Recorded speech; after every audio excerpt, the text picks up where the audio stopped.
Welcome, ladies and gentlemen, to the Katana Land Spring Open here at the College of Esports in London. I'm Enigma. I will be your host for this weekend as we tackle 16 teams playing for £3,000. But also, I will be joined by an array of guests, and one of them is going to be one of our casters for today. Spud, how are you feeling ahead of the weekend? I'm buzzing, over the moon, happy to be here, looking forward to getting the games underway. We've got some good ones ahead of us. The venue's looking good, teams are looking excited.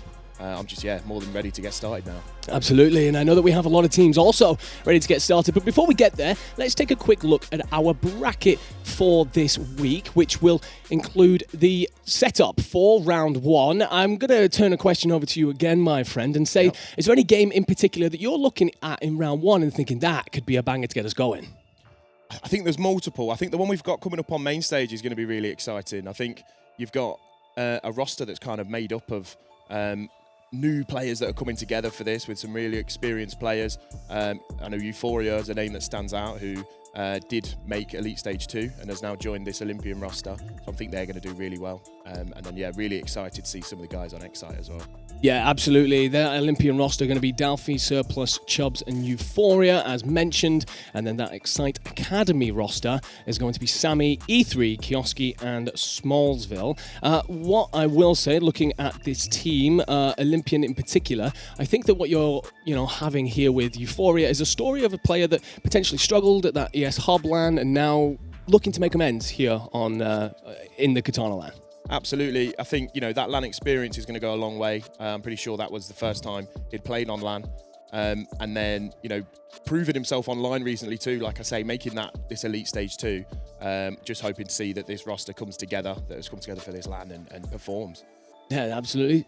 Definitely an opportunity to prove yourself on LAN again, something that we all love to have here. And these young players coming on through, potential to show exactly who they are here, what they're made of. That Excite Academy roster, we've talked about a couple of the players on that, but E3, that seems to be a young man who's a bit of a crowd favourite here. Absolutely. I personally am a big fan of E3. The passion that this young man has on show is spectacular. A lot of people will have seen the video on the timeline of when he got his first 100 PPs. He was roaring in that money cam and it went, a little bit viral. He's here, full of energy, and I think this team's gonna do well. Smallzilla, another individual who's proved himself a lot online. I'm really looking forward to seeing him come play on LAN too. So really should be a good first game. Yeah, absolutely looking forward to it and seeing exactly what you can bring. Of course, that is going to be a situation where if Excite Academy are going to do something and the crowd favourite here is going to be cheered on a little bit, they're going to have to pull up a little bit of an upset. But if you're on LAN, that's the weekend to pull it off for sure. We're going to get to take a quick look at that Excite roster for you. Again, confirming that it is Sammy, E3, Kiosku and Smallzilla. I believe I said Smallsville earlier on. Yeah, possibly, absolutely faded. I will apologise ahead of time, ladies and gentlemen. I have been a little bit sick this weekend. Wasn't going to miss this opportunity, though, for anything. So I'm here. Strepsils are absolutely going nuts, and Smallzilla is the correct name.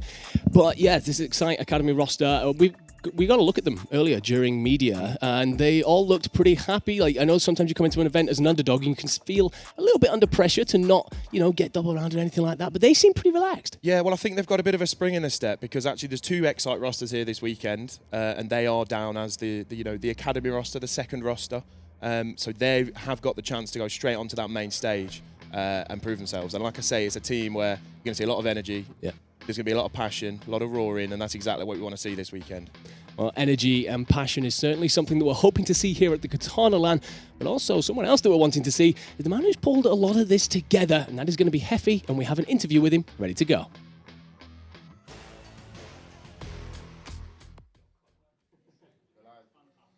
Right, so guys, we're here with Heffy. Big day. Been waiting for this day to come around. How are you finding it so far? Buzzing, absolutely buzzing. The venue's starting to fill out now. We're getting people registered in, handing out hand warmers and stuff. Bit of music playing in the background as well. Yeah, the vibes are coming. Looking forward to seeing how the day pans out. Yeah, it's been stressful as any LAN event, right? But we're getting through teething issues and games are underway. So exciting to see who performs. Yeah, no, exactly. And obviously the whole point of we're here for a good day. Everybody wants to be part of this sort of environment, getting themselves involved. So obviously yourself being a sort of person who's trying to bring all this sort of forward, what's the sort of thing around that? What's making you want to do this? Just passion, really. Of course, we all know, right, there's limited events happening in the EU scene at the moment. Yeah, sadly. It takes a lot of time and effort to sort of pull these things together. I have to huge shout out to the College of Esports here, Yeah. the students that have been working behind the scenes, the Katana admin team, right? LAN events to host are difficult, but we know that the EU scene wants them and they're passionate about it, right? So Exactly. trying to fill that gap, ensuring that we're providing opportunities for players to play competitively, improve on LAN. Ultimately, if we're not going to make it happen, our community, who is? You know? Exactly. No, and that's why I think all these people here today, I think whether they say it or not, appreciate what Katana are putting on, what we're trying to bring and put people in front of. 'Cause obviously, like you mentioned, EU doesn't have this opportunity every day at the minute. There's obviously opportunities abroad, but how we can try and bring them in, and with the help of the college by the equipment they've got here is second to none. It's as brilliant. Well. It's brilliant. Fantastic. The production studio, the setups they have, you know, and it's a really exciting partnership that we have with the college, right? You know, we're looking to do multiple more things in the future, different events and stuff that we have planned in the pipeline. But really exciting, you know, really exciting. And like I said, I can't thank enough the team that's been working here. I mean, all day yesterday prepping and stuff, you know, early in this morning as well. It's a team effort, so a big shout out to the college, the students, and the Katana game team. 100%. It's not a case of we turn up on the day and everything's set up. We've got people having to sort stuff here, there. So no, massive shout out to all the guys. But any predictions for the event? Who are you looking forward to seeing? I don't know, you know. I can't really have any favourites, but I'm hoping. I do have a favourite. I hope Peachy do well. I like them lot. They're a great bunch of lads. But and girls. Girls and all that. You know, I don't know who's going to win, to be quite honest. I don't know who the favourites are. You know, you've got Paddy. He's a good player. Nathan Parker's here again. Is he going to do some upsets again? You know, so we'll just have to wait and see. Yeah, and that's what I mean. We've got 2 fantastic days of Call of Duty prepared. Obviously, a long day of it today, and then sort of the main action that everybody will be here to watch tomorrow. But it'll be interesting. I think we'll probably have a couple of teams that will surprise people. Yeah. I don't think it's just going to be straightforward seedings will go through. You've got teams that have travelled from EU as well that have come here. So Spain, all over the place. Yeah. People clearly like it, don't they? Yeah, exactly. And look, this is just a start. We get right. It's a small event, right? It's a 16-team event, and I appreciate there's some people trying to get tickets and stuff. We had to be cognizant of the size of the venue, right? Yeah, 100%. I mean, we all know in gaming venues it gets hot and that sort of the smell, and that, you know, it starts stinking because we need to actually hand some links out here earlier on. Actually, I can see Connor Abuse over there is definitely going to need some later on. He's definitely somebody that needs some. But yeah, no, buzzing, really excited.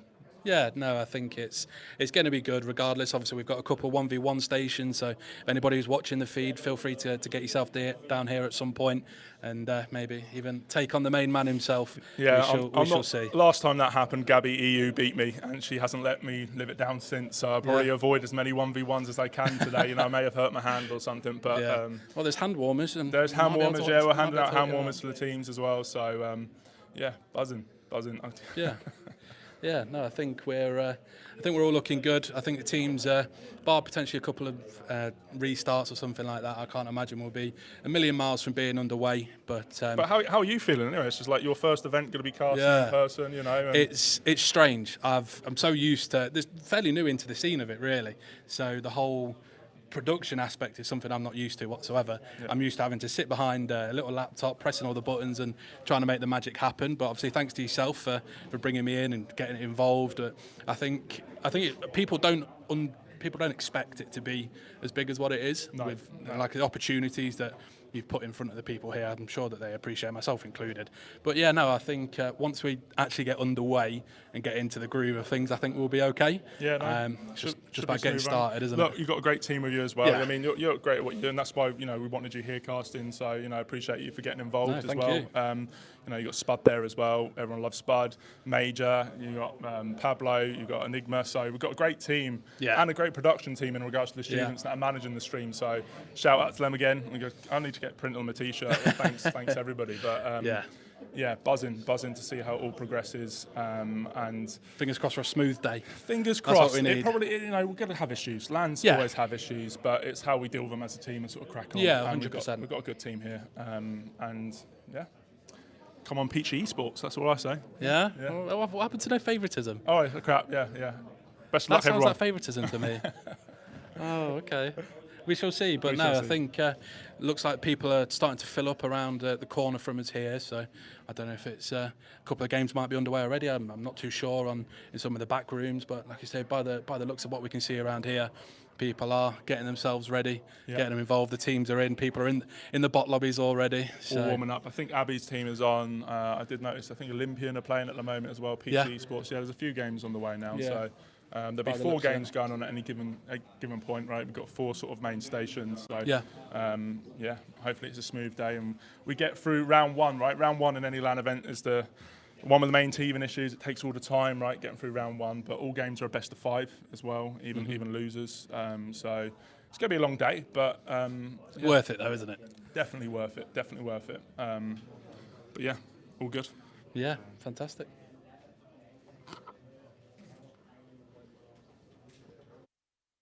Okay, welcome back, ladies and gentlemen. Fantastic interview there coming from Heffy, the Katana co-owner, as well as Joel, who'll be doing some casting alongside yourself this weekend, my friend. Have you had much time to really get together and talk through how you feel ahead of this weekend? Anything that you're looking forward to? Well, I mean, just grateful for the opportunity. Looking forward to getting a bit more LAN experience. I have one game I've done myself at the Middlesbrough LAN. I kind of jumped on to make sure that the organisation, the team that I was there with, got to have a caster because they were playing on main stage, and it was good fun. Obviously, myself and Joel casting a lot online, challenger scene, the online leagues. Really kind of enjoy that and kind of bounce off each other well. So yeah, looking forward to getting started, really. Yeah, absolutely. And Joel, they're doing some interviewing as well, some fantastic opportunities. Great interview. Pablo did start the interview with a Blackbeard, but we're getting there. The one thing that I do want to talk about there is they talk about the opportunities, and that is something that, you know, is important here. It's not just about the players or us as talent either. It's also the students here at the College of Esports, and you know, so many different things that we all get to do. You know, they take part in these events. You've got people flying in from Spain, from Germany, and that's a great thing to see here in Europe, right? Opportunities for people to actually just get together, play a weekend of Call of Duty, and have a great time. Yeah, absolutely. I think so far, just seeing people that you kind of see their names online, putting names to faces is fantastic. And people just getting the opportunity to say, the people that are flying in, you've got a German roster, you've got a Spanish roster. They've come here because they love Call of Duty, they love to compete, and we don't get enough of these opportunities. So just really looking forward to just seeing some of these guys, hearing them get passionate, seeing the roars. I can't wait for it to get going. And obviously the college, the students here, the opportunities for them to be involved and, you know, deliver such a fantastic event. They've all been fantastic so far. So yeah, really grateful to those guys too. Yeah, absolutely. We've spent the last 24 hours watching them pull everything together. The College of Esports students here, powered of course by the British Esports Foundation, putting on a fantastic show, teaching our next generation of talent about what's going to come through in the esports space. But also, let's start to actually turn the screw a little bit here, my friend, and talk about who you have down as either your favourites or someone you're really looking forward to watch. Well, I think there's an obvious favourite to win it. You know, Seed 1, AVNG, proved themselves making both elites online. Also went to previous ES Hub LAN, won that. And they do come in here kind of clear favourites based on PPs. Yes. I do think there are a few teams here that are going to really test them. I think you've got Seeds 2 and 3, both of them look really impressive.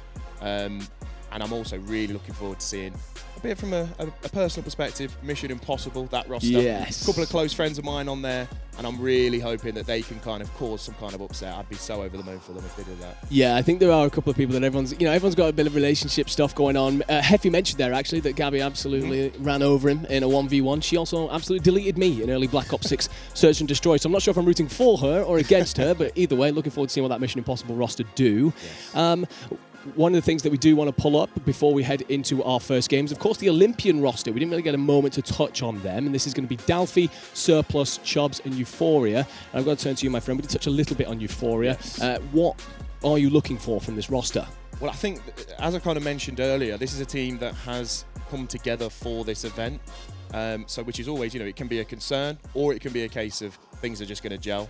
I think, like I say, Euphoria's LAN experience could go a long way. I know a lot of these guys, they play the online leagues and play a lot of Call of Duty. They definitely grind the game a lot. And it's all going to depend on how well they gel. But I do think we're going to expect some decent things this weekend from this team as well, yeah.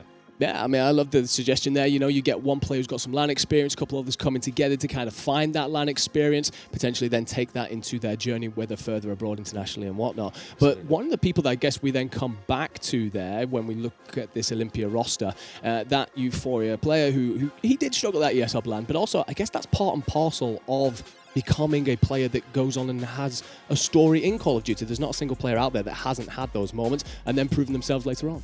Yeah, absolutely. And I think it's important to note as well that the roster that he did make that elite with, they are here as well this weekend, just with a different fourth. So that kind of, is that going to be a bit of a storyline when it comes to, if those guys manage to meet on the main stage, that would be definitely a series that we'd be looking forward to watching, and hopefully I'd get to cover that one, because that could be a bit of a tasty one, Andrew. Yeah, that would be an absolute banger. We always like settling a couple of stories, and I guess one of the stories that carries on from our previous LAN is obviously that of Nathan Parker. We had the documentary put together and come on out. I think I heard his name said about 50 times because he lit up the arena in Middlesbrough. I guess quite a few eyes on him, and does that change who you are as a player when you go from the relatively unknown to suddenly under a bit more of a spotlight? Yeah, and I think that's kind of what the LAN experience does, where it was no secret that he had quite a few accusations in the build-up to that event, and that was his opportunity to kind of put that to bed, prove himself online, and yeah, he absolutely did. As you say, the documentary was a bit of a Nathan Parker documentary at the end, but causing such a big upset so early on in the tournament and really just kind of clearing his name straight away, I think it does bring that kind of element to relax a little bit more and just focus on playing the game. I know Nathan hasn't been a kind of as grinding as much on this game when it comes to the challengers scene, but we all know when he picks that controller up, he's going to be shooting straight and he's going to be, getting passionate. Yeah, really looking forward to seeing what that team can do. That is actually going to be the team in second seed, which is alongside Infinity, Rasco and CJP. I've got to ask then, my friend, what do you think of that roster as a 4? Because obviously we are going to have extra eyes on Nathan Parker, but I think there's a team there that could push this top seed, even though we believe they're strong favourites. Absolutely, and I think that, again, is a team that's made up of multiple shooters, and it is a case of if it comes together and clicks, it's going to be really dangerous. I know CJP, been around for a long time, performed really well at the Middlesbrough LAN, also has made an elite this year too, and then Rasco and Infinity. Also, Rasco, a bit newer to the scene, but is, making waves and really impressing a lot of people, and Infinity's been around for a long time. So, again, if it clicks, it's going to be dangerous, and they will push any roster here, I believe. Yeah, really looking forward to seeing what they can bring to this. I guess what we could do is run through a couple of the other teams that are going to be taking part, especially the bracket and what they're going to be facing in those early stages. But then I guess also kind of looking ahead to seeing, who they might match up against. Because there are a couple of teams through this list that we'll run through. But I think there's one that's maybe a little bit underseeded, and that's going to be that Spanish team of La Elite. Yeah, absolutely. I mean, previously in the week, myself and a couple of the Katana content creators did make a video going through the different rosters, and I think we were kind of in agreement that this Spanish roster was one that we were all kind of really excited to see and kind of said was our dark horse for the tournament. I do think I was surprised that they were seeded so low. Yeah. But I do think that there's a kind of big potential that they could meet seed 1 really early on in this tournament, which could be an absolute belter of a map, and that would be passionate. I can tell you that. Yeah, 100%. I mean, this is, again, that team like Elite Squad. They've been really strong in Spanish lands, winning as recently as February in the top side land. So definitely an interesting team to be kind of watching as we go on through. And we've mentioned about how other teams have flown in. Pay attention also to Pain Nation, who've come in from Germany, also having success in German lands. One thing I will just kind of caveat off to here, my friend, is the camera view that we have right here. Able to pay attention to the reactions of both teams as we go on through. And what I will say, all the smiles from this morning that were going on outside the venue, they seem to have disappeared. It's game time, that once you get to the venue, once you get set up, that's when it gets a little bit more serious. That's when people are like, okay, I'm about to play on LAN. A lot of these guys, for the first time, they're sat in the room, they get on the PC, maybe get a chance to shoot a few bots, and then it's just the waiting game, isn't it? As soon as they start hearing that countdown in that first lobby, that's when it really gets real. Starts to get a little bit nervy, doesn't it? All starts to, you suddenly feel your heart in your chest a little bit more. You're suddenly reaching for that bottle of water a little bit more. Yeah, shaking a little bit. Yeah, I mean, I personally have played like a couple of LANs in my younger years. I'm 30 with a child these days. It's beyond me a little bit. But yourself, my friend, I'm getting you previous competitive experience. Minimal. Minimal. Okay. Online leagues. Okay. Online leagues, play a bit of that. Low divisions. Okay. Actually, a bit of a leak. I am actually going to be teaming in the upcoming Season 2 of AEL with Major Chafin, Joel Bull, and Katana Heffy. Okay. We're all going to be on the team together. Okay, well, we're going to come back to that because I'm very curious to see exactly how that team will do. But for now, what we're going to do is check in with Joel ahead of Game 1. Joel, that's us. Either way, mate. We need to stop making a habit out of this. We're on land again. I'm not nearly as sexy as Joel. Yeah. That man is a beast. He's a big old bull. But yeah, and I also did say, don't put Heffy on camera first thing, because he will just go. Like, you can't, he's got literally, it's winding down as he's talking. But yeah, I did say, don't stick him on yet. Save it till later when people are grounded. Nice to be back at land though, isn't it? Yeah, man. This is what it's all about, realistically. And obviously, this is the first of, again, more down the line. This is kind of the project. Yeah, absolutely, yeah. Kind of what he's planning on doing in terms of pushing lands out further and further, obviously trying to introduce more teams, bigger brackets, that kind of stuff. Obviously still kind of at the surface level now, we're just trying to work the way up, but in terms of what is being provided, at least for now, at least we've got a land. This is what people were talking about ages and ages ago, for I don't know how many months and years of we don't have anything in Europe anymore, but now we're in a position. Yeah. Hang on a minute, we've got them in the UK, we've got them down in London, we've had the ES Hub one previously, and we're slowly working our way up to a point now where we're getting pretty comfortable with it. I think it's quite good that we've obviously kind of partnered with the College of Esports to hold lands here, so that's going to be ongoing. And also, obviously, we've seen ES Hub at the University of Staffordshire, so kind of both ends of the country kind of covered. I'm sure the Scots are probably fuming a little bit, but yeah, it's going to be good for the next year. I think obviously a bit of a COVID hangover for lands, but they are back, and that's good for the scene. But we have got a big first game coming up, and we're very excited to see it. In fact, we're, euphoric almost. Yeah, I mean, we'll hopefully take a quick peek at the maps. Obviously, in terms of, I think it's us, mate. We don't really get too much variety when it comes to some of these maps. I think the protocol is protocol. Yeah, we've got the triple protocol that's kind of sandwiched in between a couple of maps. So Skyline Hardpoint is jumping us straight in at the deep end like we normally get with land events. But something very nice, slow-paced map, Skyline Hardpoint, to ease us into it. But yeah, obviously Olympian kind of being at least on paper. Talk about kind of pro points, that kind of thing. Yeah, they can sometimes go out the window though with land events, can't they? Let's be realistic. You can have a team that looks very good online. All of a sudden, they look very, very different. But yeah, Olympian Esports up against Excite Academy on a nice, slow-paced Skyline Hardpoint, mate. Yeah, absolutely. It does look like instead the team name's the right way round. I think we might be okay, maybe. I don't know. Olympian Esports, though, it is going to be Skyline, quick one. So a lot of SMG action you would expect. And obviously, we're expecting to see just an unnecessary amount of interactions from all the players. There's going to be a pretty quick start for the boys of Olympian. I mean, it's a P1, so we're going to see it a little bit mixed here as the players do try and coordinate themselves to try and get control of P2. Yeah, so Excite at the moment with a little bit of a lead, but it looks as though Sammy and the boys have got mainly just one player on the hill in terms of, it says Katana Land 21, so we'll obviously try and work out exactly who that specific player is, but nice work at the moment, at least for the time being, getting ready for the P2. And it will still be a little bit of a lead that Excite Academy have got with a couple of engagements going in favour. So Dalfi Surplus combining for 3 actually across them. So a little bit of map control, at least for now, but how many times do we talk about it on a Skyline Pabs? Map control means Sweet Fanny Adams for large portions of it, but at least they've got some bodies ready to go for the rotation to P2. Yeah, absolutely. Obviously the size of the map, its geography just lends itself to it, almost kind of like individual hills. It's like, if you can chain, but your rhythm gets broken, it becomes more difficult to chain those hills together. But obviously if you've got a team that can take control, or you've got 1 or 2 players that can take over the map, then that changes the dynamic completely.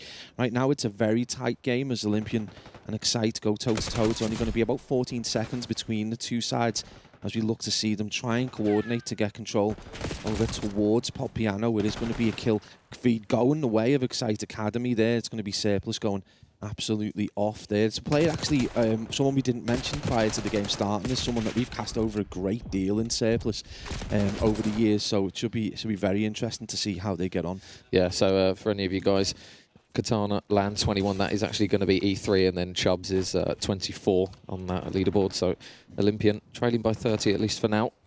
You can see a few players ready on the hill. Euphoria's going to get taken down off of the time, though. Kiosku's only going to be able to grab 1 pick, though. So Excite Academy going to look to try and still push in towards the time as they slowly start to claw that 1 back. But you've still got that player in E3 with the lion's share of time of 57 seconds. So you're probably looking at a little bit more contribution from the other guys, at least for the time being. Yeah, absolutely. I mean, they're getting kills. We can see Small Zilla as well. Is Small Zilla, yeah. And I thought I said the Small Zilla. My eyesight's so bad. Should have put my glasses on, mate. Is 10-7 right now, absolutely dominating the leaderboard. Dalfi as well for the Olympian boys, 10-4. But again, they just need to get a little bit more of a hill kitten on board, because they are just about to to tie the game up. Again, very close matchup so far as they try and jockey for position over towards this P4. There is going to be death by the bath, so an opportunity now for Kiosku to break in, potentially take control. He's on the struggle bus a little bit, 6 and 8 with only 9 seconds, so hopefully he's going to be able to pick things up right now.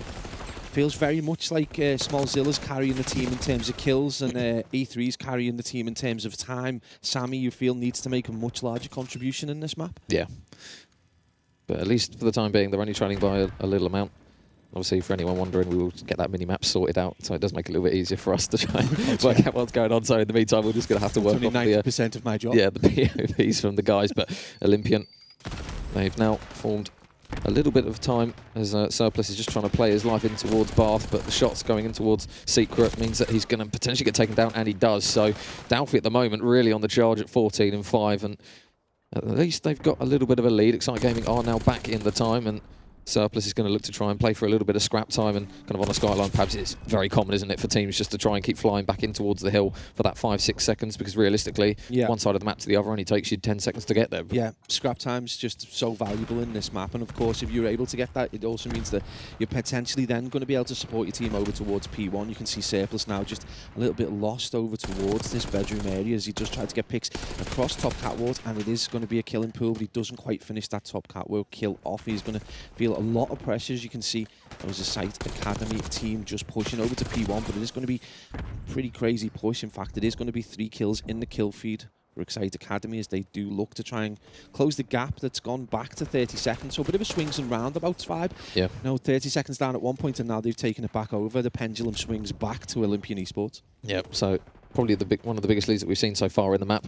Kiosku still out the back of P2 just to see if there's anyone that might be trying to work a late wrap here, but with 10 seconds of time still remaining on that, it looks as though Olympian are just going to try and get the remaining time, and that's exactly what they're going to do, courtesy of a kill. But saying that, Smallzilla's able to reply with one of his own. So Olympian, in terms of the slaying pabs, I mean, you look at kind of Excite Gaming, Small is really kind of carrying all the dead weight pretty much at the moment. Obviously, as soon as Kiosku and Sammy kind of are able to contribute a bit more, we'd probably see a completely different map. Yeah, absolutely. And I think obviously they're being put under extreme pressure. You just look at Dalfy and Euphoria, who are both, you know, one's a double positive, one's close to being double positive. It's just insane how much time they're getting as well. So a minute between them, they've already had, you know, way over 50 to 60 interactions. It's actually really reasonably wild to consider just how much they've dominated, but they are starting to see the benefit of that slaying in terms of time now. We're starting to see that larger gap, and maybe Euphoria's maybe a little bit more experience on land is just starting to show through. He's kind of like, the nerves aren't so bad, he enjoys Skyline,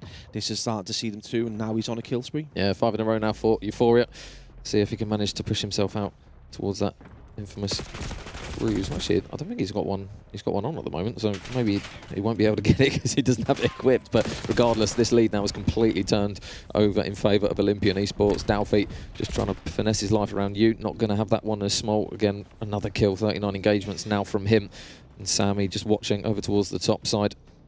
Isn't going to find an engagement, he's just going to find some shots in the back, unfortunately for him, so he will go down, and it will be Chubbs that was able to get that kill, but the kill feed again this time goes in a little bit more positively for Excite, but they've got to try and convert this to time. Again, Smallzilla, 3 players actually currently stacked on the hill. Small's going to go down, so too will Sammy. It looks as though last one standing will be E3. So with 26 seconds, it's a big chunk of time here to play for, but instant 2-piece comes through from Chubbs. Surplus drops the 3rd. There's the 3-piece actually for Chubbs, and there you go. That is exactly what Olympian Esports needed, and exactly what Excite Academy did not want to see. Yeah, a little bit of the story of the game so far is that Excite just not able to hold on to the hill even when they get themselves set up in the preferred positions, and Olympian just cut through them like butter, and it's Chubbs again. 15 and 3, he's on a 5 streak, and he's got the majority of the time 141, so nice performance coming out of him from an objective perspective, but it has been the slaying power of Dalfy and Euphoria so far that has largely led to this, you know, almost 100-second lead. So Olympian just looking to solidify this over towards this kind of really difficult, probably the most difficult hill, I guess, because of the amount of exits and egress points that you are able to get to, including multiple levels of access. So very difficult for them to kind of defend, but they've done a stout job so far, and on the precipice of a game 1. Yep, 7 in a row for Chubbs.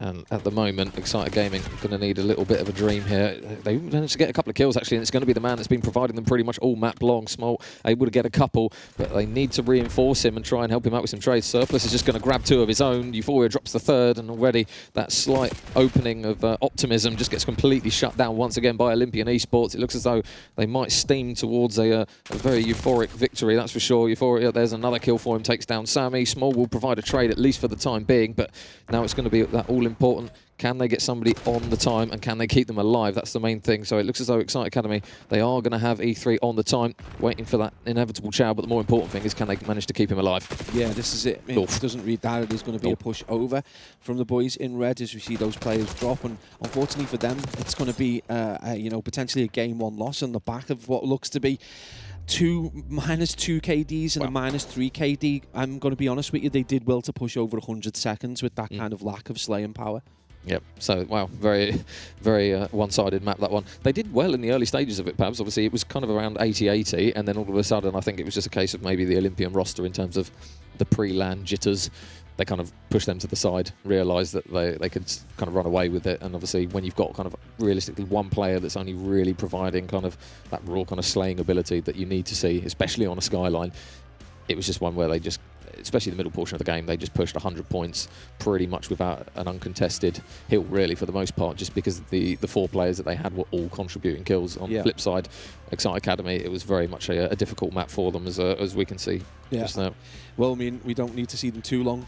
We pretty much know what the stats were. I mean, again, I'm going to reiterate, I'm quite surprised that the boys of Excite were able to get 125 points out of the, I mean, Small Zilla take a bow some, because he carried that team. That was a big backpack. We're talking 2 -2 KDs and a -3 KD against a team that, all right, they did start slow, but once Chubb started to get that time, and once Delph and Euphoria really did start to dominate, and we were seeing multiple streaks and multiple opportunities for them to just breach, and they just did it every time. So it's not the easiest map if you're a more slower paced, cautious team, and they've got opportunities, because we have got a triple protocol. But yeah, time and time again, you could see this player on screen, Euphoria, and Chubbs. This was the hill kit, and really 141 in the end, I think he got in terms of time, and that was the 3-piece towards the end that kind of solidified, really kind of told the story of the Skyline. Yeah, and obviously the interesting thing kind of on that mistaken roster that Euphoria was on, he did struggle in some maps when we were up in Stoke for that ES Hub LAN, but obviously right at the start of that one he came out absolutely firing. Usually you'd kind of anticipate that it's the subs that have the high engagements, the high kills, but to be fair to him, he dropped some big numbers running AR, obviously the rotations as well, as difficult as they can be to hold sometimes. It looked as though when he was in position he was pretty much just stopping anyone that was trying to hit a route or trying to push through to kind of flip those spawns. So yeah, again, shout out to him. He had a really, really strong map, and if he can keep up those performances, there's no reason why this team, again, they are 5th seed out of the lot, I believe, so they've got a really good fighting chance at this tournament. And obviously working your way through the winners bracket, that's the main thing. You don't want to drop into losers early on. That's a 20-1 bet there on a 5th seed, isn't it? That's a solid chunk of change if they win, and you get yourself a little bet on them. But yeah, they're looking solid, and obviously they do need to be prepared to step up. I mean, that was probably a relatively easy start for them. Whether they expected that, obviously these players know each other intimately in terms of playing online and in some of the leagues and stuff, but whether they expected to go into that with that kind of, I don't know, it was just so dominant. Kind of halfway through the second rotation, it was just so incredibly dominant. So yeah, I think that's going to give them confidence going into the Search and Destroy. But it doesn't really get more juxtaposed from a map perspective. Maybe if it was a red card S&D, but going from a Skyline, quite a small geography, to then into a protocol where the spawns are much wider, where the area is much wider. It is a little bit vanilla on the bomb plants, but we, over the last few 6 weeks, we have started to see that transition over towards B a little bit more often than maybe in the start of the game. Yeah, so obviously map 2, perhaps looking ahead towards it, is going to be a protocol search and destroy, and this is kind of where, if you're a fan of protocol, you'll love it in this one, because we do have 3 in a row. But yeah, obviously the start of the round is going to find literally some straight kills straight in towards a site, as we come to expect pretty much all the time on search and destroy. Obviously have to try and sort that mini-map out probably off the back of this one, so it's going to be a little bit difficult. But Euphoria, he's going to be that last man up, and a relatively opening, or positive opening, should we say, perhaps, for Excite Gaming, because they've actually managed to drop pretty much everyone apart from one last man. Yeah, it's going to be Euphoria with the opportunity now to try and create a little bit of history at the start of the game with a 1v3. It's going to be very difficult, though. He has a little bit of time, but he's going to need to pick very, very soon in order to kind of maintain his momentum. Right now, it is going to be an Excite win, though, and it does look like we're going back to game. So hopefully we can sort that map issue out as well, because obviously 90% of the work that I do. Yeah, so just the map graphic on the screen for you guys. But yeah, main thing obviously for us will be as and when we can get that mini map in the bottom left. So yeah, just going to get that one sorted in the background. But yeah, first round on the board, Pabs. I mean, how many times do we say it when a team gets hammered in a map 1? It doesn't really necessarily mean a lot. We see it all the time with teams where they drop that first. They drop that first series or that first map, and then all of a sudden they hammer the other team the other way in map 2. Yeah, it's absolutely the case. You see this like 100 push deficit in terms of points in your hard points, and then you come to an S&D, and the team that gets slapped do a 6-1. So don't be surprised if that happens. It does look like we are finally going to be underway for real. But yeah, it is going to count that 1-0. But Excite Academy now with the opportunity potentially to try and bring it back. It is about parity right now, and it is about momentum for them. They really need to put that game 1 to the back of their mind, don't they? Absolutely. Yeah. Well, they've done it again here, because now Surplus is going to be all on his ones. There's going to be 3 players in towards the site. The bomb's down. He's been stun checked. They know where he is, so he's pretty much stuck between a rock and a hard place. And unfortunately, the explosive rock lands right at his feet, and they take 2 rounds in a row. So yeah, really good work there from Excite Gaming. It looks as though Search and Destroy is going to be their bread and butter potentially. With this game, it's so insane. We see this so often, where you see like such a big deficit in hard points, and then S&D might as well be just a totally kind of random experience. But obviously, what that does mean though is that they're able to carry this on. They get the win, and then we go into potentially a control protocol, and if they're all right at that, we're potentially going to see a game 5, because if the performance comes from Excite that we expect that we saw in game 1, we go to game 4, we might get ourselves a proper game 5. Yep, so round 3 underway. Let's see whether Excite Gaming can make it 3 on the trot. So Olympian, they are going to head straight down in towards that A site. Pretty much the textbook push that we tend to see potentially. Actually, as a Surplus place for a little bit of information, but Kioski gets a first pick again. Another first blood for Excite Academy. It is going to be replied with a kill, though, and there's going to be another one actually on the board, 3-3. So, again, another position where they've got the numbers. At the moment, Olympian just potentially being a little bit reckless with the lives they're giving away, but saying that's some really clean shots from Surplus makes it a 2v2. Yeah, it's going to be an opportunity now for Olympian to try and strike back, but they're going to need to get a pick in order to just have that life advantage. It is going to be Surplus just trying to control mid a little bit and just get an idea. There's going to be Bomb. He finally gets the balls to move across, and he's going to go over towards that B-bomb site and try and get a little bit of control. But you can see just how cautious you've got to be. Those players potentially out back causing problems, but it does look like Excite maybe just waiting for the information. It's going to be an unfortunate time, and there the Surplus gets the drop over towards, I believe it was Chubbs, not Chubbs. Who's the other player? The E3. E3, yeah, sorry. And it is going to be advantage to Olympian, so an opportunity to just reduce that deficit to 1 round. So number 8, Smallzilla, 1 versus 2. Obviously that bomb just slowly ticking away here. So is he going to get some good timing, or is he just going to get some really rough one? Checks Heli. There's the first pick, but the trade is very, very good, and Olympian finally get around on the board. Yeah, it's going to be that 1 round deficit now, so an opportunity for them to restore parity, and it's going to be a offense-defense win, and potentially now you're in the similar position. So again, you don't want to plant a flag potentially, because it's a really difficult one to call. But are we in the same kind of situation we saw in hardpoint? So as much as it was a battering in the end, at the start, the first rotation was fairly tight. We saw a 30-point swing each way. Are we going to see this in the S&D, where we see a bit of a back and forth, and now Olympian are just ready to run through? Yeah, I was going to say, you don't want to kind of emulate pretty much what happened in map 1 if that is what we're going to see here. So potentially a big round here for Excite Academy, just to try and keep their heads screwed on rather than have a little bit of a slumped shoulder. But obviously you've got Euphoria and Chubb still awaiting their first kills. I believe that leaderboard is accurate in terms of kills and deaths, but again, the first blood's going to be the all-important one for Olympian here, and they are able to get it as a pick comes through from Dalfy, and that is exactly what they wanted to see. Yeah, it is going to be Olympian with the opportunity now to restore parity. Long way to go, though. 59 seconds. It is going to be a marginal advantage in terms of player count for V3, but again, it is just all about whether the next pick goes the way of Olympian. It is going to be 2-4, though 3-4 indeed, so it's going to be a 2v2 as Sammy and Smallzilla look to face off against Euphoria, who's on 0-3 at the minute, so it does going to prove a little bit difficult. You would expect Smallzilla, who's continued his form from the hard point over to the S&D with a 4-1. He's going to get taken down in the middle. There's going to be Euphoria, who drops that player. There's going to be Kiosku, now last alive. So, Small, 1 versus 2 again. He's able to get the pick onto Euphoria now, so 1 versus 1 up against Chubbs. And he's going to spot him, but Chubbs wins the gunfight, so Olympian take another round. And yeah, bit deja vu. Pabs obviously different game mode, but a strong start whittles away. And I suppose this is what we talk about a lot, isn't it, with some of the teams where they're able to adapt to how the other team plays. They might drop a couple of early rounds just trying to feel out how they're operating, but as soon as they kind of get an understanding of how they play, that's when they start to kind of spring into action, and that's potentially what we're seeing now. Yeah, absolutely. I think what you if this was a challenger side, these were 2 top-end challenger teams, we'd be talking about how the in-game leaders, looked at how they play, assimilated that information, and been able to change their strategy. And it's no different at this level. The players kind of know the game really well, and if they can kind of read what Excite do, then it's obviously their opportunity now to push back. You feel that obviously if Euphoria was able to contribute a little bit more, 1-4 at the minute, that this potentially could be actually worrying for the boys of Excite Academy. Well, first blood comes through from Smallzilla Kiosku, who manages to get one as well. So instantly, again, Olympian Esports this time going to be down 2 versus 3. As Small was looking very pretty, laying on the floor. There's Sammy.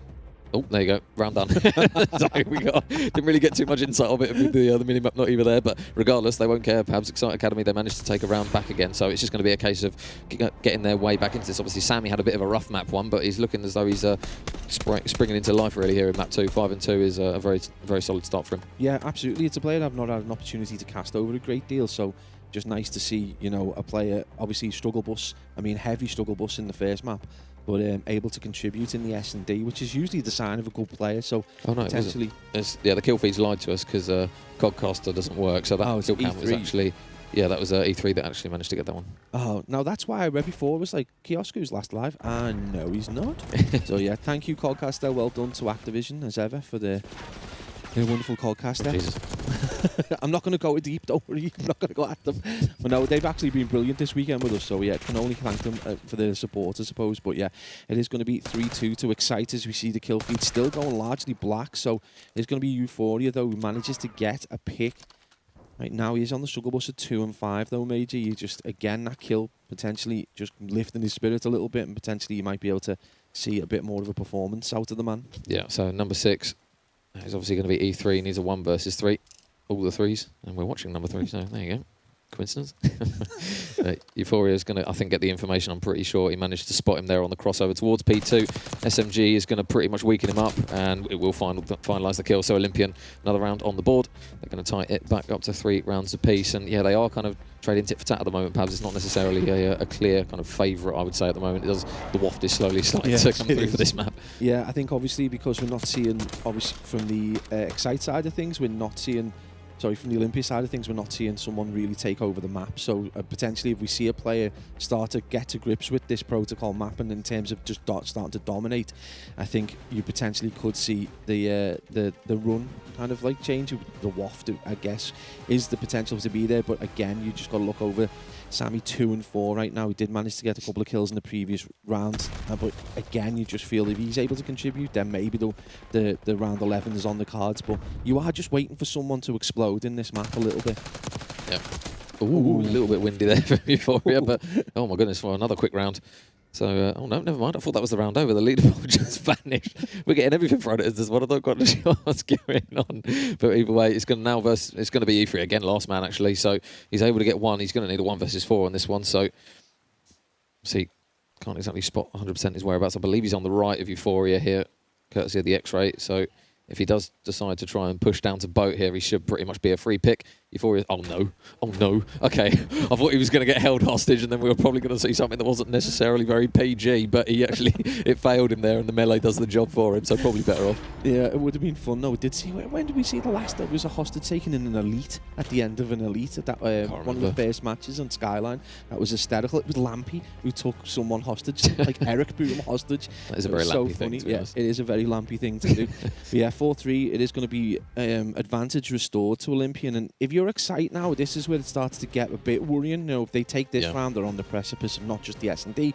Then they go 2 up. Their slaying looks really solid. They go into another protocol, but in control. And this is kind of like that tipping point now, where if Excite want to potentially stay in the series, they really do need to do a job at this point. Yeah. So Euphoria going to go over towards drop 2 of his teammates fall, so he really has a lot of responsibility. But number 21 again in E3 is going to spin around and manage to get a really big kill there just to stop the rot. So it will be Dalfi now needing a 1 versus 4, and we know how difficult this site is to break his control to it with a knife. Able to get 1 at least for his effort, but that's why you don't bring a knife to a gunfight, I guess. He goes to terrorise the bomb site, but yeah, do you think, you know, Euphoria drops in there, and it isn't a peek. You see a lot of challenges players drop down, they will give a peek because they know they're going to get their head taken off. Is that Someone's watching flank, or is that disrespect?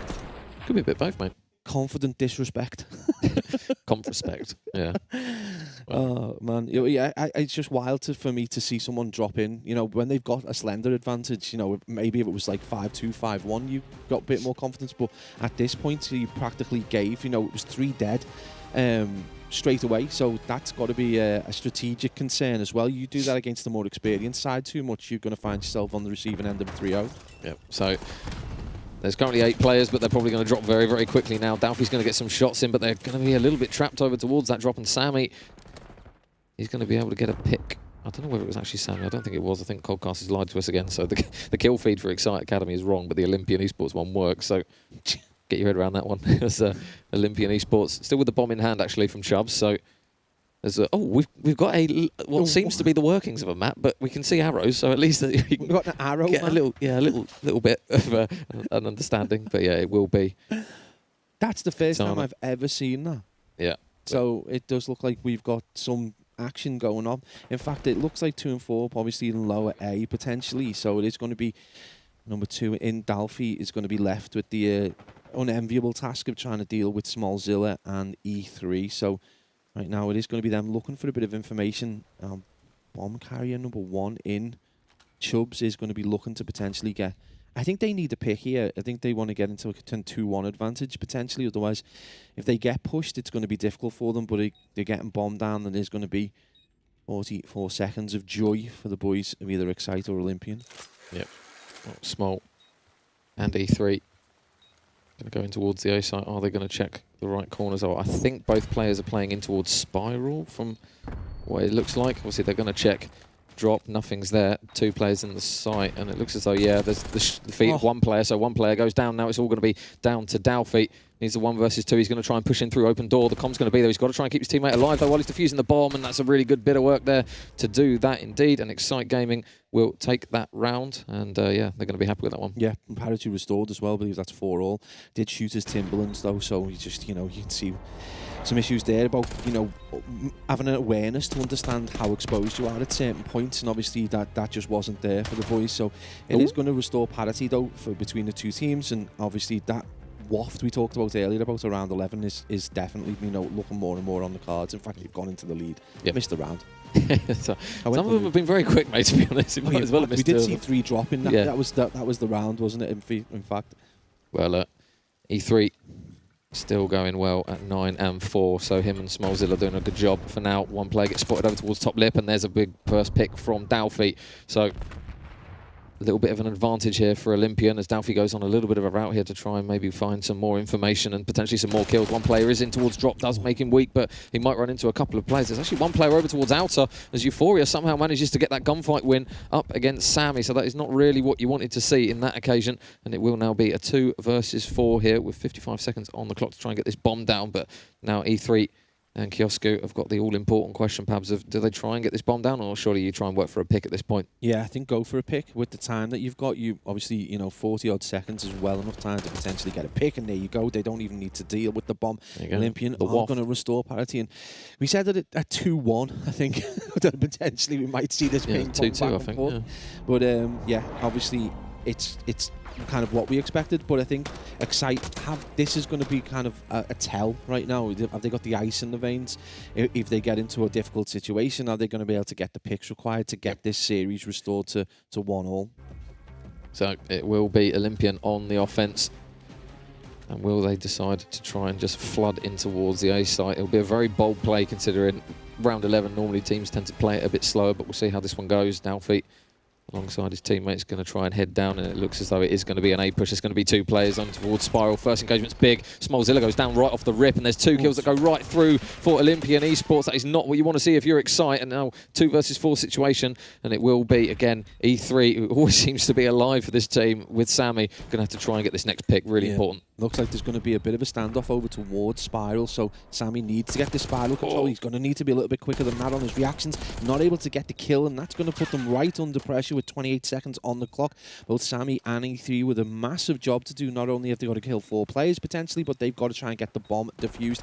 And it looks like they're going to do it from the more difficult angle of going from the big doors. Yeah, well, Sammy, there's a pick, but 13 seconds isn't going to be ideal. They've got to go in quickly. You've literally got to get 3 kills in 4 seconds, and it's going to be a pick where his teammate goes down. So too does he, and Olympian will manage to take that one in the round 11, 6-5, and that's going to be a bit of a kick in the teeth, Pabs, for Excite Academy in this one. You've got to feel, because that was one that they might look back at it and go, oh, the one that got away potentially, because now they're going back onto another respawn, and after map 1 it was very one-sided. Yeah, I mean, at the end of the day, there's got to be a winner, hasn't there? Obviously, Olympian are favourites, and they've come into this strong. I mean, they've made a statement in map 1. That was a much more difficult S&D, and I guess if you're excited, take the positives from it. When you were able to put them under pressure, you got kills, you won your 1v1 gunfights quite often, so it's not like you can't slay. It's not like you haven't got any strategic awareness. So coming to control, you've got to play the mind games. Just wipe those 2 games off.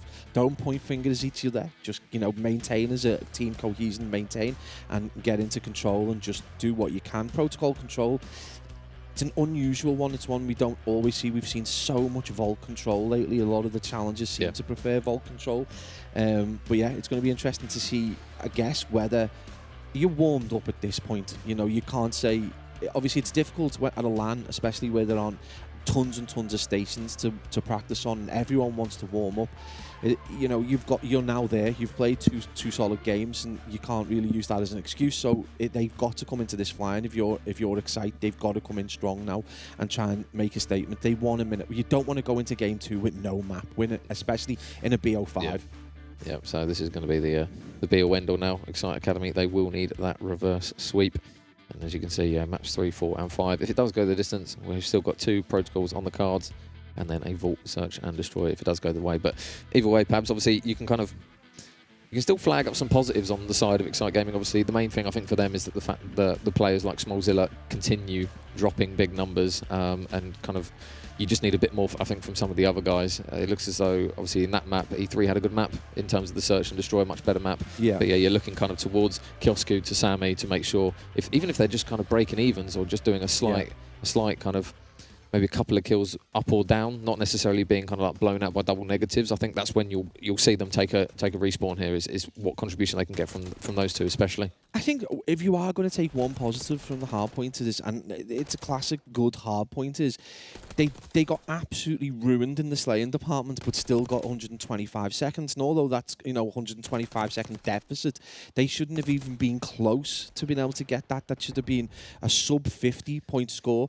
Now in control, what you're asking Sammy and Kiosko to do is not slay out, but just try and get the time, try and play your life. Even if we see it with Rafi sometimes in respawns where he goes negative. It's marginally negative, but he's getting 2 pieces at the right time. When the rest of the team are kind of like have been slain out, he manages to get a 2-piece. Now then the next couple of kills he gets bodied, but it's those important ones, not just some transitional kill. It's the ones that are clearing people off the zone or allowing you to get back onto the zone to get the time. So it's about playing a little bit more intelligent. You can see here everyone just trying to get themselves registered and get themselves set up so that they can get the games underway. It's been and it was nice to get everything prepped yesterday and kind of like see the broadcast come together and see how the organisations come together. Obviously it's there's elements of it that are quite ad hoc, but it's got that old school LAN vibe, really, hasn't it? Kind of pre-COVID vibe a little bit, which is nice. Well, Olympians, I believe they've gone. They might have gone for a toilet break, to be fair, because normally we see a bit of an elongated break between maps 2 and 3, don't we normally? So I assume that's the case. Does that mean I can go for No, sorry, mate. The show goes on. I want to poo. But yeah, either way, I suppose the break potentially might aid Excite Academy a little bit because they can try and get themselves in a position where they can have a bit of a regain. But you can kind of look at it one or two ways, really, I guess. When they go to wash their hands and they use the cold water tap instead of the hot water tap, and then they're like, no, need more hand, heavy, need more hand warmers. Yeah. No, obviously, you don't know how it's going to work. I mean, the problem you also got is that if they're all in there, in the loo, having a bit of a break. I don't know where you're going with this. No, this could get risque. If you're all in there, you know, that's an opportunity to have a confab. It could be finger pointing, you don't know. It is just about, like, just don't completely write off those two maps. Go into control as if it was kind of like a scrim mode and anything else. And, you know, you've got players there that are slaying heavy. Smallzilla is doing very well. And you've just got the other players just need to play more intelligently. Not necessarily, you know, you can't ask them to go double positive when they've previously gone triple negative. It's just not going to happen. But yeah, just play a little bit more intelligently. Try and play your life and just, you know, I don't know. It's all about, like, understanding, especially in terms of, like, where the teams are spawning and stuff. It's whether they've got a little less experience in terms of play time. Obviously, from the very top end of the seed to the very low end of the seed is also usually about the amount of time they're able to put into the game. So you just don't know how it's going to go. But this is an opportunity for the Excite. It's their last opportunity in this game. So and just while we wait for the guys to get back on the station, we are going to quickly throw it back to the desk with Andy and with Spud to see how they're feeling about the first series so far. First series, first game's underway here, Spud, and well, it's a 2-0, but should we be looking at a storyline that's a little bit different there? Potentially. I mean, you always want to see the round 11s early on, and that was a real opportunity. After that hard point that, as the caster guys said, it wasn't close. But that was the chance to kind of level up the series and kind of get a bit more momentum in amongst themselves. And round 11, taking that loss, it's got to hurt a little bit. Just hope they can kind of regain and the players can find a little bit something extra to move into the control. Yeah, absolutely. I mean, what we will do while we let everyone get a bit of water in and whatnot and get themselves set up is talk a little bit about the series that we just got to watch then. So as you said, it was a Skyline hard point. It wasn't close. Let's face it, I think the scoreline was probably flattering, to be quite honest. But there's definitely a few players to look at here. But let's focus on, I guess, Smallzilla, who was at least doing his bit of the work out there. Yeah, he's going to have a bit of a sore back at the moment. I think that's pretty safe to say. I mean, I'm personally really happy to see him doing really well. Yes.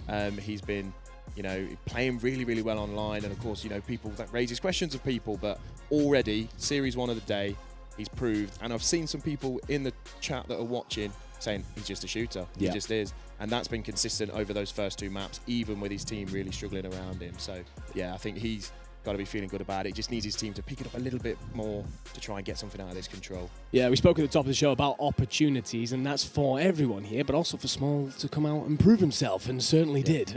So, yeah, great stuff in map 1. However, unfortunately, not able to do enough work to lift his team on through. The backpack was a bit too big, but you've then got two players on the opposite side of things in Dalphi and Euphoria, who were, quite frankly, phenomenal. Yeah. Oh, Dalphi is absolutely frying. I think that first map, I think it was, you know, 30 plus, and then, you know, I think we had about 11 or 12 kills in the S&D, like, come out map 1 and map 2, just absolutely frying, doing really well for his team. No, absolutely phenomenal performance from him in map 1 and 2, but you know what? Map 3 is here, and the casters are ready to go, so we're going to throw it on over to Major Chafing and Pablo.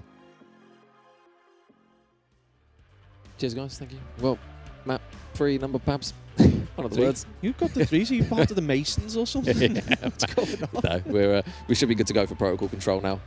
It's just going to be, like we said, kind of before we threw it to the desk. Obviously, this is now going to be kind of the be or end all. It could potentially be a springboard map, saying that for Excite, but they're going to need something quite considerably strong, I think, in terms of just a showing and a performance for us to maybe start to go, oh, hang on a minute, we might see something in map 4 that, you know, we might not have seen in map number 1. So I think this is pretty much going to be there, especially the first couple of rounds. The last thing you're going to want to see is a bit of an absolute hammering coming through from the Olympian guys, because if they start dropping lives quickly and all of a sudden get spawn trapped, because we've seen it a lot of times where teams do get pinned all the way back in their spawns on this one. So yeah, it's going to be a difficult one for Excite Academy, but you never know, they might be able to pull a little bit of a rabbit out of the hat here. But yeah, the start's going to be the all-important part here, Babs. Yeah, for me, the key in this is going to be whether Euphoria and that, like, incredibly hard, and you saw the performance he had in the Skyline, whether he's going to be able to replicate that kind of performance in this control. So Right now, it is going to be still very tight. It's very early into this control, and it's a weird one. I find this sometimes comes down to a TDM quite often in terms of the fact that obviously getting control of the B zone can be a little bit of a nightmare. There's so many ways that you can get killed, so many levels, and again, exit and egress in terms of access. It's very exposed as well. So, yeah, just a good opportunity for them. And you're right to say, you know, even if they get beat, just at least get a confidence booster for the next, you know, series. Yep. So Dalfeet, big pick, 4 in a row though for him. Is definitely going to make it a little bit easier. You can see that Sammy already 5-0, so a much better start. On the flip side, you've got Small actually who's struggling a little bit, so Sammy just picking up the slack for now, and I assume he's going to try and just play for the streaks, as to is Dalfeet. Difficult position though. Does he stick or does he twist? Does he try and push out towards the backside of the spawn to see if he can get some potential more gunfight wins? And it's going to be Dalfeet with another pick. Oh no, sorry, a death apologies as he goes down. So yeah, Sammy goes down, Dalfeet goes down. So yeah, we won't see a cruise missile anytime soon. They're difficult enough to get anyway. You need about, what, 8-9 kills in a row, I think, for the most part. But yeah, Excite Gaming at the moment, obviously doing a pretty good job, at least of digging their heels in, but a couple of kills come straight through, and it will be E3 that's kind of the last one pushed up. So you would assume that they're going to start getting bodies on the time. Yeah, I think you need a cruise and a payday loan to get a 7 or 8 kills and a payday loan to get a cruise at the minute. They're just so difficult to get. Something we don't see very often. It is going to be more time going the way of Olympian, though, as Euphoria's on a 5 spree, so a little bit more dominant performance coming out of Olympian. They've got themselves a 4 life lead. Time is going to be held in perpetuity at 11.3 seconds as that A zone gets done. It's going to give them 110 to try and complete the rest of the task, and with a 5 life advantage, Major, it's looking a very solid start for them. Yep, big kill out the back there, again from Chubbs.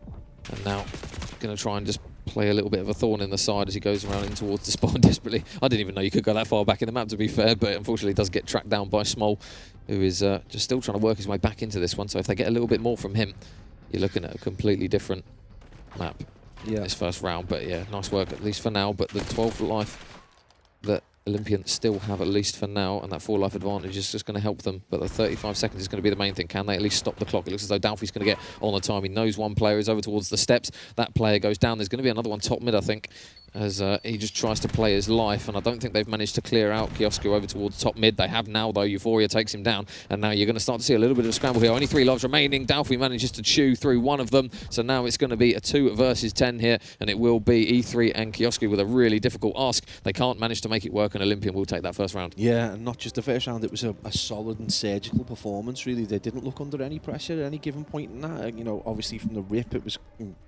it close? But what we asked for was a bit more of a performance coming out of the players that didn't play so well in hardpoint, and that's kind of what we got from Excite. But again, just not enough. You need all the players firing on all cylinders in order to be able to obviously get that round. And again, they're just on the struggle bus a little bit, and it's, you know, largely down to the ability of the 4 lads on Olympian. Again, we would expect them big stats coming out of Euphoria, and that's what we've got. 14 and 5 on a 5 streak. Olympian combined and Major for an 8 right now. It's not looking great for Excite Academy. Yep. And this man on the screen is having a very strong series, that's for sure. Euphoria 14 and 5, 5 in a row.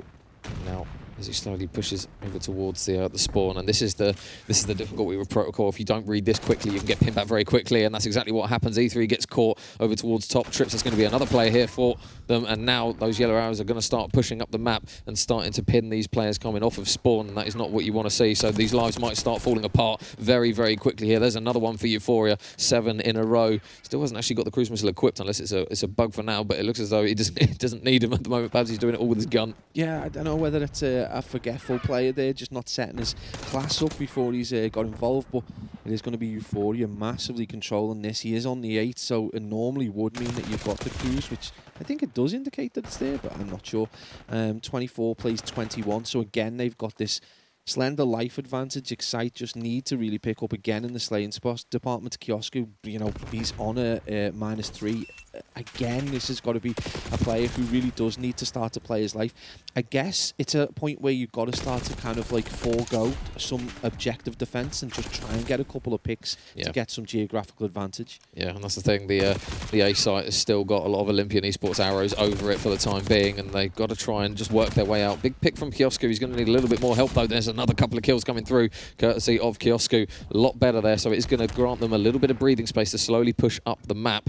As he heads over towards the A point, you've got 2 players looking as though they're going to start coming through bottom side of Granny's, but you've got one player there in surplus in mid. Nice work though from Kiosku. The comms must have been on point, knew he was in that corner, took him down. 16 plays 14, and now they're back on the time, and he's able to get a couple of shots in to take down the second along with his teammate in E3. So that 8 points should be done, and they've bought themselves some much needed time. And they've got themselves a 5 streak across the board, but more importantly, Kiosku's gone from 4 and 12 to 8. He's doubled that score, that kill count, and that's what they needed. A little bit of support. It's given them a little bit more control, temporarily anyway. They're still kind of down heavily in terms of lives. It's going to be 13 lives plays, 9, so a 4 life deficit for the team of Excite. But this has been a much better performance, really, and it's all about the players just being able to play their lives a little bit better, get some picks from a kind of more cautious distance and not worry too much potentially about the objective. And this is really more about confidence boosting right now than potentially trying to get a pick. But that kill feed, mate, is going the way of Excite. I was going to say, they're on the point. Nobody's near. They've got to try and touch this, and I don't think number 3, Euphoria, is going to touch it. No, he's not. So Excite will manage to take that round, and a really good bit of work there. That extra minute bought them a lot of time, and obviously it enabled them to play it a little bit slowly. I thought for a second they were going to maybe start to run out of lives in that one, but they played it carefully. They realised they had a big window of time to work with, and picked them apart a little bit there towards the end. And then how often do we see the all-important triple stack? That progress comes through very quickly. Yeah, absolutely, and that's going to be a confidence booster for them. Obviously, the S&D, you talk about it before, the one that got away, but this is an opportunity now for them to kind of, build on the foundation of that one round in control, take advantage of surplus. He's 8 and 12. You've got players like Dalfi who aren't exactly slaying out, and obviously Chubbs as well, 13 and 11. It is largely been Euphoria who's been getting the pick, so if he slows down, then it's an opportunity for Excite potentially to take advantage of that, and this is going to be a nice play. Small Zilla to play. We did see go absolutely huge in the first map to no avail in terms of an ultimate victory. He is about to get some picks, so 10 and 12. He does need to get onto the right side of the KD scoreline, though. It is going to be a couple of big picks as you see a pinstripe kill feed, though. It is going to be control of that zone A for Olympian temporarily. Yep, and they've got players on. It looks as though it's going to be a double stack at least for now. One player over towards outer. Granny's is going to be E3, but he gets dealt with, so that 8 points done. And wow, 2 minutes 15 looks very, very good to them, at least for now. So if you're Excite Gaming, you just need to try and dig your heels in a little bit now and just stop that momentum from completely shifting and being granted over towards Olympian, because if they win away with gunfights, they're just getting straight on that B point. Yeah, absolutely, and it's all about this mid-map control, which the boys of Olympian did try and do. Dalfi did get a pick over towards a big gun, but he's just not able to get control, and it is going to be a nice bit of a defensive pushback from Excite. It is going to just bring them almost back to parity in terms of a scoreline, and Small Zilla starting to pick things up, and everyone on the board now kind of in the... if you take away your Euphoria, who's basically an outlier in terms of scoreline, it's actually a bit of a closer map than we suggest. Yeah, I'd say if Small Zilla, well, it looks as though he's getting himself back into this one, is able to continue this and maybe just keep Euphoria a little bit quiet. As you mentioned, he's the main hitter at the moment for them, and just in terms of kills, but 2 life advantage for Olympian. But now this is the difficulty. They're on the point, and now Excite, you can see there's going to be a few players trying to work their way in through mid or in through tower. It looks as though Kiosku's going to get dealt with again. Oh, it's actually a team nade, I think, that takes him down. I think it was, it said Sammy's name on the kill feed, but I don't know whether it was actually his nade. So this second tick is done. It looks as though E3's going to try and touch. Nothing comes of that, so pretty much, unless there's a miracle that comes from somewhere, Olympian should get this one done. Off the top rope goes, ooh, okay, never mind. There's the miracle, and it came in the form of Small Zilla off the top rope. I'm from out of nowhere. That was insane place to save right at the precipice of taking the B zone and going 2-1 up. That is going to be potentially a big moment. They've managed to drain that back, so tick is on, and it is going to be, though, double advantage in terms of lives for Olympian. 11 plays 5 lives, make that 10-5 as they fall quickly, though. There is going to be an immediate response from that two-piece by Kiosku, who again has started to get closer and closer to parity, but it is all about this gunfight towards the back mage, and it does look like it is going to be E3 gets a two-piece, but he's going to get dealt with. Yeah, they need to just stay alive here. They need to play a few picks and just force Olympian back on the time to stop it. They've still got a lot to work with, though. 50 seconds is still going to be really good to them. Dalfi flies in towards Armory. There's a gunfight win that he doesn't win, though. And it will be Sammy now and Small. The next pick's important. Sammy's able to get it. So, hello, 2 versus 5. This is a bit more doable, and they've just got to keep repositioning. But unfortunately, they do get mopped up and taken down. Olympian will take that round. It just kind of came down to the lives and the MPABs. Unfortunately, that middle portion where they gave away quite a lot in a small space of time just really didn't benefit them in that one. Yeah, I mean, you talk about the S&D being the one that got away. That could be the round in control that got away from them, from an opportunity where they were right on the precipice of getting defeated. They managed to save it with, spectacular style, off the top rope, as you say. But again, just not enough. And it comes down to essentially not playing lives. I guess when we see the stats at the end, non-traded, potentially are also going to be an issue as well. So, Olympian, one round away from getting this one done in a 3-0 fashion. And this man on the screen has been, tremendous for providing a lot of moments where his team were just able to lead on him. Slaying power, mate, just pure slaying power, isn't it? Raw gunfights, isn't it? We talk about kind of the tactics behind the game, but if you're not winning gunfights, it can be so brutal to you. But Euphoria, there's another pick for him. 30 and 16, his teammate there in Chubbs is able to provide a kill as well. And the spell shot. Oh, there you go. Never mind. Pistol doesn't matter. He's able to get it done. So 1 minute on the clock though already, Pabs. The time is trickling away here from Excite Academy. I know they've still got a little bit of time, but they've got to be careful with how much they opt to kind of give Olympian Esports here as much of a breathing space. Yeah, I think it's weird. I feel like Olympian Esports at this point, it got that, we talked about that confident disrespect earlier on. I think they're starting to kind of play a little bit more individually and rogue, looking for kills to try and get this done, and less as a team. And I think an Excite could take advantage of that if they play a little turtle a little bit more. Just play a little bit more cautiously and in pace. But it's moments like this where Euphoria's just going to absolutely slay out there. Jeez. And mate, it's moments like that puts him on the precipice of dropping a 40 bomb in his first match on the main stage. There's 37. Anyone for 38? Oh, he's dropped down with a play literally right next to him. Not going to win that one. Small again off the top rope. Able to win that one, but look at the damage. And they've managed to stop the clock at least with 28 seconds, but you're anticipating the pinch here is going to be perfect from Chubbs. There's one for him. You've still got a couple of players looking for him, and they do manage to take him down. Dalfy is going to get a pick as well, but they're still alive on that A point. The contest is through, but it looks as though everyone's falling through the map as well as one player drops, and it will be E3 just waiting for some more reinforcement. Unfortunately though for Excite, they don't have a huge amount of time. 20 seconds is what they've got to work with, and they've got that man in Euphoria, number 3, just working around the spawn again. So are they going to make the read that he's going to pinch Heli steps? No, they're not. There's one for him. He's going to dip away for the time being. His teammates are going to help him out with some kills. They do manage to reply with 2, but it's just getting someone on the point. That's the main thing. It looks as though Smallzilla might be able to touch. He is. He's able to get it done, and they will at least breathe for now because they've got a lot of bodies on it, and the boys from Olympian Esports aren't spawning near. Yeah, absolutely. Just on the precipice, 7.7 seconds, but you can already see these players coming in behind. The pinch is on, and this is what they really don't need at this point. They could do with a bit of a team wipe against Olympian so they can get themselves a little bit of control of B. They're making their way around, but number 1, I think it is Chubbs, is already dealing with that play. He is going to get tagged out as Kiosku manages to get the kill. He is going to try and get a little bit of control of Tower here though, so an opportunity. 49 seconds, plenty of time. 12 lives, plays 8. It's probably the best advantage that they've had in a while in this map. So 11 plays 7.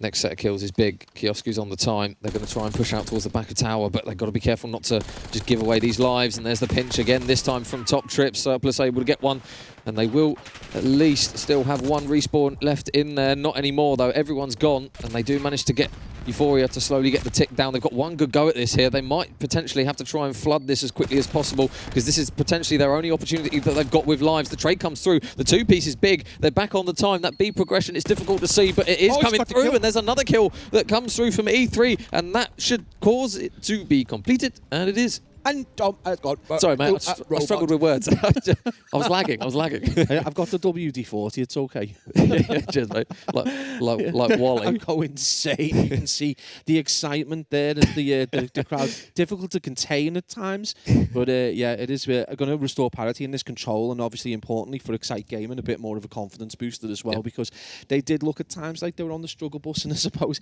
if they win this control and Euphoria drops nearly 50 kills in the process, you're going to be asking questions there, haven't you? 41 and 21. What a performance on main stage from the man. Well, if it does go the way of Olympian, Excite Gaming potentially going to kick themselves a little bit here, perhaps, because it's going to be a 3-0 that isn't going to necessarily feel like a 3-0. Obviously, a 3-2 in the control, if it does go that way, a 6-5 in the search, they could easily be 2-1 up in this series, as they are potentially going, well, kind of towards the inevitable end of a 3-0. But there is going to be a 5 streak now that's coming through for E3. And that's exactly what they need right off the rip to try and pin back these players and just go through some lives. There's another one. Oh, never mind. I thought Small had that kill. No, he did not. Oh, and it's going to be the handgun that puts the player away, but it's going to be Chubbs who manages to take Kiosku down over towards the back of the spawn there, and there's going to be Olympian just on the hill there, so they've got the zone. They're going to be able to get a little bit of time over, but it is going to be Euphoria, sorry, it is going to be Excite who are on the hill, and Euphoria able to mop them up. And again, it's just difficult. Obviously, I find that, you know, players over in the heli, the penetration shots just don't often work, but we see it there just straight through the window. He gets dealt with, and it's going to be Olympian who get an opportunity potentially to see a little bit more time over towards B. So a split push almost. Oh, that's a big kill. That's a really big kill from Surplus. So now the opportunity to get this A point done a little bit quicker is going to be there. You've got, I believe, again, it's going to be E3 over towards the outside of Granny's, and there's another couple of kills this time that goes in favour of Excite. So the wave of gunfight wins is going to be really beneficial to them. Euphoria able to pick off one, but he's now going to be that player to keep an eye on to see if anyone opts to try and hit it, and it will be actually a player in Small over towards Banana that's able to get that kill. So 2 kills go in their favour. 40 seconds on the clock, and Excite Gaming have got a life advantage. Hey, they've got like a solid life advantage, 5, you know, live advantage. There's only 30 seconds remaining. Only 1 tick on A and B. This is the best position Excite Gaming have been in all day in terms of just being able to get, you know, on the precipice of a game in this series. So big opportunity now for the team in black to potentially get themselves on the board and that confidence booster. You said it before as a joke, and we were like, oh, the reverse sweep, but it could actually be on. Well, yeah, they're getting absolutely decimated in terms of lives. There's a kill that comes through, though, from Chubbs as he gets back on that A point and stops that clock. 12 plays 15, though. It is just one wave of gunfights from going in the other direction. So the main thing is that they get this point done. Are they going to try and take them off the time here? There's only 2 players on it, so the nades are coming on. And there's a pick that comes through, actually, from E3, but a really big trade that comes through from Chubbs is going to really grant them an opportunity now to get this A point done. It should be complete. 11 plays 13, and Olympian still in with a shout at this one. Yeah, and I think the other thing is that obviously trying to push over to that A zone's left them exposed in a defensive sense. In mid, they get picked off. The life count gets a little bit closer. Do you just give them A and then try and get those lives over towards B, play a little bit of TDM? That might have been the more sensible option, but they've got themselves a 4 life advantage again, and Sammy is going to be just waiting over towards the push, and he should get the comms. Someone should be at least able to see, and I think that's just caused him to retransition. Yeah, well, I assume that... Oh no, Sammy's actually... Is he going to go top mid? Normally players try to play it from top zip where they can get a little bit of an influence over towards those players hitting B from both sides, but it looks as though they're going to really start to run out of lives now. Our Olympian, they're dropping like flies, and the next gunfights are big, and there's another one that comes through. They're now down to 3 and make it 1 player that's going to come off respawn. So now 3 versus 11. Next kill's big. 2 comes through, but now it's going to find themselves with only 2 players remaining. Surplus shots in. He goes down. Euphoria, 45. He's going to need to go for potentially 53 on this one if he's going to go through all the lives as well. He's got spotted. He's got traded, and it will be Excite finally on the board in this series. Breadstick acquired for Excite. Incredible performance in the control, and that was all about resilience. You know, they got absolutely hammered in the hard point. A little bit of a, you know, painful loss in the S&D, and they were on the precipice of points of being totally dominated, and that was largely thanks to the insane performance out of Euphoria. You take that kind of outlier away from that performance, and it's a lot closer game in terms of slays. But yeah, look at that performance coming out of Euphoria. 35 non-traded, that's insane. But Smallzilla, 37 and 34, 30 non-traded. You know, it's someone, he started off really slow. He wasn't doing incredibly well, and what a turnaround in order to bring that back. Excite Gaming now on the precipice have been able to, you know, what if this is their hard point? What if they are protocol masters? You know, we could be seeing a game 5 where we were expecting a 3-0. Yeah, I think the main thing for them is that, say, on one side you could say, damn, they could be 2-1 up in this one. Obviously, round 11 in the search and destroy could have gone either way, so they could actually be winning this one. But now it's just going to be a question of what Excite Gaming we're going to get in map 4 here in this respawn, because obviously that skyline 251-35. That was a complete blowout in terms of just the engagements and the kills. Obviously, Smallzilla needed a lot of help from his teammates, but it does look as though, in terms of the contributions now that they're making as a 4, they are slowly starting to ramp up in this one. And obviously, being now on a map where they've at least managed to play the search and the control very, very close and managed to pit the control, they might look at this one and go, yeah, it is a hard point, but it's a map that we seem to be fairly comfortable on at least. Yeah, absolutely, yeah. They look solid, and each protocol, obviously, the S&D, they come very close, and then you've just seen how they've done. I think, obviously, we talked about the impact that Euphoria could have on the game, and we've just seen that in stark glory almost, but they just weren't able to see it across. Now, he could go on to have another incredible game, but if the rest of Excite continue that level of performance, and we said they didn't, their players that got absolutely decimated in that first hard point. Didn't need to put up big numbers. They just needed a much healthier contribution. Yeah. And that's exactly what they did. And now they're on the board and on the precipice. Potentially, if this is their hard point in terms of, map picks and bans. We could be seeing that game 5, and it was so close. The S&D was so close. Yeah. You can only assume that if we do get to that game 5, that will be a close S&D as well. Yeah. And what a banger for the first game on broadcast. Yeah, the thing is as well, Vault, Search and Destroy, we know what we're going to get with that for the most part, in terms of it's going to be everyone hitting pretty much bottom Vault. So it's one where they can look at that and go, listen, we're going to go round for round here. As long as we can pick around here or there, that's pretty much all we're going to need. As long as our fundamentals and our opening gunfights are positive, it's going to be beneficial to them. But the difficulty is, perhaps, you don't want to look too far ahead when it comes to the series, because otherwise you can start to trip over yourselves. Because, let's say, they've still got to get there, and it's got to come in the form of this map 4 on Protocol. Yeah, absolutely, and they're solidly set up now. It is going to be Surplus with that suppressive firepower from top there, and he's going to be trying to make sure the team in black aren't able to get themselves onto the hill, but it is going to be a kill feed largely going the way of Excite, and they've got themselves a slender lead. That is only P1 though, so this is all about getting set up and getting control for that P2. That is going to be a little bit of a contest. It is only 10 seconds of time remaining. If that goes the way of Olympian, expect to see this game partially tied. Yep. So, Dalfi off to the races fairly quickly, but now the P2 rotation is going to be the all-important one. It looks as though that number 21 in E3 is going to be ready to go. Dalfi, though, just shouldering, and there's going to be another pick potentially up towards top lip. Big reactions, though, from Kiosku just to turn around and get that pick, and it will still be a little bit of a back and forth, and the last man standing looks as though it's going to be Chubbs. Important kill there from him, an important time. Number 4 Surplus already on the minimap, pushing out those lanes just to make sure that the player inside the hill is protected. But now the main thing, Pabs, is just keeping an eye on that spawn flip, because they're going to want to flip it, ready for P3, and you can already see that Dalfi's thinking about doing that now. Yeah, absolutely, and Dalfi's reactions at times have been insane, but it is going to be them. Not only were they set up for the P2, it does look like they're going to potentially sacrifice quite a large proportion of scrap time, though, in the process of doing it.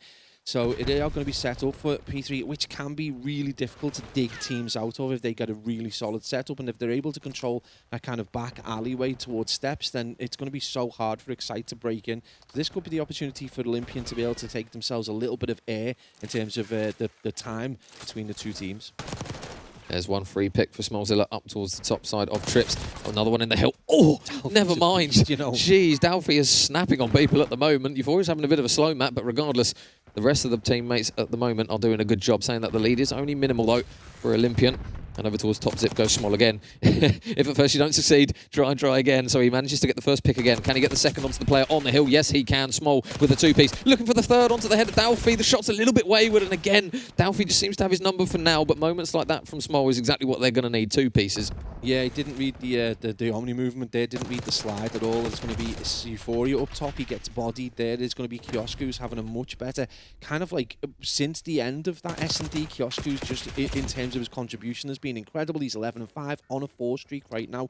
So big opportunity for him to potentially see that out and maybe even get that cruise. But it is going to be a little bit of control again. They're just going to take the lead. Only a few seconds of scrap remaining, but this is going to be... they're already in the hill ready, and the kill feed goes their way. So Excite looking solid right now. Yeah, you've got Surplus towards top mid, and he's gone. So this is going to give them a good 15 seconds minimum, because they've got to try and close the distance. Euphoria is going to go down towards the bottom side of bunker. There's the first pick. Nice work. In they go. Time now going in favour of Olympian Esports. This is the main engagement. Oh, wow! To be fair, if I shot like that, I'd let him know as well. He's absolutely fried him. That is a death on the steps there to be remembered. Incredible from Euphoria. But yeah, that kill, the kind of team wipe that just, you've got to win your gunfights, or a couple of gunfights, and Excite just didn't do it. Allowed the team of Olympian back onto the hill to get time. They are going to only give them 20 or so seconds, but Surplus is actually going to stop that. So big opportunity for Olympian to start to take the lead. You couldn't get it closer. 77 plays 77 as Sammy gets an important 2-piece. Is going to allow Excite to take a very marginal lead there in Smallzilla. Yeah, it's a weird one, that, isn't it? 6 and 10, he's fell off considerably. Yeah, on the flip side, say Kiosku's picking up the slack at the moment, so it's working for them, at least for now. And the fundamentals of the rotations look good. So back on towards the P1, and it will be Chubbs ready on the time, just waiting. Needs a little bit more help, actually, because he's one soaking up a huge amount of time. Dalfi obviously with 20 seconds to his name, but on the flip side, perhaps you've got a lot of contribution coming through from Excite. And again, it's going to be another couple of engagements that do go in their favour, but they're now going to have to try and just get their way on the time and get rid of this man on the hill, and they're not going to get through Chubbs, at least for now. There's another kill for him as the kill feed goes ominously yellow. Yeah, Sammy not really understanding where he was on it in terms of his proximity to the player on the hills from Olympian. So Chubb's able to get a pretty easy two-piece there. Smallzilla going to fire back with his own two pieces. He drops Dalfi. Surplus going to be there for the trade again. And honestly, there was parallels to the original hard point. We did see kind of like a tied game up to about 70 seconds, and then Olympian started to make their way, you know, in terms of putting air between them. So, and we're starting to see that now. 102 plays 96, and it's only 6 seconds difference. But Olympian, you know, you've just got to worry that if they start to get a complete control of this game, particularly Euphoria, 8 and 15, nearly double negative. It's a really unusual place to be if you know, you're partially through the second rotation. Well, this is what we're going to potentially have to try and work out, is what we're going to see in the next couple of hills. They do manage to break in.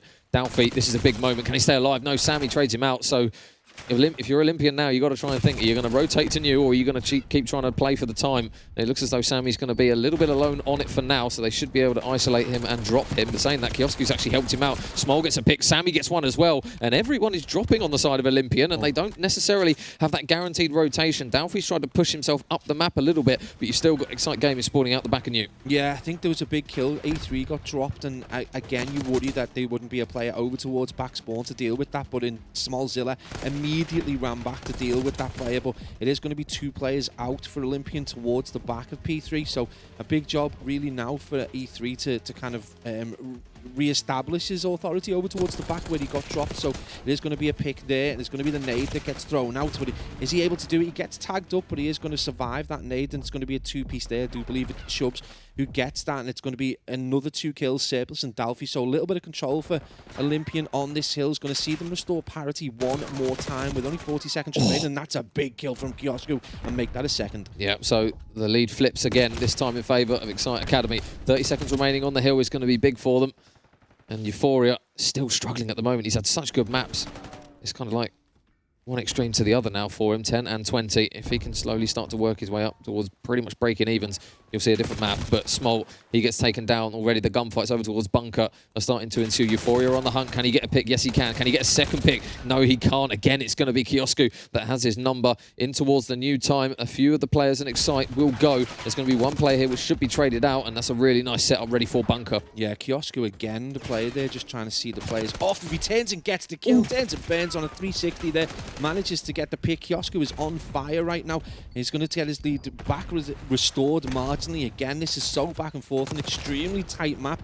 And you do feel again just how much of an outlier Euphoria's been. It's been absolutely, you know, an insane performance for 3 games, and then he drops off just to probably would suggest is the wrong time. Yeah, well, I was going to say he's doing it at the right time now. 25 and 17 out of him, 6 in a row, and this time is really starting to look good now to Excite Academy.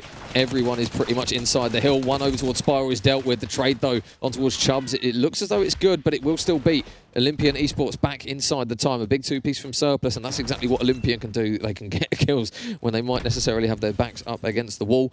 And now, with that remaining scrap time, you would assume that everyone on the side of Excite is pretty much going to get set and prepped for P1. Chubbs is already, I think, going to be over towards top mid anyway.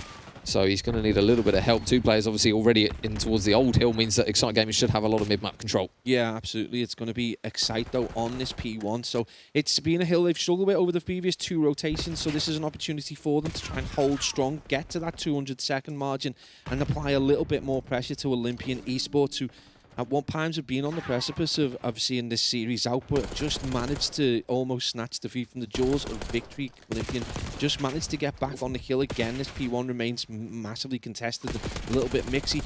Right now, Excite, though, not only on P1, but they're going to be largely set up to get themselves around towards P2. So, yeah, big opportunity in number 7, mate, already thinking about it, I believe. Yeah, you can see there's a few players on the side of Olympian that are going towards P2, but they can't really afford to give too much time on P1. Dalfi finally deals with Kiosku, who still continues to slay them out. Sammy, though, big kill on the new hill, and now It will be Excite very close to that 200-point mark, but likewise, Olympian Esports, they are still within touching distance of them. Kills back and forth. Last person alive is actually going to be Chubbs on the new time, so this is really good for Olympian. They've got the rotation to new pretty much set up. They're getting the kills, and now the last thing Excite Academy are going to want is to start getting pinned back. Yeah, absolutely. You've got Chubbs 155 and dropping 21 and 18, have an absolutely stellar map. You've got 26 and 23 from Dalfi, who's dropped a minute as well. But Euphoria, more importantly, he was a double negative at one point. There's only 7 or 8 kills off being able to bring this back to parity, and you don't want him starting to come good towards the end. So it is going to be a slender lead for Olympian, but they're going to find themselves just under the cosh as Kiosku did manage to get a pick, and E3 managed to drop Euphoria at the right time. But Dalfi, that play is going to be in there. He's managed to get 2 kills there. That's going to give him potentially a easy kind of 10, 15 seconds of time. In fact, they probably should see this out, so it is going to be a rush over to P3. Yeah, they've got to be careful not to conga line up through mid here because they're being watched over, and Chubbs is going to be the man that's providing the oversight and the kills to go with it. There's still 8 seconds of time, and it looks as though Excite Academy are going to try and take every last second of that P2 time. So in towards lockers, the gunfights go through. Sammy with a really big pick. He's now out towards the back of the time, and it will be Surplus with another engagement potentially on his cards, and Sammy gets the win. So Excite, they can get back on the time. They're just hesitating a little bit before starting to soak it up, so it might be a little bit of hesitancy here that might come into play. Dalfi on the pinch, 1 out the back for Dalfi. Can he get the second onto Sammy? Of course he can. Dalfi gets 2. The third is dropped by the nade, and Euphoria gets a 2-piece of his own. Olympian into time. 20 seconds is all they need. Everyone from Excite Academy is starting to just straggle over towards the front of the hill. They've got to be careful not to do it one at a time. First pick comes in. E3 goes down. Smallzilla, Sammy in. All dead. Everyone goes down with 13 seconds remaining. This is pretty much curtains unless Kiosku can go absolutely huge off the top side of trips. No, he doesn't get the kill. Dalfi manages to win the gunfight. Gets a second. Gets a third. 4 go down. That should be game, set, and match. Olympian Esports charging to a roaring win here in this series. 3-1 victor should be done, and it is. Wow, mate. Well done at the end there, mate. That was an incredible performance we see at the end of the absolute wild scenes from Olympian, who at times looked under the cosh. Again, we talked about Excite needing to get better from that control. Their confidence just boosted. They got into the hard point and looked incredible at times. And I guess, obviously, with Euphoria starting so slowly and being largely negative for large parts of that hard point, as soon as those players started to pick up, Dalfi incredible all game. You saw Chubbs at times being a massive hill, but also getting kills in the process, and that's just, led them the way. You can see the guys on screen obviously devastated, because you think about that, the game 2 S&D, so close. They get the control. How close is that hard point again? How much of an outlier is that first hard point compared to the rest of the series? Yeah, so it will be a 3-1 victory for Olympian, but again, Pabs, it didn't really do it justice, it felt, though, in that one. It was just a case where, again, I think when Euphoria started to come into his own towards the latter end of the map, that was where we really started to see the kind of the ability that they've got, and obviously they really did start to swing that map. But yeah, we'll see what the Des thinks of that one, mate, because it was a banging series on our side anyway. We'll see what the boys think. Series is definitely one way to describe it, Spud. We were sitting here back forth out of our chairs and absolutely everywhere, not sure which way that was going to go. It's going to finish 3-1 in the end to Olympian, but should it have been a very different story? It could have been. It was so close to getting that map 5. I mean, we alluded to that map 2 going to round 11, could have easily gone in favour of Excite. The control did go all the way, went to round 5. Excite managed to take it, and then that hard point when I can't remember who was it, got into the back. I think it was Sammy got into the back, found that kill at back of P3. I thought, I tell you what, I thought they're going to take it, force them up 5, but unfortunately not to be.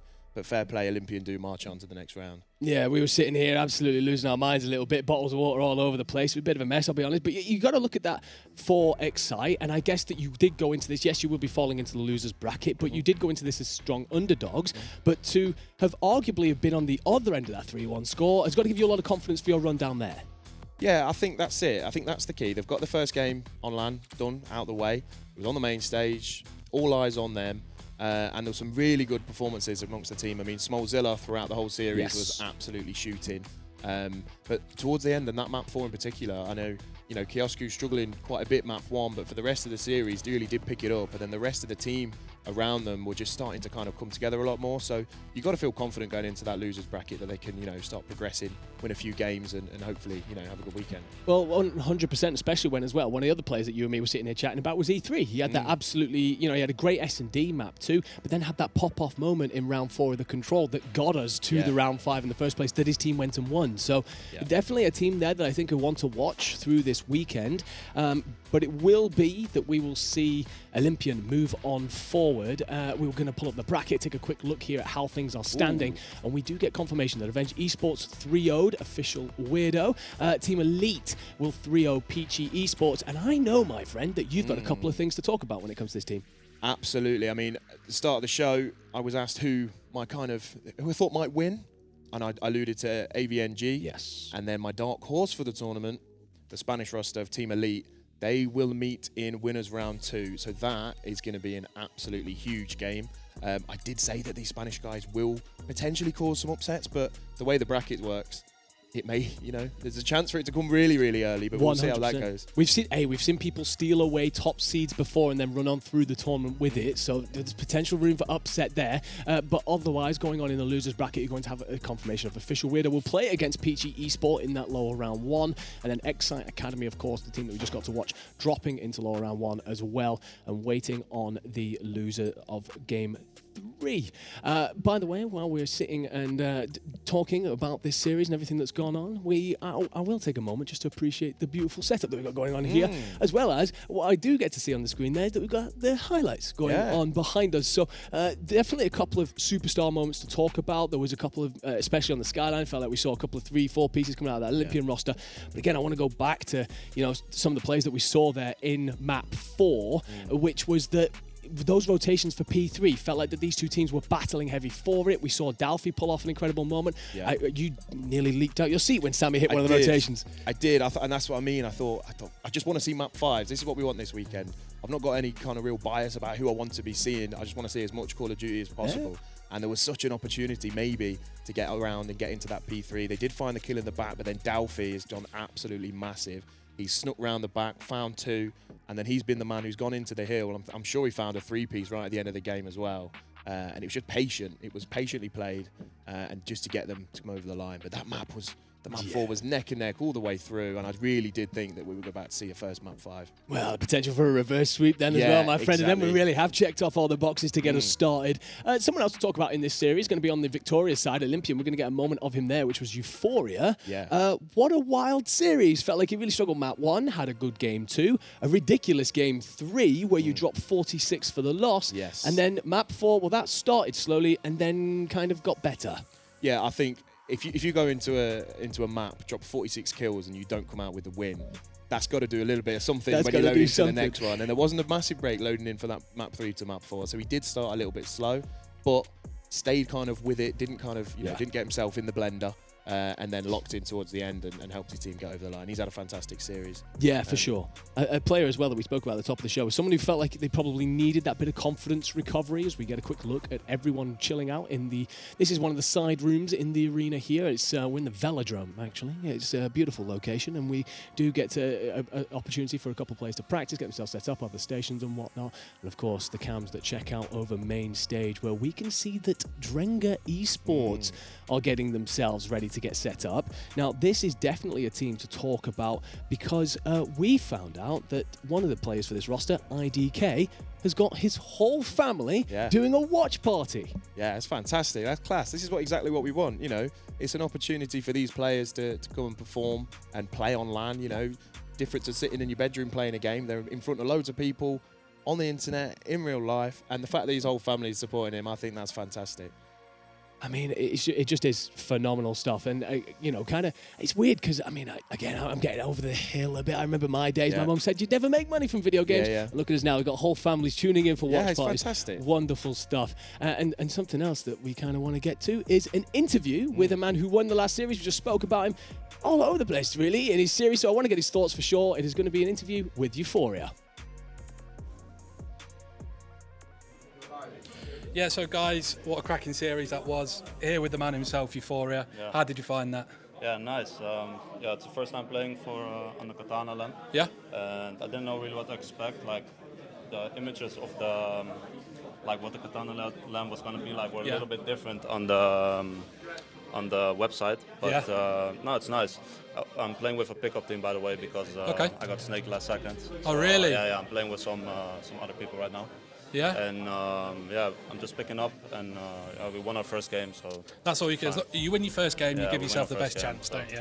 Looked a little bit close towards the end Yeah, there, it was probably a little bit closer than what I thought everybody was probably expecting. Yeah, Everything still okay? Yeah, but we've never played together before, and Wow. yeah, the only problem I had with the PCs is that it's kind of like freezing sometimes for a second, and yeah, the problem is that you can't overclock the controller. That's also a bit like shitty, but it is what it is. We made it work, and yeah, we won. Ultimately, you took the map 3-1. That's all we can ask for. Yeah. You're obviously through to the next round. How does it feel to be in a LAN it's experience, nice to see enjoying everybody it? again. I've seen a lot of people at the last LAN, at the eShop LAN. Yeah. So it's nice to see some old faces again, and yeah, it's fun. Fantastic. Well, no, massive congratulations to yourself you. and Olympian, obviously through to the next round. Yeah. I'm sure all the guys that are in here, the venue of us today, are looking forward to what you can produce if you've done that already. Yeah. So we'll hand back to the guys over at the main desk. All right. Well, congratulations. Well done on your win, okay? Thank you. Interview coming in from Joel there with Euphoria, victorious in that last series against Olympian.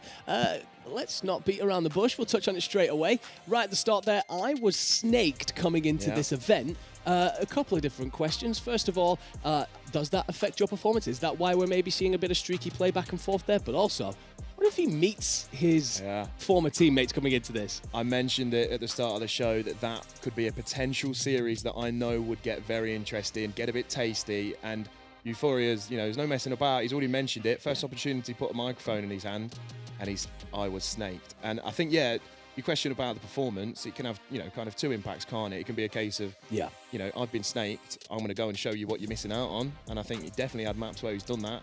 And he's emphasised that he's with a pickup squad. They've already gone and won on their first series on the main stage in front of all the eyes. So he's going to be feeling confident, and he's going to have a lot to prove. So yeah, absolutely. I mean, it's one of those things. You come in here, you're going to be 5th seed, if I'm correct here, with this new team. If you are Euphoria, the team that you were snaked from, is sat in 3rd seed right now. So definitely a team that we could see push on, especially once we start talking later stages of the tournament. That's going to be that Annex Esports team. And yeah, I guess like one of the things is what we've kind of talked about, maybe the bit of pressure that might come through why you are streaky, but it's not just pressure on yourself. It's not just pressure potentially from the Twitch stream or anything else, your teammates. You're also then thinking, well, the people who drop me, I want to prove that they're wrong, or maybe they're thinking, actually, I'm right. So a lot of things there to kind of take on board if you are Euphoria. And fair play to the man for managing to, as we said in map 4, come back from what was a very tough start indeed. We'll pull up the bracket just very quickly to remind you guys exactly where we are, and that we will be looking at Mistaken Esports against Drenga down there in match 8. So that's right at the bottom left of your bracket. And that Mistaken Esports roster going to be Spen, Cobra, Russia, and Kinney. Okay, so Kinney, and then those 4 are going to be playing up against Drenga. And we just mentioned about how IDK has his whole family watching. That's going to be playing alongside Hafron, Makoof, and Alfredo. I will say there's quite a bit of difference here in seed, but my personal experience with these gents is low. So do you have any input on this series, my friend? Yeah, of course. So I think Drenga, their roster, underrated with the seedings. I think they could easily be placed higher. A few things maybe not gone their way in 2Ks, but they are a team. They can shoot. They were here yesterday. They booked scrims 4 till 8. They were here. They're ready to play, and they were taking maps off some of the other teams that I've seen already kind of doing well so far too. So that's going to be exciting to see. And then the Mistaken roster, obviously a lot of PPs. I know a few of the individuals on that. Kinney stands out, plays a lot of Call of Duty, that man does. And I actually, while I've got the opportunity on the microphone, Kinney, I want that $1 back from that CMG child, mate. Thank you. But yeah, so I'm looking forward to seeing that series as well. That's going to be good fun. Okay, all right, Kinney. If you've got $1 or maybe £1, we'll put a bit of interest on it. Make sure to hand it over to Spud here, who will be around the venue, so you can't really hide from him. But yeah, no, I'm very interested then, because obviously I come into these 8 and I don't know too much about them. But setting that up, then we're looking to see if Drenga can pull off the upset. And we just nearly saw one there in the first series on main stage, and I think one of the things you come back to is, teams come into this, if you are favourites, you've not got much LAN experience, those pre-game jitters, we've seen already, they can have a big impact. Yeah, absolutely. And I think there's the impact as well is that a lot of these kind of 8 players, they know each other well too. They play a lot of online COD together. So there is that kind of added element that comes down to it. And, like I said, the seedings, I wouldn't have expected these two teams to be kind of so far apart in those seedings. And I think this could be another game that gets quite passionate. And I think also I'm really glad that Drenga as an organisation have managed to get themselves a team to this LAN. They did come as owners to Middlesbrough just to watch and kind of support the scene. So I'm really glad they've managed to pick up a good squad to come and represent them at this LAN as well. So potentially undefeated, your owners have come along with you, and we've seen a lot of stuff on the timeline about the wonderful work that they've been doing, getting things all set up and sorted. Very passionate squad indeed, and a whole family tuning in on a watch party. I think there's certainly a storyline to pay attention to there. But what we will do is keep track of everything, get everything set up on main stage first. But for now, we're going to take a very quick break, and we'll see you on the opposite side for that storyline settler. I'm looking forward to it. Yeah, can't wait.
ladies and gentlemen, to the Katana Spring Open LAN 2025. I'm not sure what a Katana is. Here at the College of Esports. Now, you may have recognized that I've actually swapped out my assistant for this next one. We've got Pablo jumping on in. Fantastic cast, my friend. Anything that you felt you could take away from that first series? I could take away the inside of my t-shirt because I've decided to wear green, and it's quite an exceptional option, that was. We didn't think about this, did we, this morning when we were getting ourselves ready? You actually gave me the advice not to wear green, so I'm not sure what happened there. Anyway, fantastic new pattern, my mate. First series, obviously you guys nearly got to a game 5, absolute banger to get us started here. But now we're jumping on with Drenga and Mistaken. Now, Drenga, we know that the owners are here. If you were watching during the break, the guy in the very floral, beautiful shirt is actually one of the co-owners of Drenga, and they've also got a watch party going on. So a couple of eyes on them right now. Yeah. I love the guys at Drenga. I've been on one of their podcasts actually in the past, and they're totally dedicated to this scene. Like they become en masse. It's like Entourage or something. They bring the team, they bring, all the owners, and the passion is always high. And obviously they want the teams to do well, but obviously the first kind of like match up against Mistaken is going to be a tricky one. Yeah, it is indeed. We run through about how this is the underdog. However, you've got a team here in Alfredo, Makoof, Hafron and IDK that hopefully going to be carrying a lot of momentum, a lot of love with them, and we do indeed love to see that the owners are here to celebrate with them along with that watch party from the family.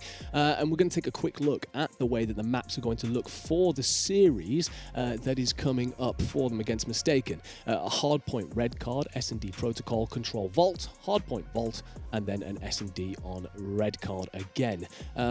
What I will say to you, my friend, I know that it's going to be difficult in terms of potentially looking at how these individuals will play across this, but is there any of these map mode combos that you're looking at and thinking that's where one of these teams can be unstuck? I mean, it's a difficult one. Those 4 players, not someone we've cast over a great deal, if ever, so can't really give you a massive lowdown on their play styles or whatever, but we know that the Drenga boys usually try and have a competitive squad. But Mistaken, it's just always got... They're like, vitalized. There's a range of orgs that are kind of just below the top 4 to 6 orgs in challenges that consistently have good players. You would almost call them a feeder kind of organizations to the top challenger players. We've seen the likes of Vega come through these kind of rosters and stuff. So Mistaken usually bring a good quality team with them, and you can see again, Spen player we've cast over quite a bit, a lot of experience in the scene. So I expect Mistaken probably do okay, but I think Drenga have been attending the LAN, every LAN. Like, they have not failed to attend the LAN that we've put on. They've been totally committed, and with that experience, they'll get better and better. But we expected the first match potentially to be a lot more weighted towards Olympian, and it's probably the closest 3-1 that you've ever seen in your life. It was it was insane at times. So what the thing is, on paper, we take a lot of this information from online statistics, from performances at tournaments that are played online. Once you get to LAN and you're face to face with the people across the room from you, 10 feet away, palms are sweaty, mom spaghetti kicks in, and it's problematic. You can be the best player online in the world, and then you can completely shit the bed when it comes to LAN. Yeah, very true. I'd probably phrase it slightly differently, but yeah, you are right. You do end up in a situation where, even for us, right? Like, this is all very different. We're sat in front of, different lighting. We're sat in front of a green screen, all these various things that back home you just wouldn't be. It affects the way we operate and the way we work. So let alone if you're a player out there and your performance is so under the microscope. And I think that you're right to call it back to that previous series and how close that was. Because I think if you're Drenga, you're thinking, well, if those guys nearly upset those guys, why can't we go out and do it against Mistaken, even though odds might be against us? I love that you call it that Drenga attend all the events, because if I'm correct, I believe that the owners turned up in Middlesbrough, even though they didn't have a team, and then wanted to make sure they had a team for this one. So very much are delivering, and very much an incredible set of owners and a supportive network. Yeah, and this is what it's been the case for a long time. Obviously, we've seen how difficult it is as an organisation to kind of stay in the scene. It can be expensive at times, but there's always been a hardcore group of orgs that have just stuck in Drenga. One of the newer ones who've come through, but Team UK, a great example of an organisation that turn up time and time again. I've had consistently, supportive owners and good teams. Vitalize. We've been casting over these orgs for ages, and obviously some of the guys that have turned up today, Excite. Obviously, we've seen them. I think was it Was it not TK? Who was the I can never the chap who used to who got his hair cut? He had the really wild large Tika, yeah, Chika Melt. I think he played for Excite at the ES Hubland. And again, we just see these orgs turning up with different players and a different attitude and just wanting to compete. We obviously got favourites, and they've obviously, you know, they're favourites because they've done well in the likes of the elites and things like that. But I'm just expecting every game to be super competitive. Well, actually, I want to kind of jump onto that a little bit and talk about, because I put Spud in this position, I put him in the hot seat and made him make, you know, kind of predictions. Unsurprisingly, his favourite was Avenge Esports, and you know, I imagine you're probably going the same way. Well, all right, I'll ask you that question. But also, I then want to know who else you're kind of keeping an eye on in this tournament. Is there anyone that you're kind of like hoping has a bit of a run? But it's a weird one. I think with Avenge, obviously Julian and Callum are just lights out in terms of their capabilities. Yeah, not bad. I think Red and COD gone from being, you know, quite unplayable online at times to then coming to LAN, and he was very much the string puller, but it didn't, his performances didn't translate as well. They weren't terrible by any way. He's still putting up numbers, and obviously his team won that ES Hub LAN, and I expect they potentially got the firepower to do it again, but it is going to rely on Red and Haptics to do a lot better, I think, than they did last time. And we've got a couple of teams. You've obviously got Paddy, Nathan Parker, Infinity, Nathan Parker's team that are very experienced at LANs. They've all absolute straight shooters, and they could cause a massive upset. We've seen, you know, the team with Rush on, who's like the young phenom. Just how young is up in the air, but he's the young phenom, and he's, you know, very determined to do well in this. We've got a few good sides, I think, with a good LAN experience that are all kind of at the same level, and the only thing I think that separates Avenge potentially is that Julian Callum combo. Yes. No, I've spoken about the way I did get to cast the Elite recently in the Avenge. It felt like it was the Julian show a little bit, and I was looking at, you know, some of the other players to potentially step on up, so I do agree with what you're saying here, and this is a great opportunity to do that. For the Elite, for example, they're probably coming in as one of the lowest seeds. Here you come in as number one. However, if you're one of those players where the spotlight is on you to maybe step up a little bit, or maybe the spotlight is on the Julian show itself, is it more difficult to come out and put on and really deliver, or do you think that that's actually one of those moments where players should thrive? No, man, Julian's calm. He is calm. It's like disturbing. There's no, they can dominate a team, and while the rest of the team are kind of more excited and the fist bumps are going out, Julian's locked in. You know, having watched him at ES Hub, he is unflappable. So, and which is good, because that's I think Callum and Haptics have got quite reserved personalities as well. But then you've got Red, who is very loud. He's very much the in-game leader. He is very much kind of like talking any players that, you know, might get nervous or might get kind of like, it's not nerves, it's that go rogue element. It's a little bit of naivety. Red can kind of rein that in. That's what a good leader does. You know, you talk about good in-game leaders. So we take someone like Brezzy. When he was playing last year, I think it was for Clutch Train, Twiz, a player that is notoriously rogue. He's so quick. He's such a good shot, but he would often find himself in positions where he wasn't able to support his team. He comes under Brezzy. Brezzy takes him under his wing and develops a completely different player, and Samir just feels different. And that's what Red and COD does for this Avenge team. Just a little bit, you know, bit of smoothing over the rough edges, giving them good strategies, and they're able to plow on.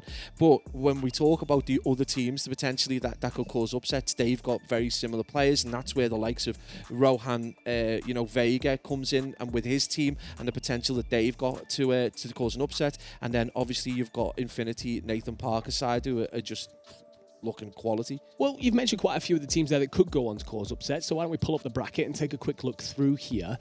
We will see, again, confirmation that Avenge won 3-0, Team Elite won 3-0. I guess one of the questions for me is, do you feel that Team Elite squad there can upset Avenge? Because a couple of people, Spud included, feel that they're very underrated, and also coming in and just absolutely pushing Peach Esports aside, that's a statement, right? Yeah, I mean, Peach Esports, that pushing them aside, yeah, that is. I think they've come in with their tails up a little bit, but I mean, it's a weird one. Game 1 is always a strange one to try and get predictors out of. Obviously, when I first came into Call of Duty, I'm like so EU biased. It's disturbing. When I first came into Call of Duty, you know the way we come from, like as the country, from a football background, to see that double elim bracket for the first time, I always felt like it was in place to help the better teams. The better teams that don't have a great first game have an opportunity then to move on, and that's exactly what happens. Is that you can see some good teams just not warmed up enough, didn't get shoot enough bots, or just had a little bit of a communication breakdown, and it just cost them, and they go into that lower bracket, and then they start to fry. So it's difficult. First game's always difficult to read, but I don't expect. The other thing, obviously, when you've got players at the challenger level, right the way down to, Div 5, Div 6 kind of AEL level, the range of communication styles, the range of being able to execute strategies consistently at a high level is so wide. I don't really expect to see upsets in the first round, and potentially the second round. It's only when we start to see those 3 versus 7 kind of it's not a huge disparity in terms of the seeding. Yeah, no, those narrow seed games, it starts to become a case of is it even an upset? Because those kind of teams on their day. Yeah, no, you're completely correct. I think that's where we do expect it. But I look at that first series that you and Chafing just went over, and you're right, because you talk about how the first game, especially online, I mean, in any tournament, right? Sometimes you just got to get those jitters. You just got to get it through the motions a little bit. If you, as you said, if you haven't warmed up enough and stuff, it can feel a bit weird. And Drenga are going to be the underdog here against Mistaken. So very much looking forward to seeing if they can push it as close, because truly, if we're being honest, like that last series, we probably should have ended up with almost 3-1 the opposite way, or at least seeing out a game 5. Taking a quick look here around the venue, and you've had the opportunity to walk around here yesterday. You were alongside me yesterday. What have you made of the college here? The college is fantastic. Obviously, if you've got the opportunity to come here and to learn your craft. Now, one of the things that they do really well, and this is why we've partnered with them, is give the students the opportunity to be able to get actual practical experience in Call of Duty. They do this for a lot of different esports. Obviously, we've got League of Legends team that they've got. They've done this for Halo already, and I'm going to assume they've done it for other esports as well. But this is just give them the option to get their hands around Codcaster, its quirks, it's because year in year out it's broken in some way.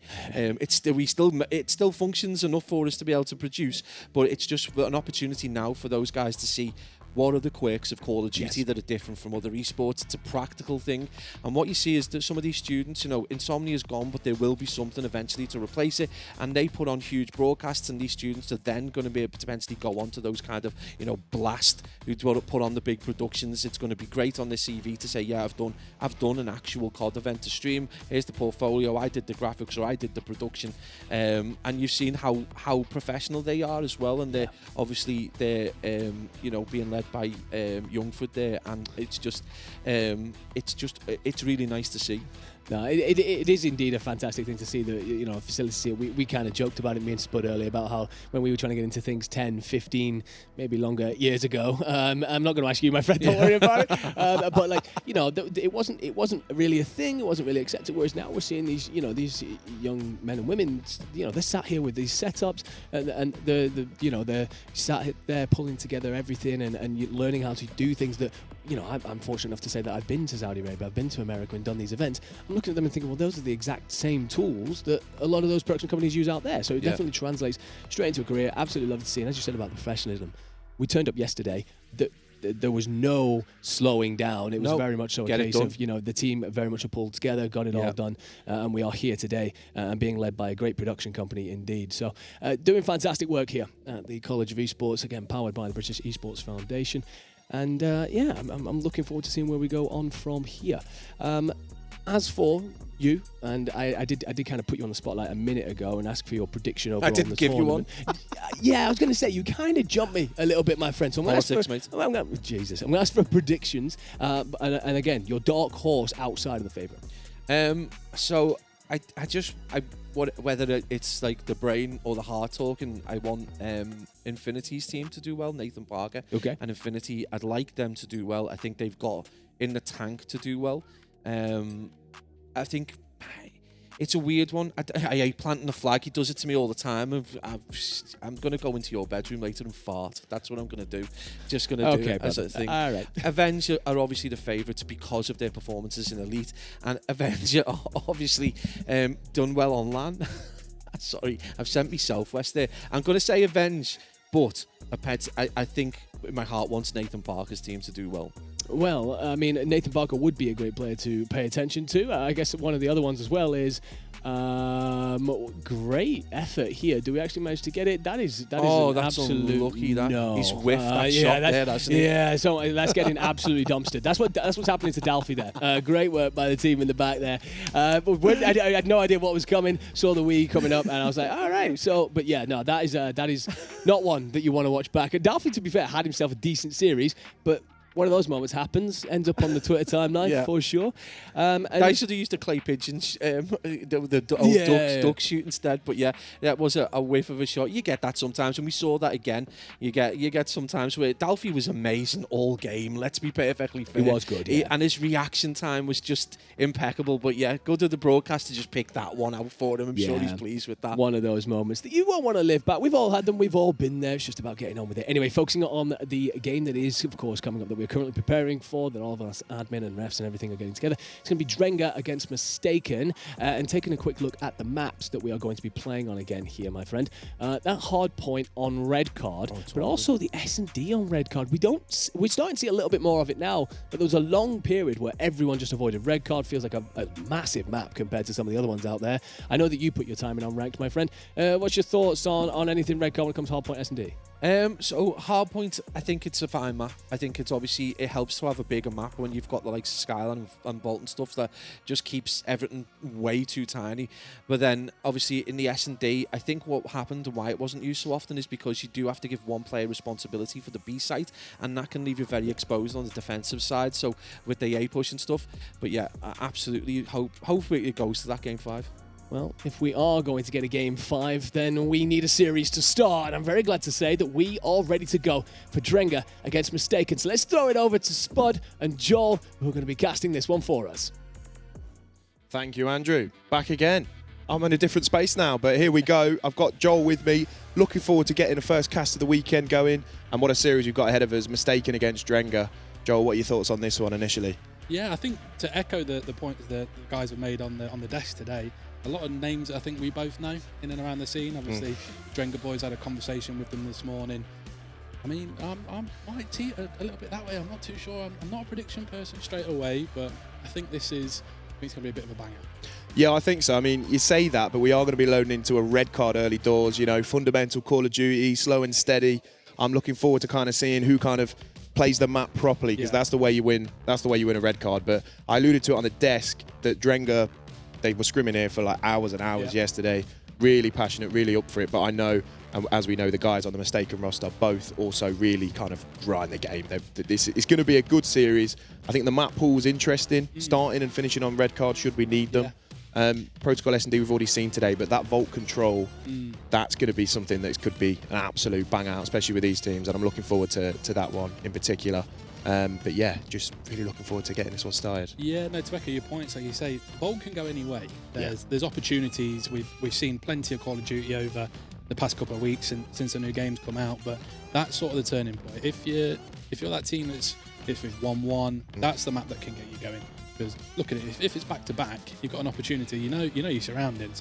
So, but like again, they've said on the desk, double red card in there. You don't see it too often. I've not cast it over a vast amount. I don't know if you have yourself, but not an awful lot. Should be good. Looking forward to it. Yeah, but I think I think it's not long till we get this map started. But I do want to say, compared to the last series, this might be the one that really does get loud. So in that main stage, in that room, I think things are going to get pretty passionate. We'll get ready. I think we're going to hear a few. I know Makufi's going to be quite vocal. Okay. Kinney, once he gets going, he's going to be shouting about. Loud. So yeah, I think a few of them will be. I'm looking forward to it. Good.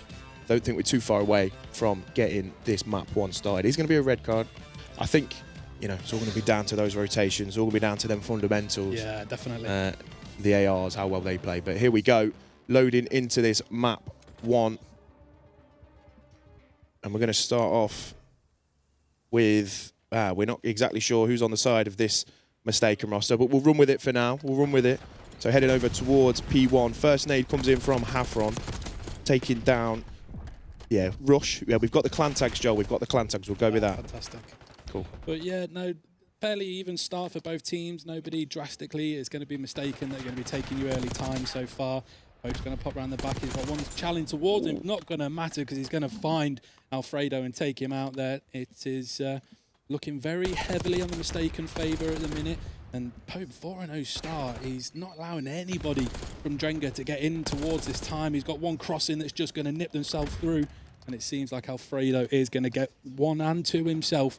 And it looks like it's going to be a little bit of scrap time for Drenga, but off towards P2 we go. Yeah, it's a nice start if you're on the side of mistaken. I think they found 2 4 deads in that opening hill, and that's not exactly how Drenga want to get started. Good end to that hill, though. Alfredo finding a 2-piece, and they are going to get this initial time on P2. IDK, with his family watching at home, finds a big kill. P1, oh, but he just ran out of bullets and couldn't find the 2-piece.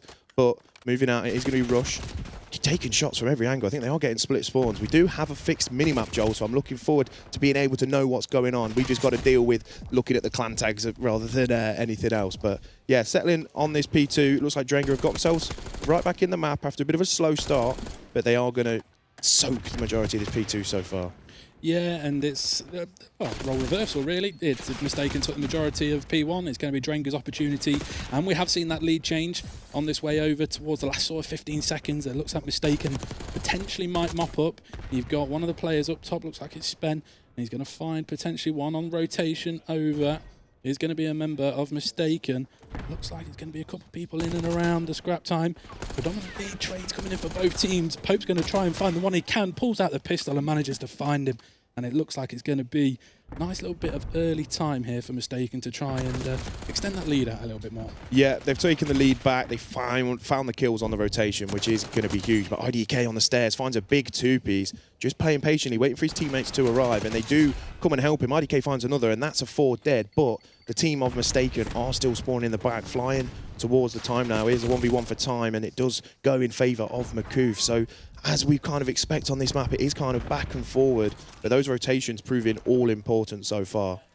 Yeah, and I feel we said at every hill, everybody seems to be nothing really to split the teams. You've got IDK on his 5 streak at the minute. He's trying to get in and around, and Makoof is going to find one, then instantly traded back out. So the last 10 seconds, these are going to be where the map starts to pull themselves apart, people taking their scrap time and making use of it, really. But off towards New, it looks like we go. Got Alfredo up above, just trying to put some damage down. He's going to run his way out the back. IDK will find one as well. But it looks like it's going to be potentially some nice early time for mistaken. But they've got the boys of Drenga coming around the corner. So let's see how they're going to do. It's going to be Pope. He's got found one on the hedge. One underneath. It looks like it's a couple people underneath here. One's going to slide out. He's going to get taken out there eventually by a Heffron, but nothing to split the team, Spud. Yeah, it is just neck and neck. And this P4 can be a hill on red card where a team can start to kind of push a little bit clear and find an advantage, but we are just seeing it constantly contested at the moment. It is the side of mistaken who have had the majority of control, though. Alfredo trying to break through mid, will pick up Rush there, but there's another contest for time, and I think it's Hafron who's got himself on there with number 2, but he does fall. So mistaken are going to take the majority of that P4, but moving over towards P5, this is all comes down to which side spawns do you want, and then see if the other team can just get them in a blender now. But good start for mistaken. Yeah, absolutely, and it looks like it's Spen and Rush that are doing well at the minute, and seemingly Rush is going to continue on, going to try and bring himself back roughly towards an even KD here. He has got one of the members of Drenga just round the corner. Not too sure if he's going to expect him. Chel's going to come through, and Alfredo and Makoof will both pick up players. But they've got to try and get somebody on this time to not allow the mistaken members to drag themselves too far clear. And it looks like Drenga had a member on time. Heffron is going to get taken off. And it's pretty constant mistaken kill feeds here. And the Drenga boys just struggling to get themselves in and around. Nobody... One of the trickier hills, I think we'd say on the map, never seems to be constant time on there, but this is the sort of area in the map where you start to drag yourself clear if you can gain the 10, 15, 20 seconds. And Makoof will come through on a 3 streak of his own now, taking 2 members of mistaken off of the hill, trying to find the third, not going to manage to do so. And it looks like it's going to be mistaken after the first rotation. It'll be pretty clear here. Yeah, that's a pretty strange P5. I mean, as you say, it does often stay uncontested, but there was barely a second for either team on that hill. They were both just trying to hold the angles and play for the spawns and kind of just, those long-range gunfights with the ARs, but nobody really hopped on that time. So as we do move towards the second rotation, it's going to be Mistaken who jump on there. Kinney, who I think is our number 2, did have a really slow start to that map, but he has picked it up a little bit now, does have a lot of time for his team. He's soaking all of that. But Drenga really got to try and kind of just level it up. They don't want to go more than one hill behind here, because this is where it can just really get yourselves in a blender. Heffron needs to step it up a little bit, 6 and 15 to get started, but it is going to be Mistaken who take those guys off that hill. It looks like Drenga are going to try and get themselves set up ready for this P2 with 20 seconds to go, but I don't know if Mistaken are going to let them. Big kill out of Makoof though. Big pick there. Yeah, and seemingly last sort of 10 or 15 seconds usually up for grabs for either team on this map. Predominantly it's looking like it's going to be Mistaken that have taken a bit of advantage here. It is going to be them that have got rotation over towards New. But just keep your eyes on your mini-map. You have got Makoof and Heffron that have just spawned out the back there. So it'll be interesting to see if the members of Mistaken are going to read that. They're not going to find Alfredo from up above. Does then get traded out. Kills coming in for both teams, predominantly in favour of Drenga here, and they need to try and capitalise as much as they can on this time, because they can't afford, especially on a map that can sometimes go down to the clock running out here, that they need to at least keep it contested and keep themselves involved. But fingers crossed for the boys, because I know they'll be listening, but we shall see. Yeah, I think they're doing well at the moment on this P2, because the all-important P2 to P3 rotation is what comes in clutch as well, because you can end up spawning miles out for that P3. But they did soak a lot of that time, and it looks like they are going to try and commit themselves, but they've just lost the spawns as well, so it's a big advantage. Mistaken do manage to break the hill. And look at this guy, number 3. I think it's Rush. He's absolutely frying. 25 and 15 for his team. And he's just playing for everyone towards Old. The pistol comes out. There's the kill onto Heffron. Scrap time going to go in their favour. But yeah, moving over back towards P3. And it is going to be initial time going in favour of Mistaken once again, I believe. Alfredo pushing around the side, though. 17 and 13, having a good map. Needs to hop on that hill a little bit, though. Plays patiently. Doesn't find anything but plays his life, but Joel, he's going to try and get around the back and play his life for now. He is, and it looks like it's going to be quite a busy hill. Quite a few of the members are going to be in and around. It's Mistaken, it's Drenga, both hitting this time at the minute. It's going to be predominantly Drenga for now. They're going to have to try and deal with the next wave. They've managed to get a couple of members of Mistaken out of the way.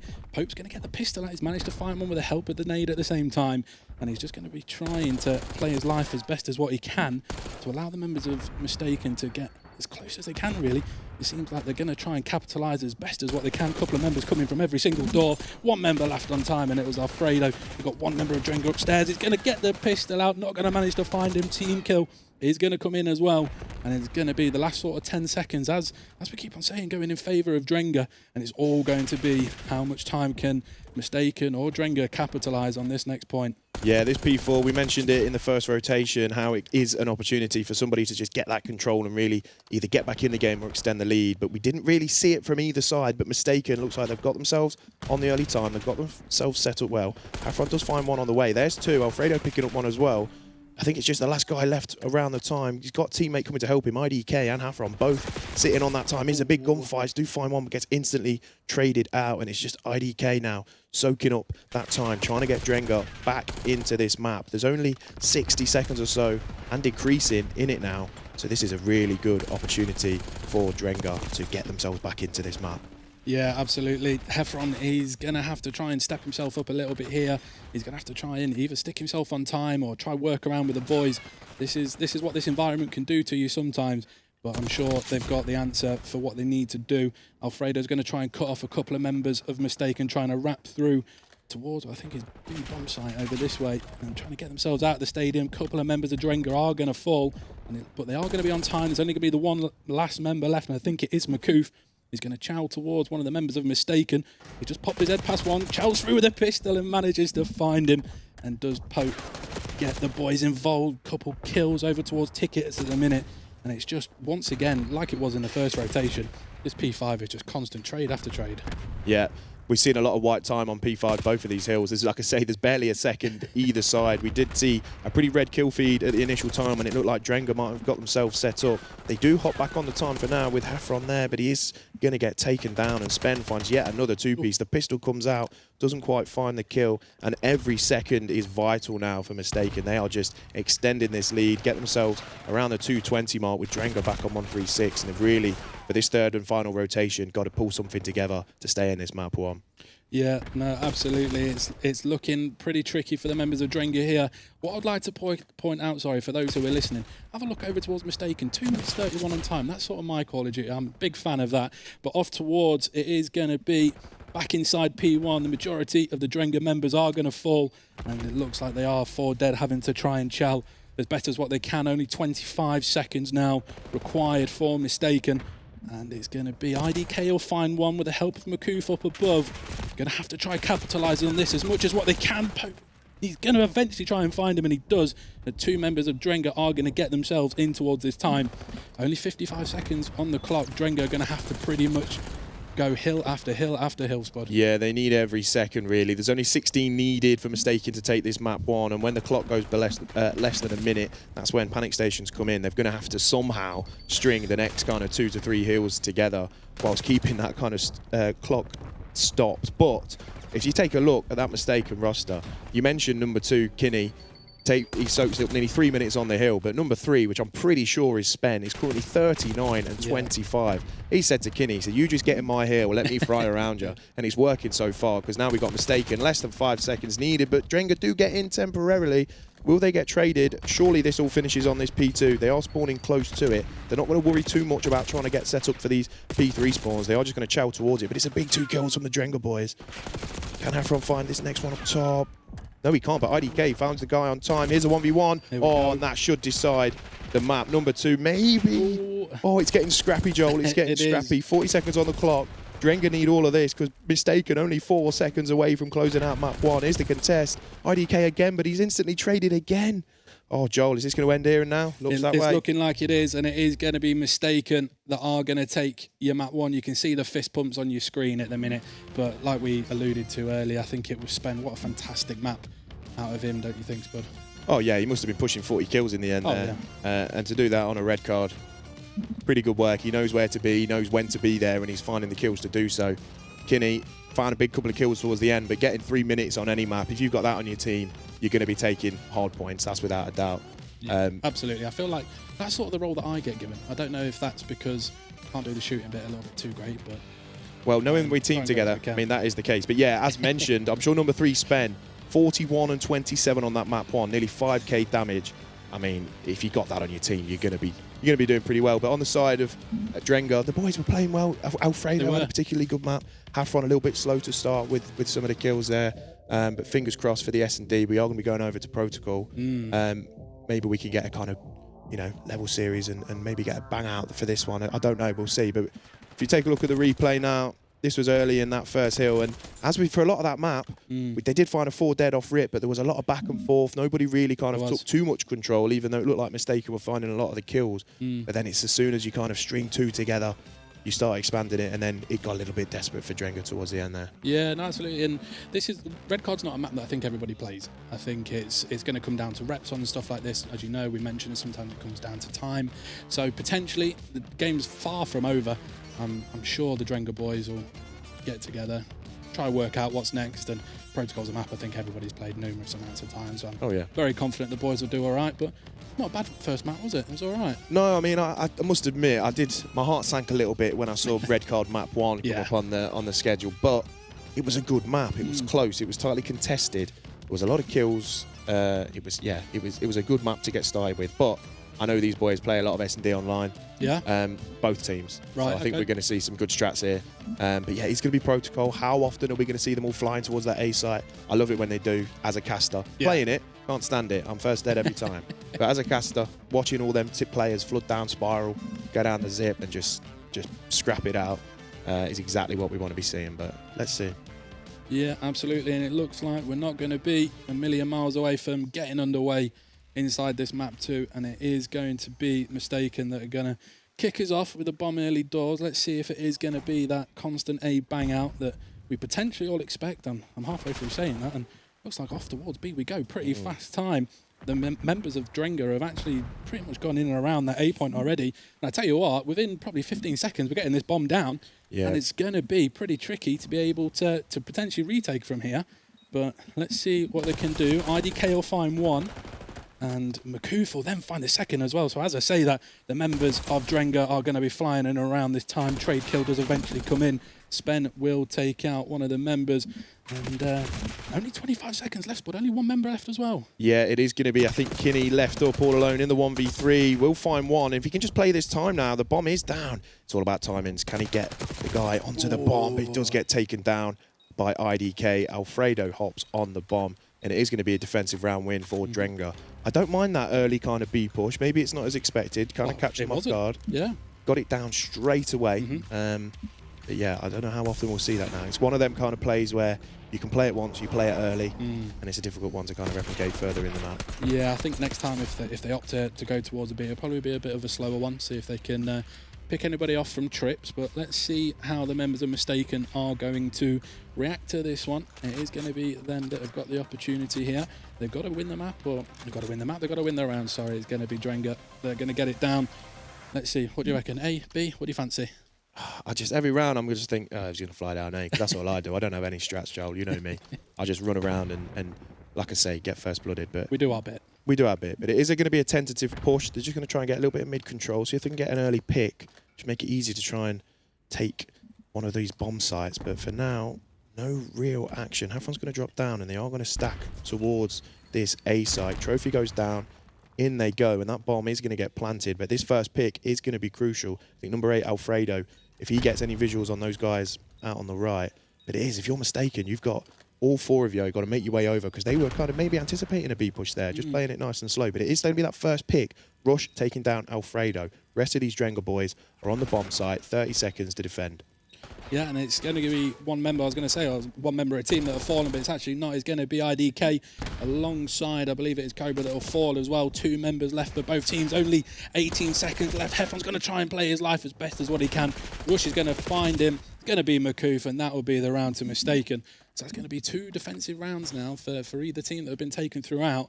So fist bumps are in, so we don't know what to say. There's no offense, there's no defense. Let's see what happens. Yeah, it's just back and forth, as we've seen previously. Not sure if there's been an issue with one of the lobbies or something at the moment. Potentially. Don't know. There's a bit of confusion going on. But it is 1-1 at the moment. We'll see if we are just going to load straight back in for the next round, or I don't know, we've got some unhappy players here. Yeah, I'm not too sure if it's a headset thing. Couple people pointing at the monitors doesn't seem to be affecting the Drenga guys. So the boys of Drenga are locked in. The boys of Drenga are locked in. Maybe that's going to come into play. Maybe they're going to have a bit of an advantage. You can't get your head checked on an S&D. No time for that. But again, it's a little bit more tentative again for this time from Mistaken. Not going to go and fly towards that B site. But this first pick, I'll tell you what, number 4, which I believe is Russia, has got himself away. Alfredo with that first pick though. Ooh. Big gunfight up towards top. Will he just opt to get out of there, or will he go and take that chout? Smart here from Drenga. They've got quite a lot of map position if we're looking across. I think they found the man with the bomb as well, so I don't know if it's a case that they're just turtling around it, and it is going to be Heffron that will at least take out Rush, so it's going to be just number 3, which I believe is Spen, was going to be the last one up. Drenga are going to take the round, and looks like some happy faces on the screen at the minute. Yeah, Makuf's looking like a happy man right now. Smiles all round, but let's see how the rest of this map goes and see if he's still smiling at the end of it. I think there's still some grumbles on the side of Mistaken at the minute. Hopefully they can get something sorted. Okay. Yeah, so we'll see. We'll see what's going on with that. But for now, it is going to be 2-1 to Drenga. Seems to be a bit of packet loss, I think we were just told there. So I'm sure it shouldn't be affecting them for too much longer. I'm sure the guys doing a fantastic job here. We'll get that one sorted. But off towards we go. It is going to be Mistaken that are going to be on defense. Opportunity for Drenga to capitalise on this 2-1 lead. Want to try and extend themselves out. Let's see if there's going to be any fast engagement. A couple players from Mistaken are going to be down in towards A. A couple members of Drenga are going to be down there as well. And by the looks of it, it's going to be Russia that's got 2 members. The Drenga just shoulder in the corner, comes round the corner, does IDK. He's going to get found out. Is he going to try? No, he's not. He's going to opt to play up the zip, get himself up into top grannies at the minute. Yeah. But some nice play here. Yeah, if you're mistaken, that is a big pick to find. IDK currently 5-2, most kills in the whole lobby. So for Russia to take him down early doors is going to be a big pick if you are mistaken. But that bomb is nowhere near the site at the minute. It's just really patient play, which you've got to expect, you know. big game, a lot on the line. Yeah, absolutely. Nobody giving away anything for free. No, of course, like you say, it's with 27 seconds left, you want to be getting a little bit closer. It's quite far away from anything. It looks like Mistaken have got members all over the map. And just like that, Makoof is going to be the last member up. And Mistaken have capitalised on a bit of slow play there from the boys of Drenga. Fist pumps are in, so we're going to be evening up here. Yeah, 4 rounds of defence so far. You've got to expect first team to take the offence. Maybe they're the ones who go on and take the map. And I anticipate it will just be that case of someone's going to end up dropping down into that site and just finding a quick 2 or 3 kills. But who's going to be the team that fancy challenging it? Because at the same time, that can have the opposite effect. You could easily 3-4 of you all dead instantly too. So that might be, for now, early in the map still plenty of rounds to be playing. Nobody really gambling too much. They were both just trying to get a bit of map control and play for a pick. We are going to get on board with Russia as Mistaken start towards the offense. Maybe get some... Oh, if he'd have flew down there, he might have had some really good timing and found a 2-piece. But does allow them to set up. Somebody has naded themselves. Maybe it's one of those occasions on this game where they throw a nade against the enemy's nade and it blows up. But now we've got number 1, which I believe is Cobra, all alone in a 1v3, is going to get taken down. And it's just more of the same, Joel. It is, and like we mentioned and alluded to, I think someone's just got to drop down and go for it and just try and put them on the back foot, get it set up as quick as what you can. If you've got a trophy, get it down and just try and be a little bit more aggressive on the offense. Like you say, we're seeing consecutive defenses here. It'll be nice to see a bit of a role reversal, what do you think? Yeah, just got to trust the gunny maybe. Trust the gunny, start flying towards it. But it's still, like I say, we've had 5 rounds in, but there's still nothing really separating them. 3-2. It's better somebody at some point will have to take that gamble and get a little bit more aggressive. I did really like that play from round 1.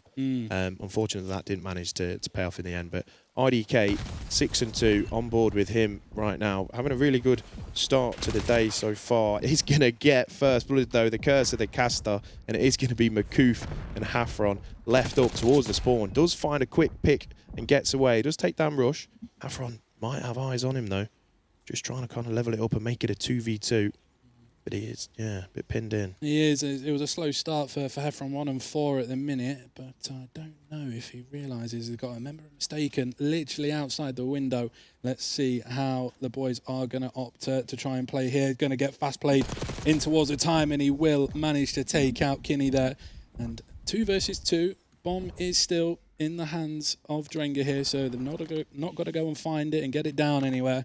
But like you mentioned, these players play S&D all the time, so 2v2s, they'll be used to situations like this. But in comes that kill from Heffron. Bomb is going to be going down, and it is going to be, I believe, Spen that is going to have to try and fly towards this and try and attempt a 2v1 retake. Or are we going to see the first offensive? Potentially, but Makoof is giving his life away so cheaply there. Heffron sliding around, is going to be weak. Oh, does get out of there for now. 30 seconds on the clock, so still plenty of time, and he does find the final kill in the round. And Joel, there is your first offensive round win, and it does go in favour of Drenga. It does, and potentially that's the catalyst for them here in this map. Opportunity to extend the lead out even further. And like we mentioned, these players playing Search and Destroy all the time. They're going to know where they need to be in the right timings. And it was indeed the Drenga boys that managed to take that round and give us our first offensive win. So it is going to be 4-2. They've got the opportunity to get back on that defensive win. And if they do, they'll be looking pretty in this Search and Destroy, don't you think? Yeah, it's a big advantage, as we said, when you've got a map where it is just a case of defense after defense. That first team to strike and find that offensive round win is a big advantage, and it's just forced Mistaken now to play that strat, as we mentioned, all just flying down towards this A site, trying to get control. Looks like they've managed to do so. Bomb not going down just yet. And it seems to be we're going to be in and around it. We're in the process of getting that bomb down, and it is going to be a member of Mistaken that's going to fall, so it's going to be advantage to Drenga here. I say that, but the strangest gunfight I think I've probably ever seen just happen in front of our eyes. It's going to be a 1 versus 2. Bomb is going to be down. It looks like it's potentially Spence that's going to be flying towards one of the members. He's found one, tries to find the second, not going to manage to do so. Big defensive round win there from the Drenga boys, Spud. Absolutely, and IDK continuing that form. That gunfight down the bottom of that elevator was obscene. I don't know how he's managed to find the kill in the end. But yeah, absolutely fantastic from IDK. 9-3 so far. And Drenga 1 round away from levelling up this series. Are we about to see it, or can Mistaken kind of lock back in and maybe force a round 11? Is that too early to say? I think the members of Drenga that we're pals with, I think they'll probably have us if we say they're not going to take this spud. So I'm gonna sit on their fence. They've got an opportunity to get this bomb down, potentially a little bit of the same as what Mistaken have done. So let's see. But IDK 9-3 on a 3 streak at the minute. Everything, so it seems to be for Drenga, is going through him as it stands, and potentially it's just because they've got the opportunity to win from here, do they just go for it and try and get it down? And seemingly it is going to be a little bit of that way. You have got a member of Mistaken that's going to get themselves up towards P2 here, so potentially I think it is Russia that might go on a bit of a pinch if he could have found him. A couple of shots there as well, but that is going to be first blood going in favour of Mistaken. Advantage those guys at the minute. 4 play 3 bombs mid-map, which is interesting, but they need to try and either get away and leave that guy out heli or try to take him down. It looks like IDK is in a bit of a tough spot at the minute.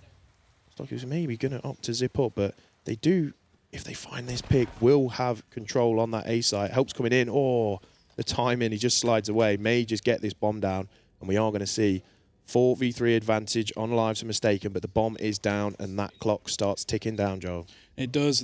Mistaken have got the opportunity just to play for the trades here. They've got the man advantage, and it looks like a couple of members are going to be coming round. IDK found one, not going to manage to find the second.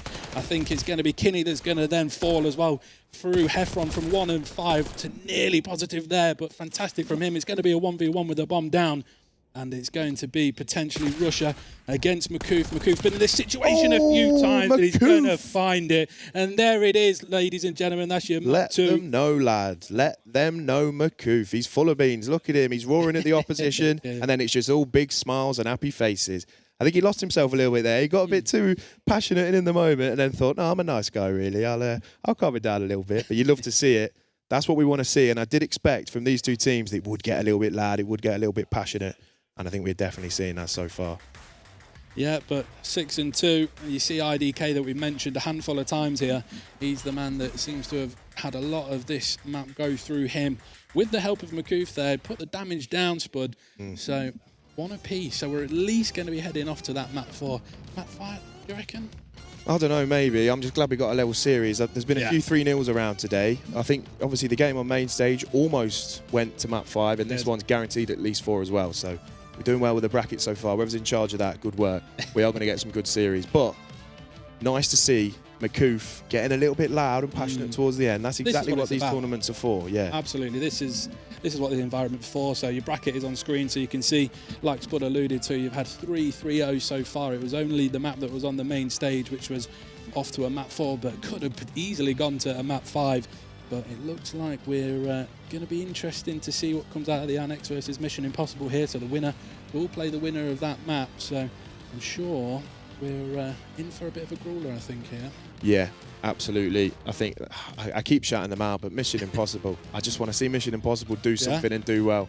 My mate Connor Abuse, I want to hear him shouting "Ka-chow" across the PCs. I'm looking forward to maybe catching a little bit of that, but we'll see. See the replays from that S&D then, and Heffron did find a couple of big kills. He was struggling a little bit, like you said, but he did find there's a big kill there in particular, which allowed them to just get that bomb down. But IDK finding 10 in the map, big pick there, getting himself out of there. But the rest of the team picked up, and in the end, it wasn't really close at all, that map 2. And there's that gunfight that you alluded to. It's probably the strangest one we'll see this weekend, I think. It was ever so tight. Everyone's cameras swinging around here, there, and everywhere. So let's see how we are going to get off to in this map 3. I think we're just waiting for a couple of things just to get sorted out here. So it might be an opportunity to speak about what's going on around here today. Obviously, plenty of opportunity trying to bring LAN into EU. I've spoken about it with Heffy a little bit earlier. How have you found it so far? Yeah, I'm loving it. And as you can see, you know, look around the venues. You've got, I think this game. No, I thought that was Mission Impossible then. But it's just one of the stations that we've got going on today.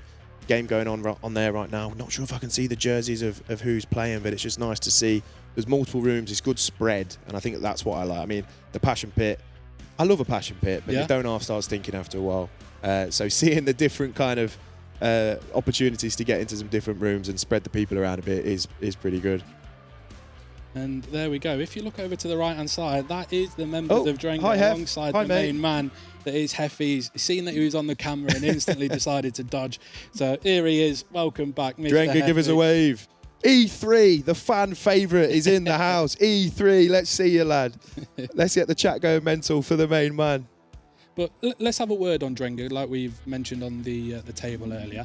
Always seem to be in and around it. They like what we're doing. Massively big fans of being involved. So it's a credit to them for wanting to get involved, don't you think? Yeah, I've said it already a couple of times today. I'm really buzzing that they've managed to get themselves a roster to LAN. Cracking guys, cracking org. Got the opportunity to have a few drinks with them at the end of the Middlesbrough LAN. A few too many, maybe, might be the best thing to say. Plenty, lots and lots and lots. Bit of a lock-in, but it was good fun. But yeah, obviously they came there just as owners, involved in the scene, really kind of like supporting the event and having a few beers and getting to know people and meeting people. And now they're back in London. They've got their own team, and they've just took their first map of the day as well. So hopefully, many more to come for them. But we shall see. I think this series is going to be a banger, and I think I will also, which I know the Drenga boys will appreciate, do a lot of work with a charity as well called Andy's Man Club. Yes, really good charity. Would encourage anyone to check those guys out, see what they're doing, do some really good stuff. I know they've done some 24-hour streams for those guys in the past, which we've helped out and got involved in with some stuff. So yeah, really good org. I'm glad that those guys managed to get a team on LAN. Yeah, no, absolutely. And like you say, it's the big advocates of trying to support mental health for men and all that sort of stuff. So like we mentioned, we've had the pleasure of being involved in that. So massive credit for anyone who's watching. Feel free to go check out the members of Drenga's socials. They'll be, I'm sure, plastered everywhere, which is exactly what we want to be able to see. But map 3, Vault Control. You're a fan of that, aren't you? Well, I don't think I'm a fan of too many things because I'm just not very good. But if I had to play a Control, I would go for a Vault, definitely. Yeah. I don't know. Watching what I've seen from these two teams so far, I don't think I can predict which way it's going to go. Obviously, the respawn advantage that Mistaken have had, it was pretty convincing in the end. And in particular, I guess, like, you know, Spen absolutely throwing out on that map. He's going to surely have fun, but that map win for Drenga and those boys getting a little bit of confidence. And like I say, a pretty convincing map win is going to kind of motivate them to be getting up for that, the Control as well. So, I mean, we'll see. IDK being frying, hopefully continues to do so. And Makoof letting out a few roars. Maybe that's going to get him a little bit more fired up. But I can potentially see this series going all the way, but only time will tell. Yeah, and this is like we mentioned before, we got onto the stream here. Map 3 is a catalyst. It's an opportunity for anyone to be that one step away. They're going to be in and around Vault again on that map 4, so we shall see. Mistaken, very, very strong in that respawn. I'm not too sure what happened in the search and destroy. Obviously, the members of Drenga capitalised from them, and there, I think it's. This could honestly go 5 rounds. Yeah. I don't think it's going to be as straightforward as what that red card was. I think that might have come down to potentially reps, but I'm speaking from not really having too much of knowledge on that, but everybody knows how to play Vault, so interested to see how it goes. Yeah, they're all back in the chairs, I think. I think we are just going to be waiting for this map 3 to get started. I'll be honest, those of you that are in this chat, I can see what you're typing. So if anyone's got any predictions or anything for the weekend, chuck them in. Where do you think this series is going to go? Throw your eggs in a basket. Who you backing? I know that they would have enjoyed seeing a bit of passion out of Makoof. I know he's a popular man. I know Kinney, another popular man. So this is a big clash. There's a lot of good names in the online scene. But yeah, I'm looking forward to seeing how this one plays out. And I think we are just about to get into this map 3 Vault Control. So yeah, we shall see, Joel. Fingers crossed. That's the plan. Like you say, I think it's 5 rounds. I honestly think, I don't know why, I've just got that feeling it's going to go that far. I think it's going to be pretty consistent. We've seen come down to 0.3 seconds and all that sort of stuff, people trying to get in. It's not just a case of in you go and that's your point done. All comes down to timing and your control. You get that forward head, and on a map like this, you know how that spawn can be as well. Yeah, offense is massive on this map. If you can get an offensive round 1, huge advantage.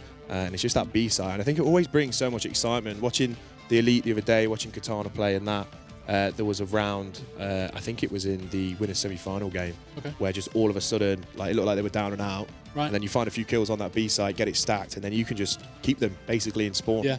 And it just always brings for a bit of excitement. So I'm hoping for a little bit of that. I see a few things that did pop up. I've been asked to rap. That's not happening. Been asked to do something else that's not happening. Right, okay. So let's have another look at the people around the venue at the minute. We've got our very own Gabby EU, who I think must still be waiting to play her first series. I mean, I hope it's not already over. Well, let's hope not. Let's. You might have just put some bad luck out there potentially. Hope it's not already over. Yeah, let's. No. I reckon they did all right. Don't you think? Eh?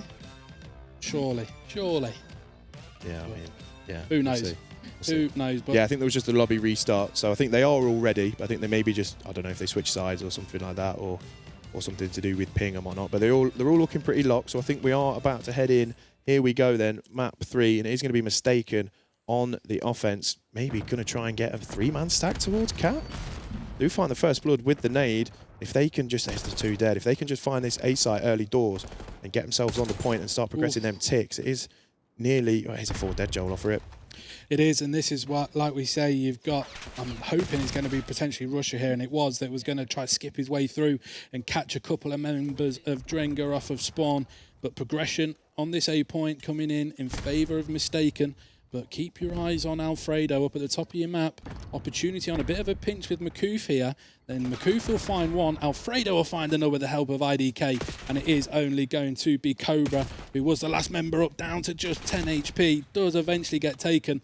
So it was 4 dead initially, and here we are again with 4 more. Yeah, it's a big regain, and when you find a 4 dead on the defense, it is a chance to really try and get pushed up. Obviously, being so deep into their own spawns when they found that one, difficult to do so, but Makoof's done a good job to try and find one. Does get traded eventually, and it is Cobra who finds a big 2-piece, and then we've almost had another 4 dead. IDK playing close towards the time, and that is progressing pretty quick at the moment. There's a big pick.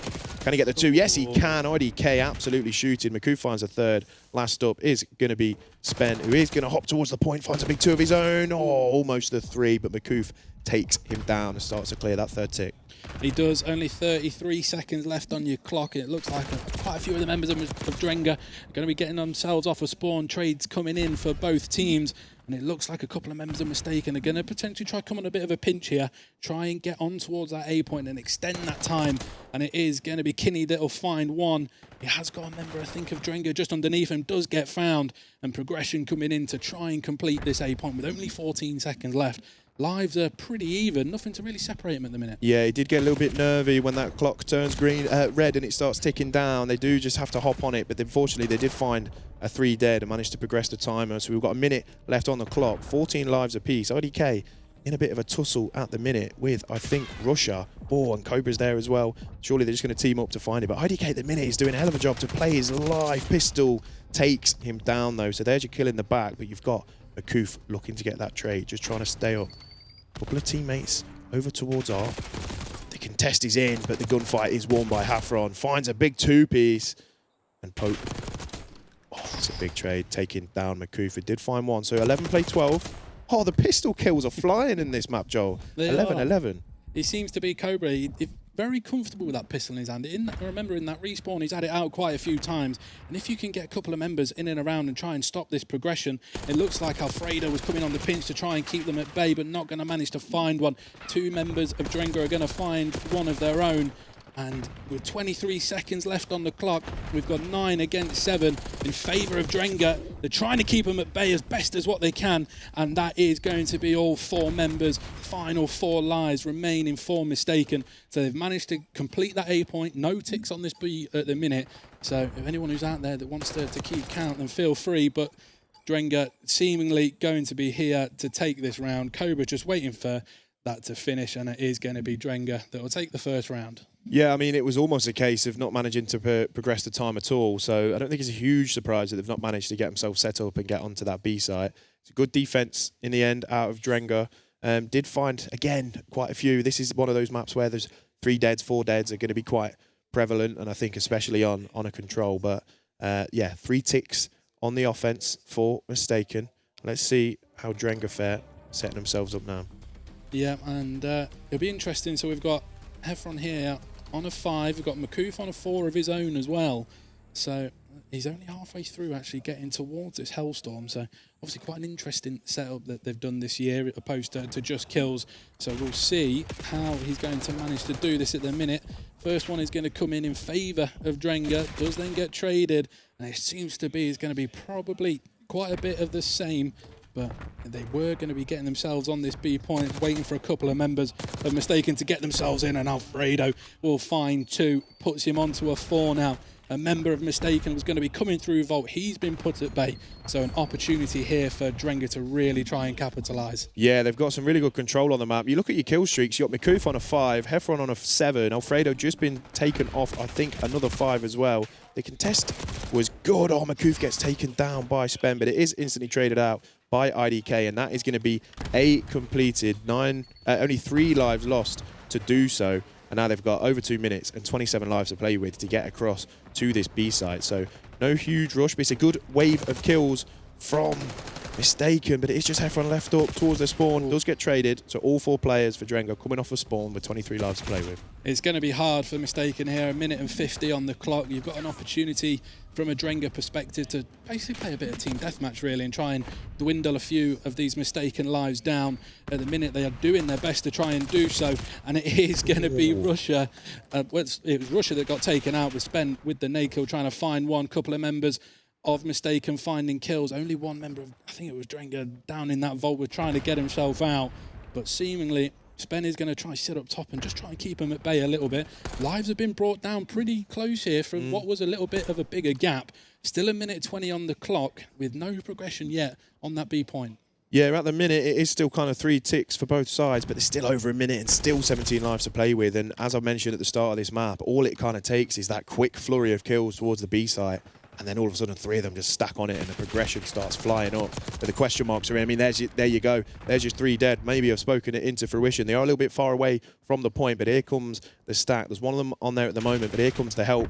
First tick well on its way of being done. 14 lives playing 11, and this is where it starts getting a little bit desperate for Mistaken. If IDK kept him at bay for a little while, there's your first tick.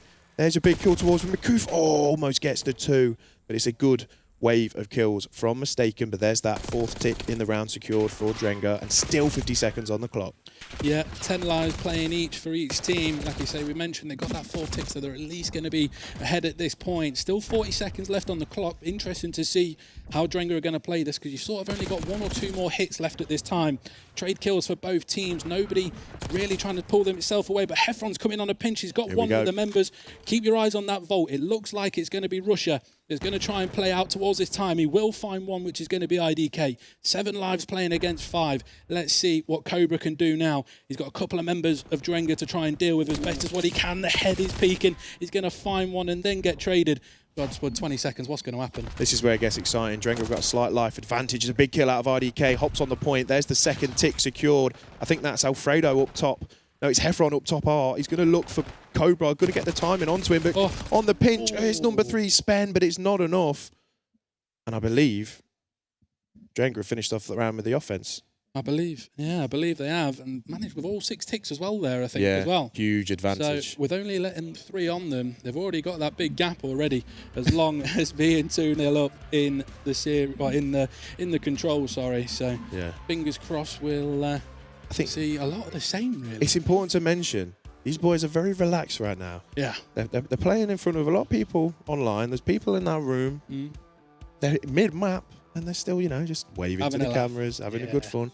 And how far does that go? I mean, Drenga, of course, worth noting, seed 11 to Mistaken seed 6. So you would think on paper underdogs for this series, but they do find themselves 1-1 for the series, but 2-0 up on this control so far. So and should maybe from now, unless, barring a bit of a reverse sweep on the map, find themselves 2-1 up. But the kill feed's looking interesting to start off this round 3, Joel. It is, and it's going to be a little bit of the same as it always is to start us off. It's going to be a couple of trade kills, but Heffron finds 3, puts himself on that 5 streak. He's already got a Hellstorm in the back pocket, so if there is any progression on that B point, he's got the opportunity to get that one down. But an opportunity at last is going to be here for Mistaken. They've got a couple of members dead, but are they going to read Makoof? He's going to find one, does then get traded out. They're going to need to stop this clock and start giving themselves the best opportunity to have sort of a 2-minute go at this B point. Nothing to split the teams at the minute, but I mean, we've seen what it can do in such a short period of time. Can't seem to split them on this map at the minute. No, but that is a 3 dead for Mistaken, so surely we're about to see some progression, unless Makoof is the man at the minute who's on that pinch. 2nd tick and 3rd tick well on its way. Makoof going to jump up through Vault. Can he find anything? No. Does land shots into 1, but that is going to be A secured. So like we said in the previous round, there's a lot of time for this team to get over to that B site, but really good job out of Drenga, and surely this is where they try their best to see if they can push towards the spawn, because when you do get in that blender, it does get difficult to do so. But Mistaken do find a couple of big picks, but keep an eye on number 4, which I think is Russia, who is trying to work towards the back behind enemy lines at the minute, Joel. He is, and he's going to try and dodge and weave and do everything he can, and ultimately couldn't do enough at that point. The members of Drenga are going to find it, but they are down 2 lives. An opportunity, quite a few members. There's going to be a potential 1v1 here. It is going to be Heffron against potentially Kinney, and the Pump Police, I think we're all right on that one, so fingers crossed. Down through Vault are going to go the Mistaken members. There's that streak you mentioned, Joel. It is. Just find one. Alfredo finds another. Oh, it's a huge set of kills for Heffron, and now you've got number 2 Kinney, which it's his turn to try and make the pinch. Still got over a minute left in the round, 13 lives, playing 11. First tick secured, but as we saw in the previous one, all it takes is that flurry of kills. Can Mistaken find it? They're going to have to, or they're going to find themselves 2-1 down in this series. They are, and it's going to have to be sort of last chance saloon, really. Mistaken have really got to hit the button here. They've got to find 2 ticks on this B point just to extend themselves out for another round, or it is going to be potentially a Drenga map win. But they've got an opportunity to keep a few members here at a time. A couple of members of Drenga backed up in towards the Vault, and they are going to try and find what I believe is Kinney. He's going to find one, finds the second. Ooh. Now this is where Mistaken have to capitalise. IDK is potentially the only member that can try and influence this here. He's found one. I'm not too sure with the help from Makuf he's going to find another. It's going to be 4 versus 2, make it 3. Lives are very similar here, and an opportunity for Drenga. That's going to be 4 dead. 4 dead. 4 coming off of spawn, 20 seconds left in the round, and we're potentially, unless something crazy happens here, which this map can do, potentially we're going to be heading off to that map 4 with seeing how it goes. Don't want to curse anything straight away, because I can see a couple of members of Mistaken flying down, but it's going to be Drenga. They're going to find it. They're going to see it out. They're going to take it 3-0, bud. And that is going to be 2-1 to Drenga. I'm sure there's going to be some happy people in there. Absolutely, and I think I said it at the end of that S&D, the fact that it wasn't close, the fact that there was a bit of passion on show, that's maybe took the wind out of the sails of Mistaken a little bit. I mean, you wouldn't expect them to load in and get 3-0 on the control like that. And the way that I guess that first offense that Drenga managed to win as well, with that quick flurry of kills, you know, they did have a little bit of control, Mistaken, but as soon as that flurry of kills came in, they start at that point, find the kills around it. IDK found some pivotal kills around the hill as well. Makuf as well, helping out. You know, there's a lot of trades, got a lot of positive trades out of those guys. And they're going to be feeling good. Yeah. Not quite as passionate at the end of that one, because maybe they feel a little bit more relaxed now. Maybe they think, this is our series to go on and win. Well, yeah, no, exactly. Like you say, it could be down to not played it as much, but like we mentioned, it's certainly going to be a lot different from that first map. I think they've had an opportunity. They've got the blood flowing through that second map of Search and Destroy, and ultimately they've made Mistaken pay on that Vault control. But it is going to be off to Vault once again. Are you a fan of a Vault hardpoint? Oh, stop asking me if I like maps, Joel, because there's none that I favour, none that I'm too good on. I think we are just going to have another look at the bracket. Any updates there? Want to note, another 3-0 has come in. X-Force Annex, who are seed 2 for the weekend, have 3-0'd 7 Esports. They will set up a fixture against the Germans into winners round 2. So that's going to be a good series that we're looking forward to seeing. Still waiting on that Mission Impossible score, though, aren't we? I know, it's teasing me. It is. It's teasing me. Maybe depending on how this series goes, I can sprint over to the room. Lightly jog over to the room and catch my mate Connor Abuse trying to shoot back. But you know, we're focused on this series for now. But yeah, I think it's set up. It's now the chance. We've seen how positive Mistaken have been on the hard point. If they can replicate that for map 4 and force to map 5. But here we go. Some of these pivotal kills that I mentioned, IDK. Big kill in the back, but it's just the constant trades. But this was the pistol kill, wasn't it, from Cobra? It was. Landing a lot of those shots with that pistol in hand. Alfredo on the SMG, I think he found a quick 2 as well. And once again, there it is again. I saw it a few times on the first map, and I didn't know if it was just timing that we'd switch to him every now and then with the pistol out. But evidently, feels confident. He's not too worried too much. So yeah, and I think that the last clip we saw in those highlights as well with Heffron, I think he had a bit of a slow start in that hard point. So. Yeah. But he really came into his own in that control there. I guess the confidence grows. You get the first map out of the way. You win your first kind of round. You win your first map, and then the confidence just starts flowing through. The vibes get a little bit more relaxed. And like I say, they're now in an advantage spot. They can go on and win this series and get themselves into the Different next round. environment, isn't it? It's something to get used to, but ultimately there's clearly a player in there, as we've all just witnessed on that third map. So fingers crossed, we're going to get a lot of the same. And it's going to be, I think, an interesting map 4. Do you reckon it makes all 5? Well, I don't know. I don't like to make the prediction, but we can't mistaken a 2-1 down, but we can't take away from the fact that they did look really, really good on that map 1. And there was times in that control as well where they just showed how good they are. You know, they're 6th seed for a reason. But here we go, Joel. And it is going to be a quick push here, potentially, from Mistaken. And let's see how this map is going to play out. So the way it's going to work, if Drenga take it, they will take the series 3-1 and progress through. Or if Mistaken, if I can get my words out there, they take her off to a map 5. And if it's going to be a little bit of the same, it will be constant trades for both teams. People fighting for all of the time as which as they can. Be interesting to see if we can break that 3-minute marker of time this one, eh? Oh, yeah, Kinney got the 3 minutes to beat. I think that's what it was in the end. Pretty impressive. But kind of the way the map 1 hardpoint started, it was Mistaken finding early set of kills. Nobody really hopping on this P1 as expected for now. Everybody trying to maybe focus for these P2 spawns, which at the minute, I think should be with Drenga. Oh, IDK shooting everyone, even his own teammates. But he's going to start and take this scrap time now. And it is going to be advantage Drenga when it comes to these spawns. A few big gunfights coming mid-map, but advantage Drenga. Yeah, so it's going to be Drenga that are sort of blocking the spawns off towards P2. Nobody's really pulled ahead too much on that first hill. Heffron just going to be trying to play out the back, and the members of Drenga are going to try and keep Mistaken sort of at bay here and try get them to funnel down this palm side. But on the pinch are going to be a couple members of Mistaken. Alfredo just waiting for the timing. Good discipline from him.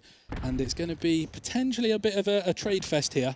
You've managed to see Cobra nip himself round the back, and he's going to find one. Does then get traded out with the help of a team go, actually. And seemingly Drenga, opportunity to really start to pull themselves away. Oh, IDK, every second so far on this hill has gone in favour with IDK, but again, I've cursed him, but doesn't matter. That was a huge 40 seconds or so for Drenga. Played it really well, and like you mentioned about Alfredo's discipline there, playing at pool, not giving away his location, didn't kill him until he had to, and that's given Drenga a nice little lead as we move over towards this P3. And again, focusing on those spawns, it does look like it is Alfredo. He's got himself top art, ready to just be a turret from above. Yeah, and that's sort of how this map plays out, really, especially on this P3. If you can try and chain that P3 to P4, you're standing pretty good. So it is going to be Drenga that have got the lead at the minute. Nobody hopping on this time instantly. Couple kills going in favour of Mistaken. IDK's going to come through and find one. And I don't know, I think he is. It is going to be Cobra that's going to try and come round on the pinch. Not going to manage to find him, so an opportunity. Spawn side going in favour of Drenga, and Makoof is going to find one as well. And it's potentially going to be a nice little hold here for Drenga. Yeah, Makoof does just get taken off that time, but again, focusing on those P4 spawns, which is going to be the money hill on this map. But just getting themselves a little bit of scrap time again is all that Mistaken have been allowed to have. Drenga just having all the control of the map so far, playing really well fundamentally, getting the rotations, getting the holds, and they're always finding at least, so on that P2, P3, at least 30 or seconds or so of uncontested time because of the way they've been set up. Absolutely, they've managed to not allow too much of a comeback from Mistaken on that P3. IDK is going to find their big two to try and keep them at bay, and they are going to be on this early time. We'll stick with IDK at the minute because he's found 6, he's found the 7th. Fantastic kill from him onto Kinney there, and he's just going to be trying to keep as many members of Mistaken at bay. And let's see how they're going to try and opt to try and break through here. It is going to be Russia, opted to try and play the close right. Nobody going to be there. Nade. And a team nade. Like I said, we've seen a few team kills today in this series so far, but good first wave, been dealt with by Drenga fairly easily, I think, with the help mainly of IDK.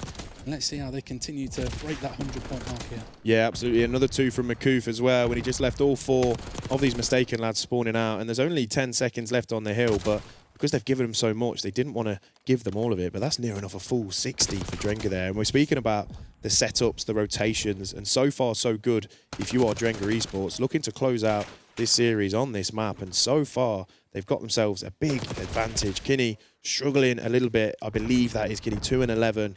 Not had the best of starts, and he's not got those 3 minutes in the time yet for us either. But plenty of time to turn this around. We've seen Drenga chain some hills together. Surely Mistaken can try and do the same. Yeah, absolutely. So after your first rotation, it's quite a clear lead there for Drenga. It is going to be mistaken. They're going to start to take this early time. They've managed to capitalise on sort of 20 seconds or so far. The members of Drenga potentially going to start thinking over towards New. And it looks like they are, with the help of Makoof and Alfredo, going to take out a couple of members. They are going to make the members of Mistaken actually spawn out here. So you should imagine off towards this P2 with the help of that scrap time. It's really, really looking very positive for the members of Drenga. It's a relatively low kill game as well. Like, there's nothing crazy going on. IDK double positive right now, but it's just, I keep saying, it's just fundamental COD at the minute. Just getting themselves set up so well, and the kill feed constantly just seems to be blue. Drenga are just finding everything. It's not a massive lead. Mistaken do have 64 seconds on the clock, but again, this rotation is going into Drenga's favour, and they're just set up nicely. They're going to at least clock the first 20 or 30 seconds on this hill and just keep pushing that lead more and more. But just as I say that, I've cursed them again. They've flooded the front, but Heffron in the back does find one. White time for now. It is indeed. And it looks like a couple of members of Mistaken going to try and opt towards it, but Heffron's going to come through with a pistol. He's learned from Cobra and said, I can do it as well, and find two of his own. And that is going to be potentially a nice little sort of 10 or 15 seconds. You've got a couple of members of Mistaken coming out the back. They're going to try and flood the time, and it is going to be Cobra. Nearly finds the second, the third even. He did manage to find one just prior to that. So the last sort of 15 seconds, once again, going in favour. And around this sort of middle sector of the map, if you're taking the last sort of 20, 30 seconds or so, you're looking pretty. And off towards P3 we go with Mistaken, potentially with an opportunity to do well here. Yeah, I mean, Drenga have got themselves about a 100-point lead at the moment, so it really is going to be kind of now where Mistaken have got to lock in, bring it back together and start chaining a couple of hills. So far, so good. They do have the initial time, which again just gets taken off them. But number 3, Big Life, up top, Art, playing towards there, but he does get taken down.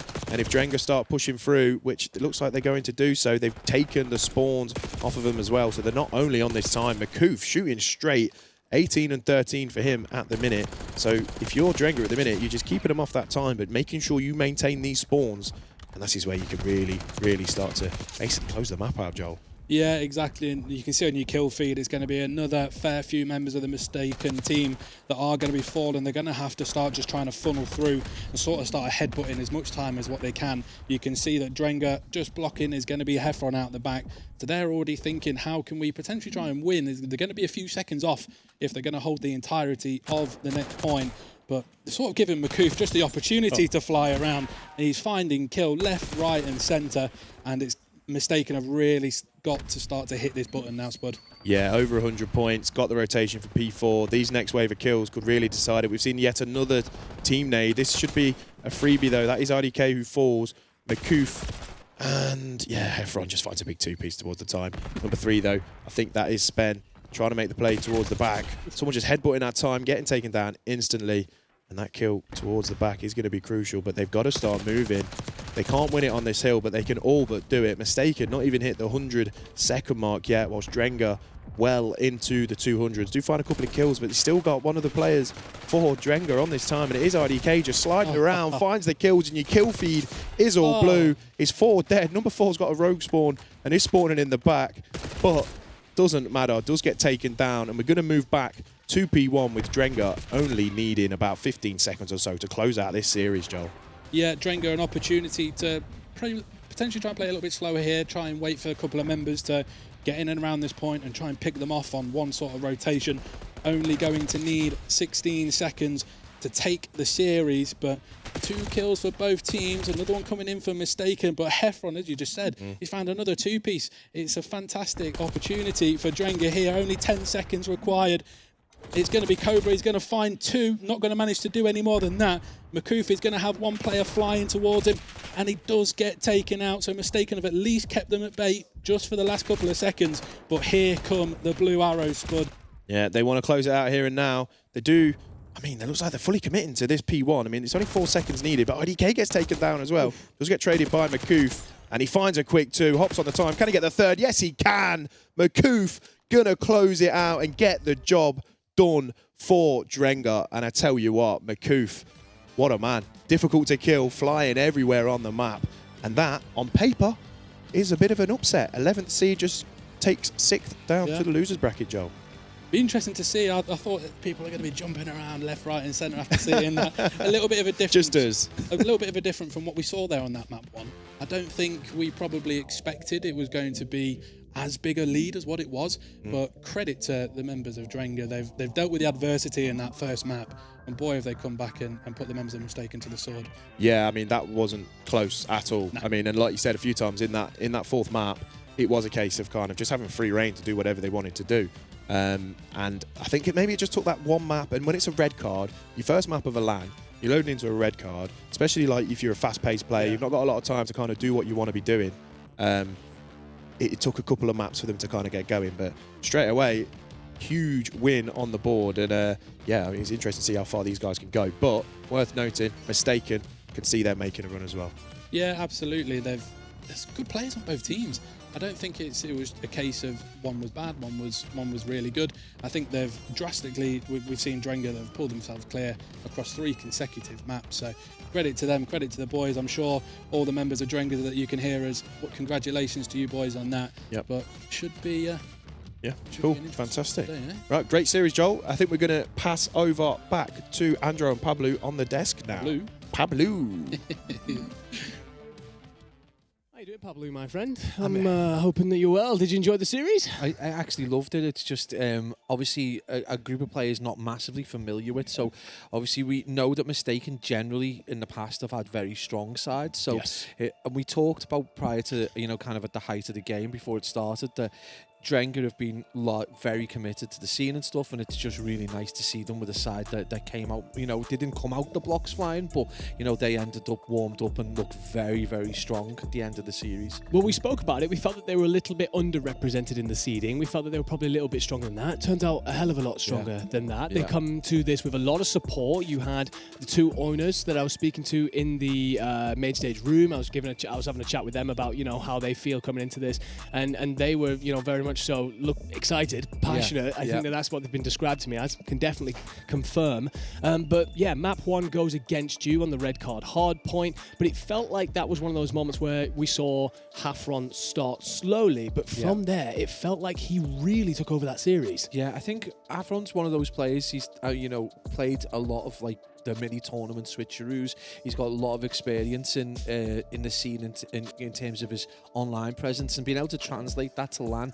And obviously you start a little bit slow and then warm yourself up, but boy did he warm himself up as well. But obviously I think one of the players that stood out for me was IDK at times taking over the game. We saw him the latter rounds of the S&D. It was obviously quite a slap, but the control, he largely seemed to be like the leader. Everything seemed to follow, but after the 2-piece or after the 3-piece, then they would get control of a zone, and then they would just, then go on to dominate. And what surprised me the most, to be honest with you, was the lack of response from Mistaken.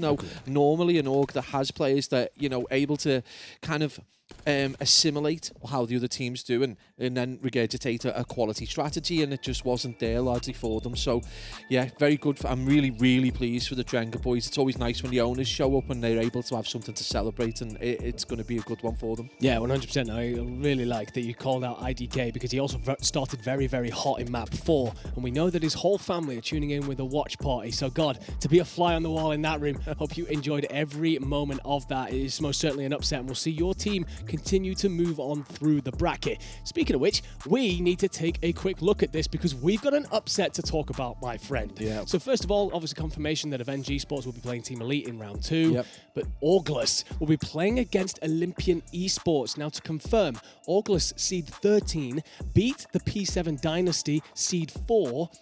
You'll notice it says 3-2. That was a reverse sweep. In the S&D, it goes to round 10. P7 Dynasty are on match point, so 5-4 up. They accidentally call in a counter UAV and have to forfeit that round, which then you see August go on to win the round 11. Quite frankly, ridiculous stuff. If you weren't already aware of what happens in Call of Duty, now you are. Just insanity, but also sees yet another upset coming on through on our board. I mean, it's nice to see the admins and that just keeping an eye on the game, and I'm sure the boys of August were very quick to point out that counter UAV had been called in. Whoever has done that is probably due a little reprimand in the post-match kind of breakdown. But yeah, I mean, that's what we're here for. I mean, let's be perfectly honest as analysts and casters. We want those kind of moments, the big talking points, the stories. And really now it's about what's in P7 Dynasty's locker in terms of coming back, because that's going to be a big slapdick, and that's the kind of thing that can weigh on you. You know, you become kind of infuriated by something like that. Is that going to affect how they go into that like lower bracket? And obviously for the guys of August, it's like that's a win-win.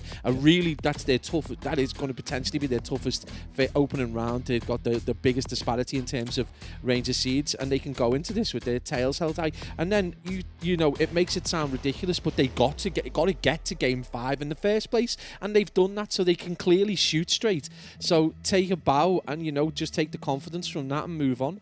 Yeah, no, but fantastic stuff. We obviously were here to catch up with a lot of storylines, and one of them, well, we love to see an upset with no bias, of course, about who the winner's going to be. And I think we've also got a fantastic series coming up next to continue some of those storylines, my friend, because we are going to have Avenge Esports up against Team La Elite, the squad flying in from Spain that have won a bunch of lands out there in Spain. But before that, we are going to get an interview with one of the victors and a man who pulled off one hell of a highlights reel play, even in the S&D, and that is going to be Makoof sending it over.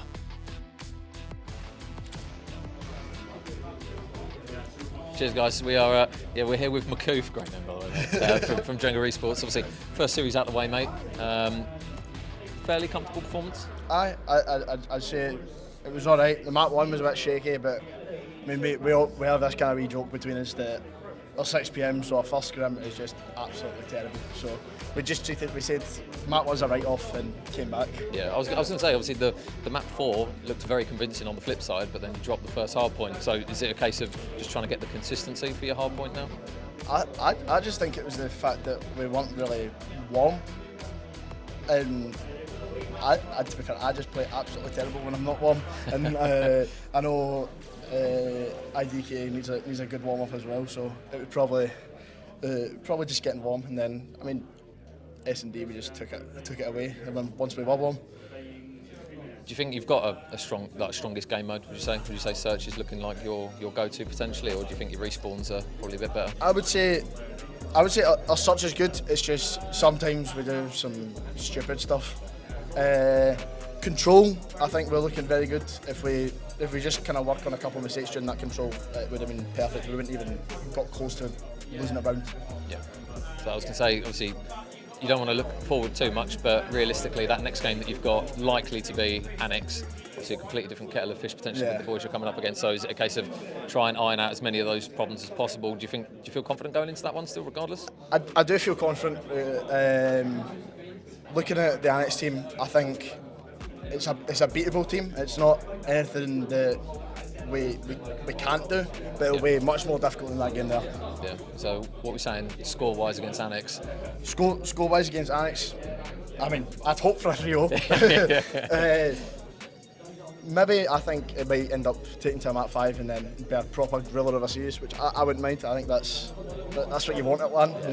Yeah, I was going to say you almost lost your voice from the last one. Hopefully we get more screams across the stage. But yeah, that's it from us, guys. We'll throw it back to you guys on the desk. And Makoof's feeling happy, mate.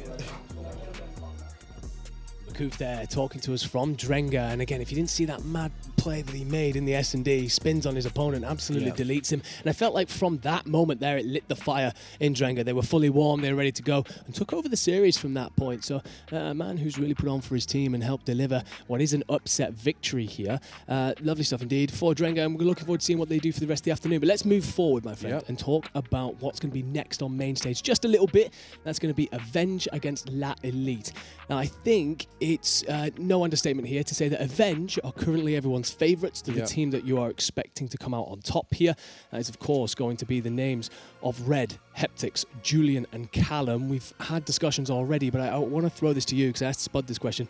Is this a case of it's normally the Julian show, so there's a lot of pressure on him here, or are you expect him to absolutely thrive here at the Katana land? Right, I said before, he's a calm character. He's very collected, very kind of unflappable, and you know, it was the show. We expected potentially. You talk about favourites as a team. He's potentially the favourite MVP kind of candidate, Okay. but Callum isn't that. It's not a million miles away. Do not be surprised if you see Julian drop like a regular scoreline and Callum go absolutely off.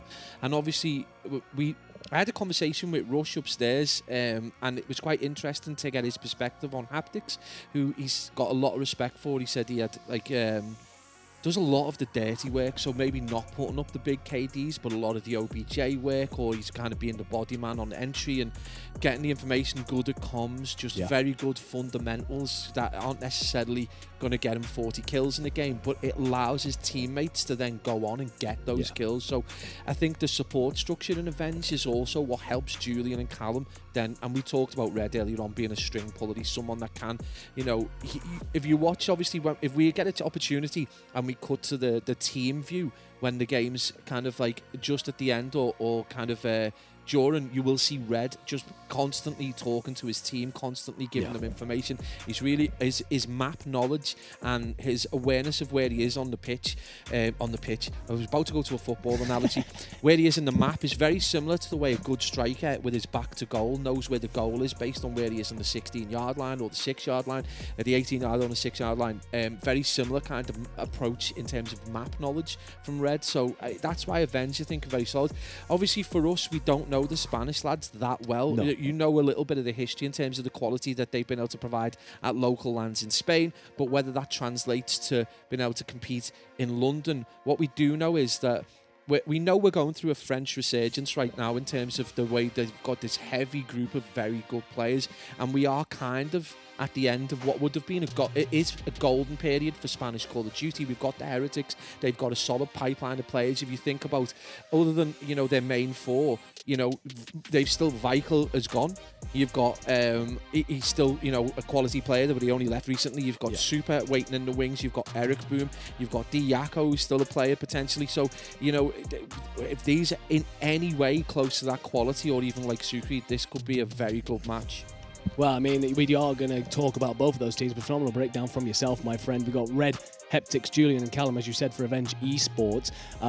We go back to what you just said. There's a lot of the intangibles that are coming through from Red, from Heptics, that are potentially being overlooked a little bit if people like me are turning around and saying the Callum show, the Julian show, and whatever's going on there. So definitely a squad to be paying attention to. They are everyone's favourites, but in that Team La Elite roster, you have a squad that the general consensus seems to be here, they're a bit underrated and potentially could cause a bit of an upset. So I think we've got an absolute banger coming up in that Winners Round 2 matchup on main stage. But what we are going to do beforehand is take a very quick break while everything just gets set up, ready to go, and make sure that we, my friend, are locked in for what I think is going to be one of our best series of the day.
Welcome back, ladies and gentlemen, to the Katana Land Spring Open 2025 here at the College of Esports, powered by the British Esports Foundation. I have changed the man on my left yet again. There will be a whole cycle of people running on through, but now I'm with Joel. My friend, I believe this is your first LAN casting. Fantastic cast up there. Got to listen in on it. How have you found the whole experience? I think I've been at pretty much every station so far today. Yes, I've done an interview, I've done a cast. I'm here, obviously joining yourself on here, but no, I think my first experience to being involved as much as what I have, I think it's crazy. Yeah, realistically, from my perspective, not just as a spectator, to see it from the production level is crazy. I mean, yeah, you are absolutely thrown in the deep end, without a shadow of a doubt. I was noting earlier that you have been everywhere, but fair play to you, mate. Absolutely smashing it. Yeah. But also, we've got a lot of things to talk about when it comes to what's coming up here, because we're going to have Avenge Esports against Team Lat Elite. Let's initially look at that Avenge Esports roster very quickly, just to remind everyone where we are standing. That's going to be Red, Heptix, Julian, and Callum. These are the number one seed, but also the overwhelming favourites, if we go by everyone's predictions. Is that something you agree with? I think it's hard to go against. I think it's the stats in relativeness to speak for themselves. They've been involved in both elites so far, sort of come out of the blue, really. I think no one sort of knew of this sort of roster together come the start of the season, and we've seen back-to-back elites. They've won a LAN already. They're here today to try and do the same, so it's hard to go against that sort of opinion, I think. Yeah, I mean, fair enough. And in order to get to that end stage and fulfill that prophecy, so to speak, they've got to beat Team Lat Elite. Now, this is a set of Spaniards. Now, I'm going to apologise because I'm probably going to murder some of these names because I don't know these gentlemen. They've been doing very well out in Spain, won a bunch of stuff, including as recently as February. And it's going to be Drunks, Ninjaso, Sawware, and Glakes I'm going to go with. Now, if there are people in chat telling me that I'm wrong, please do let me know because I do prefer to say the names correctly. But that's where I'm going with for now. This roster we don't know very much of, but the general feeling is that they're underrated. Seemingly so. I watched a little bit of the scrims last night, and very positive, I think, was the sort of outtake that most people, they've obviously come through the winners bracket unscathed, not dropped them out so far today. So, and like yourself and Pablo alluded to, if they're anything close to what we can expect of Spanish players we've seen recently, I think we're in for a good one here. Yeah, absolutely. And apparently Sawware was phenomenal in their 3-0 victory over Peachy Esports. So I want to keep an eye on between us. Let's very quickly take a look at the map set that is going to be played out between these two teams. It's going to be a start off. We wanted a bang out series, my friend. We got a bang out map. It's going to be Hardpoint on Skyline. The S&D will be on Hacienda. And then it's 3 controls in a row. Are you looking at that in any way and thinking, well, if you're a favourite and an underdog, you'd love to be on either of these map mode combos? I think the positive thing is they're all, bar the Hacienda, very engaging sort of maps. There's not a lot of long distance gunfights, so if you are down by, if you're on a hard point, 20, 30, even up to 60 points, you can get yourself back involved quite easily. The opportunity that the maps have given you here, you're not going to be too far out of it, I don't think, in my opinion. So who's that going to favour? We don't know. Like you say, we'll be interested to find out what we can. But I think the triple protocol, I don't know if I'm a big fan of that one. Yeah, long stays anywhere. I like to see a bit of variety in my maps, for sure. But what I wouldn't mind seeing is another upset on main stage, because those are always glorious. Let's take you back through the day a little bit, because obviously you've done some interviewing, you've done some casting, but let's have a look at the games that have been played out so far and kind of get your opinion on where we are. So obviously in the round 1 there, you'd probably say that Team Elite, they get that 3 against Peachy Esports. They were very close together. But that upset there, that August against P7 Dynasty, that is, of course, seed number 13, seeing off seed 4 in a reverse sweep round 11. No. So if we wanted chaos to start things off, then we certainly got it. But we are starting to look through at all the round 2s coming together, just waiting on Annex to finish playing Mission Impossible before sealing all that off. Any other games apart from the one that we're watching right now that we think we should be really paying attention to? Well, I think, recency bias, I'll speak about the cast, obviously, that myself and Spud just did. Sure. I think Drenga weren't initially going to be coming in as favourites for that series. Very true. A very tough map 1. I think they got put to the sword a little bit, but then thankfully managed to find their feet, and they've come out on top, and 3 really strong rounds. 3 maps, really strong from those boys. And I can see the losers bracket here. Yeah, we are indeed also going to take a quick look at the losers bracket. So, of course, this is all the teams that were knocked down. Interesting there for Excite Academy. Unfortunate in many ways because Excite Academy looked very good. Even though they lost, they could have easily won that first series of the day. So they fall into losers bracket. But then you end up playing P7 Dynasty. That was a team that was upset. And surely if you're a team that's upset, you're looking to make sure you affirm your beliefs in how good you are and go on a bit of a revenge tour in the lower bracket. So tough one there for Excite Academy. 7 esports will be playing Excite Gaming, which is the other Excite roster. And then, of course, Mistaken, another team that we weren't really sure about how they would look this weekend, also falling into that lower bracket, waiting for their opponent. So a couple of teams down there already. And I like this when we get a bit of upsets and we get a couple of teams into the bracket, into that lower bracket. Big fish in a really small pond, not much room to make any mistakes anymore. Your second life well and truly on the line. Absolutely. Got to say, I'm not going to let you sit here up here with me and get away with making any not making any predictions. Okay. I want to know your favourites for the tournament, and I want to know your dark horse. You do have the benefit of having seen a few games, though. Yeah. No, I think this series is going to describe what we're going to expect. I think if Avenge go through as we expect them to do, if what we have been led to believe is correct, you'd logically think that they're going to be the ones that would take it.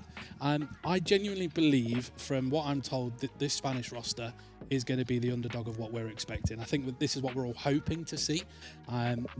They've come across from Spain to play for this, so evidently they're backing themselves and they're keen for it. So if I was to hang my sword down, I think it would be those boys to cause the upset, I think. Okay, fair enough. I absolutely love the predictions coming on through and definitely not sitting on the fence. I'm a fan of that. And yeah, this Spanish side, really keen to find out where it's going to go. I'm half Spanish, so I've got a little bit of bias there, but also they've brought, don't worry, it's not in the complexion.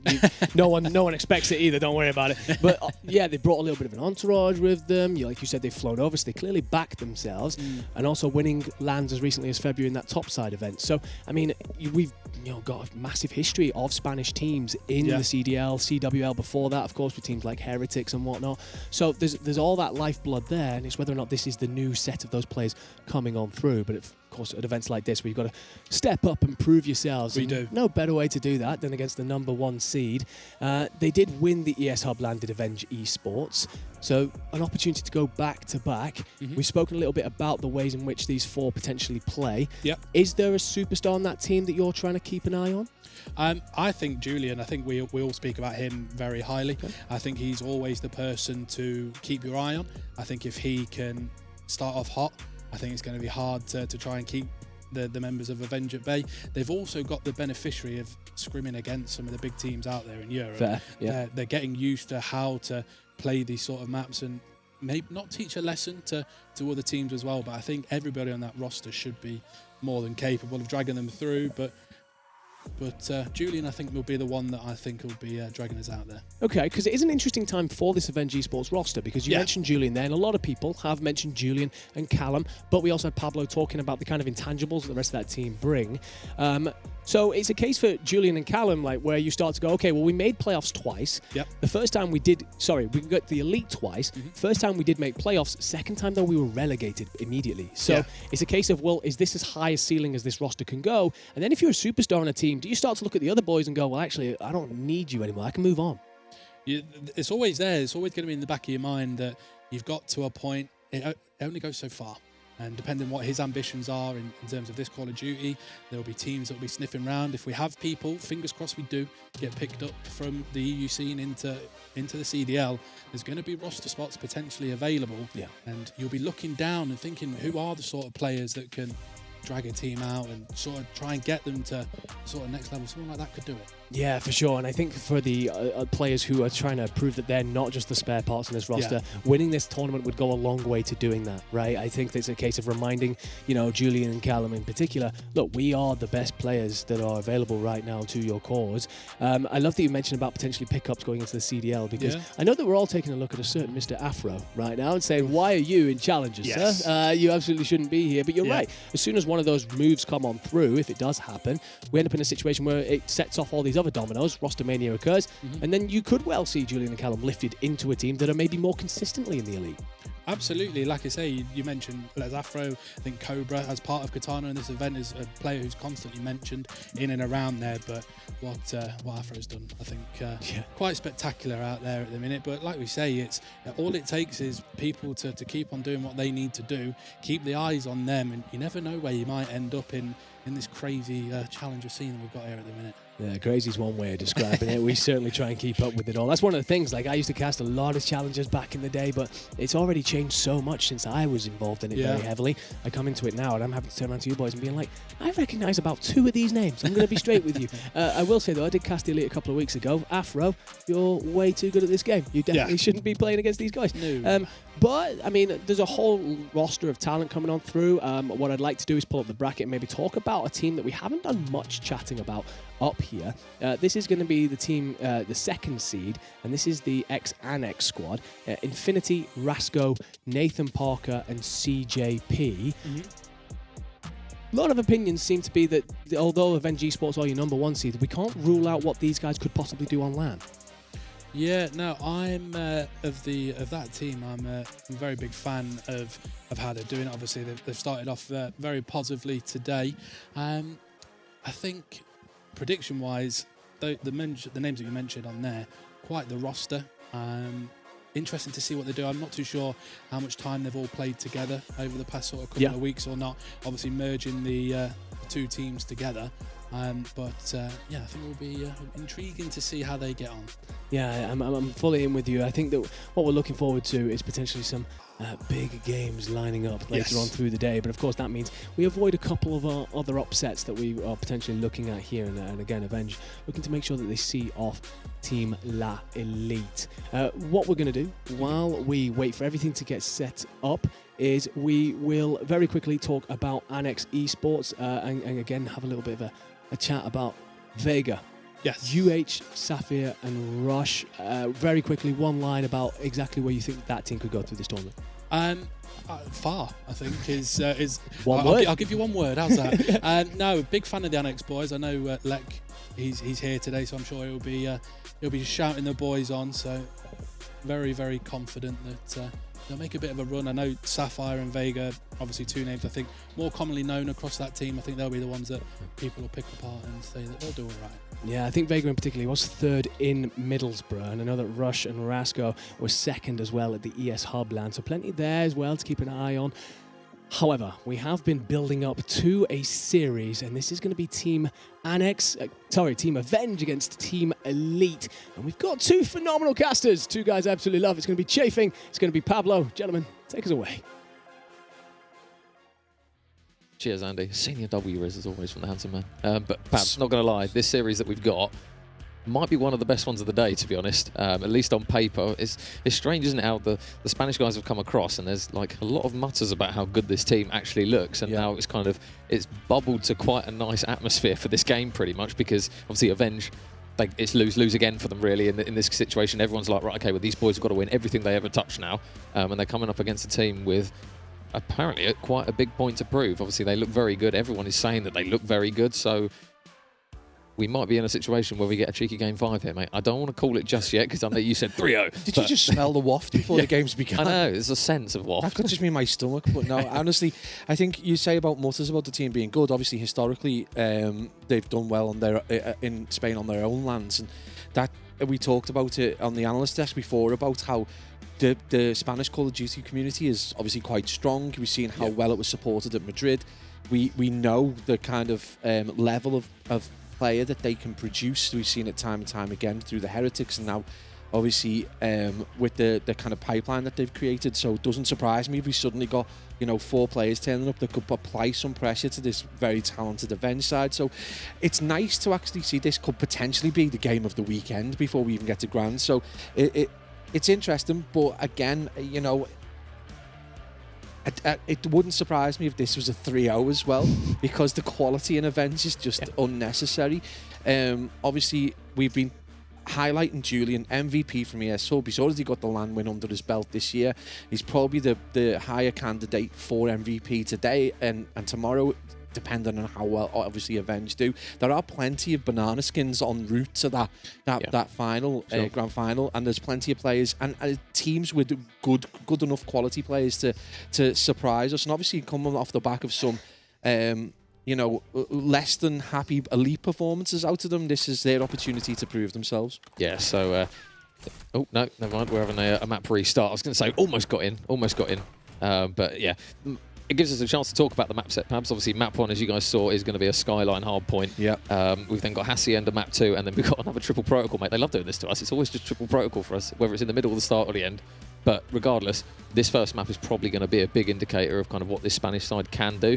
Because, I mean, he's called King Julian for a reason. Running sub for this team, he just always puts up big numbers. Yep. And fast-paced maps like this is just his bread and butter when it comes to it. So it's just going to be a case of whether the boys of Lat Elite can keep pace with that, if not better, or keep up at the very minimum with what he's most likely going to set alongside Callum. I think it's going to be that second rotation. Obviously, we know that regardless of any disparity between the capabilities of the players in that first rotation, it doesn't come to the fore because it can be quite mixy and everyone's trying to get into a rhythm and settle into how they're going to rotate. And, if they become confident, if eventually feel that they can just win their 1v1s, then it could be a very disgusting game. But I think, obviously, we get into that second rotation on Skyline. That's going to, be the point where we understand how this Spanish team performs and plays.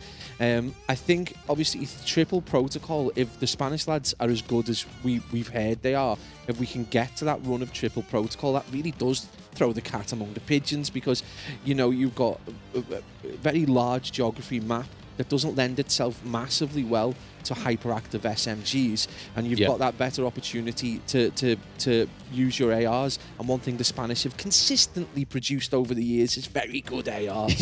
Yeah. Well, actually, playing devil's advocate, I remember when we cast over these guys on a protocol, and Julian was still putting up big numbers, him and Callum, both respectively. I think the question is really going to sit with what kind of performances you're going to get from Red and Heptics, because when they're having a good map, the team as a 4, that's when you see the magic of the team. Essentially, it all clicks. That's when they start to blow teams out of the water. So I think when you start to get into those slower paced maps where you need your ARs to lock down lanes, you can't afford for like a double negative potentially to start slipping through, essentially, especially if the other team has got a big hitter. I mean, we've not actually cast over any of the Spanish lads just yet, but I've got a feeling by the end of this series we'll probably have at least one that will be like, okay, he looks very good, we'll keep an eye on him.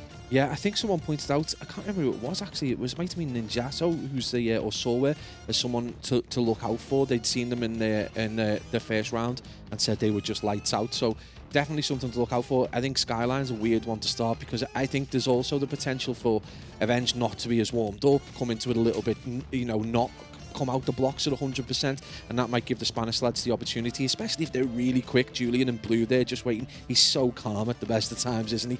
And obviously, that Skyline kind of, as any hardpoint map goes, it has the potential to be a banana skin for a good side, because if you lose the rhythm, it's like the classic match we've seen, like Bocage or something like that, where you could lose the rhythm, and then indeed is the Spanish lads just locked in and ready to go. But yeah, that Skyline does provide that opportunity to potentially be a banana skin map. So yeah, we are in a position of an unknown. We like that though, don't we? We kind of we want to see some new faces. Is this the new array of Sukri Yakos, Eric Booms, Supers and Metals and Journeys that we've not had an opportunity to see before? Well, so we know the community over in Spain is very big. Obviously, they've had lands. These guys, as you mentioned, they won the land. Was it February? They managed to win the most recent one, €2,000 land. So they've done it. They've been there. They've got the badge over in Spain, and it's fair dues to them. Now they're obviously trying to challenge themselves outside of Spain. They're obviously making the travels, making the journey to try and prove that as well, because a lot of teams very easily would go, okay, well, not necessarily our kind of thing. We've got to pay for accommodation, we've got to do all this. So, yeah, shout out to those guys for even being here, let alone if they manage to go very, very far in this tournament, it would be very good for them. If anyone's watching who's got the big cash in the bank, anyone in the MENA region or American region, just understand that the passion in the European COD community is there.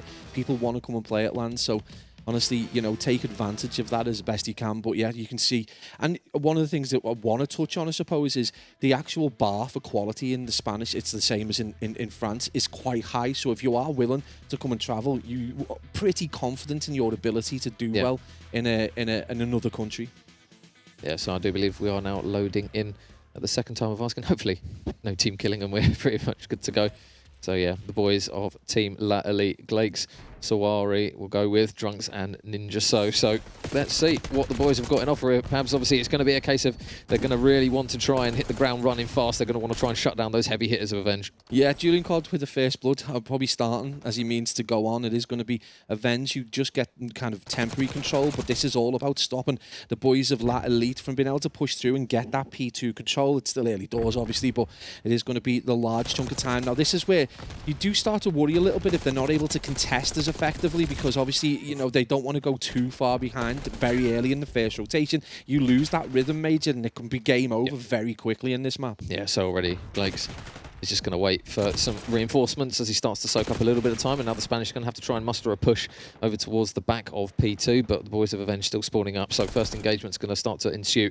One potentially over towards Piano side, which Glakes is potentially going to have up against Red, just holding that Piano push for anyone who comes through, and Julian meanwhile going to be holding the right side of the map, able to get one pick there. Is Julian looking for a second as well. Ooh, able to get some bullets in. Needs a little bit of reinforcement though. The nade from Drunks going to clear him out, so they are just slowly closing the distance, but nice work from Red just to hold the cross. Yeah, a little bit of a pinstripe kill feed there as we see Avenge retain control. It is going to be another gunfight there as we see number 5 in Red did drop a Ninja, so that's going to retain control over towards that dining area side of P2, but he finally falls. That's just going to open a channel up for the team in green to potentially push over, but they are going to have to try and get up those stairs, and right now this is locked down for Avenge. Yeah, Callum's just soaking up the time. He's got Red helping him out as well nearby, and every single Spanish player that is trying to push towards the hill is just getting absolutely hammered at the moment, so Red should fly in alongside his teammate. Callum actually gets the kill, so he doesn't even need to do anything. And already, perhaps you're looking at on the side of Team La Elite, obviously Drunk's a little bit of a slow start. Everyone currently negative. They're going to need a little bit more, especially going into that kitchen hill. But they do look as though they're pretty much ready and set up. First team hit. Yeah, on the other side, Callum though 6-1 on the 2 streak. We've got Red 9-2 on the 5 streak. Red very much with a point to prove again. It's you know, we talk about Avenge in the lose-lose situation of having to win absolutely everything. Red in the situation of having to prove himself as well. And that kill feed, if you are a Spanish fan, is not going to be good as they get control of P3. Avenge very much in the driving seat in this game, so Skyline proven to be very difficult. It doesn't mean it's game over for Team La Elite though. They've got only 40 or 50 seconds difference, so plenty of opportunity to get it. Still less than a hill's difference, so they can turn this round. Ooh, a little bit of added love there from Callum in that one, so still on his streak, and yeah, he does actually have that streak to work with as well if he needs it. Obviously not the most ideal map to have it on his Skyline, but regardless, they'll be happy about the performance so far. Another engagement for Callum, just flying at everything that moves at the moment. Ninja so able to get one pick at least in response, but perhaps strong amount of time on that hill, and more importantly the rotation. Yeah, we're seeing some quite disturbing figures over on Team La Elite. Drunks right now in a minus 5.01 KD, and obviously sorry on a minus 2 KD, so really disappointing kind of slaying coming out to the lads from Spain. But again, map 1 Skyline, if you don't get into the rhythm, it can come away from you quite quickly, so plenty of games left for them to pick things up, and that is going to be another pinstripe kill feed. So trades being effective, Drunks gets a 2-piece, so that's going to go a long way to just building a bit of confidence, Major. But right now, anything they try and do, Avenge are just there. Let's slap it back. Yeah, so Callum's still going strong at 12 and 2. He's also got a minute on the hill as well, so doing absolutely everything at the moment. Glakes with a big couple of kills at least. He's seemingly the only person at the moment with his pad locked in for as far as he can get it, but you're still looking towards a little bit of scrap time, which Team La Elite are probably looking at and going, we need quite a substantial amount of this scrap time now, because they are starting to pull away a little bit. Team Avenge as they close towards that 200-point mark, but a little bit of scrap will be soaked up by Avenge in the meanwhile. Drunk's going to fly around the corner, but Julian just shuts him down, and at the moment, Pabs, it's Red and Callum really leading the charge, and Julian and Heptix are just pretty much doing what they need to. Yeah, absolutely, and this is one of the more kind of like powerful elements of Avenge. Is we talk about how Julian can be a player that can take over a map, but they've just everyone on that team can have a moment as well. And you know, Haptic's largely trying to do that dirty work, but he's 13-10, he's on a 2 streak, he kills the players in transition, he's allowing his team to dominate. So again, just across the board, Avenge a very solid kind of composed roster. There's no imbalance in the team almost. Yeah, this is what they're going to want to see, at least all the Avenge fans. But P1 does have Glakes on the hill. Ninja, nice shots over towards the top side. He's able to now push over towards P2. There's going to be another Chow pistol out, though. It's not ideal coming up against Callum with a sub in hand. So he knows there's another gunfight out towards the back. Callum going to try and play his life as his teammate Heptix actually takes that man off the time. But you can see now that the Spanish do have the rotation on this occasion. A little bit of a split spawn coming through. Glakes is going to work his way over towards top bedroom while 3 players looking to try and work their way through kitchen. Yeah, I think Junks, I feel like he's been waiting for that hill to pop for about 25 seconds. It finally does pop, but they're going to just pull back and try and retain a little bit of control. I think they've probably been a little overcautious there, number 2 in Swary, just allowing the team to just push onto them, and that is just gifted Avenge just some easy time. So again, we just not entirely sure how Team like Elite are going to be able to throw this back, because now they're going to giving them a free 10 seconds just sat on the hill before the next wave comes in. Yeah, I was going to say, they literally allowed them to go straight in towards the front side of the hill from top, and there was nobody there to even challenge it. So nice work from Avenge. So they're pretty much just doing everything right at the moment, but not necessarily the best performance at the moment coming through from the Spanish. So off the back of this hill, this kitchen hill is going to be really, really important to them. They do not want to allow them any more time, really, in the realm of about 30, 40 seconds. Otherwise, they're going to have such an uphill battle, our team. Lat Elite, Red's already locked in over towards that top. And yeah, that gameplay audio issue will be fixed, guys, just so you're wondering. So meanwhile, we'll just have to whistle subtle tones, Pabs in the ear rolls while it all kicks off. Oh, just make noises. I was going to say you cast it, and I'll be like pew pew pew pew pew pew pew in the background. But no, obviously we'll sort the audio out. It's not an issue, but there's going to be a little bit more control going over to P1 in this rotation. So it is going to be Red just trying to make sure no one pushes through Cat, and he's going to have a few players with sights. He does decide to transition, so it is going to temporarily give up a little bit of time over towards the hill, but again, just got to see those green arrows. Still just can't get close to it. I feel like they've been pushing to try and get to that 100-point mark for quite some time now. Yeah, well, Avenger passed the 200-point mark, and Julian is now starting to heat up himself, so this is not what they want to see. 5 in a row for Julian. Anticipating another gunfight over towards the top of Plat. He's not going to find it anytime soon, but they are going to now condense on that hill, but there's only 12 seconds remaining, so Avenge just making sure that nobody is able to push through. Number 2, though, in Sawari is going to get some good fortune in that he's managed to get himself on the time, and he's able to spot Julian out the back. Heptix, though, with a quick trade, so a big one-on-one now occurring in the back, and Heptix is able to win it. And I'll tell you what, Pabs, at the moment, this looks like it's pretty much be one team that's going to win this. It's not even close. Yeah, I mean, we are very hopeful that the Spanish side will come off the back of a couple of landmines and provide, you know, a little bit of gusto, but it is going to be Avenge just looking very, very solid. They've retained control, chained hills. They've been very difficult to break down, but more than anything else, when Team Lat Elite have been set up in hill, they've just been cut through like butter. And again, you've got to look at that strategic choice to give them P2 at the beginning of the second rotation. Just seemed wild.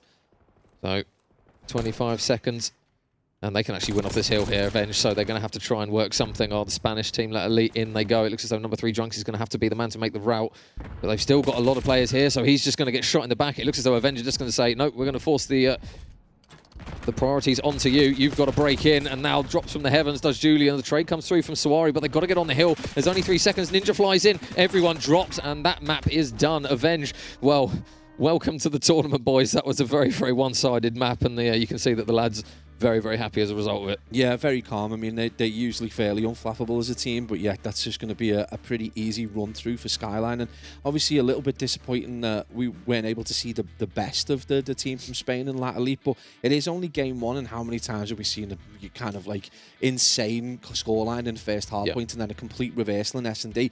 And if any of these lads are locked in on S&D, then this is their opportunity to do it. And also, it's probably on one of the more difficult maps to kind of play in terms of its geography. You can see right across the board, mate, insane performance. 26-13 from Callan, 22 non-traded, 21 non-traded for Haptics, who, you know, largely gets kind of underrated in that side, but he's had a massive game there. Well, there you go, 1-0 to Avenge. I mean, we kind of, the last series perhaps that we cast, it was a case of a blowout in map 1, and then all of a sudden the second team managed to work their way back into it, and Olympian found themselves kind of scrambling to actually get that series done at the end. So obviously we don't want to necessarily count the Spanish out just yet. Obviously it's not a good sign though coming off the back of that one. But then again, when you look at the map set that we do have, obviously if it does go to a map 4, it is a protocol hardpoint. It's a lot slower. It definitely did feel as though the Spanish guys, they just weren't ready for kind of the pacing that Avenge was setting in that. It felt as though Avenge were everywhere, and then combine that with the fact that they're winning pretty much 90% of the gunfights that they come up against, and the important ones as well for the hill time. It just kind of just steamrolled into a bit of a battering in that one. But then again, it's a new team. We've not cast them. Their search and destroy could be a hell of a lot better than their respawn. So yeah, but unfortunately they do have to hit a protocol control where we know that Avenge are very good, and obviously Julian we've seen dominate on that before now. But again, Hacienda, it does throw up some interesting possibilities.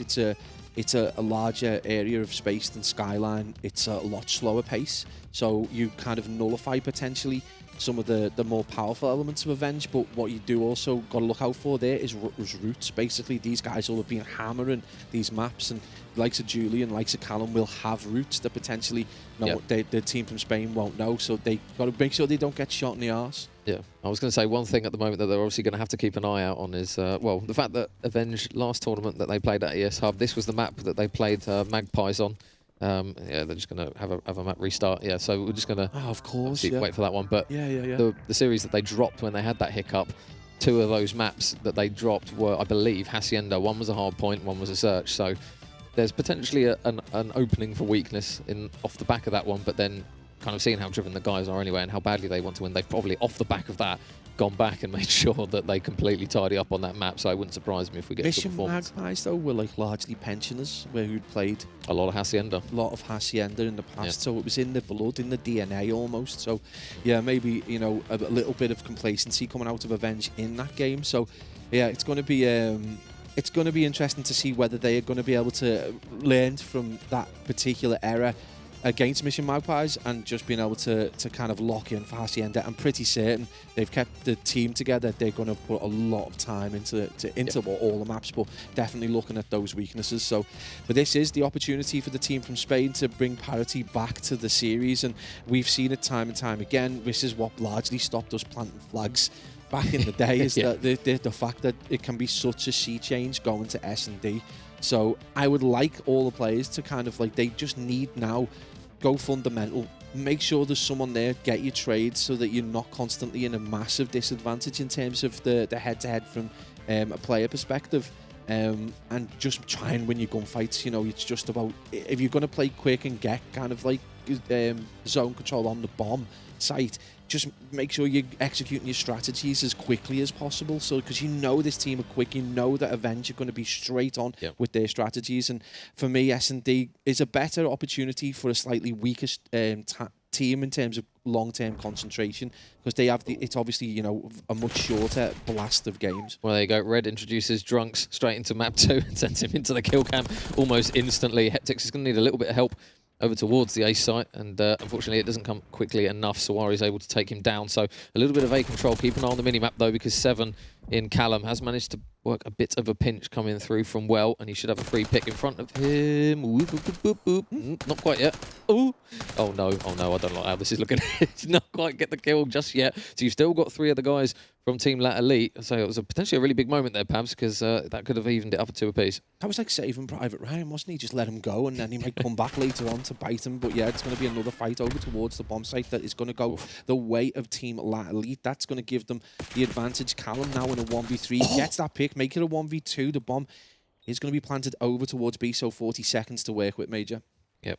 Trying to make the read onto this player. He's going to find one in bottom well, though. This is a really big moment here because it makes it a 1 versus... Oh, my God. I thought that one was going to get chuckled as well. And unfortunately there, just a little bit of the hiccup of the shots, that potentially cost him that round. I think he's using my pad. It's 2 gunfights that he was kind of not able to finish off in an S&D. That could have potentially gone their way. But again, you can see how calm the lads are. They've always got a plan. But really nice to see the team like Elite just get on the boards. First time we've seen them ahead in the series so far.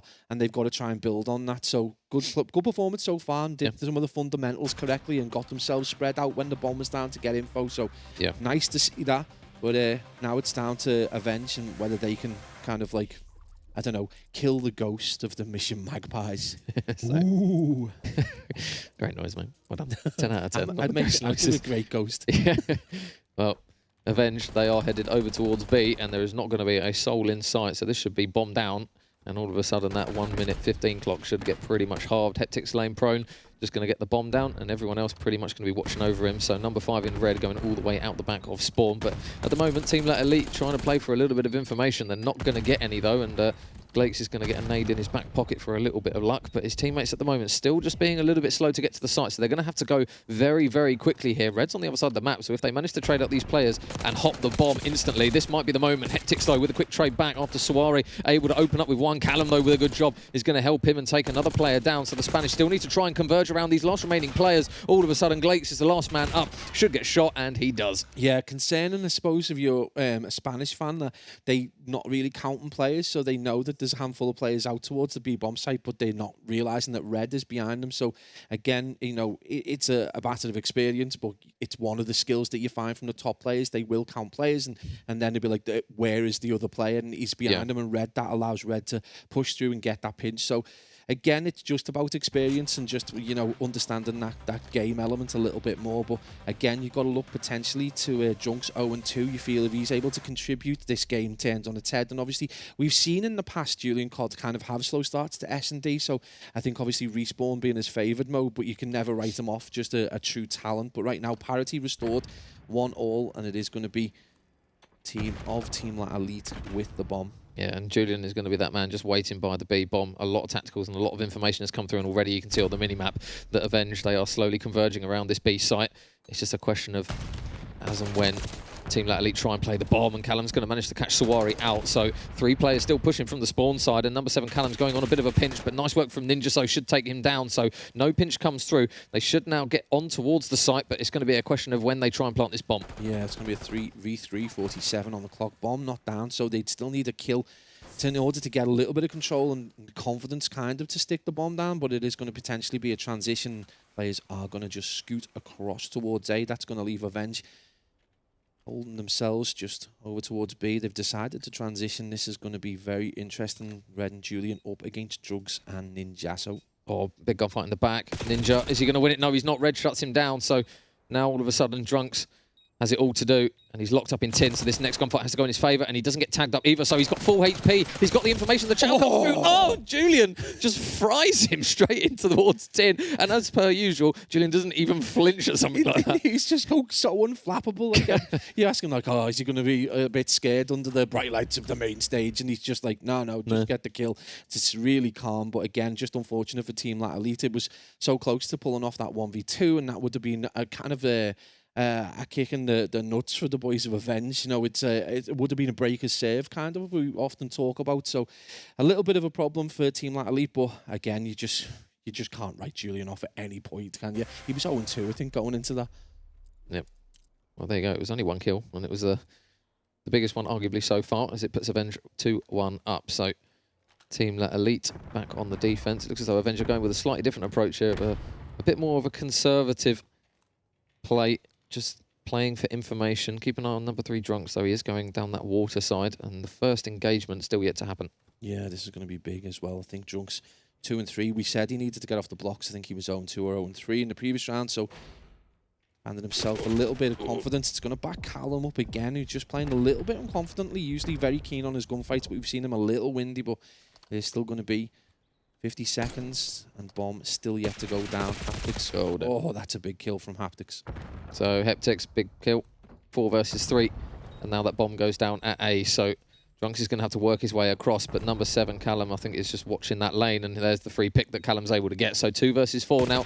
Next kill's got to be, I was going to say, it's got to be green. It isn't. It's purple, and now it finds Sawari hopping over all the fences in the world to try and play his life. But you can see now that they're just slowly starting to converge around him. He's still weak. The regen does come through, but not fully, and Avenge will take yet another round. Maybe it's just the pad above the desk thing, mate. A lot of people think that's quite rogue, but it obviously works for Julian. Yeah, it really does work for him. I might give that a go. I'm going to look like pensioner wrists if I tried that. It's just so awkward, but yeah, I mean, it works for him so well. Obviously, MVP coming out of the last land, so again, you just got to hope that the team in green, I mean, they've been so close that you feel like they're probably kicking themselves. A couple of very close gunfights, you know, these engagements, the margins are so fine, but just not able to take it over. If they win those 2 gunfights in those 2 separate rounds, this is a different S&D.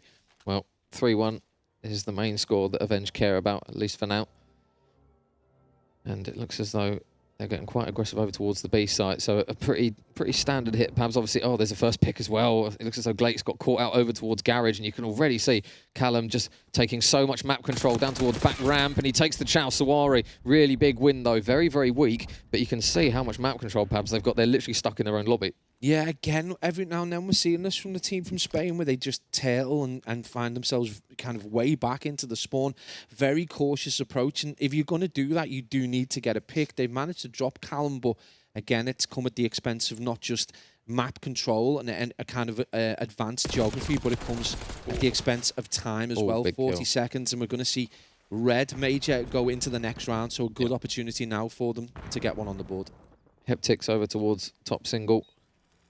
Doesn't get the man off the bomb. Oh no, he's actually in U, so I'm surprised he didn't manage to clock him that he was on the bomb there. So A goes down, and now it's going to be down to Julian and Heptix to try and work something in a 2 versus 3. So are they going to play it single file, or are they going to try and just split up a little bit here? So out the back is going to be a big gunfight, and is it going to be number 6 Julian that's able to win it? Yes, it is. So now 2 versus 2, 24 seconds. Really important now that they either milk the clock down to Team Let Elite, or they get these picks. They don't want to overchow something and then invite them to push on towards the site. And the final kill, Ninja, though, really big work, able to get one. Julian now's the last man up, and that's a lot better from Let Elite. Yeah, they needed that. They needed to finish out that round and do it in style as well. Found that the player that pushed over towards kind of bottom stairs and got picked off, there's no one there to trade. It kind of like gives his life away and puts the two players under an extreme amount of pressure, but it's good that they were able to deal with it. Yeah. And it really is just about them wanting to see over those gunfights, because in the previous 2 rounds, they've just come very close and not been able to do it. So it's got to be a confidence booster more than anything else. So 3-2.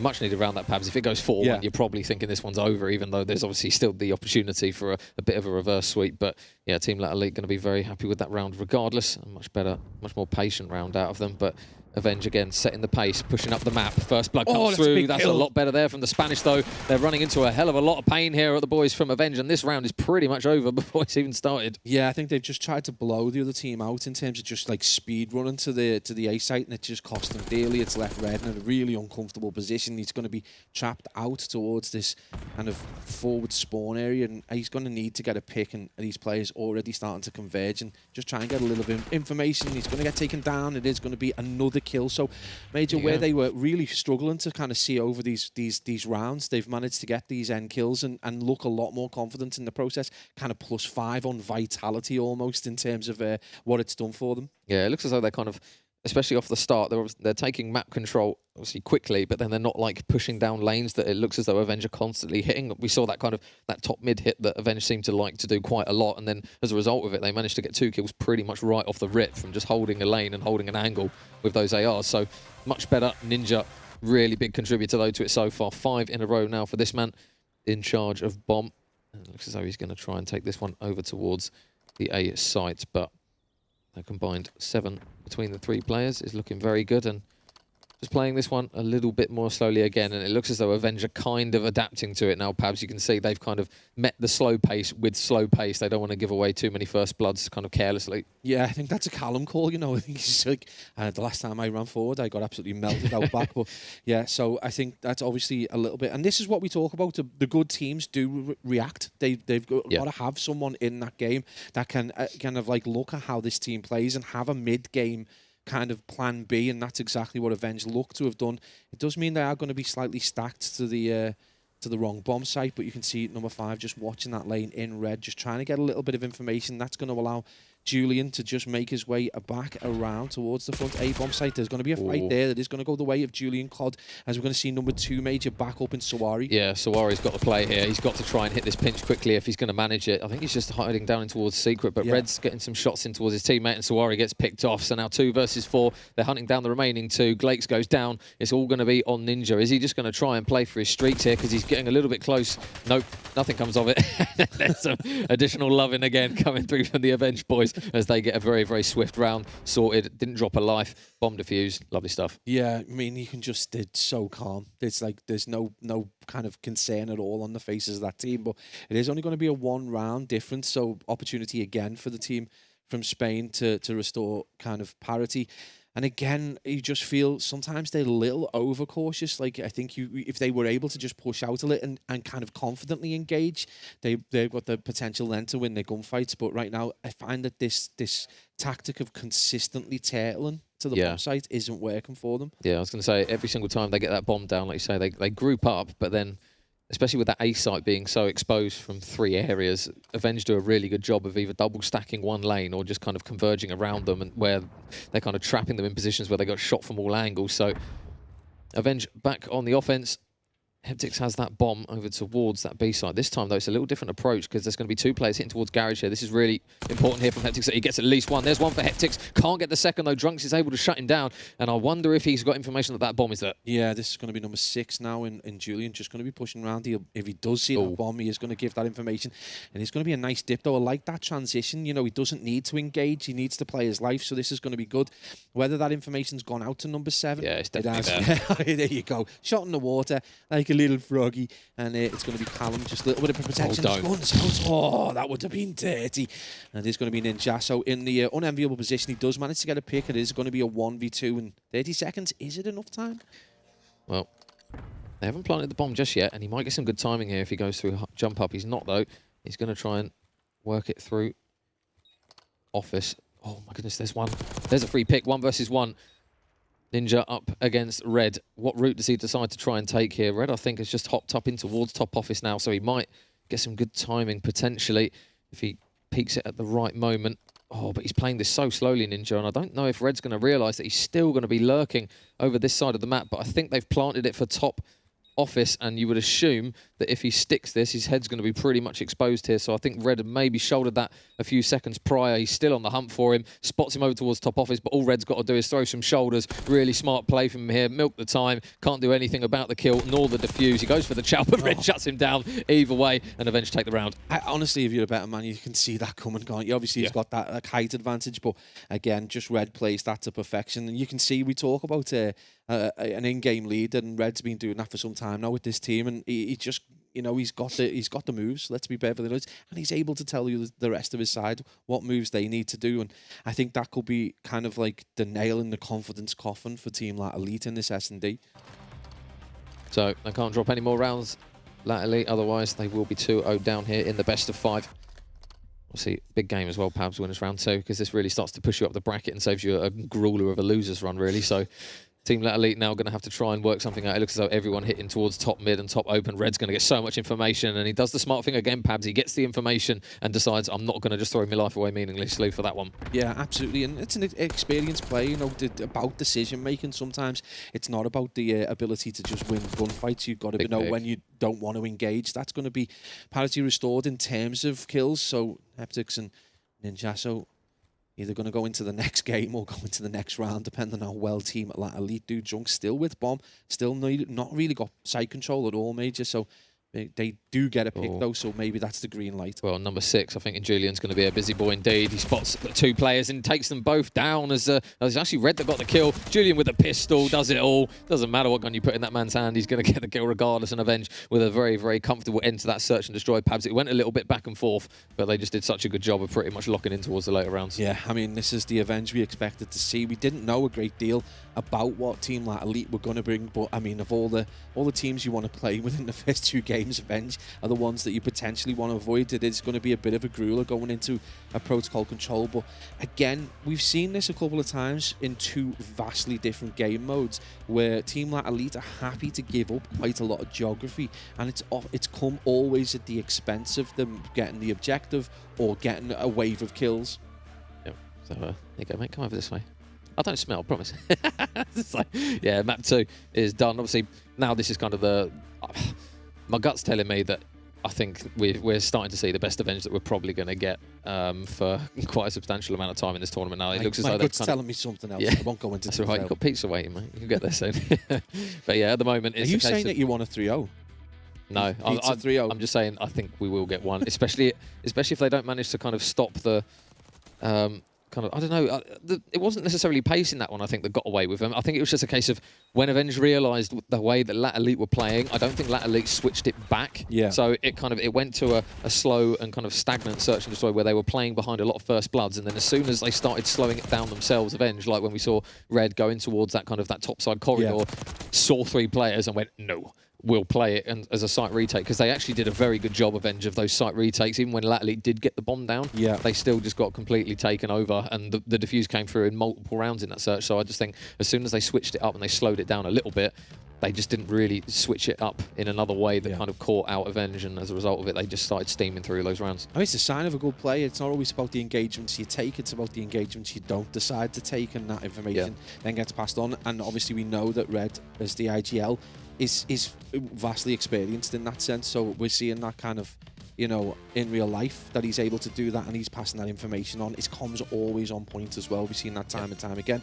And obviously Team Lat Elite, just again, they don't seem to have that kind of sophistication almost to have a plan B when they do kind of get caught out. And we've seen that in the hard point as well. They just weren't able to break rhythm. They gave up a little bit of geography when they didn't need to, and now we've seen it in the S&D. Now you go into a kind of combo of the 2 games as in terms of protocol, and it's a bit of a worry, really, kind of, because you can't give up geography in this because you'll get pinned back, and that is the case. That was literally about to say, off the back of that, this is where you say if they can't get out of spawn, I think this one's going to be over very, very quickly. And we know, especially the team that's on the defensive side of things, how easy it is to get pinned back in spawn. And when you've got kind of like the helicopter side of the map, and then you've got kind of the right side that leads down to B, when you've got a submachine gunner that's running round over towards arches and running routes, which you know Julian and Callum are going to do. As soon as they get in the spawn, they're going to be literally untraceable through some of that. And unless the Spanish guys' comms are on point as to where they're picking up these kills, if they do get picked off spawn, they're just going to lose track of them constantly, and they're going to lose 3, 4, 5 lives at a time from one of these guys from picking them apart before they even get a trade. So, again, we don't want to count them out just yet, but they're really going to have to be on their A game, I think, if they're going to take this one off Avenge. I think all we can do is go off how they've performed so far. I mean, in terms of just raw shooting ability, they seem a little bit off the boil compared to, obviously, Julian Camp. Everyone's a little off the boil compared to those two anyway. But when you've got Red putting up numbers and Heptic's putting up numbers, it makes it even more difficult. But yet they just... I mean, it's a tricky one with Control, because it's not like you can immediately break the rhythm, because you can get pinned back so effectively, and because obviously the static objectives, it's not like you're going to be able to force a spawn somewhere else and then get that opportunity to be able to get even a couple of kills. So this is going to require the kind of communication accuracy that we haven't necessarily seen so far, and this could, I mean, I don't often plan flags, but I said before the game, I think this could potentially be a 3-0. And I mean, honestly, Avenge that doesn't take no, great brain to be able to say, oh, Avenge might win 3-0. They are the favourites, but I just felt that, they're just so strong at times. It's just, it's hard to watch. I say, we said it at the start of the ES Hub LAN. It was lose-lose for them in that LAN. Obviously, they came through, they won, and then obviously the answers was always going to be, well, the best teams weren't there. So obviously, arguably, you would look at this one and say the quality of kind of the top 4, top 5 teams that we've got here are better than the ones that we had at ES Hub. So again, it's another opportunity for them just to keep proving people wrong. And I think now they've taken that mask with a stride of saying, literally, everyone's going to have like their eyes on us all the time. We're going to be the team that everyone is wanting to trip up. So we'll see how it goes. But at the moment, I say the way the series has gone, Pabs, is very much a case of everyone's been gassing up the Spanish boys, but they've not really had much to show for it. Yeah, absolutely, and this is their opportunity, their last opportunity to be able to do this. They want to get at least into the game 4, and then they can potentially, whether that's their hardpoint choice, get into the protocol. But again, this could be their map. You just do not know. They could be protocol legends, and again, they have got themselves a slender advantage in terms of kills. It is going to be 26 plays 23, and it is only going to be a slight amount of time, and that time is ticking away as well. So Avenge not able to get that through on A. I was going to say, they're struggling. They're literally struggling to get out of spawn here at the moment, our Avenge. So it's going to be one where they're going to have to try and work a little bit of a regain here. Drunks is 5-0, and he's literally doing what we were talking about previously. Nice shots there to take down Red up close and personal with that sub. Absolutely not was that sub nerfed. It feels like when you see you do stuff like that, able to get another one 7 in a row now for him. So they're really going to have to try and shut him down, because Avenge, they are mowing through their own lives at the moment. 16 plays 23, 30 seconds left on the clock. It looks as though they've got a little bit of information, but Heptics just go straight in towards Lockers. Drunks is staring him straight down the barrel, and now I think he's only 1 kill away from getting that all-important cruise missile. So the last thing they're going to want is him off on this, and yep, there's another pick for him. 9 in a row. No, it turns out you need double digits, mate, but this round pretty much looks as though it's done already. It's got to be 9 in a payday loan in order to get a cruise. You've got to apply to Activision for one. But yeah, it's just, that's insane. But yeah, I mean, wow, that was a round. I mean, at the end of the day, we've been waiting for them to kind of step up. Maybe Protocol is their map, and that is... That's a worry if it is, because we've got 3 protocols in this. So. How we seen a Mission Magpies moment? Yeah. It could be Avenge starting to see the ghosts of their past. But yeah, an absolute blowout, and what a confidence booster for the team from Spain. They've got to be saying, look, we can, you know, if you're their in-game leader, you're like, look, you can actually do it. Like, we've just blown them out the water. We've just got to repeat. So they clearly have the capability. Whether the boys have decided to sit back and just take a chill, they look so relaxed on camera. Julian's still smiling, and he's not got a kill yet. So if ever there's going to be a sign of how Julian plays the game, it's literally that, just all smiles and loving it. So Avenge 1-0 down. They're going to be back on the defense. Can they literally mimic what Team Elite managed to do to them there and push up the map? Callum's going to get shut down right off the rip, so that's going to just stop that early control and potentially that early loss of lives. So Drunks, he's still not got this streak. He needs to play his life. The comms, though, over towards the side of them is going to be that he is 1 shot, and that's exactly what is coming through. Julian's on the board, 2 kills in a row, and now look at those purple arrows, Pabs, up the map they go. Yeah, absolutely. This could be a repeat of what we saw in the first round. If the team from Spain aren't careful, they're going to need to get a couple of picks. They have got the life disadvantage. That's a pick from Ninja. So I do love a good close quarter hip fire as well, but it is going to be Ninja. So just looking again for players doing exactly what Drunks did in the round before, and it's going to get taken down. So nice patient play from Callum, just to allow his team to just get a little bit more control, and this is not looking good for the team from Spain. Yep, well, at least they did manage to get that kill over towards helipad, so they can now progress up the map at least a little bit for now. Sawari's going to try and get some shots in towards Red in mid-gun, but his teammate's actually going to be the man to take him down in Glakes, but gets on the time, but only for a second, and with 20 seconds remaining, Team Elite, they are not anywhere near this. They're down by 6 lives, but the main thing is the clock for now. They get a little bit of information here, and Julian just posted up in towards mid-gun here. It's going to be a right pain to deal with. Surely he's not going to take this rechow. He's waiting for the regen of health before he takes it, but it is going to be Drunks that takes him down. But again, because Heptics is over towards this side, over towards A on the helipad, they are going to get on that time just about, but they've got to deal with him. 3.3 seconds, Major. There's not a lot of time in order to turn this around. They're going to have to deal with another wave of pushes from these purple arrows. They finally dealt with Heptics out towards helicopter, and that's going to be a huge win from Drunks as well, but they have still got players to deal with. Drunks going to get a bit of suppressor fire, finally gets dealt with as a 2-piece does go the way of Avenge. 2.9 seconds, and it's going to be time going their way. Stopped again. It's going to be a kill. No, it is not. And there's going to be a round on the board again for Avenge. There you go. Wounds on the board. Wounds. Jonathan Wass, Wounds on the board. But yeah, really good work there from Avenge. Obviously, 2 very much flip-flop rounds in that one, Pabs. Obviously, it looks as though these teams look very comfortable when it comes to being on that defensive side. It's just going to be a case of who can break that offense. I think the guys from Team Elite got a little bit more in terms of ticks. I think they might have got 1 or 2, but I don't think Avenge did get any at all in that round, in their first offense round. So potentially, that might prove to be an important set of stats, because at the moment the team is on the defensive side to be the more comfortable. Yeah, absolutely. I mean, you're kind of in the back of your mind. You're always thinking at what point Team Avenge is going to sit forward a little bit and go through the gears. But right now, the Team Elite have had kind of like a better performance in terms of slaying than obviously in the hard point, so it's just better to see them being able to go toe-to-toe, and obviously the likes of Drunks and the likes of Ninjaso have been putting up numbers. So again, someone we haven't spoke about in this, 10 and 9, so it is nice to see them being able to compete. But right now you can see again number 3 there in Callum, just that player always looking to get as far forward as possible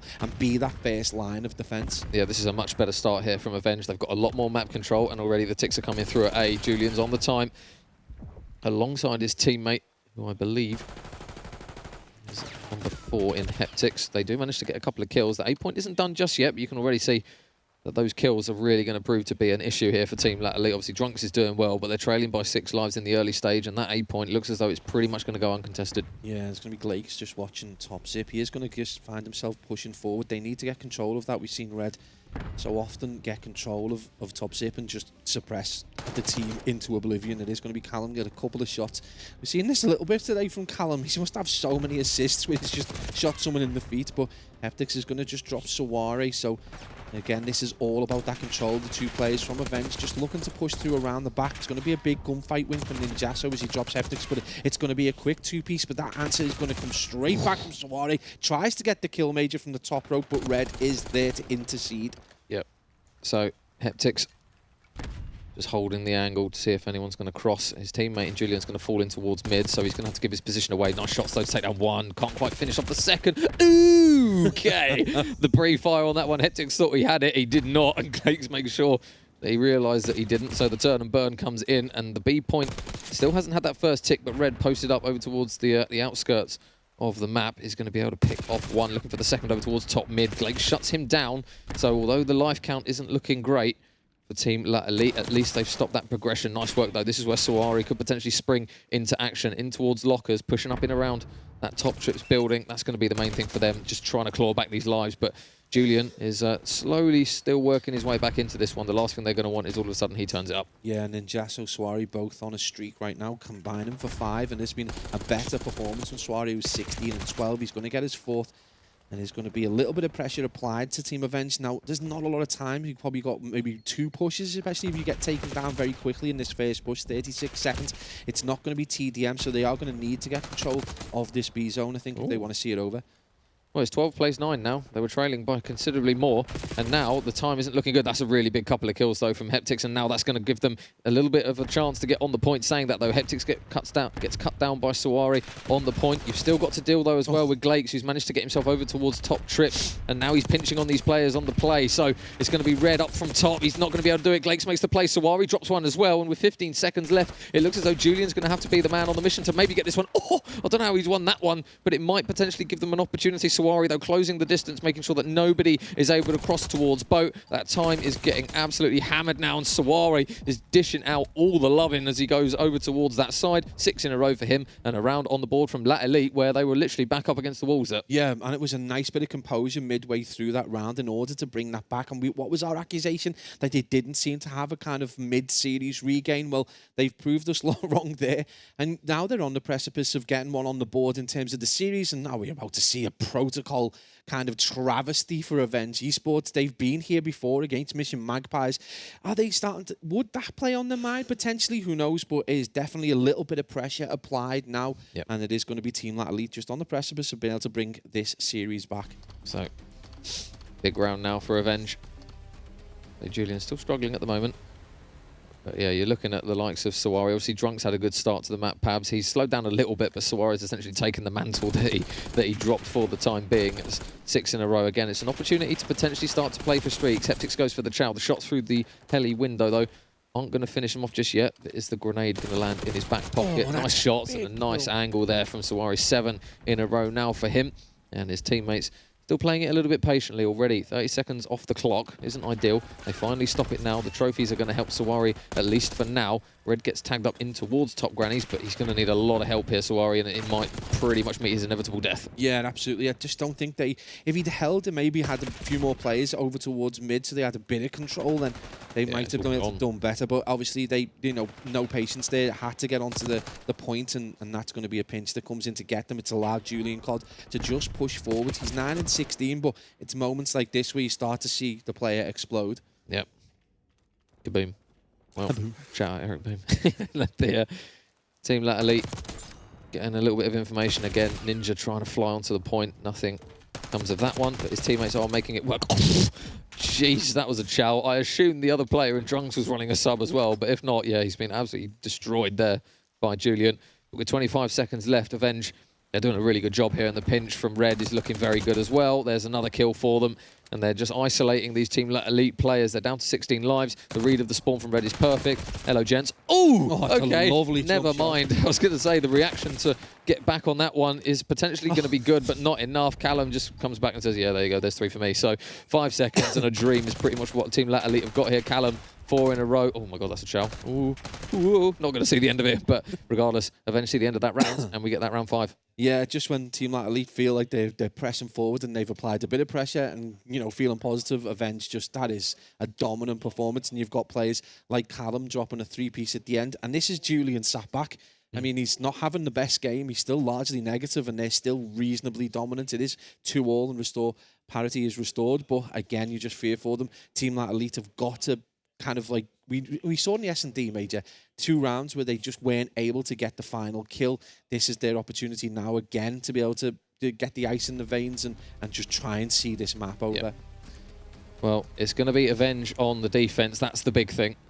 Team Elite probably going to kick themselves a little bit in that one because Avenge have been so good on the defensive side of things. We're still yet to see an offensive round win, so we're going to have to see a change here. And oh my God, well, chalk it off, go new. Everyone's dead. Yeah, that's not good. The first wave of attacks, and you're going to get put right under the cosh. It is going to be Soiree finally able to fire back. 28 lives, plays 26, so still reasonably close this early point in game round 5. So again, a big kill. Heptic's just proven very difficult. 25 and 22 on a 5 streak as well. So another big performance from a player we don't, you know, often talk about in terms of putting up big numbers. Yeah, he's got the comm that somebody was in mid-gun. And courtesy of them being weak, he's able to get that done. Not going to be able to get that one, though. Callum is still in towards, I believe, the bottom side of the lockers, so you would assume that he's going to make a play anytime soon. Ninja, though, over towards top trips. Nice shots to take down Red. Playing a little bit patiently at the moment is Callum, just waiting for anyone to try and push through into trips. Oh, and he's been spotted. Ninja, shots in. There's another pick for him. So 2 in a row. 37 seconds left on the clock. Again, Pabs, it's just a case of Avenge. Even necessarily if Team Elite are getting kills, what Avenge are doing is just stopping them from making sure they do not stop that clock. They just make sure they drain it all the way down. Yeah, team kill, a nade kill there, not going to help, but a big kill from Haptics over towards that A zone. And that's not what the team in green needed. They needed to be able to get that win. Gunfight win and get onto the hill. They have managed to get onto the A zone, stop the clock at 23.5. That is going to be tick 1, but the wave of pink arrows are going to eventually make their way over. But that is a solid kill there that could potentially see them get that second tick major, but that's still a lot of work to do, and that player is now isolated. Yeah, Drunks is so alone, and there's another kill over towards Banana there from Red. And can't quite get the second. I think it's actually a team kill that comes through from Heptix that takes him down, but with 13 seconds, this might be it in the winner's bracket for Team Elite because they've got to go, and they've got to go quickly. But the thing that Avenge are so good at doing is hitting the routes as soon as they get on the time. Julian able to pick off one. You've still got him over towards that side of the map as well. Callum's over towards top trips. Last man even able to touch is going to go down, and that will be that. Avenge are going to take it 3-2 in the control, but more importantly, Pabs, 3-0 in the series. And yeah, a little bit of a hiccup potentially in that one because it did go the distance, but boys got it done in a 3-0. Not more you can ask. I mean, that's it. You're going to get put under pressure at some point, and this is a well renowned, not well renowned, sorry, but a talented roster, so you do expect some pressure. It was good to see them once they were warmed up, able to kind of fire back. That first round was phenomenal from them, but just too much in the end, and you just saw the quality. And again, you could see when it goes to the team cameras, Avenger like so relaxed. That was not like the when we saw them at ES Hub in the final, they were kind of locked in. You could see much more serious communication, much more serious conversation.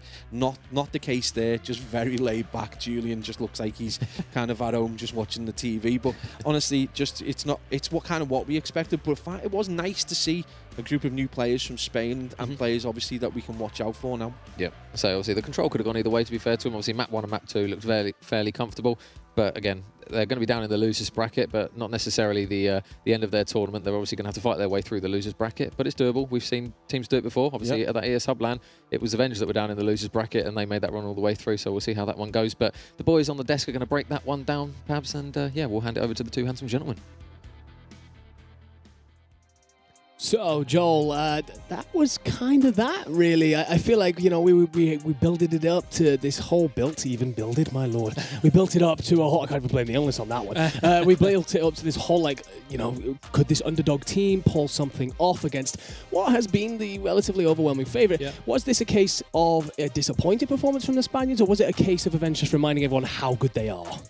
I think it's probably more the latter. I think everyone's come with the expectation that Avenge are #1 seed and the #1 seed for a reason. I think there might have been a few words that have been mentioned around by people around the venue today about the Spanish guys. Obviously, they've come in with a little bit of hype and they've obviously done well over there, but there's a reason that we've just watched a team that's made 2 elites win another series. Yeah, exactly. And it was a bit of an overpowering, really. I think we saw a gulf in class there. The Skyline Hardpoint was wide in terms of margin. That's a map, though, that you just don't want to play these guys on. Like everyone talks about it. They are great at Skyline Hardpoint. They put up against some of the best teams in the Elite, even on that map.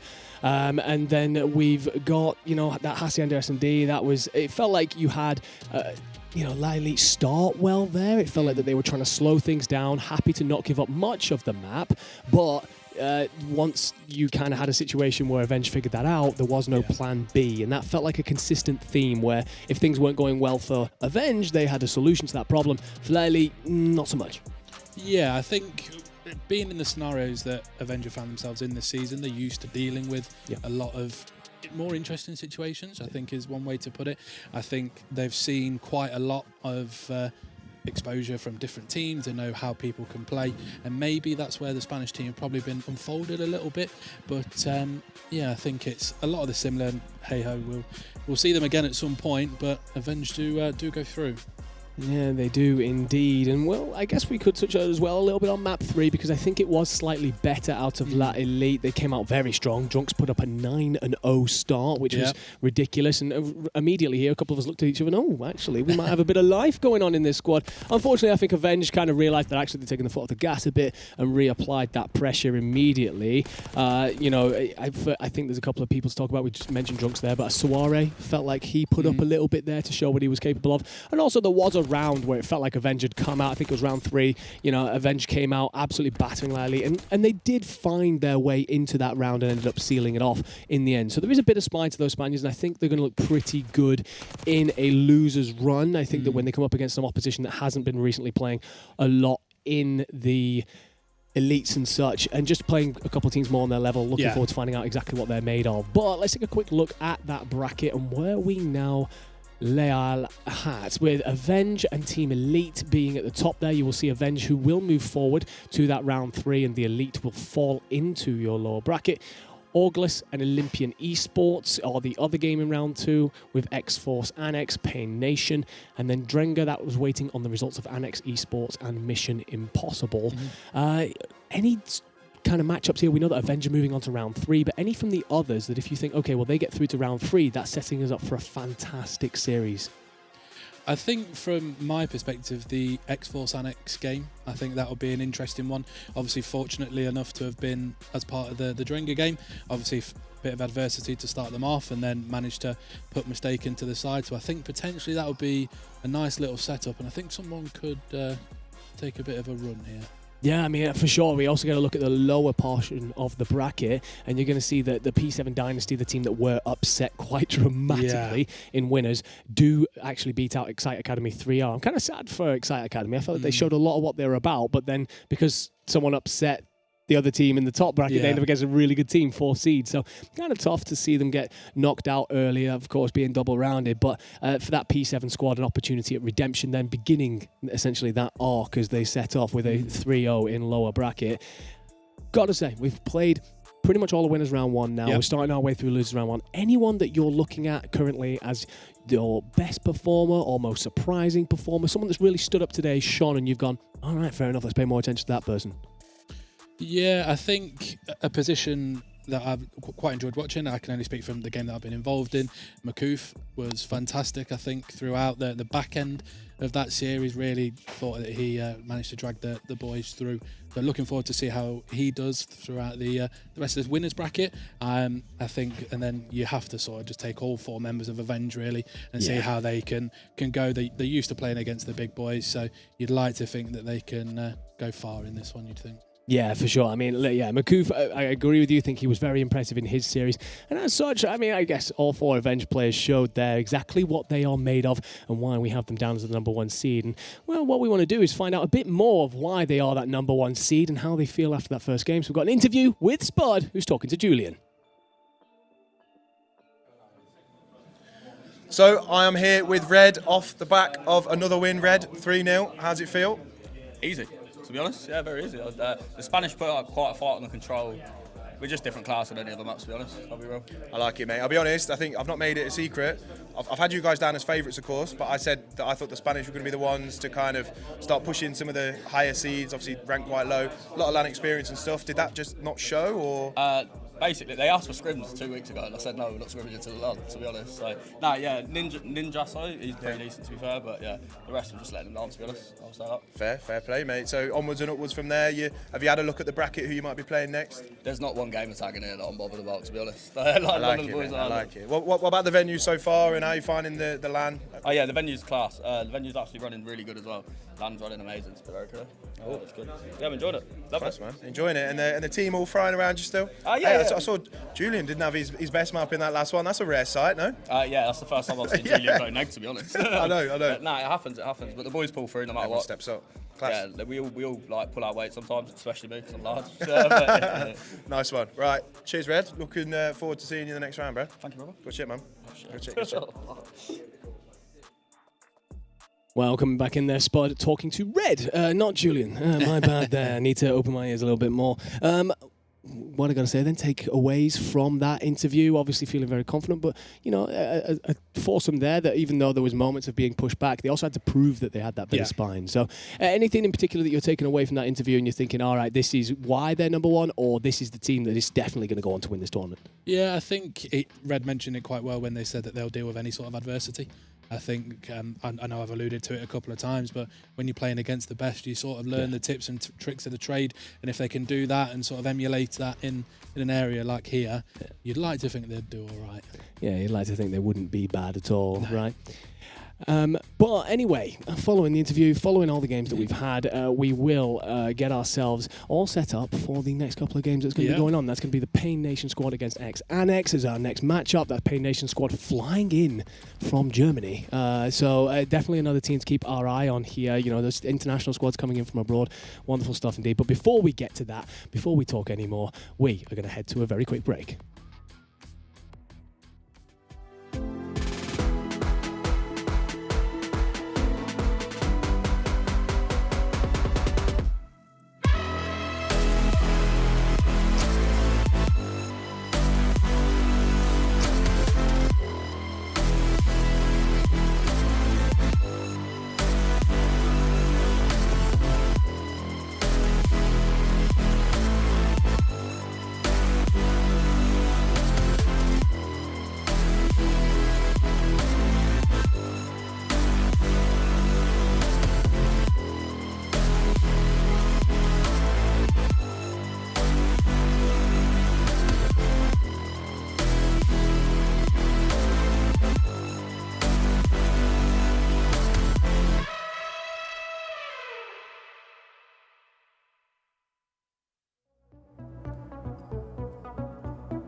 founder and proud parent of Drenga Esports Insanity, mate. We are at Katana LAN gaming the Spring Open 2, however you want to describe it, at the College of Esports. And mate, but first opportunity to see Drenga on the main stage up against a renowned org for doing well at these kind of events. Well, Drenga came with the passion and have left with a first win. So incredible performance from them. But you know them more intimately than we do. Proud father, I think you said at one point. Tell me about it.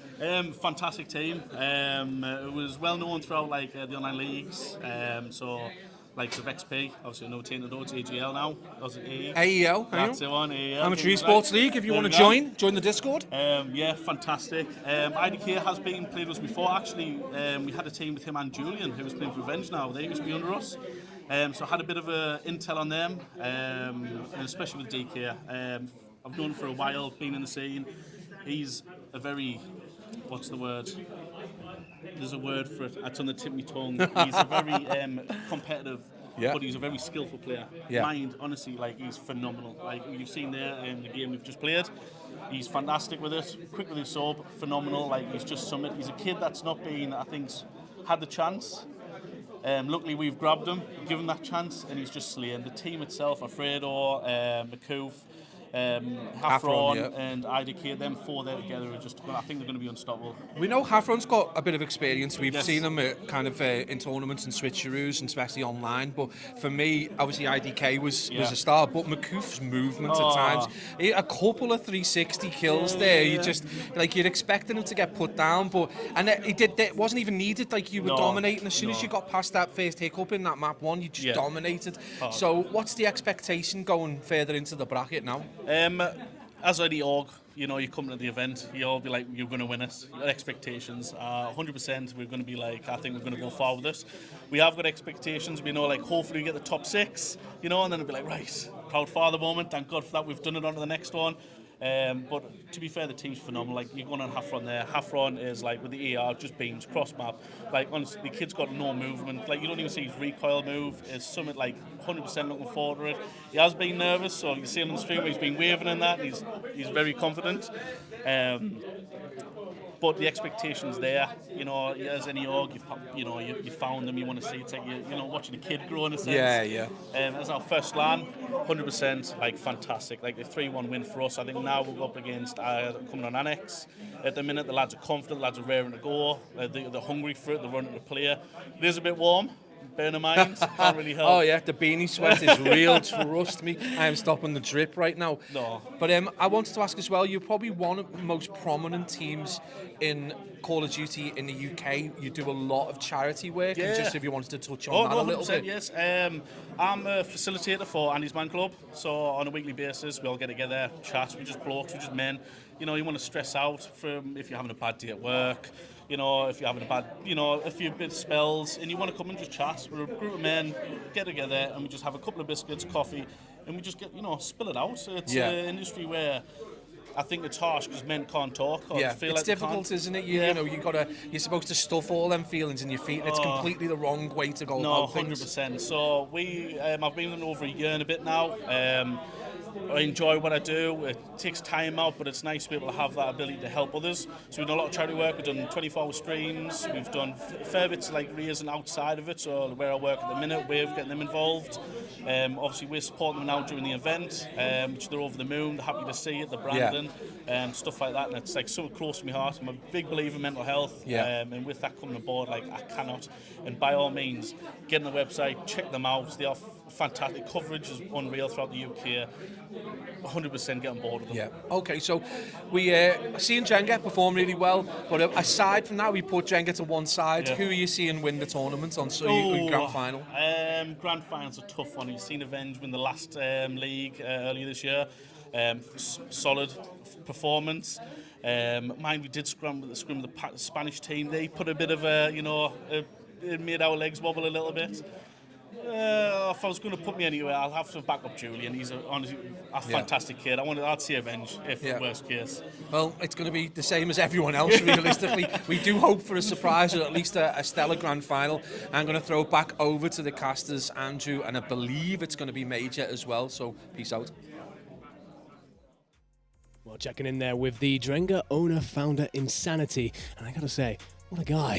He does the charity work, also a lot of love for his team, and spoke about it as if he was genuinely a proud father. If you're playing under that org and you pulled up that upset round one, it's no surprise because the support you've got to feel around you must be incredible. Yeah, and when you come to these events, it's the people that you surround yourself with, especially, that can give you that extra edge, I think, as well. And I think when you get the orgs, obviously, we can kind of talk a little bit on the, like, Noctum, for example. Obviously, they're not now in challenges anymore, but in terms of kind of like building that family feel, that's when you start to see the best out of the orgs, and Noctum were a prime example of it over the years, managing to build themselves up with teams that realise that they're part of a bigger thing, really. They're obviously building towards something, and in challenges as casters and as fans in general, you always want to kind of have those orgs who are committed to the scene and just constantly helping the players better themselves, not only in game but also out of game as well. So yeah, I'd say the stuff that they were listing off there was it was inspiring stuff, to be honest, because there's not many people like that around. So no, 100% feel ready to run through a brick wall, to be honest. I don't even really know Drenga, and I'm ready to absolutely sign up. So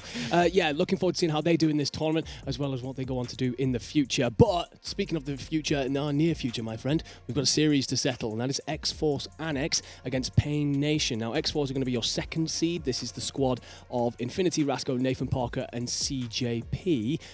What I will say is, oh wait, no, sorry, apologies. It's going to be Annex Esports coming up on our screen right now. I'm going to triple check with production which team it is, because I believe it's actually supposed to be X-Force Annex. Yeah, I believe it is. Infinity, Rasco, Nathan Parker, and CJP. Now, you and me, my friend, we know plenty about this roster. I'm going to hand it over to you to talk a little bit about this X-Force Annex team and what they are made of. Yeah, this is their second seed for a reason. I say they've been around the scene. There are a few players as well that have kind of worked their way up the leagues. Obviously, the previous XP League, now the AEL. We've had quite a good filter of players that have been kind of nurtured over the past, say, 2-3 iterations of COD, and now they're fully cemented in that kind of that Challengers top 16, pushing top 8 kind of bracket. And all four of these players, they are well and truly equipped to go all the way here, to be honest, in my opinion. I know the boys of Avenge are obviously the favourites based on the fact that they've stayed together as a four, and this four that they've kind of stitched together for the LAN event might not necessarily have that kind of chemistry outlying for months and months of scrims and that kind of stuff. But in terms of the ability that they've got on the team, we saw what Rasco had up at the ES Hub LAN. Paddy or Infinity, again, quality player. He's been around now for a while. And then Natty P, obviously, he's had the headlights kind of shone on him for a while. Like we saw it at the Middlesbrough LAN. He had the pressure. He performed under pressure. And when it comes to LAN, if you can't perform under pressure, you go home pretty early. So, yeah, booking them alongside CJP, who's had a really, really good year, to be fair to him. He's been on some quality rosters this year. And, yeah, he's found himself on a team where they are not short of quality, so you do not want to sleep on this roster. No, 100%. Looks like a team to really reckon with in this matchup, in this tournament in general. Again, coming in a second seed, they will be going up against your 7th seed, and that is Pain Nation. Now, this is a German roster, my friend. They've flown on over Nay, Quindo, Jules, and I'm going to go with Tide Luz. I don't know this gentleman, I'll be completely honest with you. But those three names on the left, I for sure know, because they've been around for a very long time. Yeah, Quindo especially is a name in terms of being able to recognise someone off the face of it. And Pabs was actually saying before we went live that these boys were over here yesterday. They were trying to get set up on stations. They were trying to get themselves comfortable and kind of putting themselves in a prestigious position where they have as many advantages as possible. So even though it might not necessarily be seen as a huge help, obviously the guys they've shown their dedication, like with the Spanish guys. I say it's not exactly an easy thing, flying over from another country and then spending a lot of money, a lot of time, and a lot of commitment into these tournaments. And okay, you got to shout them out really to congratulate them for even just being here for the start, because a lot of teams will look at kind of events, challenger events abroad, and go, nah, that's not for me. So I've got nothing but respect for these lads. And again, they're that seed for a reason. They've done their grinding, they've got their pro points in, and again, they're going to be another team where, as we start to whittle down the competition, you're not going to want to start to kind of want to go slowly at some of these teams, because they will take maps off you. And again, this Pain Nation team, they're probably one that are going to be slept on potentially here, and whoever does that is probably going to get punished for it. No, 100%. And I mean, there's no way of further proving the backing of yourself than flying abroad and taking part in something like this. And then also to come up against the number 2 seed so early, it's a great opportunity to kind of reinstate that belief that you have in you to get yourself over to the UK and take part. But taking a quick look at the bracket here and seeing what is at stake, it is of course an an opportunity to go through to winners round 3, where you'll then be waiting for the winners of Annex Esports and Drenga. Drenga, of course, that team that upset Mistaken a little bit in round 1, so it's interesting to watch what goes on with them. We spoke with the founder not long ago, Insanity. A lot of love for him, I'm sure. But also, it's a case of they're going up against the Annex team, which could be difficult. If you are this X-Force Annex team and you're looking across there, do you want Drenga to pull off an upset if you get through this, or would you want to face the other Annex team?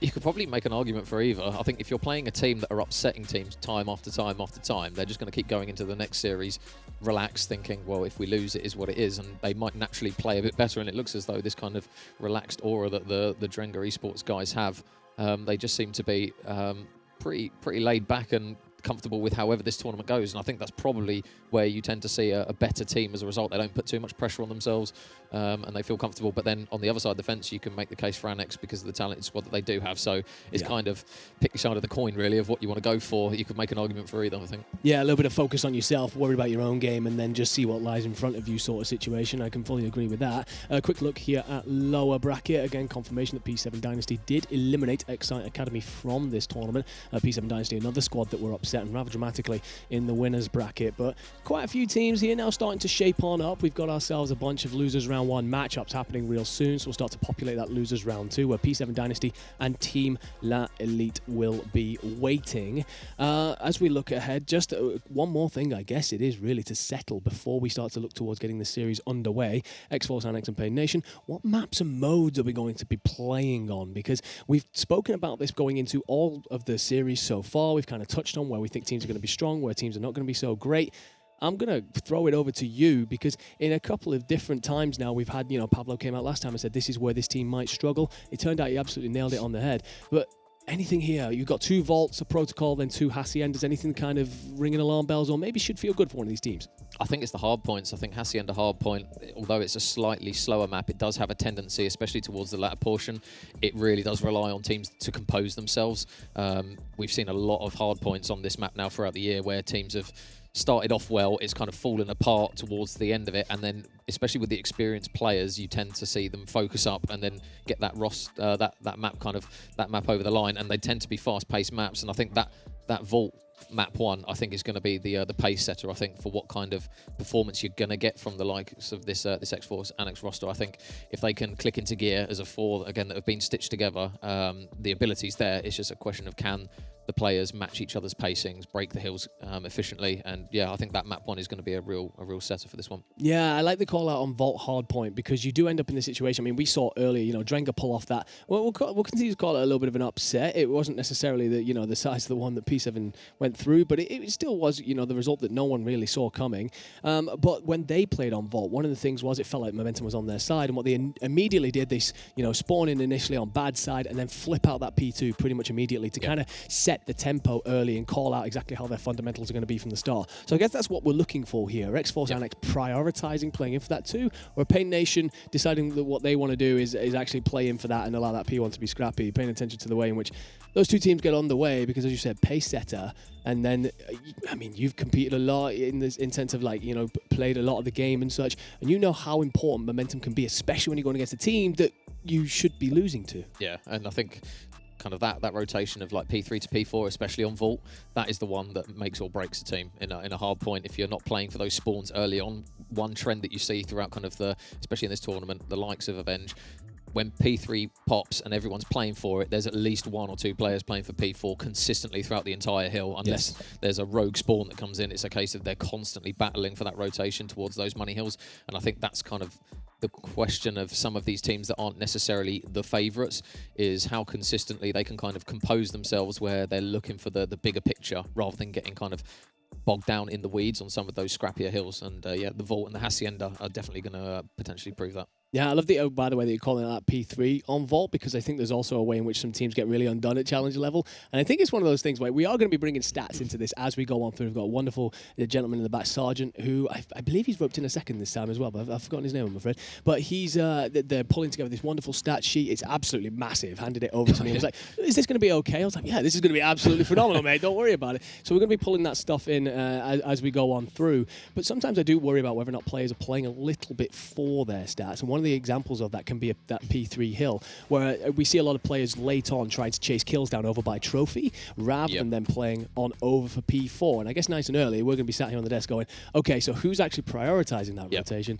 and who's pushing out for those kills? And I think that's where you look to the roster of X-Force Annex and try and have a look and find and pinpoint the player who's doing the dirty work. There's got to be usually one or two of those players that do that consistently. When you look across the roster and the kind of the slaying ability that they've got, we all know they can put up big numbers. It's just going to be a question of who's potentially going to let their ego take a bit of a hit and potentially break just about even or potentially negative, but they're playing for the bigger picture. They're sacrificing for the team, and I think that's potentially something that Pain Nation will probably already have pretty much lined up. I think that team they'll know their roles pretty comfortably. I think it's just a question now of X-Force Annex, what kind of system they're going to put in place. Is it going to be a case of, like you say, for that P4, who's going to basically take the bait, who's going to sacrifice the stats? Because again, any one of those four can put up big numbers, and I think traditionally they're going to want to do that themselves, but it's just going to be like, who's going to be the sacrificial lamb for that team? Yeah, well, I mean, that is one of the things, because obviously we look at them, they are second seed for good reason, but there's a lot of names, and as you rightly highlighted, there's a lot of pressure on them. Nathan Parker, we've already spoken about what he did in Middlesbrough and kind of what's going on there. I've kind of walked in this weekend, a lot of people saying, watch CJP, watch what he can do on the map. But then a lot of people also go, well, Rasco recently did this in Italy, did this in the ES Hub land, like, you've really been performing. So it's also a case of, like, you do need those people who are the intangible players, who are the glue players to come on through. So I think it is a case of, who out of that four becomes that person who's willing to sit there and be like, well, I actually played for the rotation. Don't worry about it. I'm usually your guy. He slays out, I hit the early rotation and make sure he's just spawned in the right place. But it's a difficult thing to do, because at the end of the day, you all want to come out of this tournament saying, well, I played really well and here's something to prove it. Yeah, I think if I'm looking at that roster, I would like to think that Paddy or Infinity is going to be that man to take up that role, just because of his play style, and he's very consistently good at getting the important gunfight wins. Again, you could be going double negative, but if the kills that you've got are in the important moments to stop teams from rotating and get important spawns, then the remaining deaths don't necessarily matter if it books your team 40, 50 seconds on a money hill. So, yeah, potentially keep an eye on Infinity for that one. Again, on the side of Pain Nation, it's just going to be a question of who is running that. I will hold my hands up and say I don't necessarily know what roles the boys will be running, but I've just got a feeling that the German efficiency will come in and they'll probably be playing the fundamentals very, very well. Well, at some point, what I want to do is actually get your prediction as well on the series, but I'll give you a second to think about that, because what I'd love to do is pull the maps back up, because I'm enjoying this little conversation that we're having, talking about, the various ways in which they're going to play. But if I'm remembering correctly, it was Vault, and then we ended on 2 Haciendas. So we get our... I think it's Protocol? Yeah, Protocol in the middle. Yes, it is. So I'm looking at those S&Ds. We've already seen ourselves through to a couple of Games 5s in particular, but we've also seen a couple of teams get pushed really close on S&D that end up going on to do well in the hard point. We know, we've already spoken about how X-Force Annex are going to be your favourites, but when we're looking at S&D Vault, you and me know that bomb, 90% of the time, we know where it's going. Yep. Is there a way, let's say that we come out here, X-Force Annex absolutely walk map 1, what's the way for Pain Nation to kind of like get themselves back into the series via the S&D, considering we know how predictable that map can be? Yeah, I think a lot of it comes down to the first engagement and the first blood. I think if you get that first pick, then whoever's kind of deciding to stack the bomb defensively, they've got that numerical disadvantage if you get that first pick. So if you're dropping first bloods and you're getting bombed down, it's all well and good getting the bomb down, but then again, although you've only got 2 kind of main entrances to execute that site retake, that additional body or that first person to act as bait, if they're gone from the first engagement in the map and you're down to 3, it then makes your job a hell of a lot more difficult. So I think first bloods are going to be the main thing. The normal trend that we do see on Vault is teams who progressively lose first bloods will drop those kind of rounds where on paper you'd anticipate bomb down round win. So I think that'll be the main lookout for that one. Yeah, and I think with that Pain Nation roster, you've spoken about it, they've got quite a bit of experience, so I guess it's a case of leaning into that and keeping yourself locked in. But also, you cast over that series, Lily against Avenge. Let's face it, the hard point wasn't close. No. But then Team Lily come out slowly at the start, prioritise those picks and get themselves off to a good start in the S&D. Didn't go too well from there, but they gave it a good go. So yeah, plenty of routes for Pain Nation to get into this one.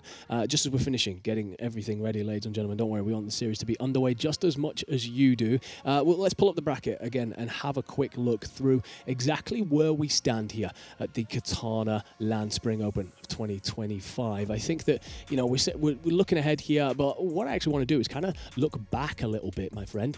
Point at that, obviously, I know that we've got 1 or 2 upsets already coming through, but any results that came through, whether in the fashion of the result, because of its dominance or whatever, or a team that was upset that we've not really spoken about yet that's kind of caught your eye? I don't think so. It looks as though for the majority, obviously that P7 Dynasty versus August game, in terms of seeding, you normally anticipate that kind of the first games tend to be 3-0s, 3-1s maybe if a team manages to scratch a search and destroy, or a 3-2 in a control. But in terms of kind of standout big upsets, I don't think we've actually seen a huge amount of them so far, which is pretty standard, I think, as well, kind of with the variety of the abilities that we've got on the teams, and like the likes of Avenge, who are obviously very well stacked ability-wise, but then have also put a lot of reps together in comparison to when they start to play the teams that are naturally talented but haven't got the reps as a 4. I think that's when you're still going to get some close series, but at least on paper you would anticipate, even in this next round of games, you would assume that they would start to take them, and I think we saw that again when they came up against the boys from Spain. I think that the fact that they've kept that core 4, I think will prove dividends to them here in this tournament, and I think we'll start to see them go the long way. Yeah, definitely. Chemistry going to be an important thing for that team for sure, and overcoming some odds, proving that you can, face setbacks and deal with them. One of the things I want to talk about, that one upset that you mentioned there, the August against P7 Dynasty. We did get to an S&D game 5. We're in round 10. Where P7 Dynasty were up 5-4. If I accidentally call an account a UAV, my friend, how are you looking at me? Probably not the greatest look across the desk, to be honest. Obviously, in online you can kind of hide that fact, but yeah, not ideal. But regardless, it's just one of those where you chalk it, go new, as Kels really used to say.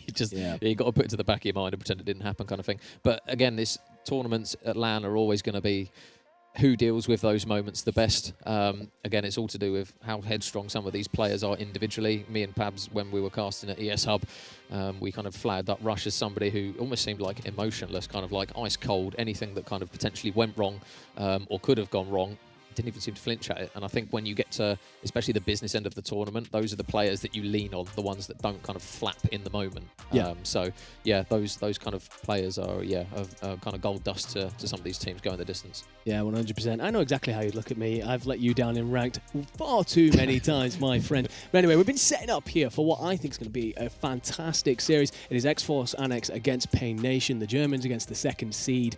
And well, we're not going to have to wait much longer, because what we're actually going to do, my guys, is send it on over to the casters. It's going to be Spud. It's going to be Joel. Ladies and gentlemen, this is going to be a banger. Brilliant. Thank you, guys. Looking forward to getting another series on the way. It's been a little wait between the last one, but we've got a hell of a series ahead of us, Joel. Both of these teams coming off of 3-0 wins in winners round 1. Both of these teams are here to try and make a statement and go all the way. Yeah, I think it's quite exciting. Obviously, the boys have alluded to plenty of enough really strong points. Obviously, we don't know a vast amount about Pain Nation at the minute. It's going to be interesting to see. Ultimately, they've made it through the first round. That's the challenge that they had to make straight away. Obviously, a lot of people local to here will know the ability that the X-Force Annex team has got. So fingers crossed, we could be in for quite the series, but yeah, here we are again, eh? Yeah, I'm optimistic. I'm optimistic for a good one. I had a brief conversation with a couple of the German players earlier, and they're feeling confident. As I said earlier, they were here scrimming yesterday evening. They've won a series 3-0. They're going to want to make a statement and go all the way if possible. But this X-Force Annex roster, big names. Big names. Yeah, there's a lot to live up to. I think obviously off the back of the Middlesbrough one, people are expecting Nathan to go far. A lot of hype around Rasco at the minute, and obviously we know what the other members of the team can do. So like you say, coming in the second seed, there's always going to be a lot of responsibility on you to make sure that you're answering the critics as such. You don't want people to start making stories or anything like that that might not be up to scratch, but ultimately, if they can do it, they can answer a couple of people. Yeah, I mean, the Vault hardpoint to start us off is going to be a bit of a tasty affair to get going. I think that's when we're going to really see, somebody kind of push clear and see who's going to kind of get the foothold in that series early on.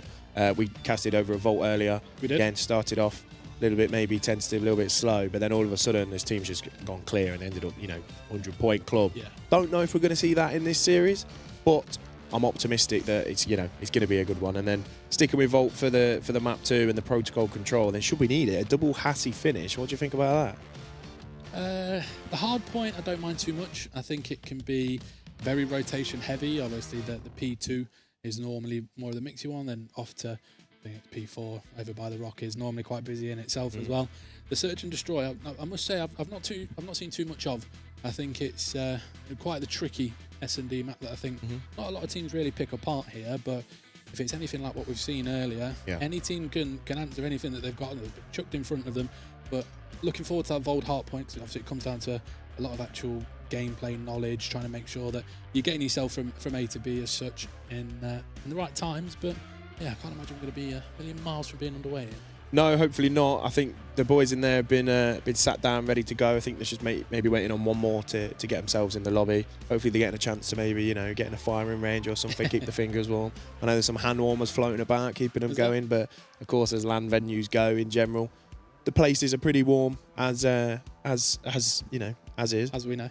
But yeah, here's another look at the Vetoes. Double vault to get started. In the middle of that, guaranteed to see the protocol control and then that double hacienda if required. I don't know if this is going to go all the way. I hope it does, but I don't know. Seed 2 should be taking down kind of anybody in this series, but you don't fly in from Germany to come and play a LAN event. You don't book scrims the night before unless you think there's a chance that you're going to get something. And I know they've got previous LAN experience in Germany too. These guys have been playing together for a long, long time, and they're not going to be afraid of any kind of names on the roster. So, they're not going to shy away from some bigger names and Seed 2. They're going to be well up for it. And if they can get an early map win, it might get a little bit noisy in there too. Is there anyone on here that you think will probably be jumping out of the seat a little bit, expecting a little bit of loudness from? Well, obviously we've all seen in the previous event how loud and passionate Nathan was to get. Yeah. I think he's a little bit more chilled out maybe these days. I don't know. I don't think we're going to get anything from Rasco, but I tell you who can be very, very vocal is young CJP. Oh, really? Yeah, seen that firsthand when I was at the Middlesbrough LAN with the Team UK team that I was with. We played them, and it was his roster that knocked us out, and there was lots of vocals shared. Yeah, it did get a little bit tasty in there, but it's all good fun, all part of the game. So maybe that's but maybe that's why they've sat him furthest away. If you look at the cameras, Possibly. I think he's sat furthest away from the opposition, and just in case he gets a bit rowdy. Yeah, quite possibly, and ultimately that's what we're here to see. We're on these experiences for a reason. If you do get 3 dead, you want to let the opponent know that you've done that to them. You want to make it get in the red a little bit. Yeah. That's what this is for. It's not every week that we have an EU LAN, so when you got the opportunity, why not take it? Obviously, it's something that there can be a disadvantage if the map gets flipped on its head, but when you're in the moment, you got to go for it. I don't think I could be able to hold back, I'll be honest. I must admit, when I first started getting into the scene and seeing all the people stood over the desks and shouting and giving grief, I thought, what are they going on about? Like, what? Now, I'd be the first one. I'd be roaring. I'd be straight over the desk. I'd be like, hold me back, dropping all those ones on them. But yeah, it's good fun. It's good because it shows that, they care. Like, it's passion, it's egos, and it's all just good stuff. Like, these people, they know their ability, else they wouldn't bother coming in competing. If they've got an opportunity to kind of do something impressive on the map in front of people and then let them know about it, then that'd be fantastic. Yeah, no, absolutely. And I think we're just going to take a quick look at the bracket here for what we've got lined up. So a couple of teams, obviously Avenge, they've answered everybody so far. We've just watched them take on the Team La Elite, I believe it is. Yeah. I'm not sure the correct pronunciation. But yeah, Team La Elite, right. The Spanish roster. And I must admit, I was slightly disappointed watching that. I've said a few times that they maybe were kind of my dark horse for the event. I was hoping that they were going to kind of, maybe take a map or force them a little bit more competitive. They did come into the game a little bit more and, test them a little bit more, but it was AVNG who came clear in the end. And obviously I got the chance to interview Red at the end of that. He was feeling confident. I think the quotes were something like, there's not a gamer tag here that I'm worried about. They are so confident about taking home this tournament. Yeah, and that's what I mean. Ultimately, there's a lot of different sort of caliber, I think, of a team here. Interesting to see how, obviously, when this game does get underway, how the second seed does manage to fare with what's put in front of them, especially when it's an opponent that not too many people know about. Obviously, we've learnt a little bit that the boys have alluded to, that they've been together for quite a while. So how much will that knowledge of playing with each other really bring into this? Yeah, LAN experience goes a long way, and I don't think there's going to be anyone in this lobby who's not got LAN experience, and that's probably not something that we'll say a lot today. So it does go a long way, but everybody I think in this lobby has played previous LANs. But I think Pain Nation have played as a 4 on LAN, but I just think it's going to be one of those kind of series. Any opportunity for somebody to get loud, I want to hear it. Yeah. Anything that's an opportunity to kind of let the opposition know, we're here to play, I want to hear it. I'm just looking forward to it. Hopefully we manage to get ourselves started soon. Just lobbying up, I still believe. I think it's just a case of just seeing So we've just been told it needs another restart, so it might be a couple more minutes. So it might be a case we'll just have a quick look around the venue, seeing that all the teams are getting themselves ready. Obviously, fantastic for everyone to show up. And I think some of the rooms they were packed out to the doors pretty much when you have a look through. Yeah, it's good to see, not just the players, but spectators. You've got org owners, you've got kind of, fans and friends of the orgs that are repping the jerseys and stuff, which is always fantastic to see. And I think that's what it's all about, isn't it? It's like, yes, this competitive Call of Duty, there's money to be won, there's egos and names to be made, but a lot of it is that chance to kind of, the community aspect, the socialising, and that's what I guess is good. You see people that you maybe speak to every day on the internet, you speak to them all the time, more than maybe you speak to others. But they're just getting a chance to socialise. This is one of the other setups now. I think there's currently probably a game going on there. That's where my good friend Abused Cod played his winners round 1 game. Unfortunately, didn't come out on top, but I did hear that he got a little bit vocal. He told me he found a triple, or he found 3 in an S&D and stood up and gave a little bit of verbal, which is, a Seed 14 taking on Seed 3, I think it was. It's good to get a chance to just, if you've got any chance to kind of get one up over on them, you're going to take it. 100%. I think it's completely warranted. Whether it might be the right thing to do or not is a different story. But I think I'd probably I'd be a little bit chirpy in that sort of situation. If you've shown that you can mix with them as well, then absolutely do let them know. But Volt, Hassi, with a little bit of protocol in between. Any sort of preference for how you'd rather play? Do you like having to stay on one map for sort of so long, or do you like the variation? You keep asking me for my opinions on maps, Joel, and we all know that it doesn't matter what I load into, it's not very good. But I don't mind a Vault hardpoint. It's a good chance to kind of come out early, let your SMGs run a little bit freely in the maps. But we all know it's so important to kind of anchor those spawns, like the P1 to P2. A lot of that we saw in the first series earlier. That P1, a lot of kind of white time and just back and forth, and both teams fighting out to get that P2 control. Yeah. And then when we saw we saw Drengo go really clear, is when they managed to just kind of chain that P3 to P4, and I think both of the rotations in that we saw them just kind of hold down that P4. That was like a fortress for those guys. And if you can manage to do that on a Vault hardpoint, you're going to be taking the map 9 times out of 10. Yeah, no, absolutely. It's such a good transition to be able to make, because you can keep someone in sort of top art for as long as possible, and then if they can cut anybody that's trying to sneak off around the back, you're looking at chaining sort of plus 45-50 seconds as a minimum, let alone should they manage to deal with a couple of waves coming through into that last point. But that's as what we all know, that this is what this map will come down to. The search and destroy, obviously everybody tends to just fly straight down into the time. Interesting to see if they do that as well. Yeah, we said that. Vault S&D, I mean, it's just A-bomb simulator a lot of the time. Yeah. I mean, we might see what we saw in the protocol earlier, where, off rip, somebody might try and take on that B site and get control of it. But we see that attempted quite often and quite easily shut down, because on defense you should send someone around art or low or top. You can cut down that B street all alone, and then help can come and flood and help you anyway. So I think we are just going to predominantly see A-bomb just hit. Yeah. So again, like we said on protocol, it's who can take the first offense. It might be who can take that first defense. Yeah, I think that's going to be critical. You want to make sure that you've got at least somebody there to play the trade as a minimum. But I don't think we're going to be too far away. And with the drop of the screen, indeed, in we go. It is going to be X-Force Annex taking on the German team of Pain Nation, and it is going to be a Pain Nation are going to get us off on the board, Spud. Yeah, they come out off the break, find a few early kills, get themselves set up on that P1, and I think we've already seen more time soaked on the P1 than we saw in the first rotation in the last series we crafted. Nay just finding a big 2-piece, starting the map 3-0, and at the minute, this team of X-Force Annex just not being able to get near the time. Even somebody trying to make the pinch, maybe going to get on a little bit of cat control, but already 20 seconds left to go. We're all going to start focusing towards that all-important P2. Indeed, and we've just seen by the looks of it, it is indeed Nay that's going to start us off 5-0, going to be trying to work their way over towards what looks like is going to be potentially this new time. Rasco not managed to get himself off the board just as is yet, but we're heading off towards P2, and by the looks of it, X-Force are going to at least get that first important one on the board. Infinity finding 2 kills of their own to start us off, but Nay's still on that 6. Yeah, he's 6-0, and he's a huge life at the minute for Pain Nay. Nation. Does find one in the back and allows his teammates to spawn in with him. Now comes the push. CJP going to chal it out, does take them down, and that's 3 dead. Last one up is going to be Ty, but he also goes down. So that is 4 dead. So X-Force, bit of a slow start on that P1. Got themselves set up on P2 and found that all-important first wave. Indeed, and like you say, still 30 seconds still to play for. It looks like the X-Force and X-Roster are going to see a bit of a lead change to start us off. It looks like Nay's going to try and fly out through palms.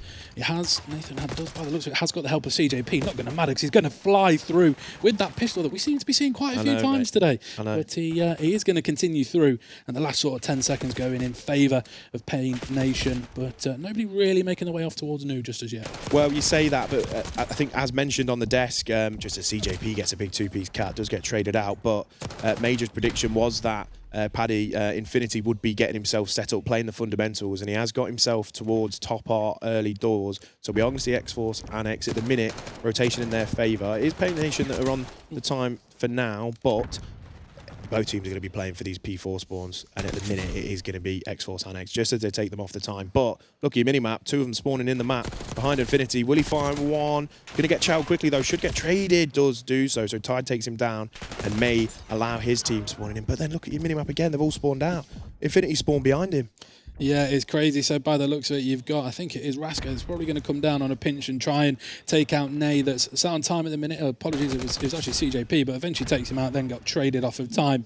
But it looks like we're going to have a couple of kills over towards Nu. Nothing really to split these teams at the minute. It's literally 57-57. So it's all going to be on who can try and hold as much time in they can. Ulez is going to find Infinity out the back. He's just going to try and play his life. He has got another member of the roster on his way over to try and help. Let's see how they can try and break this point. Yeah, huge few sets of kills for Pain Nation, finding a few in the back, but they're so quick to spawn up and get right back in their faces again. And it is going to be Nathan Parker, does get into time, but gets taken down. I think it's Tide who's sliding around the hill, but he gets gunned down now, and it is going to be X-Force and X-Spawn in the back. Rasco finding a big kill onto time, and you've got a few of them trying to push towards the front, and now is the time for X-Force to hold down this P4 and try and just cut off all these angles. There is going to be a big gunfight coming, but Rasco staying strong on the time, and the lead just goes back into their favour for now.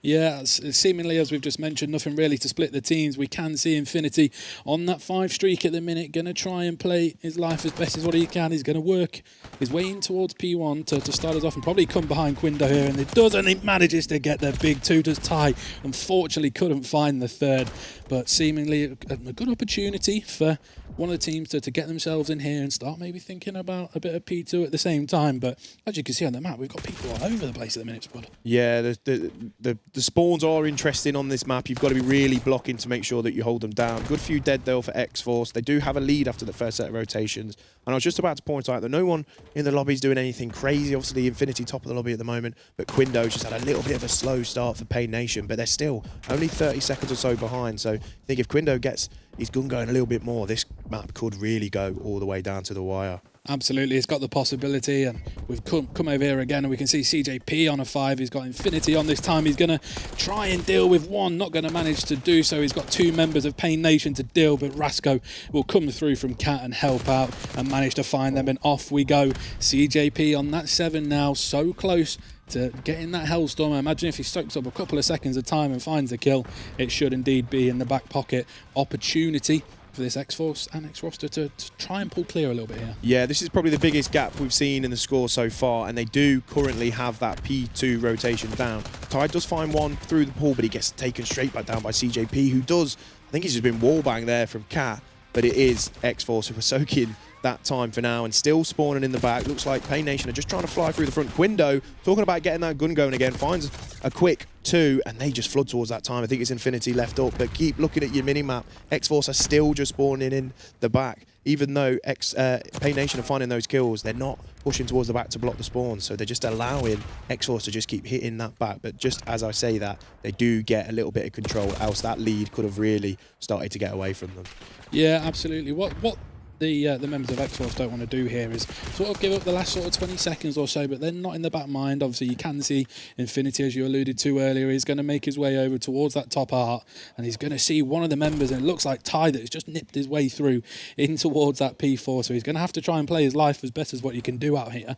But nearly double the scoreline at one point, opportunity, depending on how this first wave goes, Ty nearly finding two of the members of X-Force off at that time, and does, with the help of Yules, manage to do so. And an opportunity for this one's come a little bit closer now. Yeah, it absolutely is. Pain Nation are soaking some of this P3, and I think, in my opinion, any time you get on this hill is valuable, because every team is just focusing, try and flip those spawns, get control of art, get ready for P4. So a lot of time can just kind of go uncontested and for free. But what did I say about Quindo? I said he needed to get his gun going, and then Pain Nation to get back into it. He's now on a 7th streak. He is, and just as you say that, he's actually just died, Spud, so you've done it again. Oh, my I'm bad. sure he's not going to be thanking you for that one. But anyway, nonetheless, it is still going to be 15 seconds of time to play for. X-Force and X are going to be the ones that are going to be soaking it up, but it's going to be a big gunfight over towards, and it is that man Quindo making up for the comment that was going to try and get himself through. It looks like Nathan Parker's just managed to pick him up on the way around, and let's see what Infinity can do, because your next point is about to pop. You've got X-Force 50 seconds up with plenty of time still left to play for you. Yeah, I know we've just seen Infinity fall there, but I think so far he's doing a fantastic job of just kind of being that fundamental AR player. He's been the one who's been kind of making sure he's making the rotations early, finding the kills as well, and just helping his team to be spawning in. But this P4 at the minute is in X-Force's favour. Infinity, just as I say, finds another 2, and Quindo for time, but Rasco takes him down. And this is where we may see X-Force go across that 200-second mark, but they do have 2 falling. Tide trying to play his life, seeing if he can pick anything off, but he does get taken down. It's a big 2 from Nathan. They're just not being allowed to get anywhere near it, just as they're about to approach that 200-second mark. 1v1 for time, and Nay finds a big 2. Pain Nation are in, but there's only 13 seconds left on this hill. Absolutely, and it's slightly sort of panic stations to an extent for Pain Nation here. They're going to have to do a lot of strong work against this X-Force roster, if I can get my words out. But other than that, we're looking pretty good. Off towards this new point, it will be Pain Nation that are going to kick us off on this new rotation. CJP, with the help of, I believe it is Nathan Parker, that is going to come through and find him. And only with 45 seconds, they can win it from here. I imagine it would probably be a little bit trickier. There could be a couple of trade kills coming in, and Nay is going to start off with one, having a fantastic map from their account, I'm sure. But yeah, there's going to be quite a lot of time still to play for, but yeah, we'll see. And this map's far from over. I mean, that's a big 2 from CJP, just kind of keeping them off this hill and getting as near as they can towards that finish line. That P2, as we've mentioned already in the first 2 rotations, all important, but as you can see from your minimap, it is Rasco who is spawning good for that side, and there's his teammates, spawning out on that side, and it is Pain Nation do have the rotation. So if that rhymes, Pain Nation have the rotation. I'll start spitting bars. But you can see it's not over yet though. Pain Nation, if they can find a full 60 or near to it here, find these first couple of waves of kills, they're right back in this map, Joel. Absolutely. The problem that they're going to have is they are slightly turtling off towards this P2, but as just we say that, Nay's going to find 3 with the help of Yules, and I tell you what, it's not over. There's still plenty of time. They can deal with it. If they can start to move the way up the map a little bit, you've got Yules going to try and pick another member coming through Cat. 3 more members of the X-Force and X roster have indeed fallen, so they know they're going to be spawning off towards that P4 and having to come out by the palm side. Still 30 seconds left to play with here. This map can genuinely be blown wide open, because Yules was going to come on the pinch but has been taken out, and it's still going to be a little bit of headbutting. This is far from over, Spud. Yeah, absolutely. They've held that P2 really well. I couldn't believe how far one of the players of Pain Nation, they were pushed up so far, because it was all important, because Jules was blocking the spawn, so he was allowing him to do that. And they again just finding kill after kill after kill. And this is going to allow Pain Nation to get above 200-second mark. We thought it was just like a matter of time for X-Force and X were going to get over the line. But now all of a sudden, we're back to P3, and there's 20 seconds in it. I know, it's scary to think, like you say, so it looks like X-Force and X are going to be the members that are sort of close in and around this time, but people just trying to get some mid-map control. And it is Nathan Parker's going to get taken off. You've got Infinity up above. Will find one with the help of Rasco. And they are going to try and soak a couple seconds of this time. I don't know if Infinity has a look around. Ty was going to try and pick one off as well. But honestly, this can genuinely go either way. Another 15 seconds, we're off to P4. Yeah, but this is a huge advantage at the minute if you are X-Force Annex, because they've still maintaining those P4 spawns. You've got Paddy, sat there, and Nathan now, I think, actually holding those spawns. They can give them that time and take it on Noof. They get themselves set up nicely, but the thing is, Pain Nation can't allow them to take all this scrap time, so they're having to focus that P3, and all whilst we do that, we do see Tide going towards the back, but gets shut down by Rasco. That could be the kill that decides the map as we start to see X-Force Annex flying towards this P4. 15 seconds needed to take this first map. Absolutely, and sadly they are actually on the other side of the map entirely. So even if they had, it looks like the two of the members of X-Force Annex are going to be trying to cut them off, and he's not going to be able to get there in time, and it is indeed going to be with a little bit of help of extra bullets at the end of the map. X-Force Annex taking your map 1. Probably a little bit trickier than what it looked like it was going to be, but eventually the boys managed to get themselves over the line. Yeah, I mean, it looked pretty comfortable for a while, but that P2 for Pain Nation, it all started to kind of come back. They set the rotations up, and they found like the first 2 waves of kills, they were blocking the spawns, they were pushed right up, and just X-Force Annex get nowhere near it. Managed to get it between like a 20 to 30 point game, but it was just that little bit too much to do, and that all-important P3 to P4 for Pain Nation was just impossible to try and, you know, to claw back those remaining seconds. Absolutely. So we've just seen the scoreboards on there. Nay was the only person actually to touch 4,000 damage in there. So quite respectable. And like you said, we didn't know a lot about the Pain Nation roster, but they don't give up, I think, is one thing.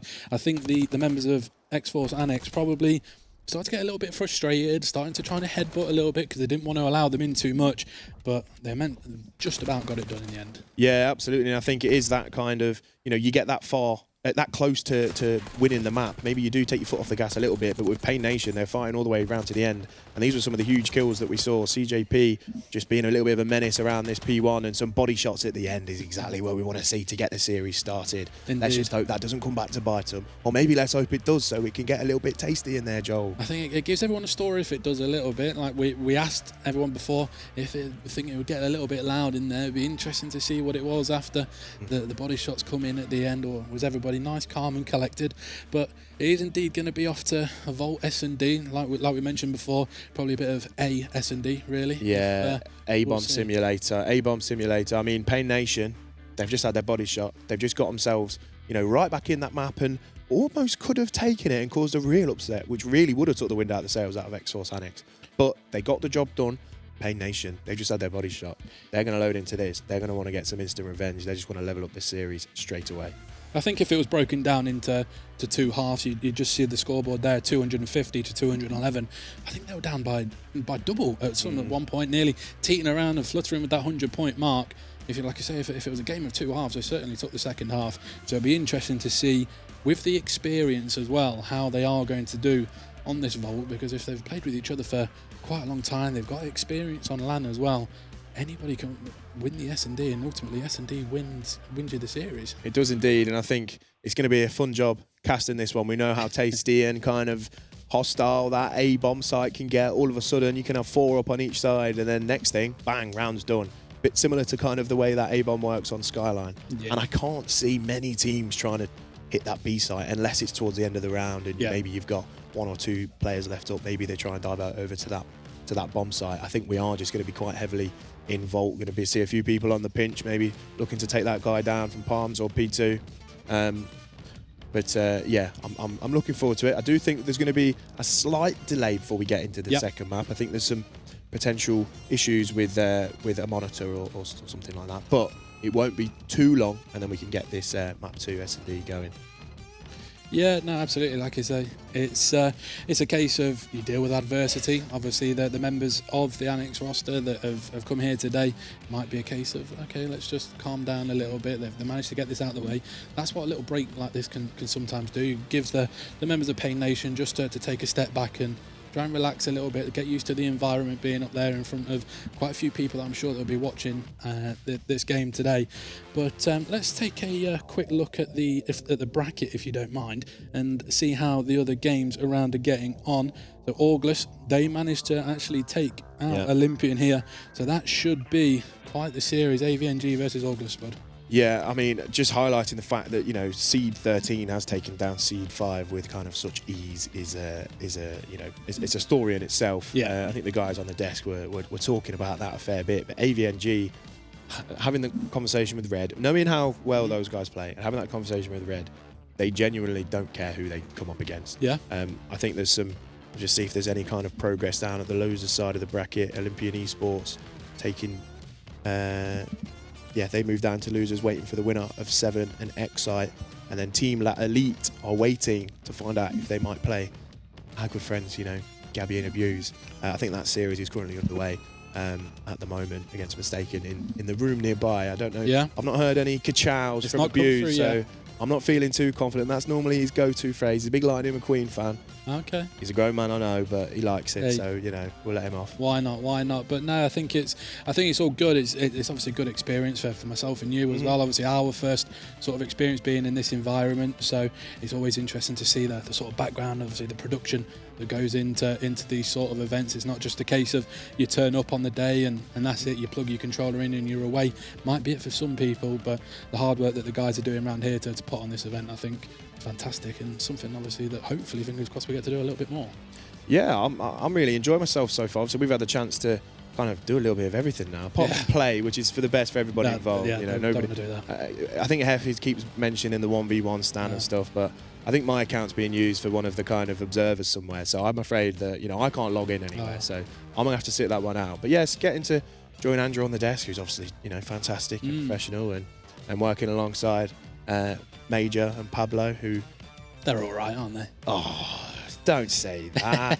I'm a huge fan of the pair of them. Huge fan of the pair of them. And it's great to kind of work in a team around these guys as well, and learn from people, and have a nice little bit of a meal with them, and maybe a couple of beers over the weekend. But we're all going to be on our best behaviour until Sunday, and then it might get a little bit crazy. But until then, we are just going to wait for this map 2 to get started.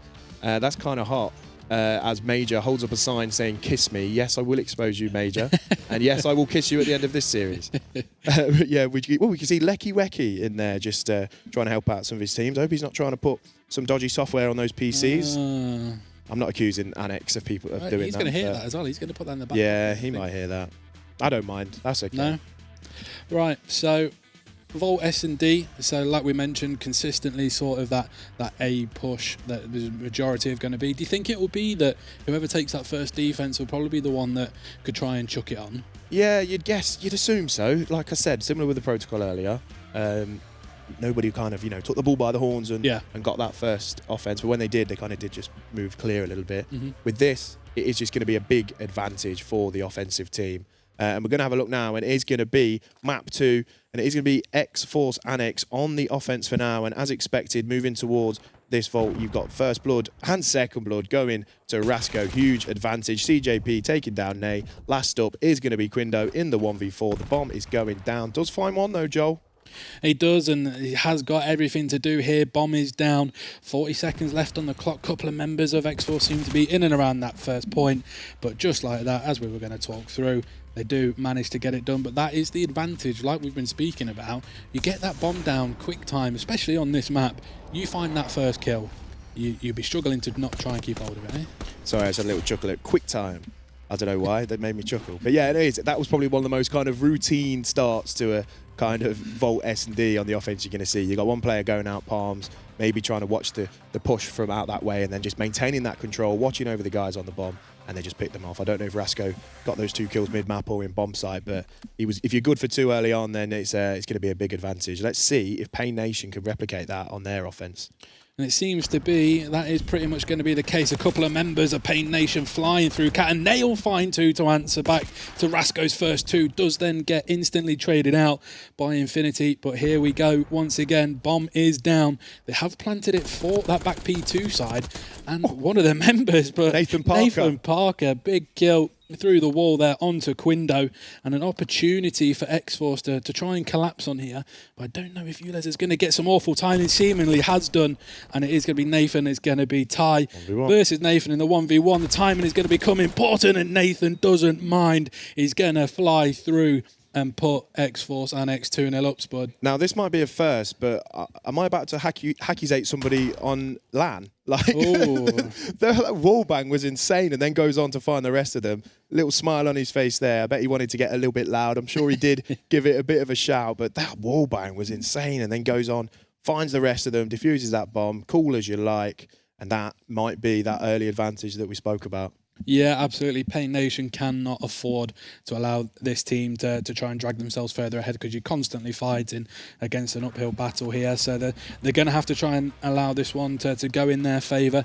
Let's see if anybody else fancies another two-piece off the rip. We've seen two so far. Let's see how this one plays out. Yeah, we have, and it's just been it would have been a big advantage, but then of course, X-Force Annex did manage to see it out with 3 from Nathan, but similar kind of approach to the start of this round that we've seen in the first one from X-Force Annex. Maybe about to get that first pick, but Nathan takes a shot or two, gets himself out of there, and then the bomb goes down, and there's first blood for Rasco. Can he find the 2? No, CJP does find one and gets traded out though. 3v2, advantage X-Force with the bomb down. 30 seconds left in the round, all down to Quindo once again, Joel.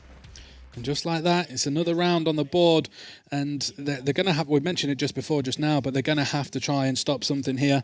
Looks like a couple of the members still fairly relaxed at the minute, nothing too serious, and maybe from a perspective of Paint Nation, you don't want to start trying to rush into things, start going away from how you know that you can play.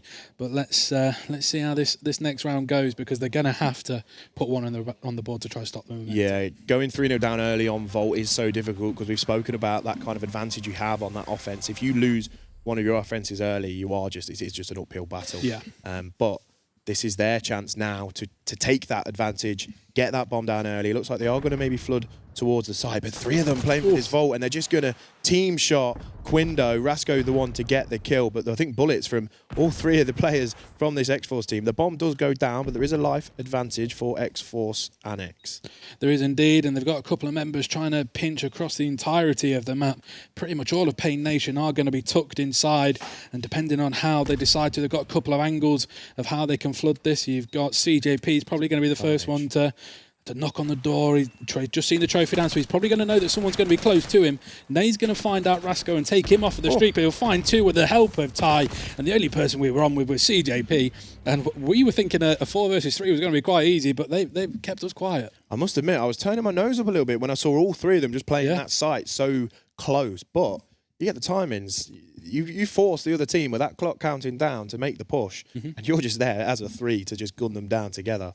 Yeah, I mean, it's worked. It's what they needed. 4-0 down, would have been difficult to come back from. But 3-1, they can manage to take a defense now as well. And, you know, that could potentially near enough level things up when it comes to that offensive advantage. Jules just looking to try and get off the mark. Rasco currently 6-2. Found a couple of 2 pieces in this game, just flying around with that sub. He's full of confidence. Straight into that bomb site he goes. It's going to be uncontested, but look at these. Look at your minimap. They're all on the pinch. There's going to be a free kill for Quindo, taking down Infinity.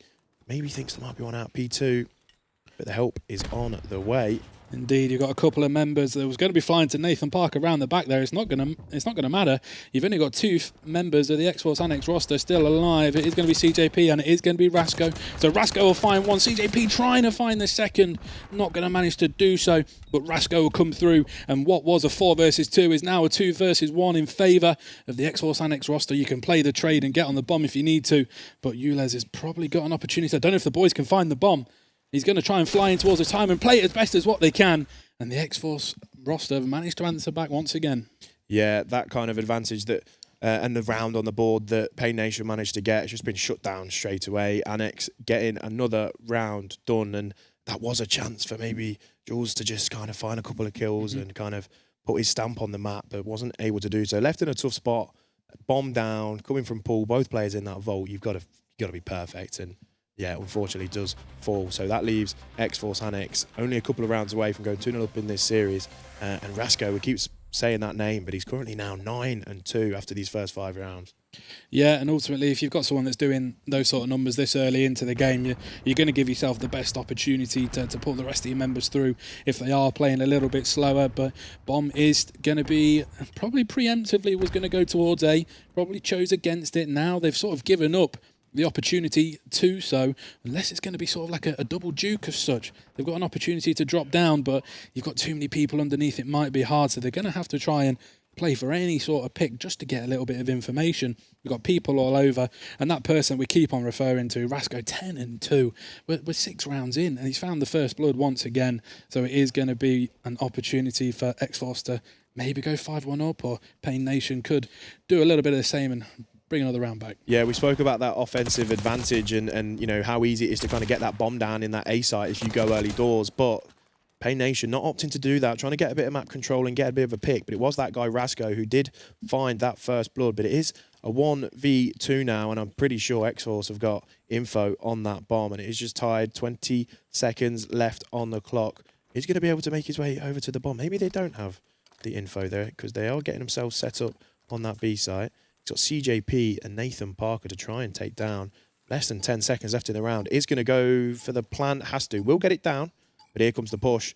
Nathan Parker's on his way, finds the free kill, and the body's getting lit up from Natty P. He's up for it. Cool as you like with a fist bump. I was expecting to see something like over just there. I thought he was going to be jumping around, but no, lets him know that, look, you can try and do what you can, but I'm still going to be here. I know the timings. I'll meet you down there. So opportunity for X-Force. If they take this round, they're looking pretty comfortable in the series, so Pain Nation really got to pull it out the bag here. Yeah, perfect Call of Duty needed. I think, you know, Natty P, I was used to him being so full of energy. Yeah. He's like nonchalant Nathan now, mate. He's just cool as you like. He's like, yeah, all right, I'll kill you. No need to scream about it. Just a little fist bump. But it is going to be 5-1. Rasco's found 10. The rest of his team are just kind of doing their jobs as well. But he's just flying towards anything and everything. There is a car on show. Goes boom, doesn't find anything just yet. And Jules still yet to get off the mark. The bomb is going to go down. And is this going to be B-plant, Joel? Potentially, and we were just alluding to Yules, he's not going to have an opportunity to get one off here. So if that is the series after this map, he is going to go out without a kill. But it looks like the bomb is going to be down on towards that B. You did say it was going to be quite late on if there was going to be an opportunity to do so. But that is going to once again be 2 members of Pain Nation taken, and they are going to have to play some fantastic Call of Duty. But Nay will find one. Rasco again will find another with the help of Nathan. And just like that, that's another round done. 2-0 in the series. And X-Force, sorry, looking pretty good here, Spud. Yeah, that was pretty routine from those guys. And I think on a map where you do anticipate it to go a little bit further with that kind of advantage you have to get that bomb down so early, with Pain Nation only taking one round in that map, that, you know, it just shows that these boys of Annex X-Force are here to play. Yeah. And they, you know, they don't care who they're loading against. Rasco 13-3 on that map, 11 non-traded kills on an S&D, 1,200 damage. You find someone doing that, it's going to be difficult to lose that map, Joel. I struggle to do it in a respawn, let alone in a search and destroy. I can vouch for that. But, excuse me. Anyway, we won't worry about silly stuff like that. So Rasco, obviously coming with a lot of recent experience, has obviously shown that he's an S&D sort of player. He's managed to find, I think he was the first person to find that 2-piece right at the start of the series, and by all means he's not slowed down whatsoever. So I think we're going to just check out a couple of the rounds here. Looks like here's that kill that you mentioned, that one from Nathan Parker. The accusations are in, guys, and he's loving it. But what a series this is so far, it's from an X-Force Annex perspective. But Pain Nation, they're going to have to do the best as what they can do. Yeah, they are going to have to hit a regain for the control, but this was a crazy, you know, if you're Quindo there, you think, oh, I'm just going to try and push through, see if anything's coming, and you run into 3 players of X-Force Annex, and there were the body shots at the end, stood over the dead body as well. I'll tell you what, yeah, we saw it again. the rumours are in, but yeah. It's making its way around, but Protocol, busy SMGs. It's going to be tricky for the members of Pain Nation. One person who is doing quite well is Nay. Nay seems to be finding quite a few kills here, especially in that S&D as well. Opportunity for them to try to pull something out of the bag. And maybe if they do so, they can get that one sort of sorted. But underway we go, and it is going to be, by the looks of it, the members of X-Force Annex that are going to kick us off on the offense. And Ty will find 2 of his own to start us off. Yeah, it's a good start. And I want to make it clear, you know, I don't want to take anything away from this roster of Pain Nation. We know it's a team of absolute shooters. They are just at the minute running into, you know, seed number 2. So it is going to be a difficult task. But they're by no means out of it. There's still the potential to take this map. They've had a decent start to the control. Tied 4-0. He started meaning business, and if they can get the opportunity to get into the spawn of Annex X-Force, that's where they could start doing some real damage. And just on cue, like we mentioned, Nay is the one that's going to find a couple of kills. Ulez is going to find one of his own now as well and start to potentially try to dwindle a few lives away from this X-Force roster. And was going to get potentially one through mid, but not going to manage to do so. Nathan will find two after he gets taken out, and my man Nay finds another two at the same time as well, with a little bit of help from Quindo. But only 35 seconds. They've only got, I think, one tick that is on that A point, and it might not be. I think there might be a little gap there. Not too sure, but Nay, honestly, he can hear me. I can see it. But let's see, 27 seconds. Clock is indeed stopped on time, and Nay is going to try fly towards CJP on time, and they're just playing a little bit of ring around a rosy by the looks of it, and he's got the Ulez and Tide trying to find some kills as well, and it will be the kill onto CJP. 20 seconds left. They've got plenty of time to deal with from a life perspective, and all of the members of this X-Force roster are going to be backed up into time. Yeah, as I said, just pinning them in the spawn. I mean, look at the lives. 19 play 11, only one tick secured.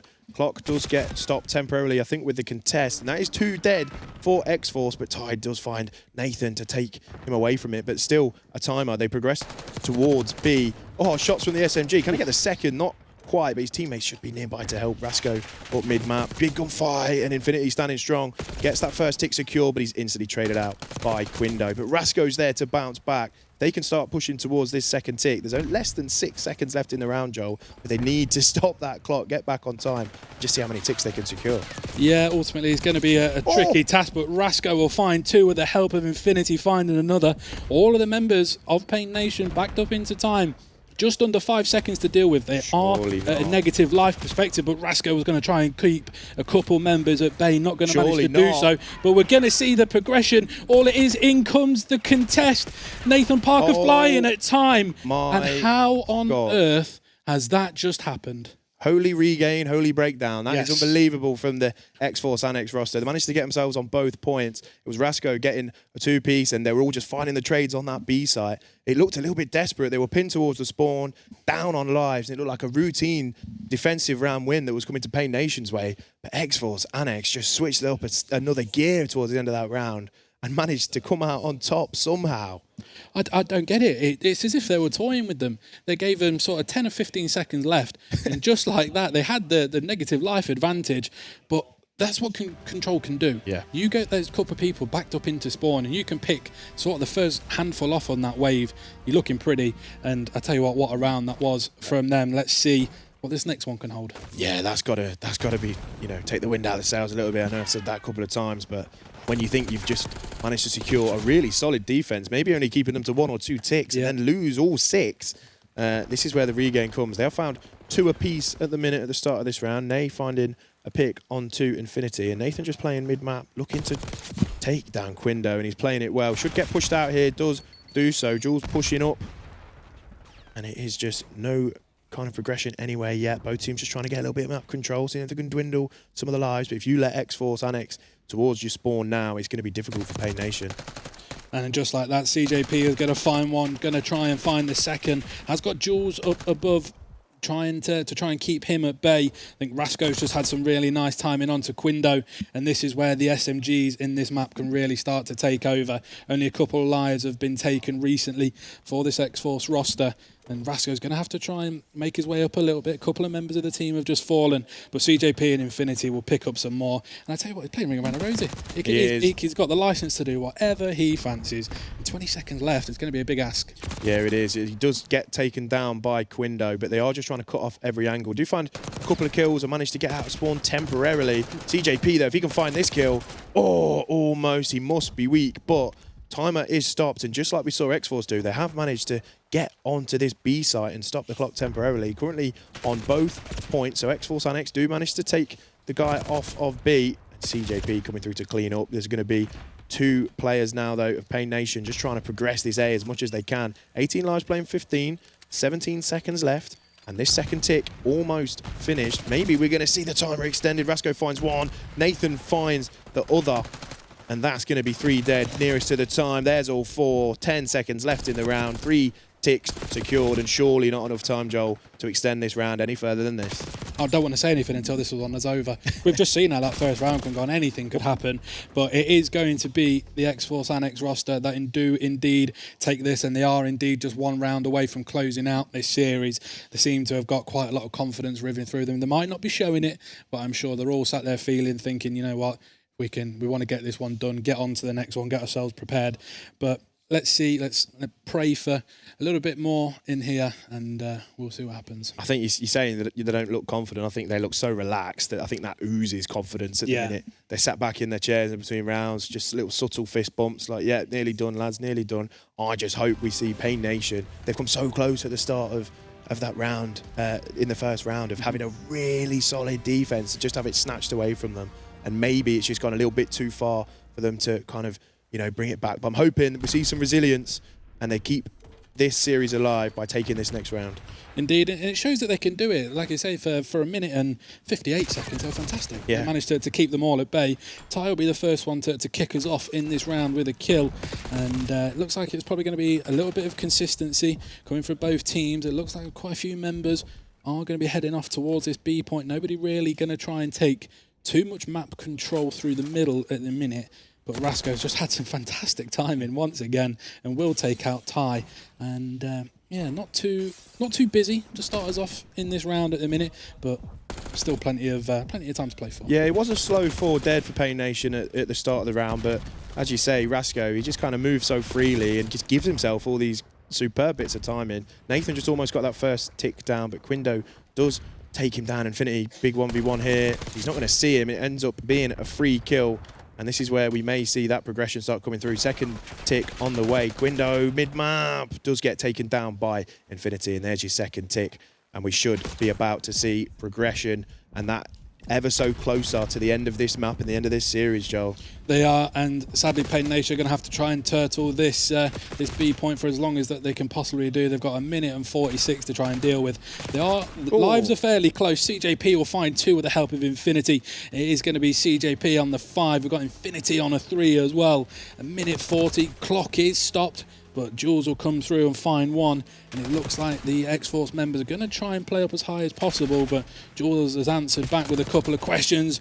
Has found 3 now. He's got another member playing towards him, does then get taken out. 2 of the members of the X-Force roster close in on towards this time, but Nave pulls another 2-piece. Yeah, they do, and then Rasko gets taken off that time as well. Infinity getting out towards P1 at the minute. Still a minute 20 left on the clock. 3 life advantage, 15 playing 12. They don't need to force towards this time yet. They can just try and get the map control and dwindle these lives down. CJP does take another, does get instantly traded, but Infinity's there to take him back. And now we've got just over a minute left, and Pain Nation have only got 9 lives to play with X-Force being so close to taking this series now. And CJP, chance to, just get taken down, but Infinity there on the time, gets bad timing with the Semtex, and minute left on the clock, 10 lives, play 6.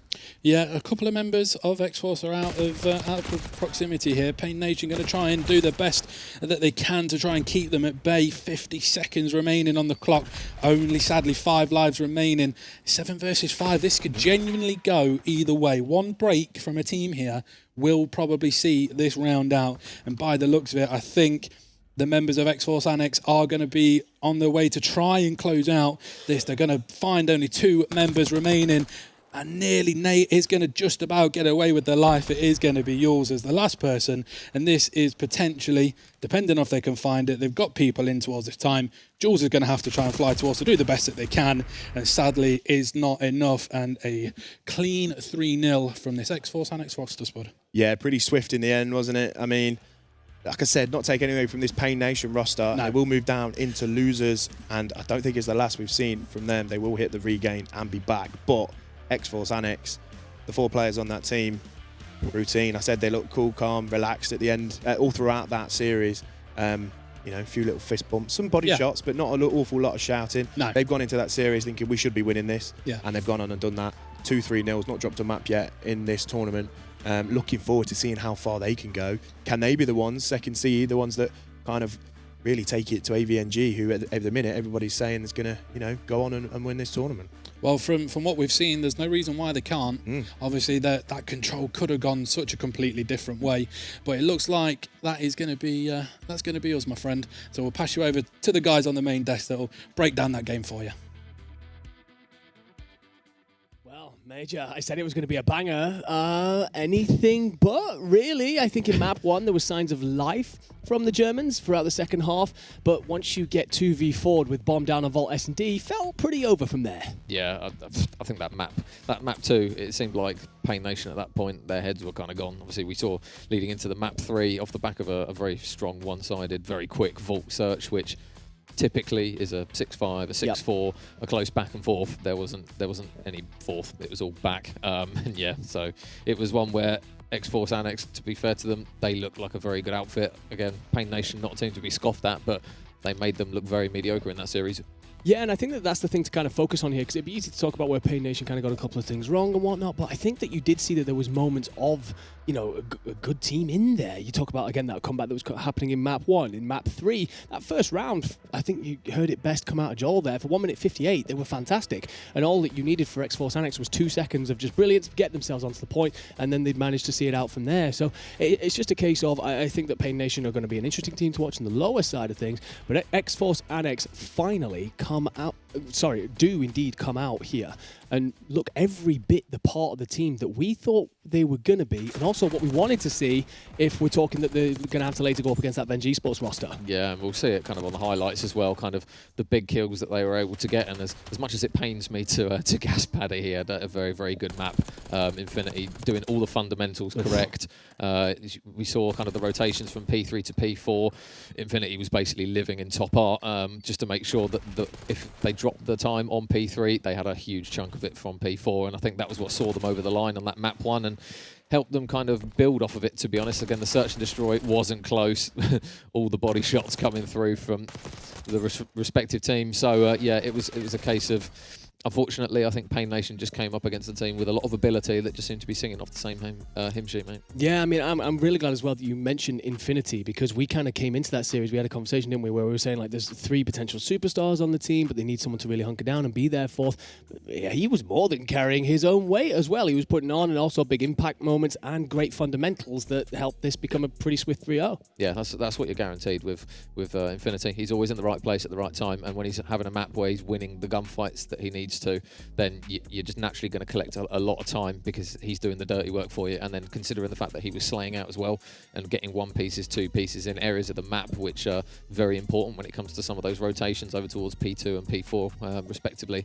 Yeah, he had a very, very good series. And I mean, the team as a whole had a very good series. I would just say that, yeah, Infinity was the one where he looked as though he was doing that extra little bit for the team, and then the slaying to go alongside it really, really helped them. And I think that's why, especially map 2, map 3, we really saw kind of the best from X-Force Annex. Yeah, absolutely. They did indeed look fantastic out there. Take a quick look at the bracket and kind of assess where that then leaves them. And we will, of course, get confirmation that they'll move on through to round 3, where they'll be waiting on the winner of Annex Esports and Drenga Esports. We talked about this before, and you kind of had a bit of a split opinion on, really, they would want to face either of these teams, either remind themselves of how much better they are than their fellow counterpart Annex team, or whether or not this Drenga team can be slowed in their run of upsets. So what we're going to do is wait and find out exactly how that's going to look and what round 3 is going to look like in winners. But anything for you from the series that we just watched that changes your opinion there?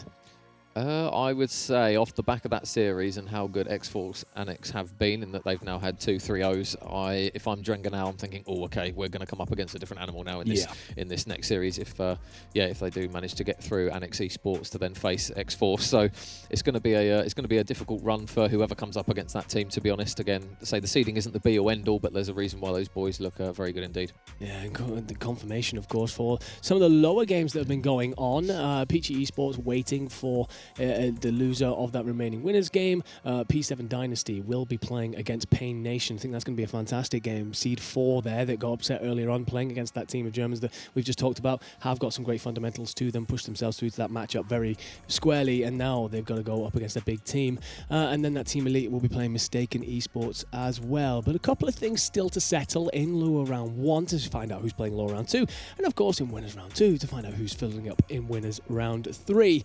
But we've got a little bit of setup to do before we get there. So what we're going to do is take a quick break. We'll see you on the other side.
Open, and I'm here with none other than the original controversial Natty P. Yeah. You just played against the team, come over from Germany, and you believe you beat them before for top 32, so got to have been confident going into this game. How did it feel kind of before, during, after? Before, I knew I beat them for top 32 with the worst team, so I thought, come over there, feel like we've got a better team now, so it was chilling.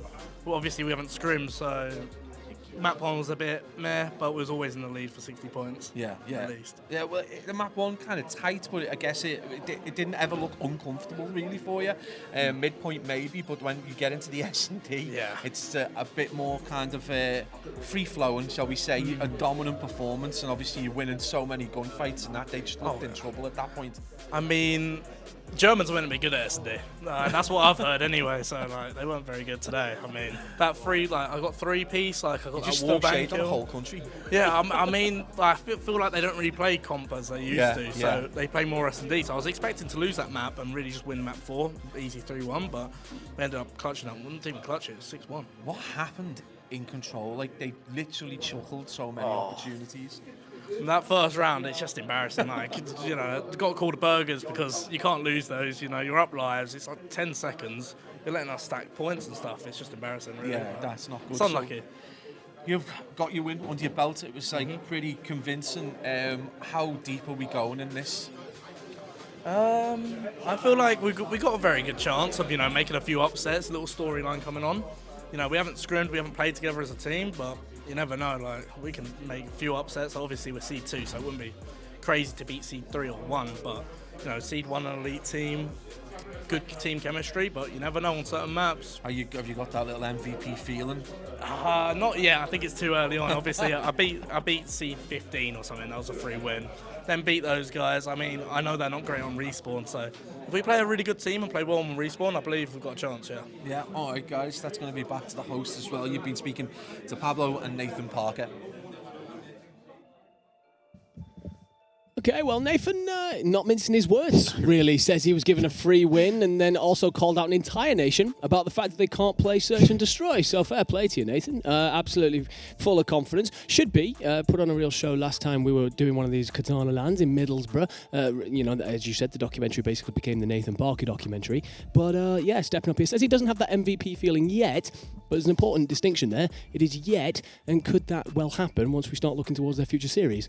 Yeah, so he's never one who to shy away from the spotlight is Natty P, and if he's got to play the bad guy role, which sometimes you need in these competitions, you've got to have that arrogance, you've got to have that confidence, and Nathan is never shy of that. And I think the team as a whole, to be honest, I think with the players they've got, they're all going to have that self-confidence, and like you mentioned, with a team that hasn't scrimmed, you need to have that confidence in your ability to do the right things at the right time, because you're not necessarily going to all be understanding how you're all playing. So yeah, credit to them. I mean, off the back of that 3-0, they're well entitled to be that confident, because it was a very, very one-sided performance. Yeah, they are, and I think if they were worried about anything at all, I think once you 2v4 team with the bomb down, I think you're feeling pretty good about yourself. Anyway, let's look towards another team that's feeling pretty good, and that's going to be our next series. That's going to be Avenge Esports.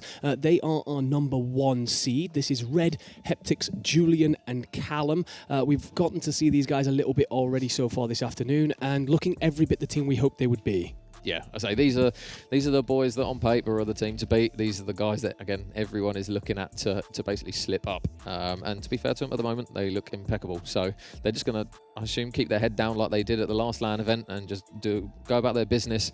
If people want to keep doubting them, that's their prerogative, really. These boys have just got to keep taking it a series at a time. They've got to beat the teams who they're expected to beat. And then, again, it's just one of those where it's damned if you do, damned if you don't for these lads. So you just got to keep it going. Yeah, it was a 3-0 that we watched against La Elite. I believe you were casting that series, and it was relatively straightforward against the team that a lot of people are thinking are underrated, so very much so put them in their place. They will be going up against an August team who are actually 13th seed, but they got to this point by upsetting P7 earlier on today in the most dramatic of fashions. We're 2-0 down, got it to the game 5. We're about to lose round 10. The opposing team call in a counter UAV and have to forfeit that round, so it goes to round 11, which they win. Insane stuff, really, but we'll reward them by giving them the best team here this afternoon. That's going to be Faztab, Veek, Codacity, and Divine. I'll be honest with you, mate. I don't know too much about this roster other than they can pull off an upset. Yeah, I think that's the beauty of LAN, is the players that you don't know much about all of a sudden make a statement. And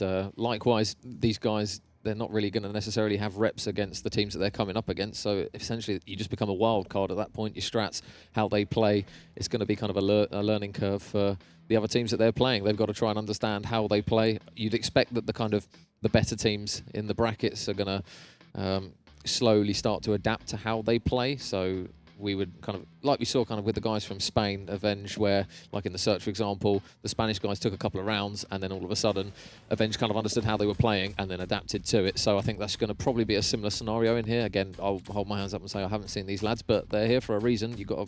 If you're here to win, you've got to beat the difficult teams, and at the moment they're upsetting the bracket, at least for now. Yeah, they are indeed. I mean, it'd be something to see them go on through, and we have seen close games and relative upsets on main stage. It seems to be the place for it. We've only had the one big one off stage, and it was actually this team here beating off the P7 Dynasty team. If you're unsure about who that is, it's Galaxy, Buster, CJ, and T and Crumpets. Wonderful name there on that last guy, I'm not going to lie. But yeah, so a lot to kind of figure out if you are August coming into this. It's tough when you're up against an Avenge roster that you know is going to be so good, but you got yourself into winners round 2. That's probably further than you were expecting initially, but it's also a case then of, well, if the momentum's with you, I guess you just don't know how far you could actually go. Yeah, I think you've just got if you're the underdog team, you just can't look any further than the next series that you've got. It's very difficult to not think about, oh, who could we potentially play off the back of this? But yeah, you've got to kind of cross each bridge as you get to it, really. So these lads really have to kind of focus on what they've got ahead of them. And again, it's very cliche, but one map at a time. If you have a torrid map 1, then you've just got to regain. Obviously, these guys have got a good amount of mental regain because they managed to cause an upset, which I believe was a reverse sweep that ended in a 3-2. So obviously, they might go 2-0 down. And at this point, anyone who's stupid would say, oh yeah, they're probably going to get 3-0 because they've just demonstrated that that's not necessarily the case with this team. So yeah, you've got to keep an eye on them. No, great point. I think if I go 2-0 down to a team that's expected to beat me, I'm probably handing in the towel and thinking about my loser's opponent, but they most certainly did not. Take a quick look at the bracket and see where we sit after everything has unfolded so far. So winners round 2 looking a lot more full all of a sudden. We're just waiting on Annex and Drenga to finish playing, and then they will go up against X-Force Annex, and I'd love to see the X-Force Annex and Annex team play against each other. Yeah, the Annex versus Annex matchup, if that is the case, might be a good one, to be honest. Obviously, Seed 2 up against Seed 3 as well. So, yeah, you've got a lot of ability on that side of the bracket, and then you might end up with Seed 1 versus Seed 2 in that winners' final. So, yeah, we're slowly starting to see the kind of the seedings whittled down a little bit. Likewise, in the losers' bracket, you're starting to get kind of like that conglomerate of teams that are all in and around the same seeding, and likewise you're going to end up with series that you're going to have less 3-0s and you're going to have more 3-1s and 3-2s. So yeah, as we slowly start to whittle down the teams, we're going to get better and better series as we go. Oh, well, hopefully better and better series as we go. But one thing we do have, of course, is a bunch of students here who have put on this show and done a phenomenal job doing so at the College of Esports. We've actually got an interview with some of the students who've put this together. Effie, take it away. There's 4 of them. Oh, okay, we're at Katana land. I got the thumbs up that we were live, and I was like, where are we? No, I'm still on the screen, there's a delay, never mind. But I am actually here with Chris and Niall. You are operations and events for London Legion, but also students at the College of Esports. Guys, you've been fully committed today. Very early, right the way through till quite late. How's it been? Obviously, we started yesterday with production setup, but I guess you guys maybe started a bit earlier. Yeah, go on, you can. Yeah, obviously, by doing any LAN event, it's obviously quite stressful, but it's quite rewarding as well. Yeah. So we've had good fun. Everyone seems to be having a good time, and not that many things have gone wrong, so can't really ask for much more. No, yeah, I think it's been good. Again, everyone kind of sees the weekend, but we've been planning this for a month or 2 now. So it's been it's been really good to see it come together, and fingers crossed it goes well for the rest of the day and the rest of tomorrow. Yeah, it's always nice to be able to avoid a ton of technical difficulties, and if anything, that has been largely the case. The bracket we've largely been able to get through, which is, anyone who's tried to run an event knows historically that can go sideways. So you guys are students at the College of Esports as well, and I just wanted to touch on kind of like why you think it's important to attend a kind of a study like this, and what you get from it, and anyone potentially thinking about coming here, what they would potentially get from it. Yeah, so I guess what makes the College of Esports different is kind of the boutique aspect of it. So we have small classrooms, direct access to our teachers, and we obviously focus about inside the classroom stuff, academics, but then we get this outside experience we have to put on LANs, put on events, and really get involved in the industry as you wouldn't as like another educational institution. Yeah, how about yourself? Yeah. So obviously with esports, it's billion-dollar industry.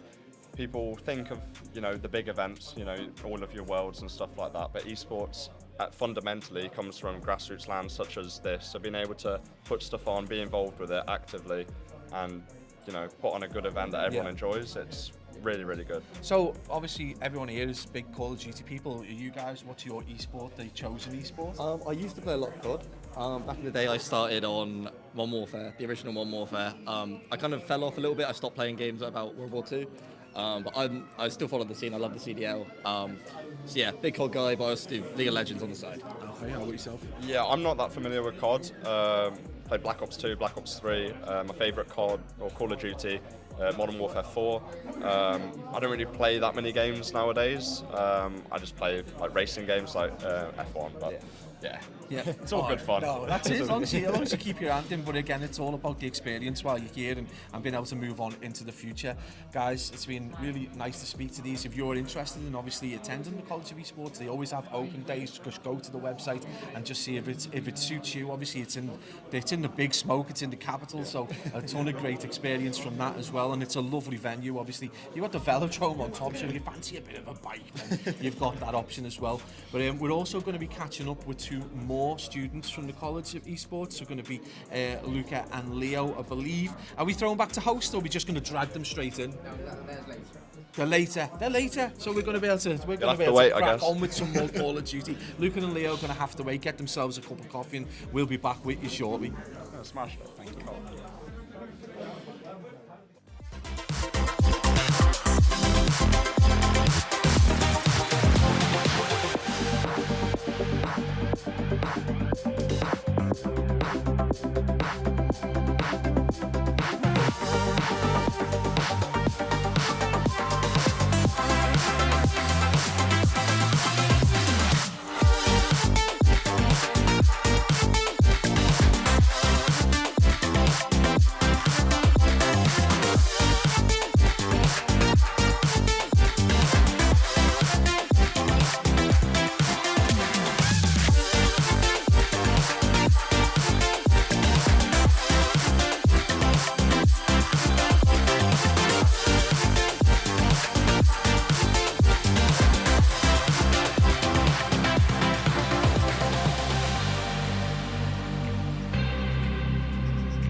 Welcome back to the Katana Land Spring Open 2025 here at the College of Esports.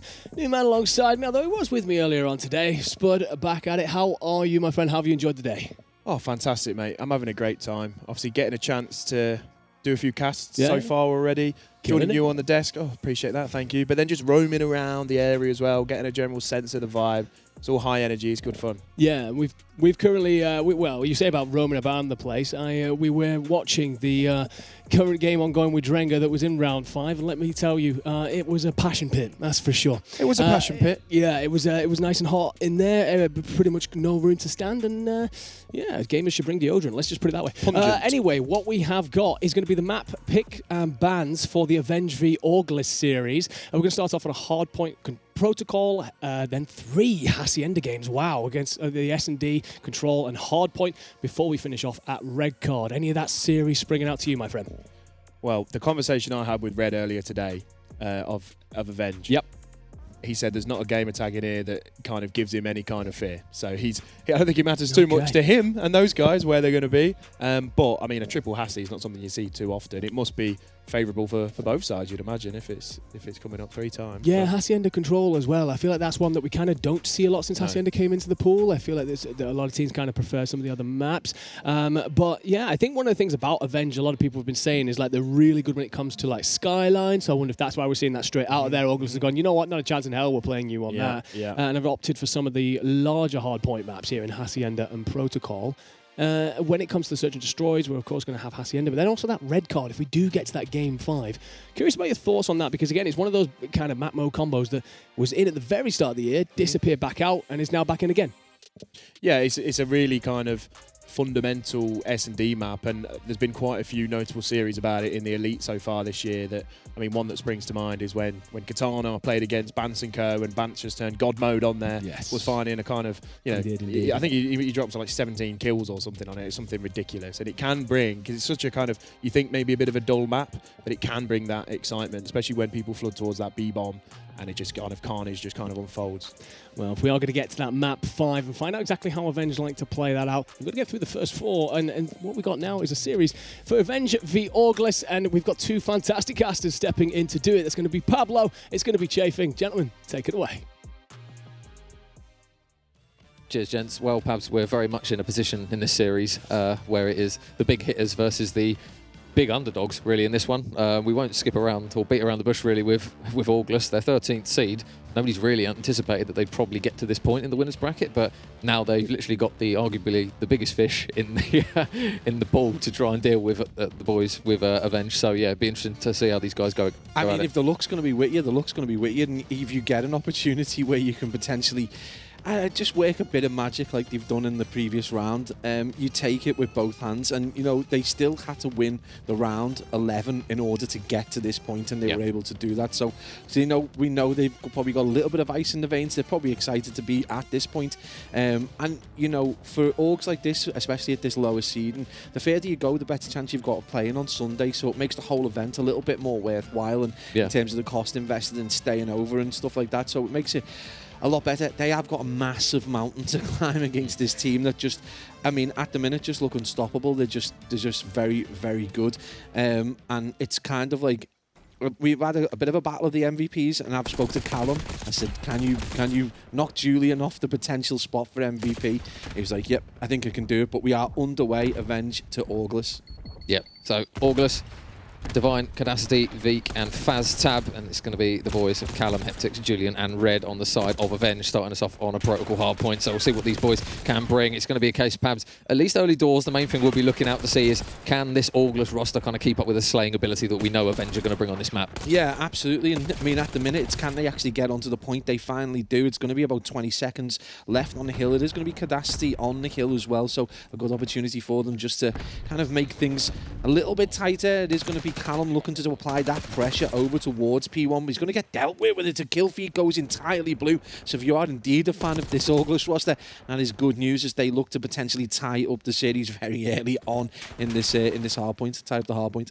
So P2 pops and those purple arrows are near and around the hill. Nice work there from, it says Julian in the POV, but it says Heptix on the screen, so I assume those names might be potentially the wrong way around. But regardless, if it is Heptix, he's having an absolute ball in mid-map. Nice good work there from him.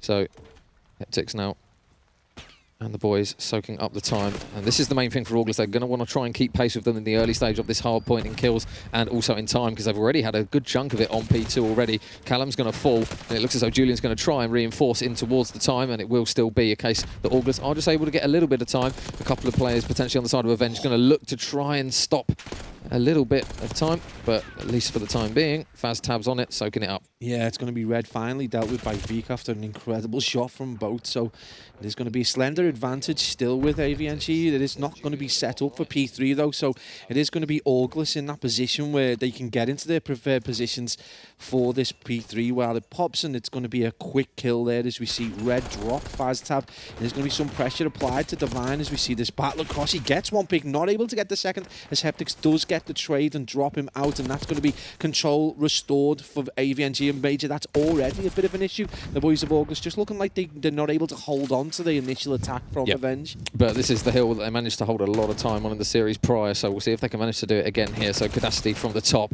he's going to go down, so nothing comes through from that, and the trade from Faztab isn't there either. So you've got a 2 versus 2 over towards the time, and Callum with a really big 2-piece is just going to stop that pressure for the time being. They do have to deal with Veek in the back though, because he's going to potentially take that man off the time, but for all of the routes that they're taking, perhaps the time is just still trickling in favour of that team in purple. Big one-on-one from Veek, and that's a massive bit of time. Only 15 seconds is going to be granted to them here, but again, just keeps them within touching distance. Yeah, and absolutely, it's about not letting this run away from them. And in terms of slaying, they're going toe-to-toe almost. It's only a very slender margin in terms of the advantage that Avenge have got, but they haven't really been able to turn any of this advantage. You know, you've got Heptics 12 and 7 into real time. They are going to go to a 40-second point, and this is a point where August, this could get a little bit scary, because we know Avenge are going to be able to potentially hold this for a good length of time. They're going to need to win these initial trades, not able to do it, so August looking to stretch this lead out. Wow, well, the combined streak now 9 across 3 players. Heptics with 4 in a row. Again, another strong respawn performance from him. He's been very, very good this weekend, it must be said. We kind of flagged up Julian and Callum being the heavy hitters, but as and when Heptics has really stepped into that role, gunfight's still going in their favour. Julian's able to provide one. Julian, of course, is able to provide the second, and the main thing now for the boys of Avenge is still converting this to time, still pushing this out. Heptics from the top, looking for the second as well as he flies around to contest, and yep, there's another one for him. So 15 and 8 out of Heptics at the moment. He's looking absolutely fluid on the map. Yeah, the presence of mind as well to check over towards like the bottom zip before actually going for the full challenge is just a kind of quality that you very rarely see in a player, and that was just really nice from Heptics, someone that we have spoke about quite a bit today in terms of potentially, you know, not the weakest link in the team, but definitely not the most prolific. Well, he's proven to strong all day long. 15 and 9 with 42 seconds. It is going to be approaching a 100-second lead for Avenge, and again, August, you just wish they could potentially just win a few more of the gunfights, but I think this is going to be a tale of the trades at the end of this game. Yeah, and now Avenge are really starting to push this lead out. 100-point deficit. Callum's pushed up towards the spawn, and look how far away they are before even getting close to contesting this one. Faztab able to take him down, but his teammate in Cadacity, unfortunately, will get taken down courtesy of team shots. So Faztab looks to try and touch, but Julian at the moment is just doing what he does all the time in respawns. 18 and 8, 6 in a row. Doesn't matter if it's AR or SMG, anything that moves is being ceased to as he just chews through August kills after kill. And now at the moment, he's the man that needs stopping very, very quickly. Yeah, he's got more ordnance in his pocket than most armies, and he's going to be able to use it, but 158 plays 44. It's still not quite in that zone, you know, where they can't turn things around, but right now it's looking pretty bleak for August. Divine on 9 and 16. He's only got himself 4 seconds. He does need to pick things up if this team do want to get a little bit more competitive towards the latter stage of this third rotation. 163 plays 46. Avenge just completely dominant right now, Major. Nothing really else to say about that. And the thing with August is they're trailing by such a large amount of time. They've got to play for this P2, but likewise, they've got to try and play for P3 as well, which is going to be so hard. They finally managed to bundle their way onto the P2. Number 2 in Julian, though, keep an eye on him on the minimap, because he's probably going to flank and he's probably going to get another couple of kills, and he does another 2-piece for Julian. And 12 seconds of scrap time is still going to go in favour of Avenge. So Augulus, they need a huge P3 here. They don't have the rotation, they don't have the kills, and they don't have the time either. Oh, and Heptix is he going to get dealt with finally? We're going to see a 2-piece in the kill feed for the boys of Augulus. They're way behind now, 133 seconds. Are they going to be able to breach that 60-second mark? Because right now, Avenge are completely in control across the board. Every player putting up, nearly a minute in time, and just unbelievable. Julian 25 and 10. He had a relatively slow start as well. He's just come out flying now I mean, it's so difficult sometimes to eulogise about just how good this team can be. I mean, August obviously doing well to get to this point, but this might have been a mountain too far. 202 to 51. Can they get to 60? Yeah, the underdogs, they are very much looking like the underdogs at the moment because they are getting absolutely schooled here in map 1. Best of 5, obviously, but at the moment, August, you're probably already thinking towards map 2, unless you can have some absolutely monumental resurgence. Even in terms of kills, I know Julian's obviously doing well and everyone on the side of August is negative, but it's not exactly horrendously negative, maybe bar Faztab. You wouldn't have thought it'd be 150 and growing this lead, but Julian, again, everything that he engages with just seems to drop, so they've got to try and just go through the great wall of Julian as he's now looking to control over the bottom side of Zip. There's another kill for him, his teammates baiting in for him, and it will still be August contesting the time. The nade from Julian, not necessarily the greatest, but they've still got him nearby to maybe get the kill. Nope, nothing comes through, and this is arguably the best opportunity August have had pretty much since the first hill pabs of getting some good time. Yeah, absolutely. They've dominated this hill quite effectively. They've got themselves a solid kind of 30-40 seconds. They're potentially on the precipice of being able to go past that 100-point mark, and again, it just shows that, this may be the quality that we expected, that we did see out of them in the previous round to get them to this point, and it's winning gunfights that they probably could have done with them. Heptix is going to shut that down. They have still got control of this hill, so with 13 seconds remaining and P1 about to pop, this could be a very interesting close to this game. Yeah, the main thing is, though, every single hill, even if it's got 5 or 6 seconds of scrap time, it's just going to push Avenge so close to getting this one done with that deficit that August have got to try and work back. Red is ready on the new hill, and his teammates getting kills around him are certainly going to make it easier, so you would assume as soon as the spawn comes in, they're going to come what side they're spawning from and instantly turn around. Number 6 in Faztab is going to get on the hill for the time being as Callum goes roaming to see if there's any more that he can potentially pick up, but it's going to be so hard to stay alive, and there you go from top. Grannies, there you go, Callum with the 2-piece now. Julian's still going strong at 32 and 14, and with 20 seconds remaining, and Callum just shredding everything that moves. This map looks pretty much done and dusted here for August. They've got to try and take Julian off the time, because with 32 kills, he's also almost got 2 minutes of objective time to go with it. 9 seconds. The blue arrows are scrambling to get on towards the time, but it feels as though this end is pretty much inevitable. 5 seconds. A contest again that comes through, but Red, last one standing before he drops. Heptic still soaking up the time. They've still got a couple of seconds to get this one done as everyone legs it inside, because Death is landing from above. The triple kill comes through, and that map, wow, that's an Avenge map.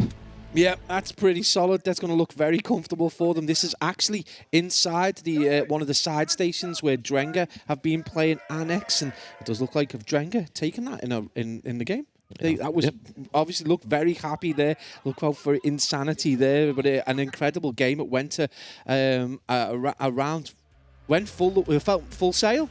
Oh, so yeah, what a game as well. Every place was packed. We were over there prior to this game start. We wanted to watch that, everyone was in there. It looked so exciting. But yeah, made up for the Jenga boys. Insanity, you saw us earlier on when we got a chance to speak to him, is just so happy. What a great weekend for those boys. It makes it easier for the lads as well when it's casting, because it's not going to be Annex versus Annex. You've got a slightly different way of doing that. But I mean, focusing back on this series, Pabs, Avenge, at the moment, they look to be the team that is going to have to be knocked off the top of the perch, because, yeah, August, they've had an underdog run so far, but wow, they've hit a bit of a wall in that first map.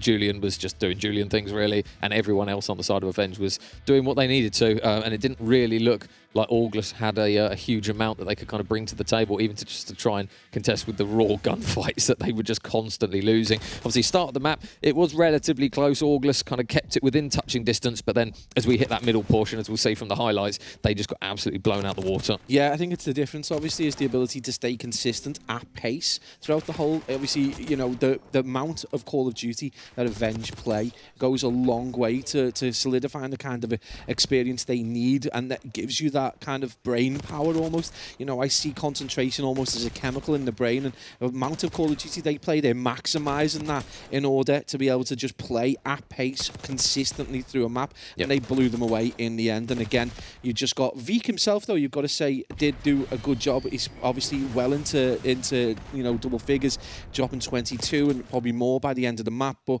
again, just not enough. And I'll be honest with you, Avenge looked pretty comfortable right the way throughout that. Yeah, obviously it's difficult not to look ahead in the bracket, but the way that map one has gone, you would assume if Avenge just keep kind of doing what they're doing, they're going to find themselves in that winners final. And again, Pabs, this is what they're here to do. They're here to kind of throw out the accusations, and to be fair to the boys, they keep proving it time after time. At the moment, they haven't really hit a team that has really caused a problem for them yet, necessarily not the teams that you might have expected because of the upsets that the like of August have managed to produce so far.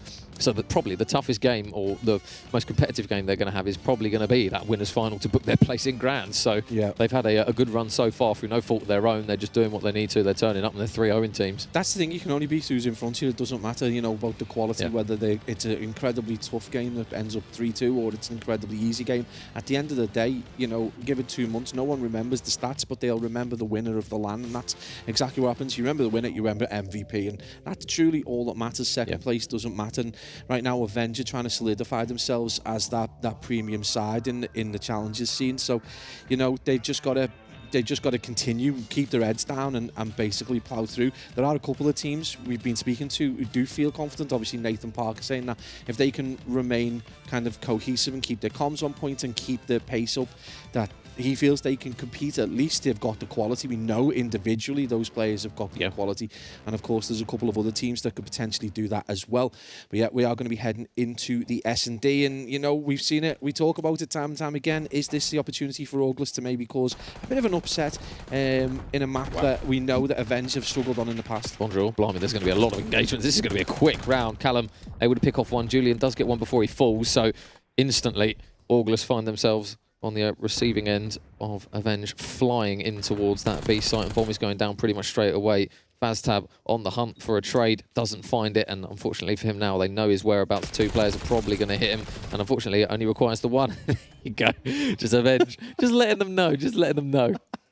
Avenge with a very, very solid round. Clinical, maybe chaotic at first, but then once you let them get control of the map, it just becomes a little bit more difficult for them for August to try and get control. But the thing is, this is probably the best opportunity they're going to get. It's a map that Avenge historically have been a bit hit and miss on, so they really do need to take advantage of that. We saw that with La Elite, was it maybe?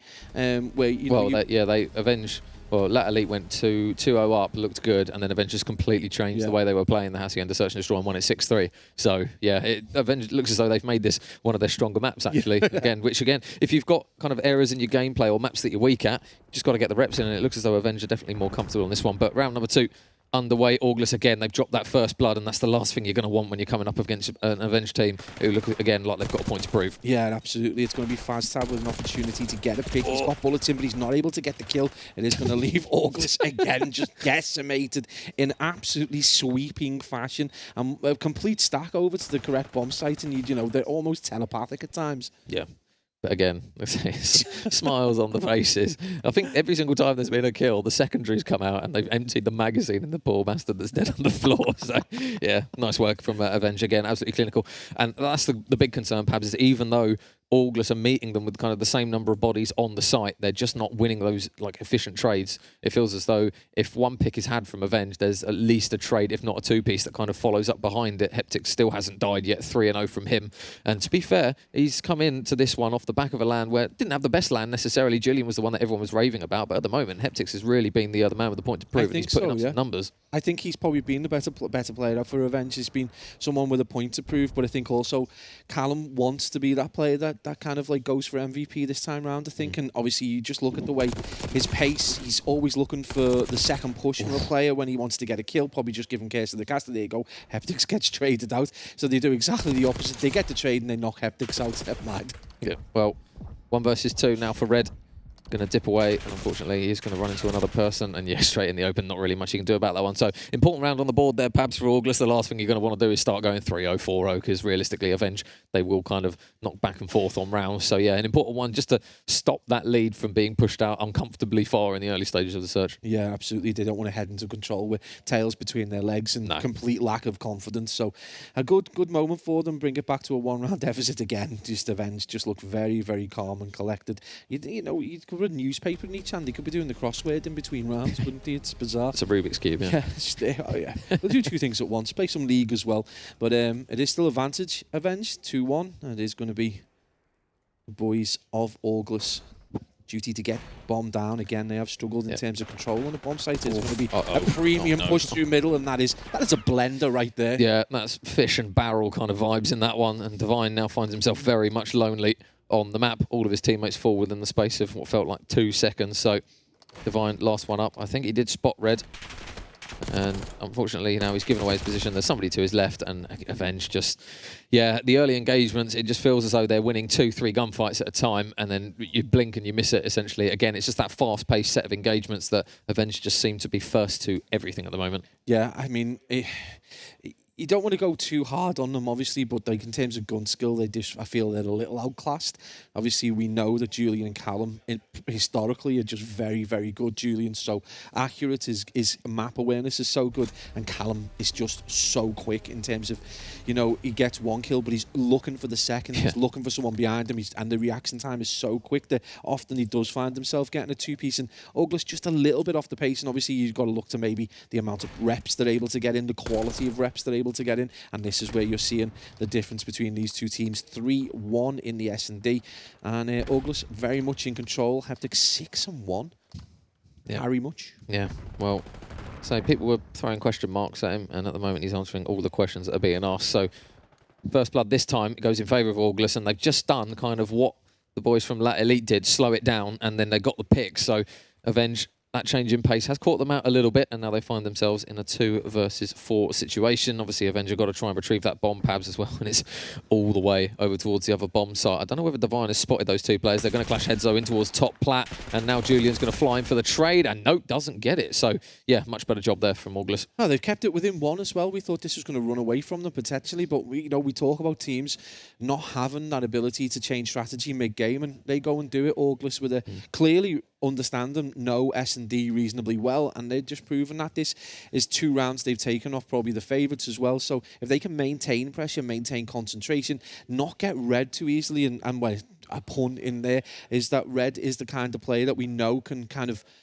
almost telepathically understand what the team is that they're going to do next, and that's where you've got to be a little bit concerned. Well, we always see it when we kind of get the camera that flicks over to the team, even if it's a round where they've like done really well, they're always communicating about what's happened and things like that. Yeah. When they drop a round, the first thing that you see is them literally just talking all the time to see what potentially could have been done better in that round. So it doesn't surprise me that it's going to be a first blood for Cadacity. He's able to take down Callum. So again, August in a position where they've given themselves a bit of an advantage in the early stage of the round. Veek, though, with the bomb, is he going to decide to try and take it? They're just toying with the idea of taking it over towards there. I don't know whether Red has got some information, though, those players crossing over plat. Number 3, Heptics, though, he's going to be one to watch out for because he's going to potentially have that next engagement.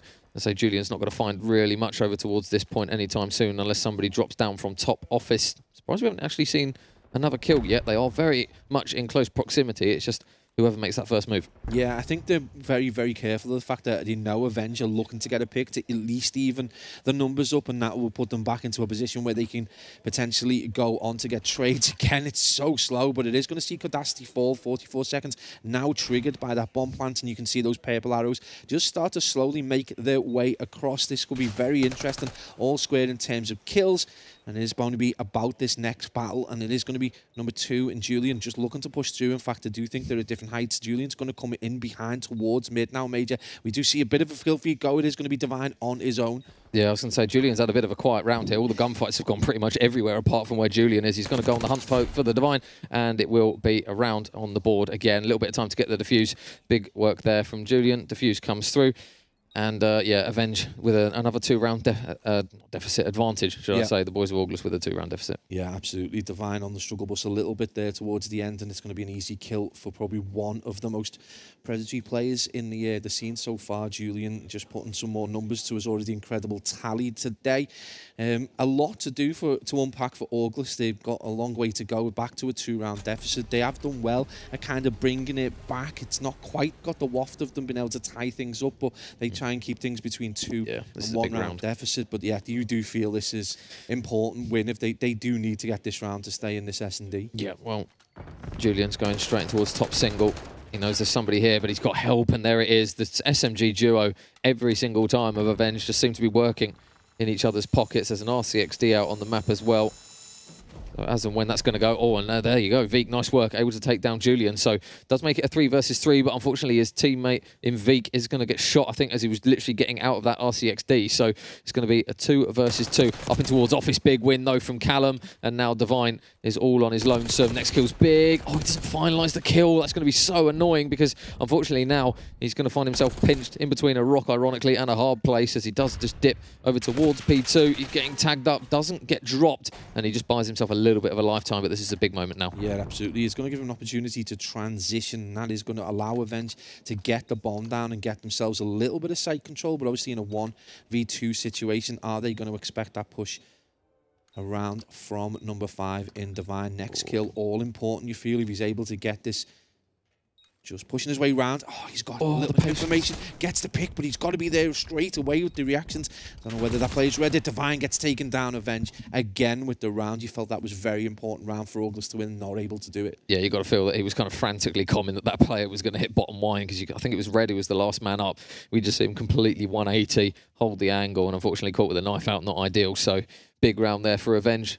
And August now, unfortunately, for the rest of the Search and Destroy, perhaps can't afford to drop another one, otherwise they will go 2-0 down in the series. Yeah, and you fear for them going into a control, which is kind of like a very kind of successful mode for the boys of Avenge. I mean, I know they're great at a hard point, but you just give them that option where there's a limited lifespan as well, and they can just plow through you. You know, when you've got players, 4 players that consistently get 2 pieces and 3 pieces, it becomes a bit of a problem. This could be over for August, you know, in the next 10 or 15 minutes if they don't stop things. Well, there you go. 2 gone down already.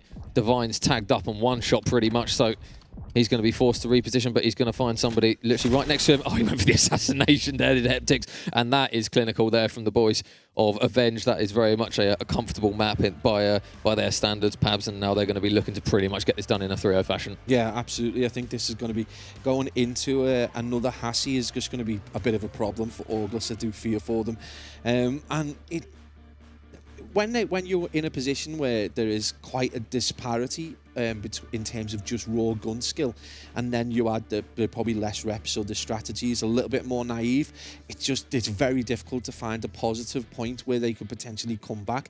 So it's very much about, you know, on the job learning almost, like get your fundamentals correct, move as pairs at the very least, get the trades in, just try to get a bit of geography and apply the pressure, and then just rinse and repeat with as much consistency as possible, otherwise you're going to get overrun. Yeah, so I believe we actually have an updated bracket because obviously we have had some more results coming through, so just confirmation of it. So that other winners semi-final game is going to be X-Force Annex against Drenga Esports. So yeah, if you guys did miss that one, it did end up in a game 5 round 11, which Drenga Esports were able to overcome. So whoever comes out on top of this one will face either of those 2 teams. So winners bracket slowly starting to form quite nicely there, Pabs. Obviously, again, we kind of talk about that we were going to whittle down some of the seeds and some of the teams. Obviously, seed 1, seed 2, very happy with where they are. But on the flip side, if you are seed 1 and seed 2, you're quite happy with the team potentially that you're coming up against, at least on paper, because you've got a seed 12 and a seed 11, seed 13, sorry, and a seed 11 in there in those winner semi-finals. Yeah, I think obviously Enigma has touched on this a couple of times. Obviously, the seedings are based largely on obviously pro points and the like, but I think one of the issues is that the Drenga boys are largely an unknown quantity.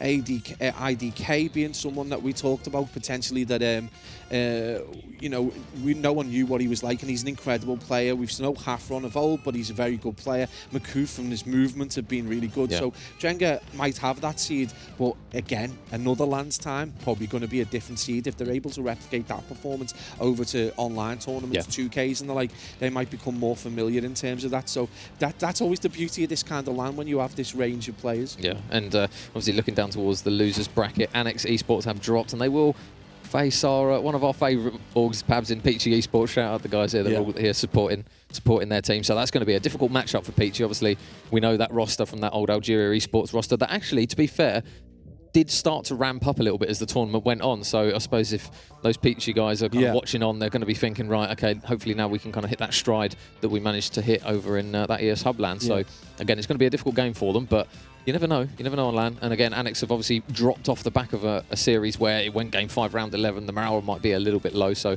Vega and those lads, you might necessarily have a difficult run potentially on that one. Yeah, absolutely. And I think obviously Peachy have got to be like thinking that they potentially can cause a little bit more of an upset as well, because they've got the quality.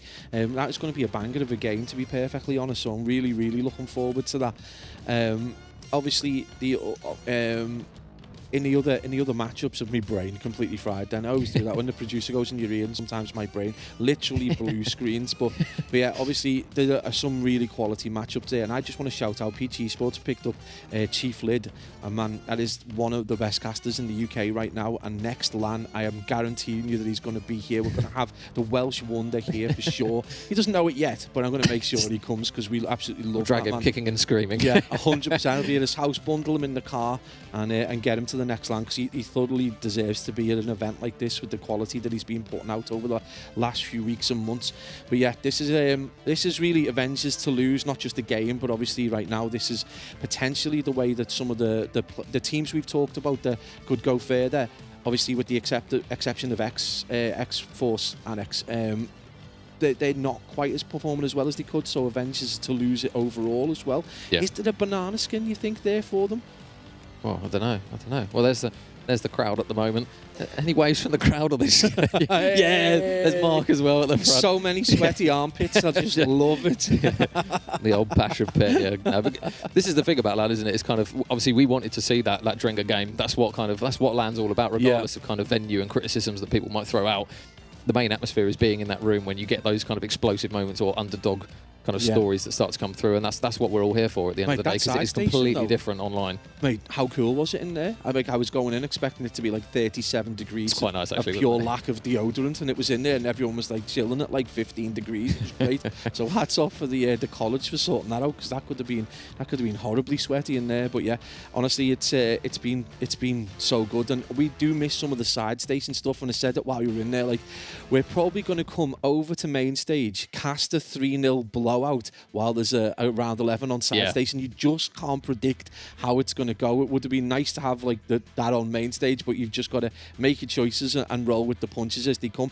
And hopefully some people were just doing some periscopes so that everyone got a chance to see that incredible game. And I know Insanity's going to be buzzing off that so much. Yeah. He's so excited. So yeah, we have got a little bit of a technical difficulty though, haven't we? So we will be back, but it's going to be a control on Hacienda. And I mean, I've given my opinion about what I think August have to do in order to just stay competitive. What do you think from your side? You play way more COD than me at a much better level. I think they've just got to... It's easier said than done, but they've just got to try and slow the subs of Avenged down. I think Julian and Callum are just setting a pace at the moment that the guys from August just cannot match. It feels as though every single time they're flying into engagements, they play so well together as a pair as well. When you watch Avenged Chala Hill, there's usually Callum and Julian either right directly in front or behind the other player just to play the bait and switch. Whereas a lot of teams kind of, as you start to fall down the ranks, a player might fly in, but unfortunately the enthusiasm of the rest of the team to follow in behind kind of that baited player isn't necessarily as quick as it should be in order to be effective. And what you find is you just end up with one player going and getting slam, two, slam, three, slam, and then you end up with 4 dead. So I think they've just got to try and match the pace. But the thing is, when you start to increase the pace of how your team plays, a lot of your fundamentals start to go out the window. Like we see it towards the end of hard points.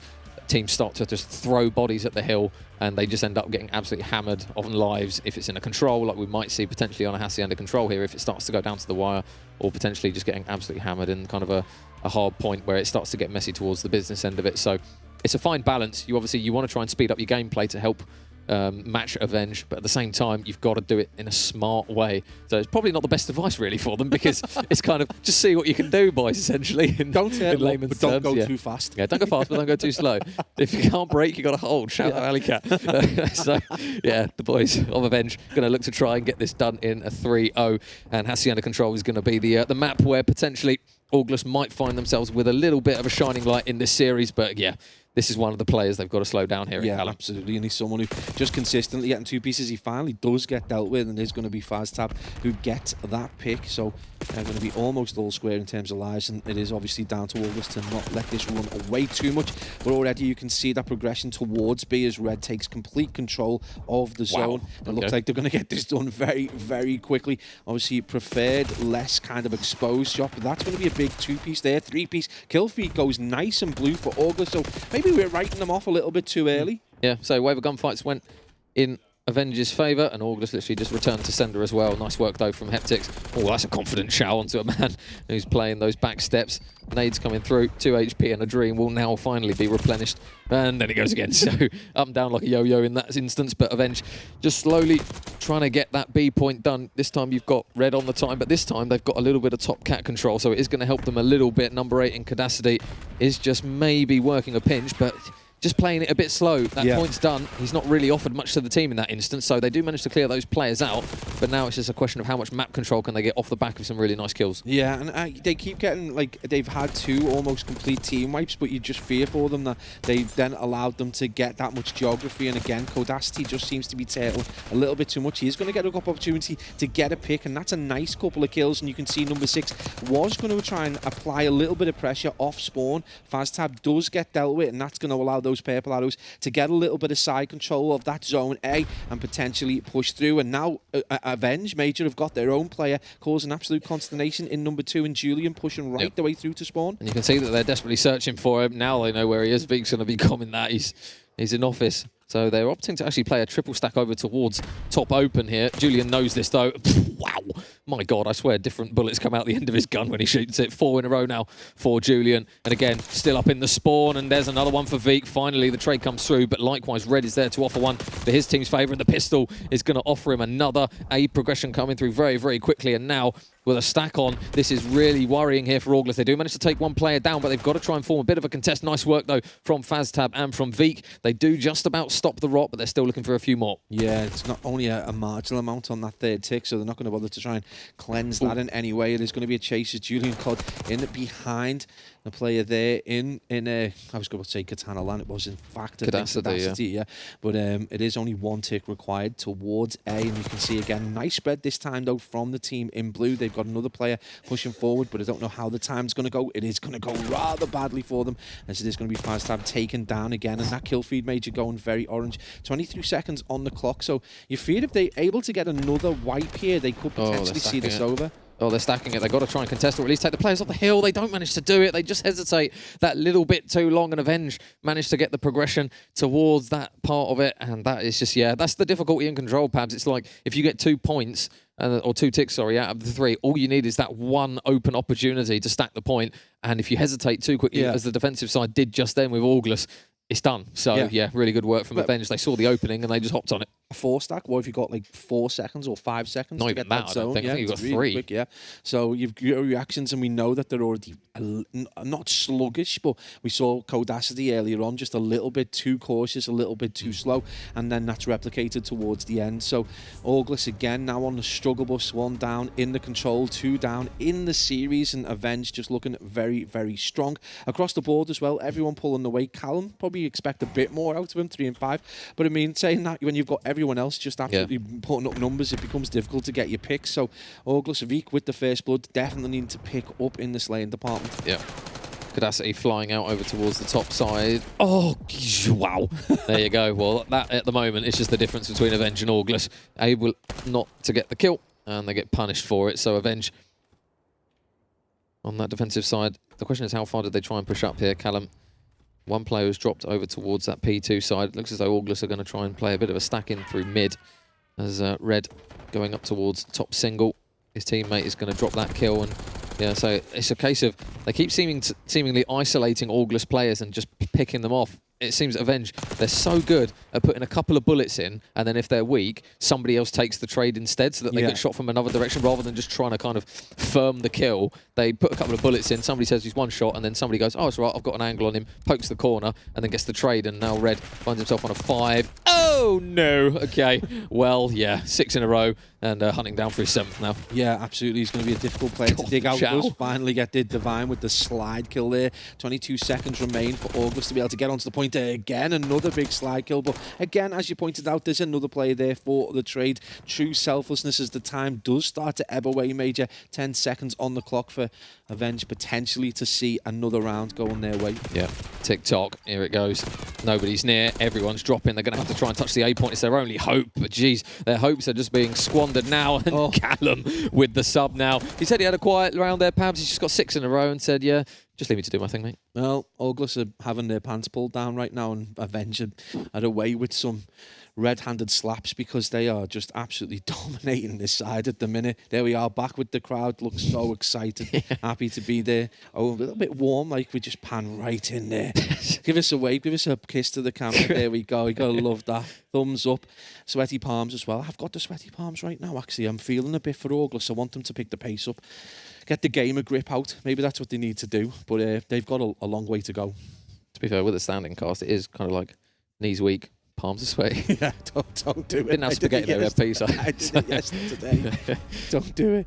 But yeah, we'll keep the lyrics to the musicians while we... Yes, not our area of expertise, really. I completely fumble a sentence, to be fair. But Avenge, I mean, it's always a weird one when you get such a dominant performance from a team. It's just so hard to, what can Auglis do? Well, they can't do a great deal right now. Every single play is negative. They've not really got a good, solid bit of any control at any point in the map. So I know I say that they do get a 2-piece, and it is going to be a full sail stack over towards that rock side of A, and it's going to be a pick. We see 2 skulls of blue litter the kill feed, but it is going to be a little bit of control going the way of Avenge, and again, just Auglis not really got much of a response right now. Yeah, well, 2 life deficit, but again, time not necessarily the greatest. 45 seconds on the board here for Avenge to try and at least stop the clock for now. They haven't got a single tick at the moment, so Auglis have done a good job of digging their heels in, and Avenge really need to try and stop it. So they do manage to get, I believe, Heptics on the time at A, and there's an opportunity to maybe double stack. I think they're maybe just looking to stop the clock and get some more kills under their belt here. So it's a little bit of a dangerous play, considering that they've not got that 8-point done, and they've not bought themselves a huge amount of time as of yet because it's not complete. So second tick still pending. Julian on the hunt. There's one for him. Number 4 in red's going to be that man stopping the clock this time, and as he's going to try and cut a couple of players off over towards that flat side. Just whoa! That's got to have been a com. Jeez Louise. Spins around and fries the poor bastard who walked through the door. So, yeah, knock, knock. Who's there? King Julian. Man, I'm putting my pad down after that, sending it back to Scuff and just apologising because that was broken. disgusting. I swear it's broken. Julian, what are you doing? These poor guys. But yeah, Auglis on the receiving end of an absolute slapping. Actually, in terms of kills, it's 14 plays 12, so they have actually stayed reasonably toe-to-toe with them in this game, but you just feel, Avenge have got that more difficult A zone. They did it kind of slowly, very measured, and you're worried that this is going to be a bit of a blowout now as they go towards that B zone. Julian, the timing's so good to him again. Repositions. There's one player in towards top single.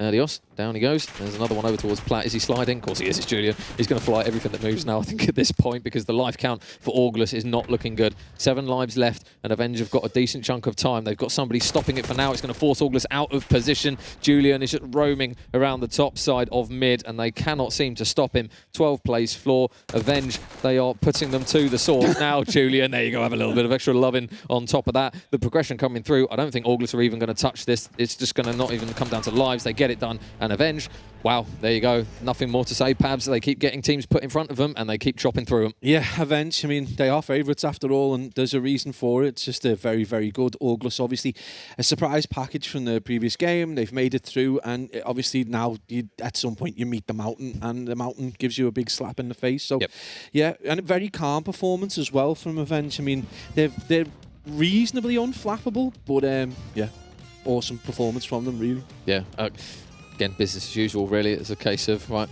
got to go from it again, got to go again. And it's just a case now of, I think probably their biggest game, like we said, is probably going to be in that winners final, where they're most likely going to play kind of another big hitter in terms of X-Force Annex. But regardless, I mean, they've still got to get there. So, yeah, we'll have to see how that one unfolds off the back of that one. But, yeah, we'll throw it back to the desk, see what the guys think of that one. Avenge looked pretty damn good. Yep.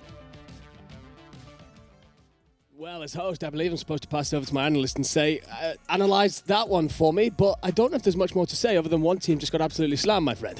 More of the same, isn't it? We've been seeing it a lot today, this roster, and I think Majors, not who's there, King Julian, was a personal highlight. That's got to be on social media, surely. Yeah, they're frying out. Julian, I think, when I interviewed Red at the end of the last series, I think he went negative one map, and I think he's come out in that series and just kind of gone, right, never again, fried out, and that's another win in the book for AVNG. Yeah, it's ridiculously impressive from them at this point, because at the end of the day, you come into a LAN environment, you're the favourites, the focus is on you, the pressure's on you. There was a couple of comments made at the start of the tournament about whether or not it's all the Julian and Callum show, and then these other two players have got to step up. It feels like they are starting to answer all of the questions that have been put in front of them. Obviously, they will face tougher tasks than this August team. They were a surprise package that came on through this winners bracket, but right now, they're doing everything they can. Yeah, well, they've booked their spot to come back tomorrow, the business end of the tournament, and that's where, you know, there are going to be slightly more difficult tests. I mean, my question is, you know, is there anybody else here who, you know, can really put them to the test and force them to go to maybe even, you know, map 4s and 5s, and, you know, it's going to be interesting to see. Yeah, I mean, it wasn't really straightforward for them. We did see quite a bit of Julian and quite a bit of Callum for sure. Heptics having some beautiful highlight reel moments out there. It felt like August tried at points. It felt like they had little strings of bursts of play, but in the end, I think that golfing quality was just a little bit too much, really. And Avenge will just walk on through to tomorrow. Easy stroll, nice and warm now, ready to take on Championship Sunday. But someone who is also ready to take on Championship Sunday is going to be Julian, who has been a player that we spoke about at the top of the show as, you know, is it going to be his show? Do you think it has been, or has it been all four players are basically still up there contending for that MVP status? Yeah, I don't think it's been the Julian show at all. I think that'd be unfair to the rest of the roster to say. I know that is what gets said a lot. I think I highlighted him as being, you know, the player to keep an eye on, and he has performed, but when there was at times where he maybe wasn't quite up to his kind of best self, the rest of the team picked up around him. There's a reason that they've got so many kind of PPs as a group. The reason why they've qualified for 2 elites. There's a reason why they've won a LAN. You can't do that with one individual, 2 individuals. You need the full squad to pick up, and they've definitely done that today. Yeah, they have indeed stepped up. I mean, I guess, we've got to talk about some of the other teams that they may come across, may face through this. Yeah. Of course, the P7 Dynasty, they're having to make a run through lower brackets, not really having to deal about them. They were 4th seed. I look at that Annex Esports team. I look at X-Force Annex. X-Force Annex, they might well be a team to worry about. We'll talk about them in a minute. But, of course, Annex, they lose to Drenga. Game 5. Round 11, devastatingly dramatic fashion. You know, it was a shame that we didn't really get it up here on main stage, but that's got to be something that for Avenge Esports you're thinking, well, that's another team that we don't really have to worry about if they're getting beat by other sides. Yeah, they're going to be thinking free route to winners finals and then to grand finals. That's the way they're going to look at it. Obviously, I got the opportunity to cast over X-Force Annex earlier. They look good as well. They do. But they're still also yet to be really tested. So you think those guys coming up against each other is going to be the first, real test for the both of them. Yeah. But that game that you just alluded to with the Annex Esport and Drenga, I mean, we did get a chance to pop our heads in at the start of the S&D, as we mentioned at the start of this game, and oh my God, we had it up on our phones trying to watch the rest of that map and seeing it go to map 5 round 11. That's the kind of story you want on LAN, high seed, going down to somebody who we spoke about at the start of the day, being, a good squad, maybe not as high seeded as they might have liked to be, but so far so good for those guys. They've been running through the bracket and they've just knocked off one of the big guys and sent them down to losers. What were they, seed 11 potentially? Like, I'm looking at this and I'm just thinking, like, I don't know. I mean, that's an impressive performance. And I think all of us as well feel great about their performances. Let's take a quick look at who they have ran through in order to get to the point that they are. Mistaken, which technically an upset, but I guess like once you're into those middle seeds, it's quite close, but definitely an upset when we talk Annex. And as you said, we did get to poke our heads into the room, into the station. It was absolutely packed, no standing room at all. Basically, people were crouching and crowding on all sorts of things to try and watch it. We didn't get to watch it for too long, because probably those of you saw in Twitch chat, our producer Finlo did call us out for disappearing. But it was indeed a series worth watching, and went all the way to round 11. Some crazy stuff. I'm surprised we didn't hear it from across the building, to be honest, because it looked passionate when they went back to the cameras. Absolutely. I mean, their owners are here. They've got a watch party going on at home. And I tell you what, again, to be a fly on the wall for that, to be a part of that watch party, watching IDK, watching your boys roll on through, must be some experience. Again, a quick look here at the lower bracket. Annex will be facing Peachy Esports, who had a tough start to the day, but then 3-0'd their opposition in lower round 1. Lower round 2 is going to also consist of Pain Nation against P7. I think that's going to be a fantastic game. And then Team Elite and Mistaken confirmed. Olympian waiting on their next opposition. I've just spotted from that, Andrew, there's highly likely that losers round 3 could be seed 3 against seed 4. That's actually insane. That is pretty mental. Yeah, I think that was the case there. And I think that, I mean, to have that so kind of early into that losers bracket, you know, that's potential kind of like winners final kind of game that you see in a normal tournament, isn't it? So yeah, that's going to be a really good team. One of those teams, 3 or 4, is going to be dropping out in losers round 3. I mean, yeah, that would be a hell of an early time to exit for one of those teams, because no doubt you've come to this tournament thinking, well, I'm expecting to be there on Sunday. I'm expecting to be a top 4 team, you know, hopefully compete for the £3,000 prize pool that's up for grabs. And another young man who is definitely looking to compete for that £3,000 prize pool is going to be Heptix, who is going to be with Joel ready for an interview. Right, guys, yes, we are indeed here with the main man himself, Mr. Heptix. You might be able to hear a bit of passion going on around us. 3-0 once again. It's looking all right for you boys at the minute, isn't it? Yeah, it's going good so far. Enjoying it? Yeah, it's been fun.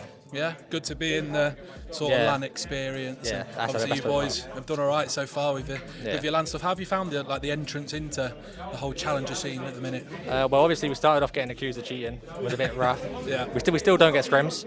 Right. So okay. That's still rough, but we still slam everyone. We tried to.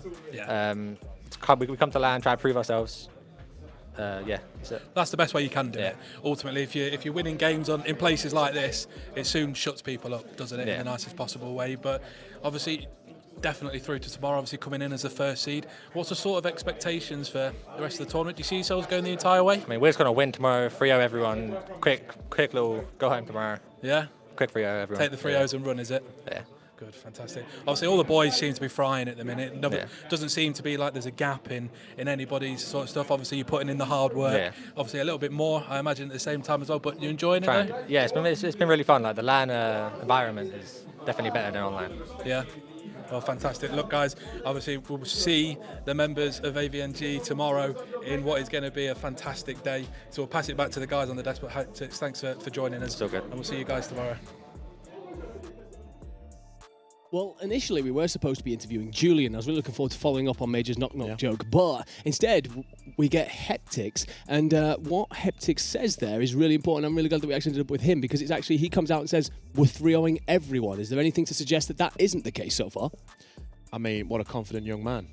Why do we even bother showing up tomorrow? They're going to 3-0 everybody and everyone. And you know what? Now. He said it with such conviction that I don't know, I might believe him. Yeah, I actually agree. But you can't blame them. I mean, they've come through every series today, and it has been pretty easy. They've had a couple of slight tests within maps, but generally they have kind of ran through every team that they've seen so far. So there's no reason why they can't come back there tomorrow. They are going to, of course, like we've said, face some tougher opposition.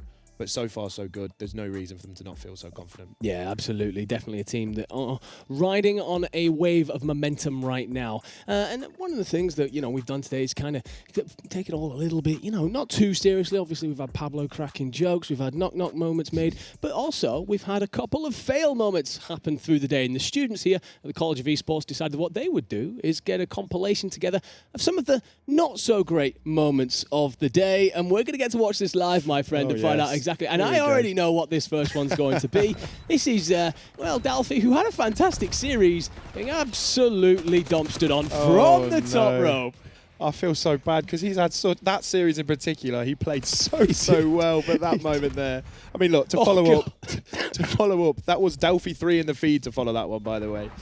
Oh my I remember lord. this one. I think I was on the cast for this one. The most bizarre gunfight we've probably seen all day. Somehow IDK came out on top. Honestly, those two basically merged at one point. This was actually a great little play from Callum, but yeah, Camping Tents comes up bottom left because well and truly tucked himself in. We're going to get a moment here where Conga Line heads into bottom vault, and well, it's just one of those moments. Call of Duty at its absolute finest. That one from Julian, though. That's I'm it. not going to lie, disgusting. That's the comment. That was the knock King Julian. That was the one. And then that Nathan Park one, I casted over that. He shot his body, then stood over it. That was some nice thing. Oh, and then 3 in the feed with the cruise. Yeah, and one of the ones that we actually missed that wasn't on main stage, you and me said we were watching that Drenga game. Yes. There was an S&D, the moment in the S&D where Drenga player runs up behind an NX player. I don't know why. It was a 2v2. Instead of just shooting him, he tries to assassinate him or punch him. It looked like to me that I think it was 5-4. He's trying to punch him, and then the Annex players turned around and just gunned him down. I mean, I'm pretty sure that is what I saw, which is mental at that stage of the map, in the map 5 as well. Okay, so some of the brilliant, some of the bewildering, but we've had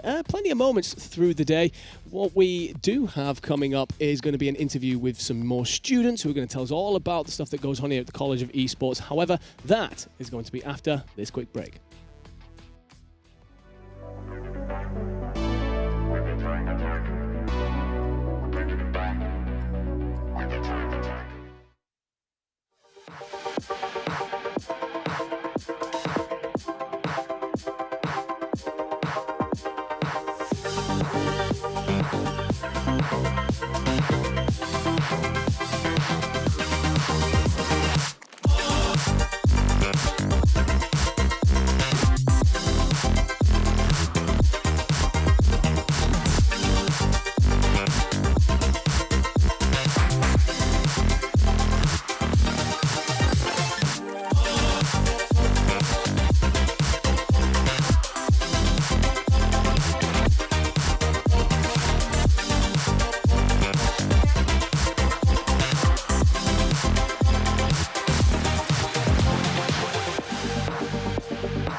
So yes, guys, we're here with two of the people that make a weekend like this possible for all of us. We've got Luca, we've got Leo. Guys, how have you found the weekend?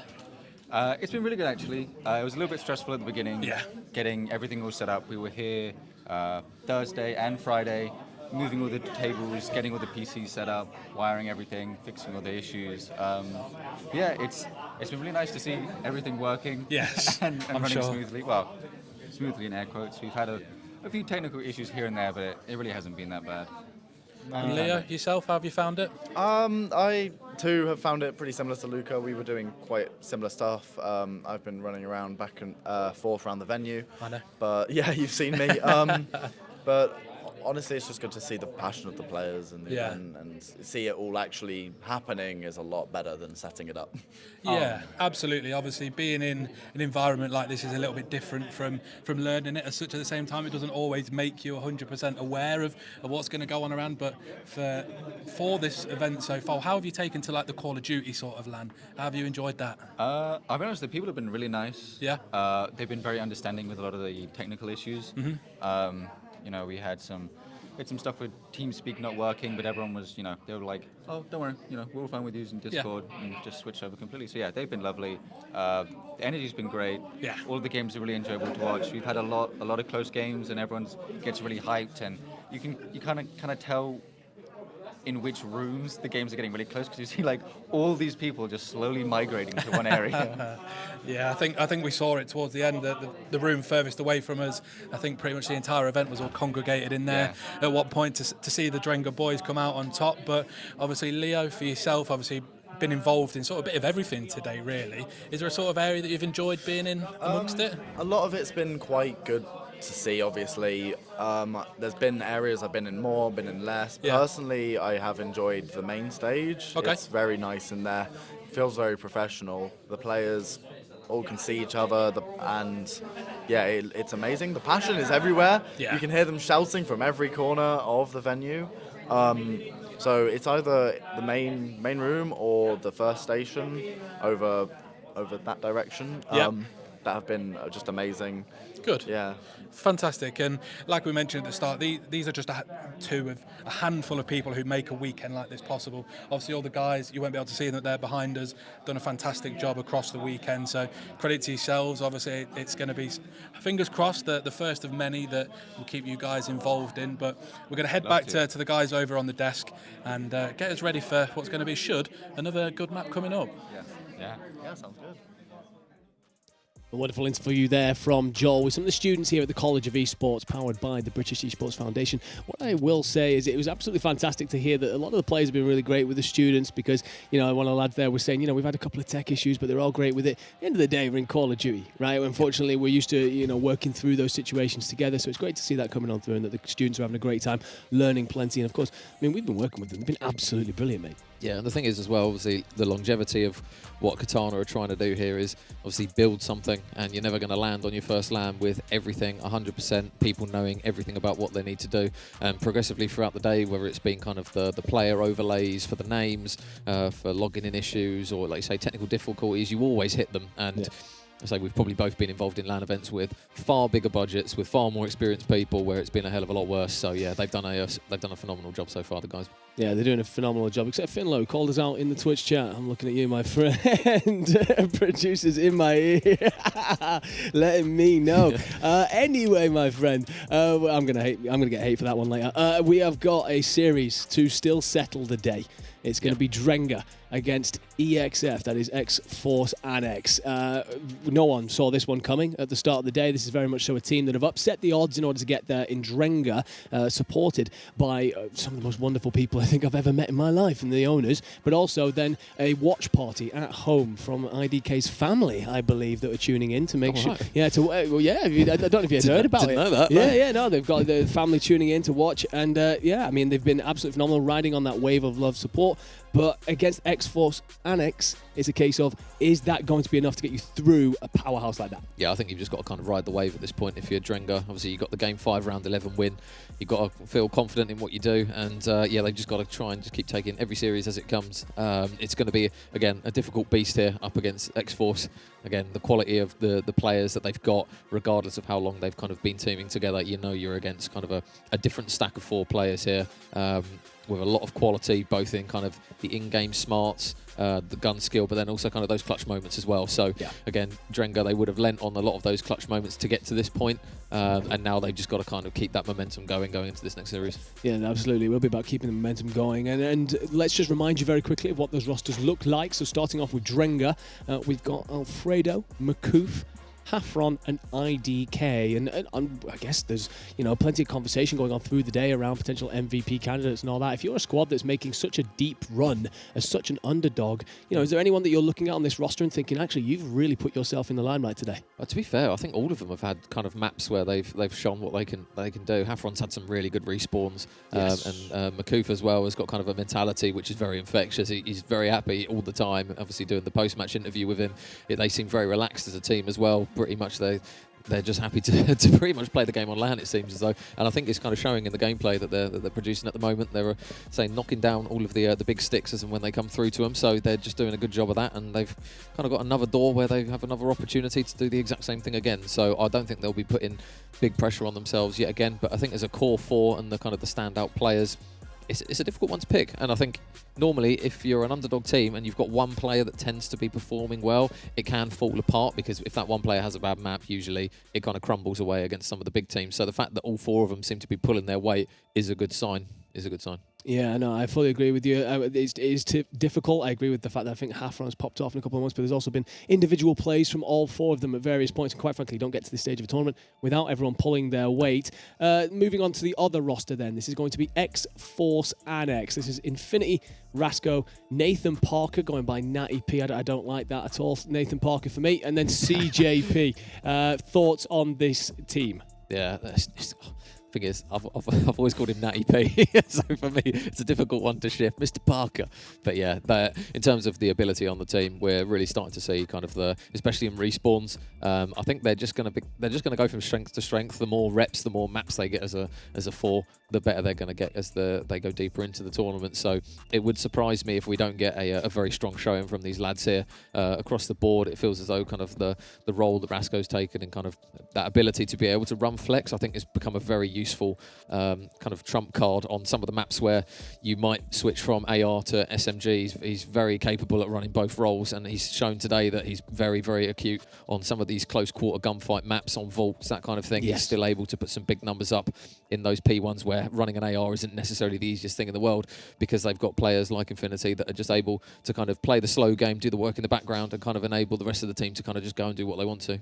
Yeah, I mean, I love that you're bringing up that flex play. It's an invaluable role. It's one that's kind of like not seen as commonly these days as it used to be. I feel like you used to have an assigned flex player, but it's not so much a thing now. It's kind of almost like a player speciality, because we've seen this team on main stage on places like Vault, where you can easily go from fighting in close quarters to playing those long-range fights around P2, or maybe even Protocol, where you go from fighting the top floor windows into the underground section. So definitely important to that lineup.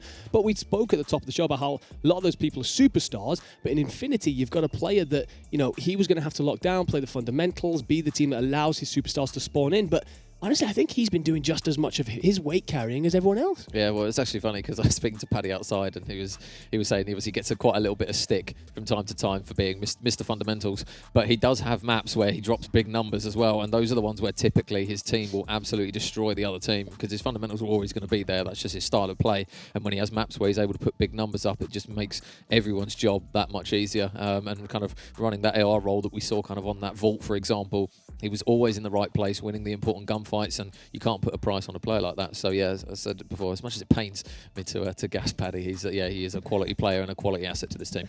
Yeah, I mean, continuing to highlight some of our stars here at the Katana Spring Open of 2025. And well, let's take a quick look back at the bracket and get and kind of set up things here, because this is the final game that we will be doing on main stage, on broadcast here today. So an opportunity then for one of these teams to book themselves into winners semis. It's hard, obviously, to look beyond X-Force Annex, that potential team, but trying to get there, what a story that could be. Yeah, I say that winners final is looking like a potential banger, really. You could potentially have seed 1, seed 2 up against it. But again, you could likewise have Avenge up against Drenga. So yeah, it's very much a case now of we're starting to whittle down the teams now, and you would expect, I mean, we did kind of say as the day goes on, potentially going to start to see some closer series. We've got a flag up Avenge show at the moment. They haven't dropped a map. They haven't looked even really remotely close to dropping a map. There has been some relatively close calls, but I think when they've started to kick into that gear that we're used to seeing, especially online, that's just been the best of them, and they're just continuing to prove it again. So yeah, I think that winners final is definitely going to be probably the only hurdle as of yet that they're probably going to start leaning forwards for. But again, teams coming from that losers bracket as well, they're going to obviously look to try and get some momentum going through, because you can start to stack some momentum going in back-to-back series. Yeah, no, absolutely. And yes, confirmation, of course, that actually Avenge had gotten through that last game. Apologies. And that is going to be setting up winners finals. So yeah, on for a banger there, whatever result we get. And taking another look here down at the lower bracket, Annex Esports did indeed are playing against Peachy Esports. Pain Nation will be playing against P7.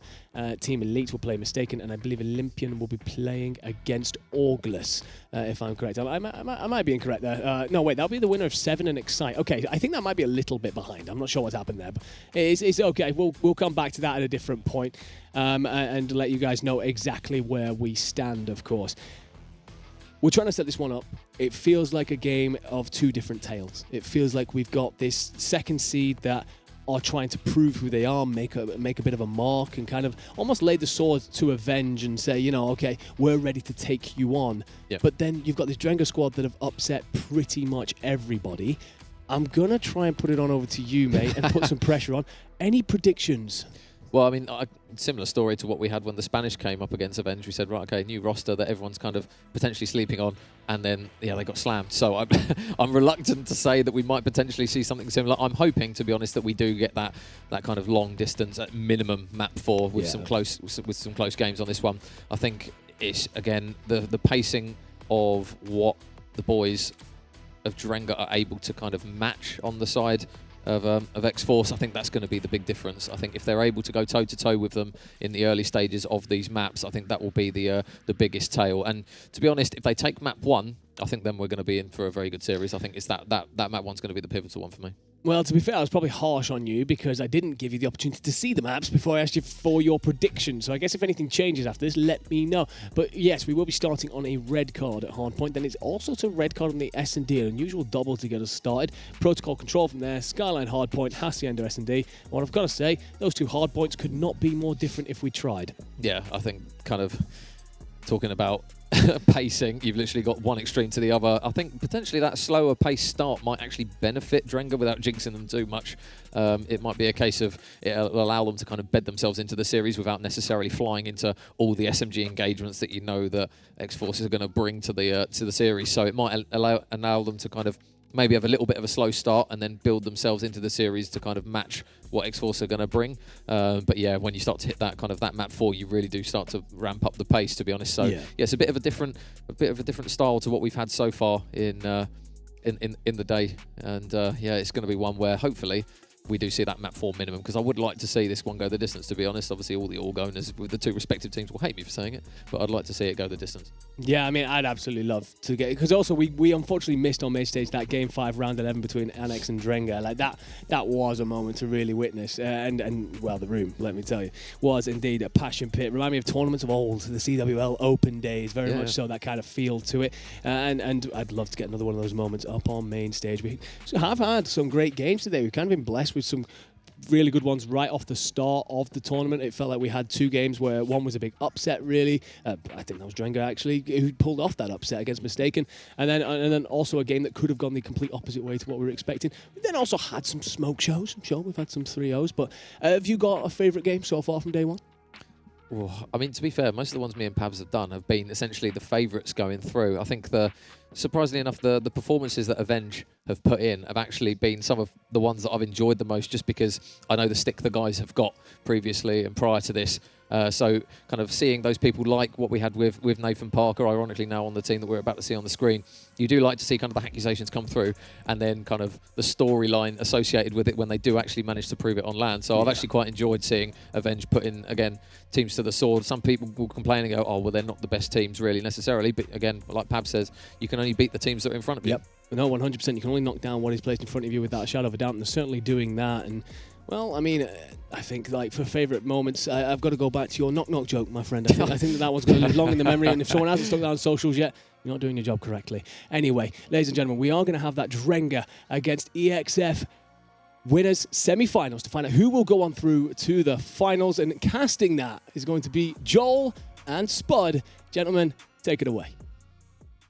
Thank you, Andrew. And wow, Joel, what a series we're about to have ahead of us now. We've spoken so much about these Drenga boys today. They've just taken down Annex Esports in a map 5 round 11. And now they've got the chance to play up against another Annex roster. Can they send them both down to losers? Bit of a double whammy if so, isn't it? I think we've seen both of these teams play today. Couldn't really split a vast amount between them, I don't think. I think, well, genuinely, this could be game of the day. Well, I mean, it'd be tough to beat the one against Annex Esports. Yeah. But this, there's no reason why not. And we talk about seedings. We mention that a lot.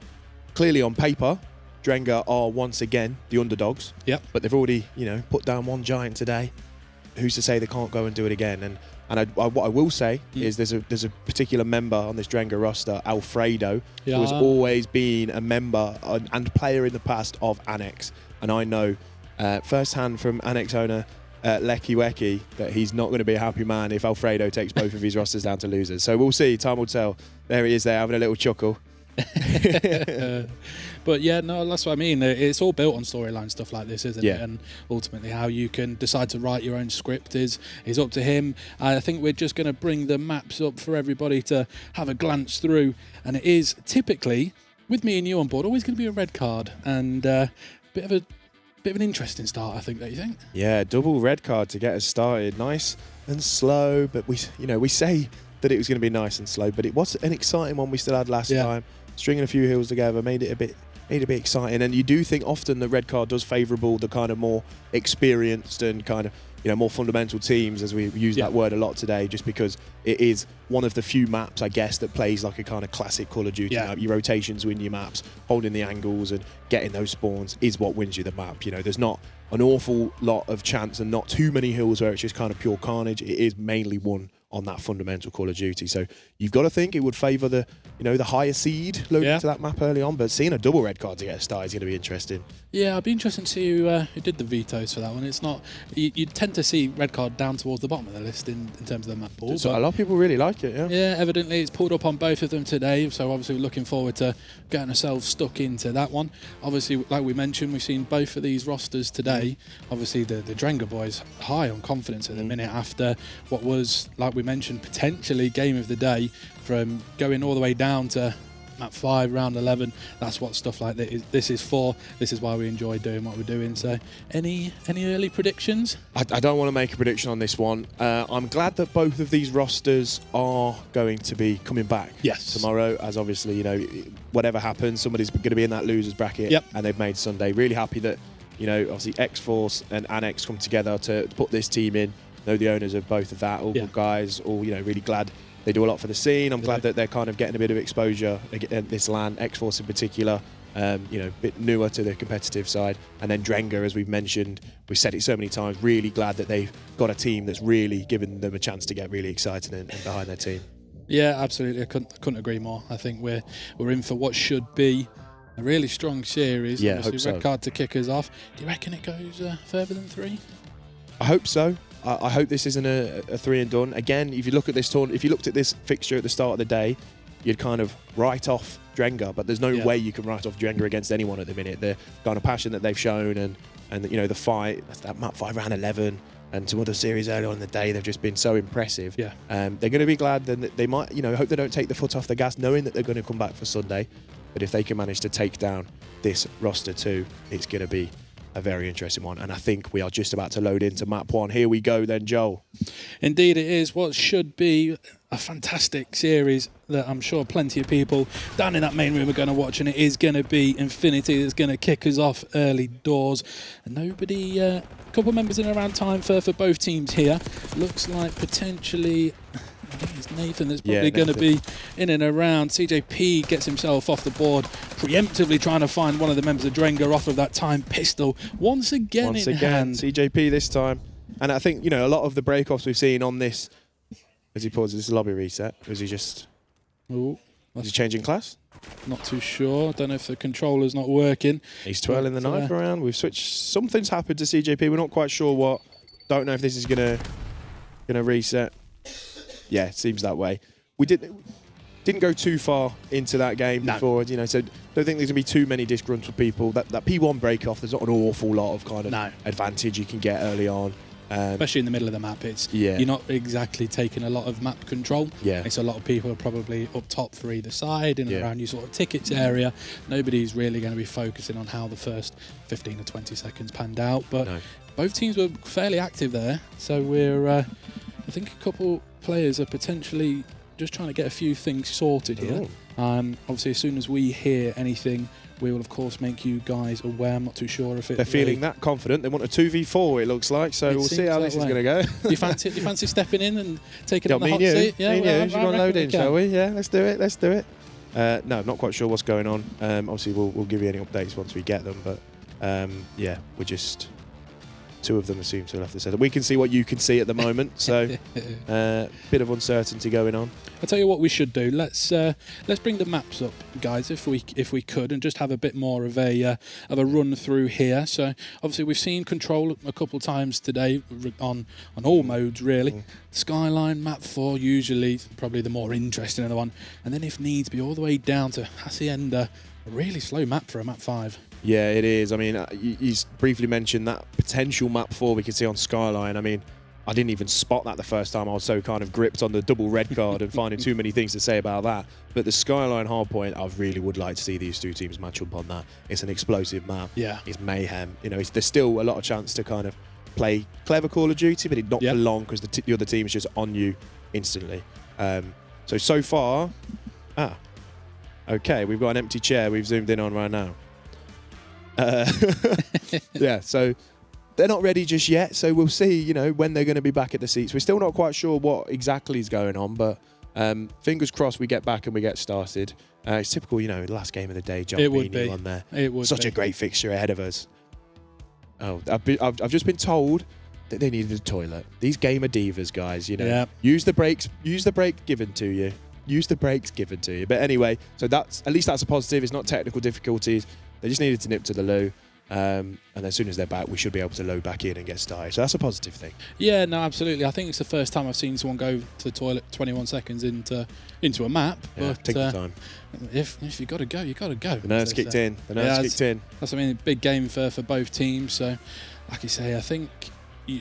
some team needs to take control of this red card. You don't want to leave it down to time. You don't want to allow that clock to tick down, because this is that map that can do that to you. So that middle sector that we always speak about, need to take control of there. Yeah, a lot of the early gunfights seem to be coming not anywhere near the hill, but outer towards like P4. That's where a lot of the players seem to be kind of congregating and finding, you know, the first. That's where the control comes before they even kind of think about time. One's kind of getting sent through mid to maybe try and contest for a little bit, but I think that's where the real map control comes, especially with P2 being outside and then that rotation back towards P3. So getting control of that, maybe getting around hedges and stuff and kind of cutting off that whole region from mid towards P1 can really give that early map control, and that's what both teams seem to be trying to do. Yeah, like you mentioned earlier on, this is probably one of the more fundamental maps in terms of trying to make sure that people's awarenesses are on point, the communication's flowing, and it's all sort of clear and nobody's trying to overspeak one another, so we're understanding where people are coming from. But like it's set up to be probably a really entertaining series. Obviously, bracket up in front of everybody at the minute. So this is the X-Force Annex taking on Drenga. Obviously, we've just watched AVNG take on August as well. So it'll be an interesting one. Yeah, I said it sat on the desk with Andrew that the confidence that those guys are feeling, they're just kind of running through everybody. They think they're going to do the same tomorrow. There's some good match-ups again coming to you tomorrow. I think that Paid Nation against P7, that's two kind of rosters maybe you wouldn't expect to see down in losers that early. I know that the bracket wasn't too kind to Paid Nation coming up against this team here, and it was pretty simple for those guys. As you can see from your cameras, the team of Drenga are all back, but it looks like, who's this making his way back? Is it Rasco? Yeah, welcome back. Gonna get set back up, ready to load in. Headsets coming on, and I think we should be about to restart this red card hardpoint any second now. But Joel, after that break off, didn't really give anything away, did it? No really early predictions. No, absolutely. I don't think 21 seconds is enough to really break it apart, like you say, especially when the point is literally in the middle of the map. Nobody's going to have any sort of spawn control or anything by that point. I think the most kills somebody had was probably around 2, so nobody's close to a streak or anything like that should anything sort of break apart. But it looks like the players are relatively in and around and getting themselves sort of just all tucked back in, making sure that there's nothing that needs taking care of, and then we will be on the way off to what is going to be a fantastic series that we're all looking forward to. Actually, I'm just gonna nip to the toilet, mate. Sorry, we're gonna have to wait and restart the lobby, and then I'm ready. I'm joking. Let's get this map going. I'm more than ready to see this red card. I think we are about to be loading in. I am hearing, so I think we're gonna see a similar break off. We're going to see like CJP, for example. Hopefully longer than 21 seconds, though. Yeah, let's just hope we get more than 21 seconds. There's a few jokes in there for people 21 seconds to go and everything like that. There's a few jokes around there, but I don't know, maybe we're just old. Maybe that's an old reference now, Joel. But you are older than me, so there's every chance. Cheers for pointing that out, mate. I'm also taller than you, so let's just carry on and wait for the point to get started. But no, I think all the players are relatively in and getting themselves ready. I can't imagine we're going to be a million miles away from getting underway. And it looks like, here we go, with a click of a button, in we go, Spud. Take it away. Yeah, we've just mentioned it about 4 times in that break there, about this break off towards the outer, towards stage, and I think we're seeing a similar thing. This time it seems to be Nathan once again. Infinity going to go play towards time. Does get spotted by McCoop, but is going to win that early gunfight. First blood going in his favour. First couple of kills, CJP finding another one, and Nathan, again, this is where the map control really comes in, and then the control for hedges and stuff. But a bit of early time for X-Force Annex, but not an awful lot to kind of cover so far. There's a few around that ticket area. Rasco just trying to get a free pick. Does almost manage eventually do so, but CJP does finish him off. So early time going towards Annex X-Force, but yeah, as we start to move towards P2 now. Indeed it is, and it's not going to be any time as of yet on the board for Drenga. Nothing to worry about. Still plenty of time. A couple of members are going to be making their way off towards that P2, and it is looking like it is going to be the X-Force Annex roster that are going to be kicking us off on towards this P2. A couple of trade kills coming in through mid. Nathan's going to find a nice 2, and it will be them that are going to kick us off around here. They're going to, depending as long as these comms are fairly clear, they're going to understand where the boys are going to be spawning, and it is going to be Makoof that will find one on top of that stage. There's going to be a couple of members dead there for X-Force. So an opportunity here for Drenga to bring themselves back into this one. Yeah, absolutely. And keep an eye on the spawns for the first couple of waves of this kill. Because what Drenga will be trying to do is keep them spawning in the back of that P2, ready for that P3 rotation. Because already there's only 25 seconds left on the time. Makoof did start a little bit slow, was 1 of 4, but now he finds himself on a 4 streak, moves to 5, and that kill feed is blue. So they've managed to get a lot of that scrap time. Infinity cuts off 2 on the way towards P3. Great shots from there. But this P3 rotation is currently looking like it's going to be in Drenga's favour. It is, and like you say, it looks like the X-Force members are going to be, with the help of CJP, going to be taking off those last couple of seconds of scrap time. It looks like it's going to be early time for them. Off towards New. CJP going to try and cut off a couple of members. Coming through middle at the minute, you've got Nathan just on the outside. You've got Rasco in to try and help, but not going to manage to do so. He will fall, but let's just have a look at your mini-map, everybody. Look at all of the members. It's crazy. Everybody's trying to be in and around it. A couple of members of X-Force are going to be spawning out, but it's looking like it's going to be back and forward and back and forward. Yeah, this is one of them hills, really. You know, it gets to the point where spawning in the back's a good thing, but then after a while, it's like, well, the next hill's so far away, we kind of want to give them spawns up. But both teams, you know, have tried to do that, and you've got X-Force and X1. 1, 2, 3, double chow comes in, and it is good. Takes down Infinity, but CJP just being a menace on those stairs. And look at the score at the moment. It's pretty much a tied game. And what we said in those series earlier is this P4, this stage, is where teams can try and get a little bit more control and get a slightly longer hold. But so far, it is just neck and neck, which is what we're kind of anticipating from this series. It is, and it looks like it's going to be the X-Force roster. They're going to kick us off early on towards this time. Seemingly, Drenga are going to try and take a little bit of map control, whether it be Alfredo, keep your eyes on number 8, going to be coming to try and pinch around the back, but in the timing that he's had, the rest of the team have actually fallen. They're probably going to try and read these spawns now and understand where they're coming from. But nice little off-the-top rope that I think Major would probably say that we've just had there. But other than that, it seems to be an opportunity for X-Force to try and extend a little bit of time here. Heffron will find 2 and Rasko will find 1. Nathan goes underneath with that pistol. IDK currently on the... that was actually IDK. Yeah, IDK off the top rope. We've got something with the caster settings a little bit off, but yeah, keep an eye on those clan tags. IDK off the top ropes, flying towards the time. He does manage to take them off it. Scrap time going in Drenga's favour. Now, we've seen P5 today on red card kind of be white time for a lot of the time. Both teams fighting for the control, but kind of leaving that time a little bit. But are we going to see something different here? X-Force Annex with a slight lead, but look at that. It's a 4 dead in favour of Drenga. Heffron and Alfredo, I think they'll find in 2 each there. And this initial time is going to be going for them.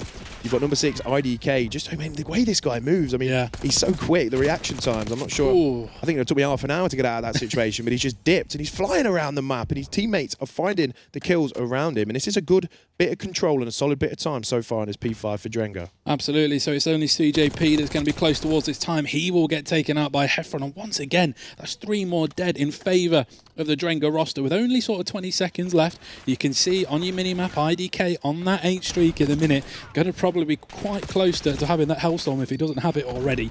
But, I mean, it's a fantastic start. If you're a Drenga fan, obviously nothing to really split the teams up so far, but we can't switch away from IDK at the minute. He's on a 10 streak. It'd feel wrong to switch away at this point. We've got another member trying to chow towards him. Not going to manage to do so. Dropping the shoulder onto CJP and takes him as well. 11. Could be setting a 11. nice little spring open record here. It's 11. It's heaven for Jamie Vardy. Sorry I had to slip that one in there. I'm a big Leicester City fan. But here he is, IDK. He's still up. He's still going strong. CJP trying to push him out. He's got 2 of them on him now. He's a 2-man job. Finds one of them. Can he find CJP as well? He fancies the chow.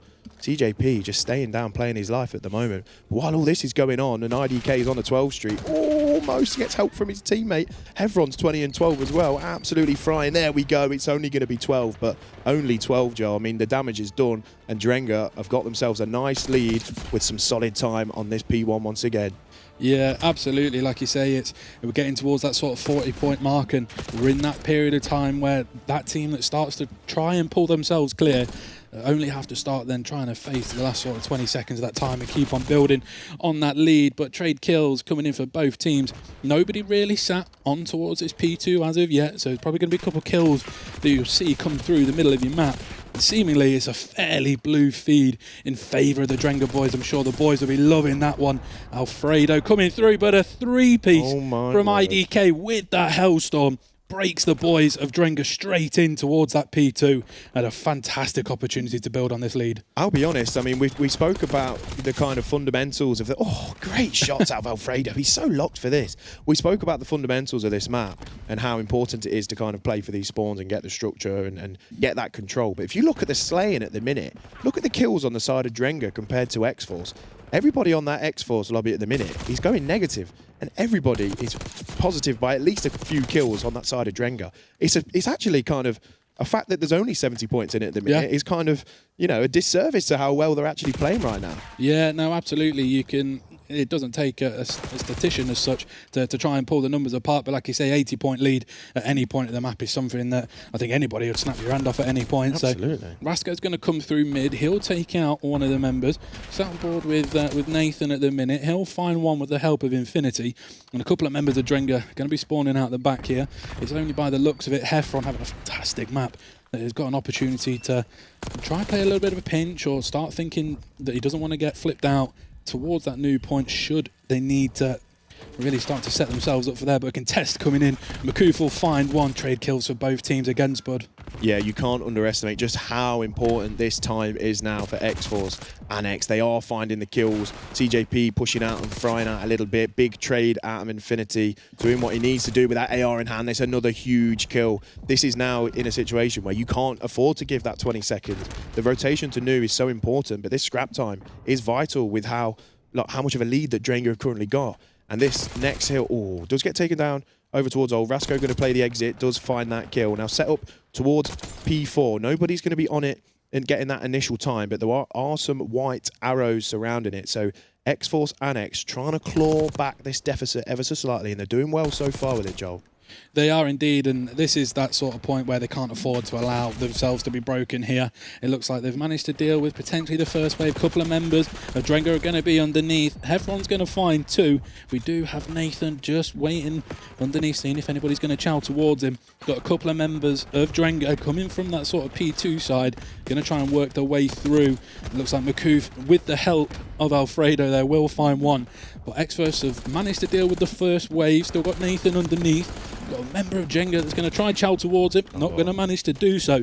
So a strong hold from X-Force there. That's really well played from Nathan and the rest of his team. They were in a situation there where Drenga found 3 kills and left Nathan all alone underneath that P4. But he played it well. He found the kill he needed and trusted that his teammates would come and provide that support. And they did so. And now, all of a sudden, that kind of 80 to 90 point lead is back at almost a level game as we move back towards P5 for the second time.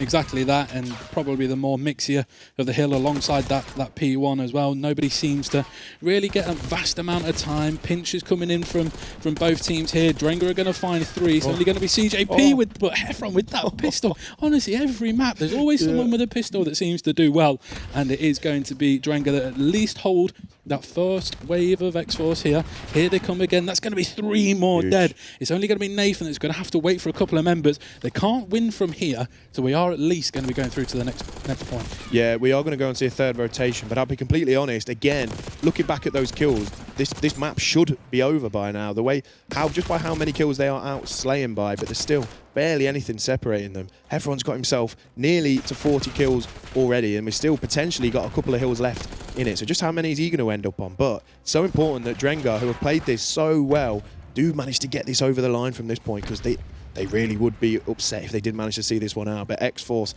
and X don't want to let that happen. These early kills are going to be crucial, and that's 3 in favour of X-Force at the start of this map. What have we just seen there? Have I just seen something? I'm not going to call that one out. But anyway, so Heffron is indeed on that 40 at the minute. I imagine there's probably going to be a few voices that are raised out there. How it's going to pan from this point, I'm not too sure. But anyway, Heffron is going to be on 41. He's only got 8 seconds on that time, though. So he's trying to at least keep the members at bay, but he's not mopping up for the boys. And I say that, and he runs on time, and he finds a kill at the same time as well. Only 27 seconds needed for Drenga, but that clock at the top is starting to dwindle down, Spud. It is. 27 seconds needed to 53. It's going to be X-Force trying to get that scrap time. Makoof trying to have something to say about it, but it is, big 2 out of Rasco. Does get traded out, but Nathan's there to trade back, and it is just back and forth at the minute. But on this P2, early on, it is going to be X-Force Annex 209, playing 2-2-3. Either team can still win on this map, and look at your kill feed. It's all white. X-Force Annex are the team that we may be about to see a lead change. Barely any time left needed for both teams. Makoof, IDK, both finding kills on the way over. IDK with the 2-piece. There's 4 dead in favour of Drenga this time. Their turn to get back on the hill and try and see this map out. Exactly that, and here come the white arrows, though. This is that one opportunity that they've got to try and break themselves into this last point. CJP's going to find 2 of his own. Alfredo's going to come through and just about manages to find Infinity, doesn't get traded out once more. So X-Force cannot win from here. This contest is also probably going to mean that Drenga can't as well, and no, they can't. So off towards Nu, someone's going to have to start rotating. Drenga seemingly going to try and cut off anybody that's going to come through mid. They only require 10 seconds, so someone from that X-Force roster has got to really start moving. Yeah, they're already on this new time. Less than 10 seconds needed, but if you look, Nathan Parker is going to try and get around the back, and the rest of those white arrows are flying towards it. Where's your first one going? Oh, Infinity falls as well, and there's the... Oh, CJP with a big 2-piece. 2 seconds needed for Drenga, but CJP is there, keeping his team in it. Doesn't know exactly which way they're going to come from. Help's coming from the back. Teammates still on the time. CJP looking to find one at the top of these stairs. Does manage to do so. Rasco finds another. Heffron does take down Infinity, but look how close this is. Oh my God. How have they allowed that to happen? They've hopped off the time and let Drenga close out this map 1. I can't believe what I've just seen. I thought X-Force were going to win it. Yeah, I didn't realise he'd hopped. I think he's hopped up the staircase, and someone has come from underneath and sort of laid on time there. And I've absolutely no idea. You guys will at home will be able to have a bit of a watch back through that yourself, and potentially one of the guys here might be able just to replay that ending for us, just so that we can see it. But 80 points behind to catch my breath in a position where you could have probably actually won. Yeah, well, I've said it throughout the map. Like the way they were out slaying them, they should have kind of closed that out a little bit earlier than they did. Yeah. But it got to the point where I thought, well, that's it. They've kind of given it away. Huge kind of couple of kills from CJP at the end there to keep them in it, but then just manages to hop off the time. Here's going to be a replay of the last few seconds. Your kill feed. CJP comes in and finds 2. But then in the process, just while he's focusing that kill onto, I think, Alfredo, they do hop off it, and it is Heffron who hops on, finds the last 2 seconds. CJP just can't quite touch it. It did flashed up saying contest, I think, but I don't know what's gone on there, but somehow Drenga have managed to get the job done, but it looked like it'd been taken from underneath them. Yeah, I mean, smart gameplay. I think when you're in an opportunity where you have to stick the time, I don't know if it was the chap on the stairs who didn't realise he didn't have another member close in towards that time for him, but I don't think he probably also expected a member of Drenga to be underneath just to go play smartly and lay on that point. But it is going to be a map in favour of Drenga.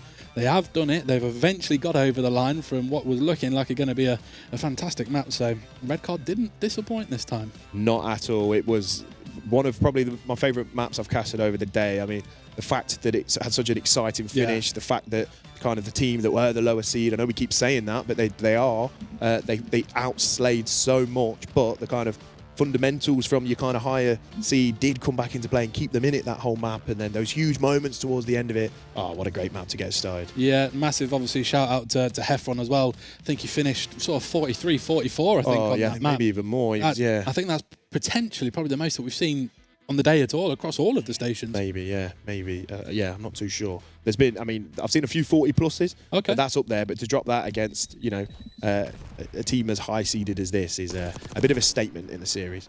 Yeah, absolutely. So we'll replays, we'll have a bit of a glance through these, seeing what we can try and pull apart. This was IDK off the top ropes. Yeah, it was. Obviously, shout out to Major. We heard that one a couple of times, I think, earlier on today. But this was sort of the point. Obviously, you can see on your map they're 20 points down at this point, and then obviously just seemingly that sort of middle section of the map have just been completely outslayed as such. I think they were for the entirety of the map, and for it to go as long as what it did and to be as close as what it was at the end of that game. How many times did we see that though? The 4 dead in the feed, and even here, look, the lead that Drenga have got. We're talking 70 points there, but then all of a sudden we go to the next highlight, and that's been decreased to 20, and then it looked like X-Force Annex were just going to close it out and get it done. The pistol. Heffron doing it there, closing him across map. Yeah. This was, again, P2 was so kind of mixy. Both teams just kind of focusing all their attention on it. But in the meantime, it was going to move over towards P3. 2 seconds needed for Drenga. But it all looked like the advantage was with X-Force. But job done. Map 1. Yeah, absolutely. Finito. And it is going to be another red card. S&D this time. So we are going to stay there. And I'm intrigued to see how X-Force Annex kind of bounce back from that one. Yeah, no, absolutely. So we saw, obviously, the members of Drenga on red card earlier today. Seemingly must have learnt a lot. They might have watched a couple of games across. Obviously, it looked like 2 different teams. I think they seem to get a lot of the fundamentals back right. I think we're just going to check again on, look how close that is. 250 to 239, and genuinely could have gone either way. Yeah, it just goes to show you as well, like how important it is getting that experience in, with the LAN games earlier on in the day, and to have such good series and to kind of perform so well throughout, these games, and to take down such a big seed already. They're just going to be full of confidence. They're just going to be, and that was that kind of showing. They took every gunfight, they won at every chow, and the way they were finding those kills. And as soon as that starts happening in a map like that, you just get better and better. You don't know if it also comes into play that it's been a long day. They played quite a few series, warm environment.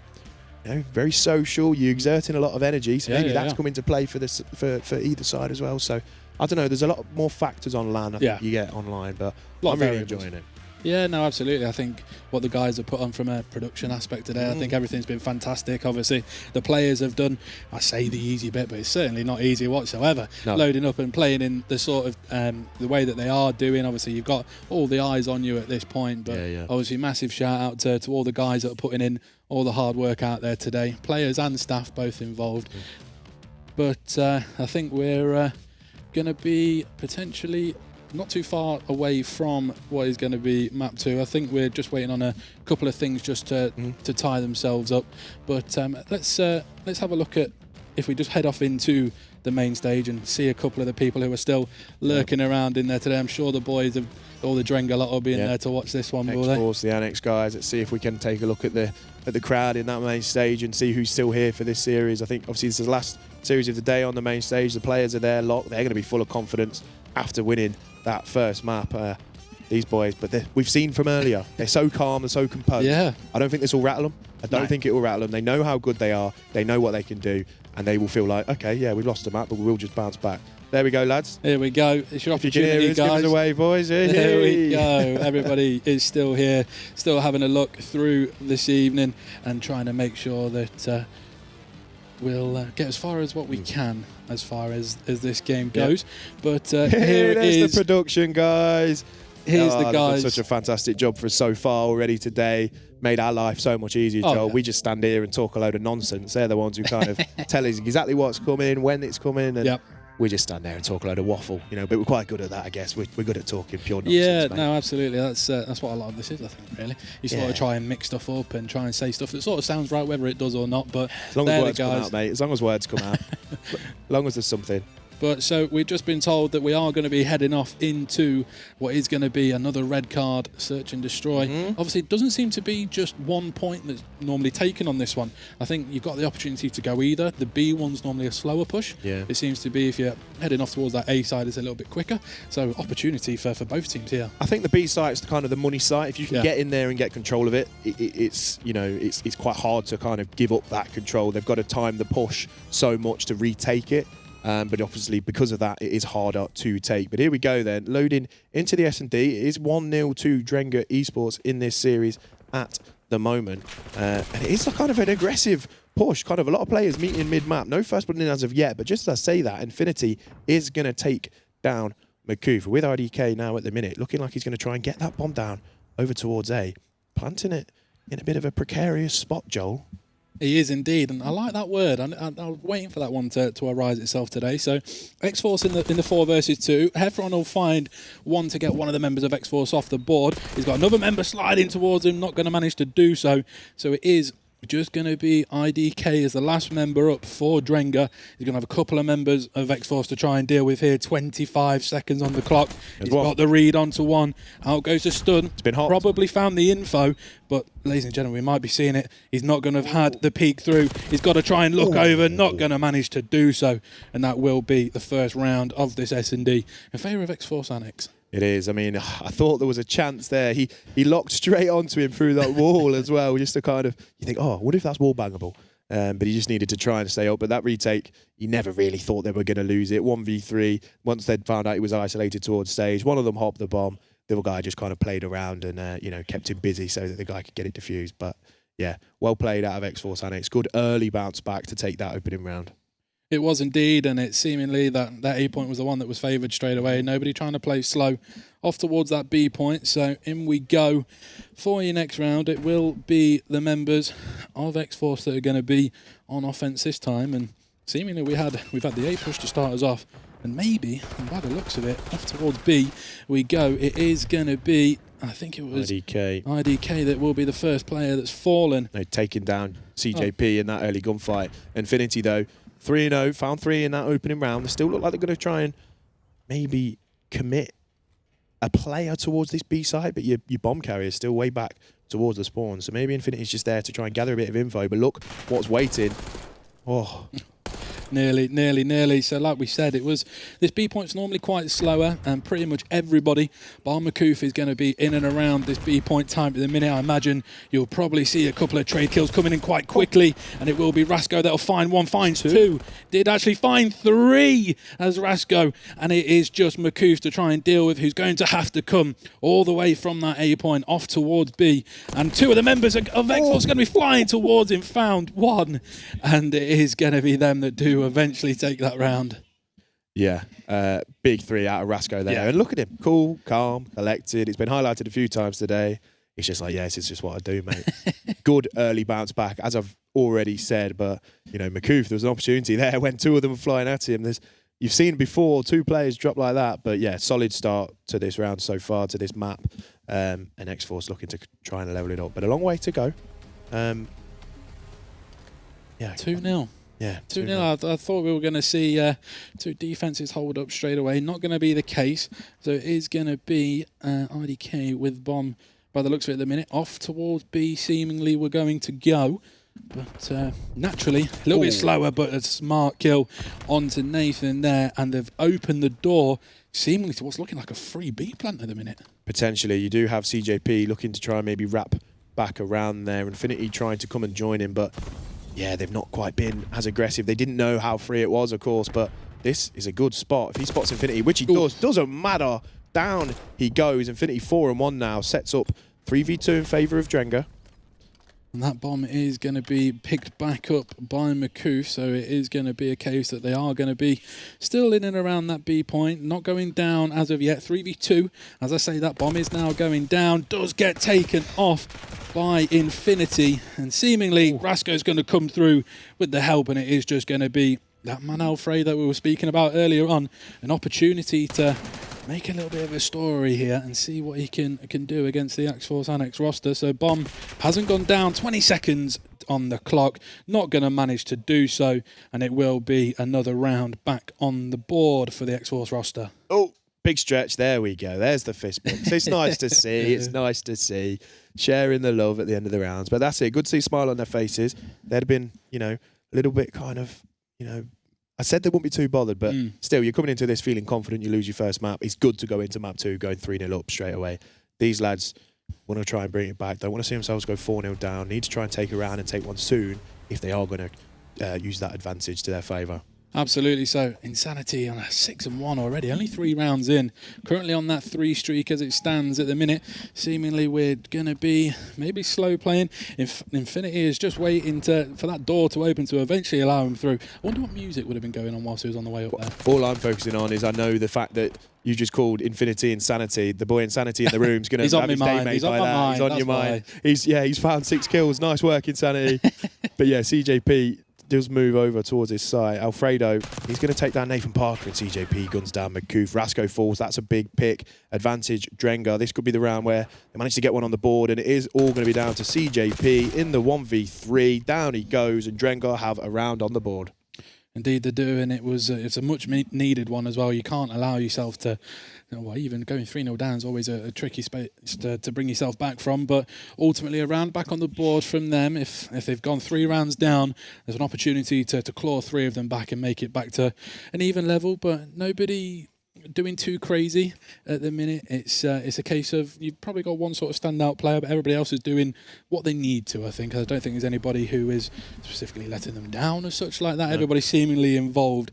So we are going to see, by the looks of it, the X-Force boys going to try and hold on to a defense here and see what Drenga can do on this offense. Yeah, this round's huge for the kind of momentum in this map, I believe.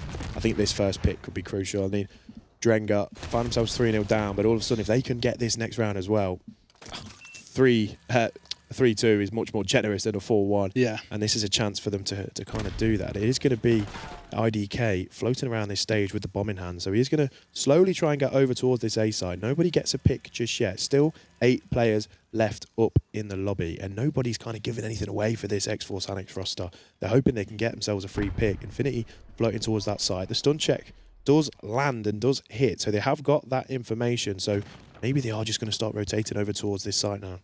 Yeah, it's quite a strange one that we're seeing here. It's not too often that we sort of say a really, really slow A, if that's what we're going to run with here. But it's going to be 2 members of X-Force, just as we say, Heffron, Alfredo and Makoof all getting involved in this round.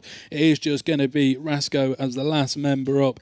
And let's see how he's going to manage to deal with this. One's probably just had some unfortunate timing. But once again, it's another round on the board. Yeah, that was a big round for Drenga. Find themselves 3-0 down, win 2 on the bounce in pretty quick succession. And they're right back in this map now. That's the first kind of show of emotion I think we've seen from Rasko there, slight head in hand for a moment. You're still winning, you're still up. And I still think this map's going to provide a good couple of moments in here. I think we might, hopefully go all the way, but we'll see. every opportunity. You've got Alfredo on that 4 streak at the minute, brought it back from 2 and 3 up to 6 and 3. So you're gonna imagine that he's going to be involved to some extent. We saw Rasco be quite involved early doors on the Search and Destroys earlier on today, and it is going to be a couple of members of this X-Force roster flying off towards this B point. And IDK has got CJP outside. I don't know if he can put a couple of taps into the top of the head. Not going to manage to take him out. Had the read onto another member. I think that was Infinity that was outside the door. But nobody has fallen just as yet.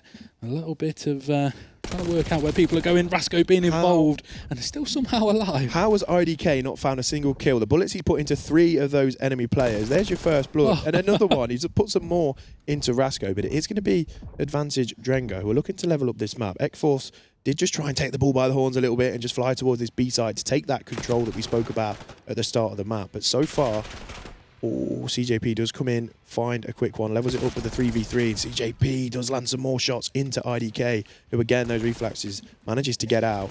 Rasco taking down Hafron. Rasco finding 2, and it is now all down to Makoof, who is just kind of waiting patiently, but seemingly must have been found. Yeah. I'm assuming he must have been caught on the pinch. Obviously, he was cutting off the majority of the mid-map to make sure they couldn't re-wrap it back round to that A point, but ultimately they got the numbers down. Rasco obviously helping out through there, managed to cut a couple of the members off getting in towards that time, and ultimately when you're the one that's in the 3v1, you're naturally always going to be up against it, aren't you? Yeah, absolutely. And it's good to see them in between rounds. I like that camera. Discussing the strats, talking about, which bomb they're going to go for, which way they're going to do it. I mean, when me and you, we load into a game, maybe A, maybe B. You just get a bit of a That's feeler. about the extent of our strats, I think. Isn't Yeah, it? I think I try and give you a little bit, but then you ignore me half the time and do your own thing. But I'm sure that's not the case when we're at this sort of level. I'm sure the boys are all listening to each other and getting themselves underway. But we're certainly seeing a lot more B than what we are. Yeah. I like that from a spectator perspective. I do enjoy these gunfights around B. I just think it can turn into carnage on a map like Red Card, which is often kind of a little bit slower. This B side does bring for some really good action, but still no first blood just yet. Makoof, the stuns, the nades, they're not landing. The trophy's doing their job at the moment. Rasco's taking a few bullets. Makoof just holding that angle, hoping to get that free kill, but still nobody falls. But they have taken control of this B side. We may be about to see this bomb go down. Yeah, it looks like IDK is going to try and lay it, Joel, and still 8 players up in this lobby. It is, and he's got every single member of X-Force to try and contest with here. CJP will find one, does then get instantly traded out. A couple of members of X-Force are going to get themselves. Alfredo didn't manage to get the kill, but Rasco and Nathan will both find one. And ultimately, it is going to be down to that last man, IDK. I think he was going to try and get in towards time, not going to manage to do so. Infinity is the man that comes out with the kill at the end of that one, and that is going to be potentially the penultimate round there for X-Force, but still plenty of time left. There is, and we've spoken about Rasco in his S&Ds and, finding a couple of 2-piece after 2-piece in the games previously, and he's now on a 4 street, 8 and 4, and now they have just kind of started pushing clear. Good couple of rounds in a row for Drenga, but I do, like I say, I really enjoy that kind of aggressive take onto B, but when you've got that kind of 4 players that are going to flood you from different angles, it can then just be difficult to try and take care of it. But X-Force Annex do a good job. They retook that bomb site, and now they find themselves 1 round away from leveling up this series. Yeah, absolutely. And like you mentioned a minute ago, Rasco being probably the standout member again of this Search and Destroy that we're watching here at the minute. Nobody close to a streak or anything like that. No one's going to have one in the back pocket, so it is just business as usual. But the members of X-Force potentially going to try and either fast play towards A or try and take a little bit of map control through that middle. Seemingly, Drenga, though, might have an opportunity. We won't switch to him straight away, but keep your eyes on Alfredo. An opportunity from him to come on that pinch all the way around. It is going to be Heffron that's going to find 2, and a strong, really good opportunity for Drenga to try and collapse in on this time here. Yeah, and I think it's Infinity there who's trying to read that pinch. Does manage to do so. Spots Alfredo in the back. Sets up the 2v2. CJP and Infinity. Now it's just all down to Infinity. Got to try and take down RDK and Hafron, but it's not going to happen. And there we go. Big round on the board. Had to do it. They couldn't allow themselves to drop out. No. And it's nothing to be worried about from an X-Force NS perspective at the minute. Still plenty of time to get this one all but done, but you want to get that one closed out, get yourself straight back into the next map. But anybody who's been following Call of Duty long enough, Spud will know exactly what I'm going to say here. Don't say Anybody fancy a nice little 5-3 curse? Don't Anybody? say it. Anyone who's watched it long enough? Opportunity here, pending for the Drenga boys, or could X-Force Anis get it wrapped up here? I just spotted Nathan just flicking his hair out of his eyes near enough. I wish I had that problem. I could have that problem. You could have that problem. You I just decide choose to get not rid of it, apparently. I don't believe that, but anyway, nonetheless, it is going to be Heffron on that 3 streak at the minute, and they are going to have the opportunity to get themselves involved and get a little bit mixy, try and get a bit of map control. Seemingly fancying this B point in a minute. Ooh, we got a car. In comes the car. We've not seen one of these today, from our perspective at least. So anybody, Mr. Kachow, if you're listening, this one's for you. It is going to be a car in and around this B point at the minute, just to try and keep someone at bay. Not going to manage to do so, but nobody's fallen, nothing gained. Let's see how this one pans out, Spud.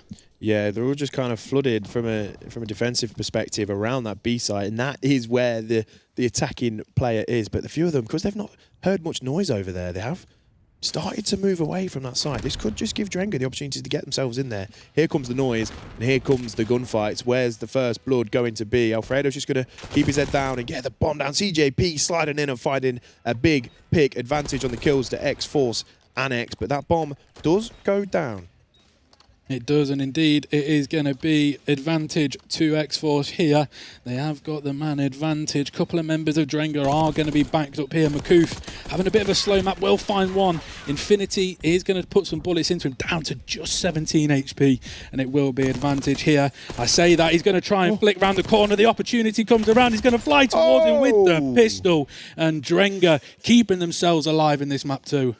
Big Makoof keeping them alive. Oh, I thought he was going to get in a situation there where he ran out of bullets. You know, he was firing them shots towards the guy, towards the bomb. I thought, oh no, but he switches to the pistol, takes him down and keeps Drenga in this map. Wow, are we going to bat to round 11? Are we going to see it? Fingers crossed. That's what we're here for. And like you say, it wouldn't be a Joel and Spud cast if there's not a pistol that's going to try and see a round off. We've seen plenty of them today, but still only one round needed here for X-Force, but it is going to have to be them that's going to get this bomb down. It'd be interesting to see if they try and sort of put it to Drenga straight away, or will they try and pick one of the members off on seemingly what is going to be a bit of a B push at the minute. Seemingly Drenga have answered it as well. Only going to leave Heffron over towards that A point, but Infinity will find that first kill onto Alfredo, and anything could happen from this point.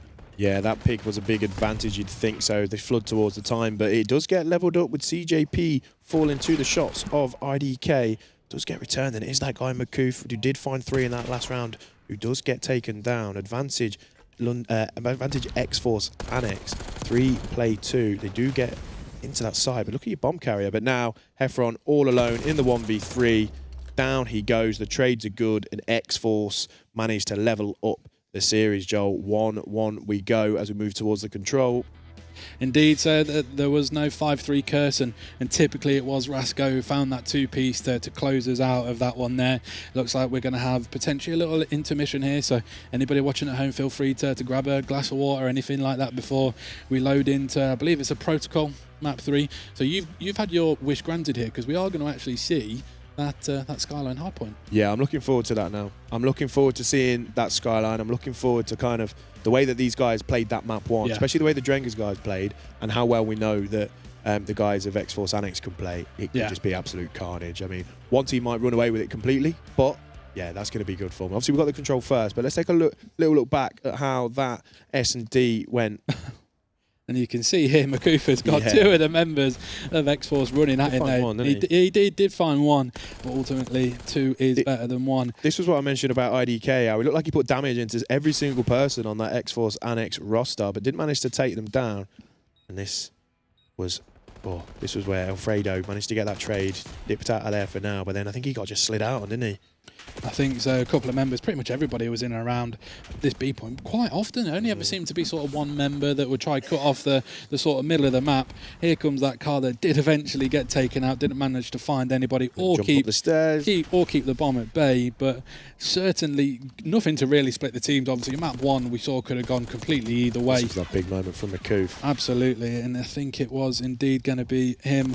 I think it would come through with a pistol at the end, didn't he? And here it is. Oh, he did. He ran out of bullets. He did completely run out of bullets. Wow. Had to get the pistol out. No choice, but did do enough damage to be able to give him a few taps and get the job done. Unfortunately, it wasn't enough to kind of, force that round 11. They did need some kind of perfect Call of Duty to do so. But let's take a little look at where we're headed next. So it's a close series. Both teams taking a map so far and both been really kind of close in the end. But we are going to head over to Protocol Control. What are your thoughts on this map coming up, Joe? I don't think you can really split either of the teams. Any sort of respawn, it's going to always be on a map like this. Your SMGs are going to be the predominant ones. If they can get a couple of members coming off of spawn at the minute, they're going to be able to get them backed up. They're going to be able to try and keep and dwindle some of the lives down of either roster, which is what's going to be, because both of these teams have got the potential to try and put people in a bit of a tricky position. So we're just waiting to see how that's going to plan out. Everybody seems to be nipping away for a glass of water. I think it's been a long day for everybody here. So as you can see, there's only literally one of the members of both of the rosters geared up. What's in that Sainsbury's bag, and can I have some? Yeah, I mean, I think, going back to that control, I think we are going to see, you talk about the SMGs and how kind of, prevalent they're going to be in ensuring, especially the offensive rounds. If somebody can take one of those, that should decide the map. But even on the defense, it may just come down to how many kind of ticks are secured to force that round 5. I could easily see this map going that way. But I think your players like Infinity, who we already mentioned from the earlier series today, just how well he plays fundamentally with that AR in hand. You're going to see him at the top, top of the map a lot of the time, just kind of getting in the windows and just trying to gun people down. But he's also plays the fundamental COD, but he also finds a hell of a lot of kills while he does so. He does, like I said, but all of these players have got the ability to do that. There's in both of the ones that we've seen so far, no one's sort of been left behind. There's no one really sort of struggling to get themselves going. Obviously, we know Protocol, it doesn't really favour any sort of team. Obviously, both teams can get backed up into what is a bit of a tricky position. I think it's not going to be simple 3-0. I imagine we'll probably see a couple of defensive holds, but it's going to be that offense that I think is going to be the one that will probably wrap it up eventually. Yeah, and it all depends as well. Both teams are more than capable of forcing that spawn trap. You get them pinned at the back and you start reading exactly where they're going to spawn. You get a couple of numbers there. You start cutting off every angle and it can just be so difficult to escape. And both these teams are more than capable of doing that. They find that wave of kills and get pushed up. And that could be really kind of instrumental in what we see here. But I really enjoyed what I've seen out of these rosters so far. Like, I was going to make a comment during the latter stages of that S&D about, maybe Makoof was having a little bit of a slow time in that map. I think he was like 2 and 7 or something at one point. But just before I didn't say it, the following round he finds 3, keeps his team alive, and it's them big moments that just kind of, keeps these teams in it, keeps them kind of, motivated and stuff like that. Keeps them going, doesn't it? But yeah, I think there's going to be a few more big moments like that in this series. I'm hoping so anyway. Yeah, that's what I mean. I genuinely think this could go the distance. I don't think it's going to be a case of over the next 2 we sort of see a team pull away. Obviously, like we mentioned, the first map could have gone in either direction. Obviously, a bit of smart play from Heffron at the end managed to get Drenga over the line there. An opportunity for Drenga to have pulled 2 clear, ultimately got pegged back by the X-Force Annex roster. And obviously, if we just flick back over to have a look at the maps, what we've got coming up for potentially the rest of this series, there's an opportunity that I think anyone could take, really, any of them, all the way down to that Hacienda. Rock, paper, scissors, who won that? So here we go. Rock, paper, scissors, shoot. Oh, it's a draw. No wonder that. Oh, look at that. Nonchalant. Look at that. Should we have a game? Oh, hold on. No, I'm only joking, mate. I'm only joking, mate. He didn't want to lose. He's done him. All right, yeah, loser buys the first pint. Ready? Are we doing this, yeah? Yeah. Rock, paper, scissors, shoot. Beers on you. Thank you, Joel. Thank you, Joel. No, that's it. That's it. Thank you, Joel. Beers on Joel, guys. That's for everyone in production, everyone today as well. Thank you. Nice, Joel. Thank you. Everyone in the venue, actually. Beers on Joel. Beers on Joel. Yes, I've just had some. I've got to go, actually. Someone's just shouted that they need me outside. So yeah, the barman. No. He's long gone. He's long gone. Doesn't need to worry about my bank card. Don't you worry. So inevitably, an opportunity for one of the teams to make a bit of a statement, maybe in this map 3. Yeah. It's like I said, I just don't see one of the teams really just sort of slamming one, really. I don't think there's anything that can split them. Obviously, we're just waiting for a couple of the members of the rosters to get back into the seats, whether it be they've just nipped away for a couple of minutes, finding themselves a drink.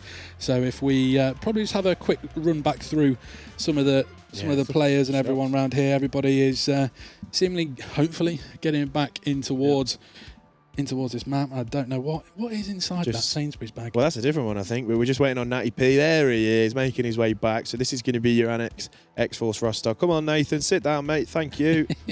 I got beer to drink, mate. Thank you. He'll get there eventually. He'll get there eventually. Yeah, so that looks like those 4 are back and almost going to be ready to go. And almost all 4. It is that man, Makoof, who's just on his way back as well. And then we will get loaded into this map 3, but here he is. Good work, sir. Good work, right sir. on cue. I am really excited about this map in particular. You know, it's a chance, like you say, for one of them to just make a statement, really, lay down the law. We're just stood here saying, we can't see anyone kind of running away with a map at all. We kind of think all of them are going to be closed. But one team manages to do so, that's really going to kind of, send a message that, I'm here to take this series. And I think that's what's needed. Absolutely. I think if we sort of cast our eyes back to that first map, Heffron, what was it, 44, 43, if he can start doing numbers like that again, there's every opportunity that this roster can take themselves forward. Obviously, like I say, this is the second time that we've seen Drenga on the main stage today. They've had good luck in the first one. Obviously, they had pretty much every single person in the venue, including some of the production team, having a look at that round 11. And ultimately, that's what these sort of events are for, making stories like that. So I can't imagine we're going to be a million miles away from getting back into this protocol. Seemingly, all the players are set up. They are ready. Maybe just getting a quick drink, having a look inside a Sainsbury's bag. Who knows? I think just switching sides over there. Yeah, it's going to be good. We know it is. We keep saying it. We could keep saying it all day. We just kind of need to see it now. Yeah. But I don't know. I'm still just looking forward to the skyline. I'm glad we're getting that. We've come this far. We've had this many delays in this series. At least give us a map 5. At least let us go all the way, and let's finish the day with an absolute banger of a series. Yeah, absolutely. Any highlights from you today? Obviously, like we've mentioned and alluded to, this is the first time that me and you have been in this sort of production environment. Obviously, your second LAN. Now, what is it that you've enjoyed about this one so far today? Well, it's just been great. I mean, the variety of kind of opportunities that we've had to get involved in different things, jumping on the desk with the very professional people that we've got around us is great. Learning from those guys and kind of getting to kind of, just be a part of, I guess, obviously with casting we're used to, not in this environment, but casting we're used to, but a little bit of hosting and then the interviews and whatnot. But then for me, as I always say, for these kind of events, it's seeing everyone, it's meeting people that you speak to a lot of the time, spending a bit of time with those guys and getting to watch some high quality Call of Duty in the process. No, and it's absolutely right. So credit to you for being a part of it and obviously doing what you can do. But I believe we are going to be heading off to this map 3. And I tell you what, talking's done from me and you in terms of the build-up for this map. Let's try and make sure that we speak this one into existence. It's a bit of a banger. You just give me a little compliment. You can't sweet talk me out of getting me that pint, by the way. I've remembered that. It's on record. I told you, someone's told me I've got to go. Yeah, okay. I can't stick around. Okay. But right. anyway, we are loaded. None of him trying to rob my money. Let's get back involved. Let's get all set down. Let's get ready. And it is, by the looks of it, going to be, I believe, X-Force that are going to be on... I think on offense here, seemingly Drenga are going to be the ones that are going to be coming through. A couple of members, I think it's Makoof just picked apart. 2 there, does then get taken out. So nothing too crazy. Nobody starting off too mad at the minute. So Progression is getting contested though. CJP was making good headway on that A side, but he does get taken down from above by Makoof, already clearing that site. Oh, SMG trying to take down Rasco mid-map. He's just going to play his life well for now, but Heffron does take him down. Oh, good shots out of CJP. He's dangerous with that SMG in his hand, isn't he? 25 lives, playing 22. No tick progression as of yet, and a minute on the clock. Absolutely. So, like you say, it's going to be a couple of members are going to try and break their way over towards this A point. At the minute, nobody, except for Infinity's having a good start. You are going to have CJP up above and does find, I think it's Heffron that tried to hop through the window, try and take him out, but not going to manage to do so. We are starting to see a little bit of a sort of life advantage coming in favour of X-Force here. But I say that 3 members are going to fall. It is only going to be CJP that's out towards here. No sort of real progression. You've had 1 tick and a half that's been gone through on this A point, and CJP will eventually get taken out. But here's that opportunity of a couple of members backed up into spawn to try and get them going. Yeah, now, you mentioned that big kind of life advantage that X-Force Annex got themselves into, but tick-wise, not an awful lot of progression. 20 seconds left in the round. Only that one tick secured. I mean, as mentioned, Rasco does find a big 2. And it looks like, oh, no, Alfredo on the pinch does take him down. And they've only got just over 10 seconds to try and finish off this side. The clock does stop. And, CJP with that SMG once again, finding 2. But Infinity taken off the time. 10 seconds to go. Still only 1 tick. Alfredo playing close to that A site. Looking minimap number 1. Nathan is going to maybe try and get towards B. Does stop the clock for now. 3 seconds left in the round. He's still up for now. Both points being captured. Big 2 kills from Infinity. We said he's going to be good from above on this map, and he's proving right so far. Big pick out of Rasco. Both sides still being progressed. Are we about to see a similar round like we saw earlier, Joel? It's seemingly looking that way. It's going to be IDK that comes through and finds 2. Alfredo will find 1, but CJP will answer back with 2 of his own. 0.7 seconds left, and that is going to be the round. And Drenga eventually do hold on from what was going to be a bit of a precarious position they were in. Yeah, I've used that word already. Yes. Yeah, great finish to the round. We thought that when it started, it was Annex X-Force that they had big life advantage. You had, as mentioned at the beginning, Infinity, we knew he was going to be, in them power positions with that AR in hand. He was finding the kills, and that was just allowing CJP to get behind enemy lines and start finding the kills towards the spawn. Did that really well, but just kind of took the focus away a little bit from those sites and didn't manage to extend the clock. Did manage to get a few more ticks than we kind of were expecting at the end of that round, but in the end, it was a good defense for Drenga.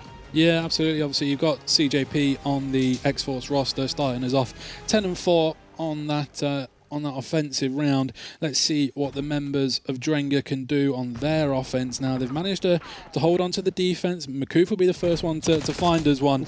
And IDK going to slide out that door, does find a nice little 2-piece. He's going to head towards the 3rd. He's ripped him off of that gun on that A point. And now, if Drenga can really start to capitalise on this little bit of an advantage they've been given here, let's just keep ourselves on IDK on that 7 streak at the minute, trying to make it 8, but he had 3 members of X-Force to try and deal with there. But look at all of that progression that's been coming through on that A point already. Yeah, that's it. And when you've got a player like that, it's a 4 dead, there's going to be A complete. First time of asking, only losing 2 lives. And just going back to IDK, had such a slow start. We saw it in the previous map, such a slow start. They're just kind of gone on that crazy streak. We saw it in the map 1, and it just kind of, allowed his teammates to just focus on getting that progression, because they're all trying to just take down IDK, and they've only lost 3 lives, and they've already had 4 ticks secured. This is absolute domination from Drenga at the minute on the offense, and look at them stacking it. They've got to get there. They've got to start pushing. CJP slides out. Down he goes.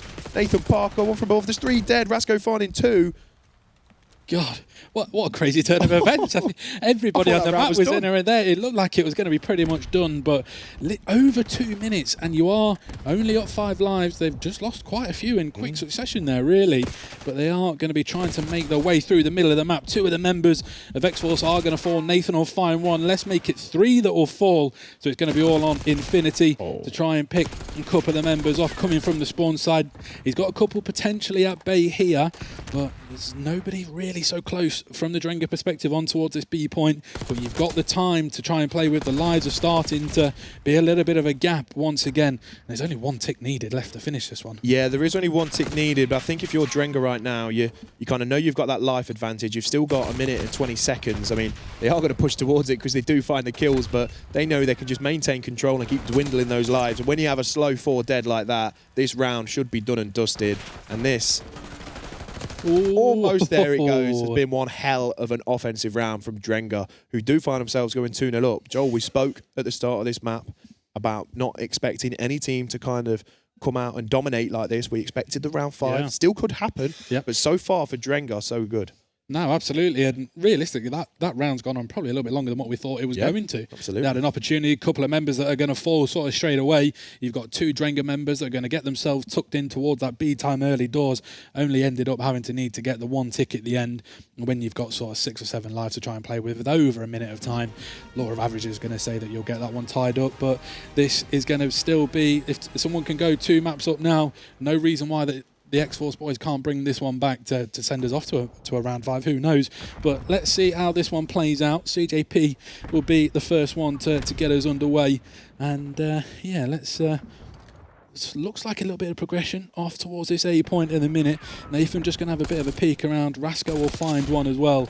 And some progression coming in early doors here for X-Force. Yeah, first tick secure. They do find 2 kills, do the guys of Drenga though, but it is going to be Infinity who now gives up that power position, gets himself on Heady, but gets taken off it by Alfredo just before that second tick comes in. But here comes Rasco now. CJP just pushing up a little bit, trying to just let Rasco lay down and soak that time. Nathan Parker gets taken down from above, but that second tick is contested. IDK finds 2. Makoof taking down Rasco, and it's just trade central at the minute. Not a lot in the lives. 2-6 secured for X-Force, but Nathan Parker at the minute just struggling ever so slightly with the kills. Needs to get himself in some of them power positions and try and help his team out maybe. Absolutely, and this is where we said that some of the members can really start to take control of this map. When you get the couple of members dead, they're all going to be coming off of spawn, trying to take as much map advantage as what you can do. You've got a couple of members of X-Force going to be dropping down underneath, and it is going to be, looks like a team killer and a couple of trades for both teams. Nobody is going to be able to split themselves apart at this point. A little bit of A progression was going to come in. Nothing that's going to try and get us through to at least another minute of this. 35 seconds left on the clock. Rasco will eventually get himself there. All of the members of Drenga on the other side of the map currently. So you'd like to imagine this A point should be done now. Yeah, timer should be about to be extended with 18 lives apiece. There it goes. 1 minute 35 on the clock. Good shots out of Rasco. Then just thinks there's somebody else coming to instant chal. I rate it, but now Rasco's going to try and maybe push up towards the spawn. Looks like they are defending this B pretty tight at the moment, but good shots cross map. Infinity with that AR in hand, straight shooting, and hang on a second. They do find a slow 4 dead. They are going to get on this point. First tick well on the way. Makoof hoping to get a freebie. Doesn't look like he's going to get it. He's going to have to chow towards it. Rasco finds 2 more, Joel, and Annex X-Force about to bounce back. Seemingly so. Rasco coming up and finding 2 of his own so far. Infinity will come through with the help of Nathan. That's going to be 4 dead once again. I'm sure the boys are shouting to try and stack this as quick as what they can.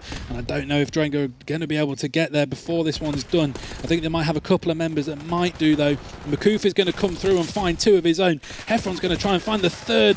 And it looks like CJP is going to be up against one of the members. It's going to be Makoof that is going to be out the back and does get taken down by Nathan. And that is going to be the round in favour of X-Force Annex. So they've answered one of the critics so far. The 2-1 down, opportunity to go back to 2-2. Yeah, with an offensive round win as well. Like, this is why these guys are seated where they are. They, you know, backs against the wall, 2-0 down, staring down a barrel of being 2-1 down in this series, and they go and take an offense like that. They kind of played it a little bit, you know, smarter. Yeah. They allowed kind of Infinity to just stay in them power positions. He stood in spawn, back left, and he's found 2. That's how straight he's shooting that AR. That's how straight he's shooting that AR. And just, yeah, fantastic display from X-Force Annex there to just get an offensive round on the board. Are we about to see 2-2? You'd think so. Advantage, you know, to the defensive side.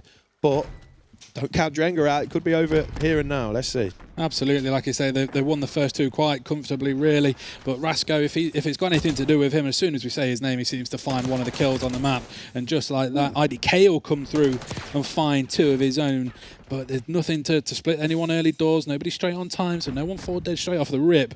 So I imagine it's probably going to be a bit of a feeling each other out in this map, see who's going to go where, try and take a little bit of advantage. A couple of players going to be sort of mixing in and around sort of the triple area, but progression was going to start going on to A, not going to do so straight away, but still 25's live, playing 25. Yeah, I've just had to compose myself a little bit. I swear to God, watching IDK makes me dizzy. Another pistol kill we've seen. But yeah, watching IDK, the way he moves around, I thought my legs were going then.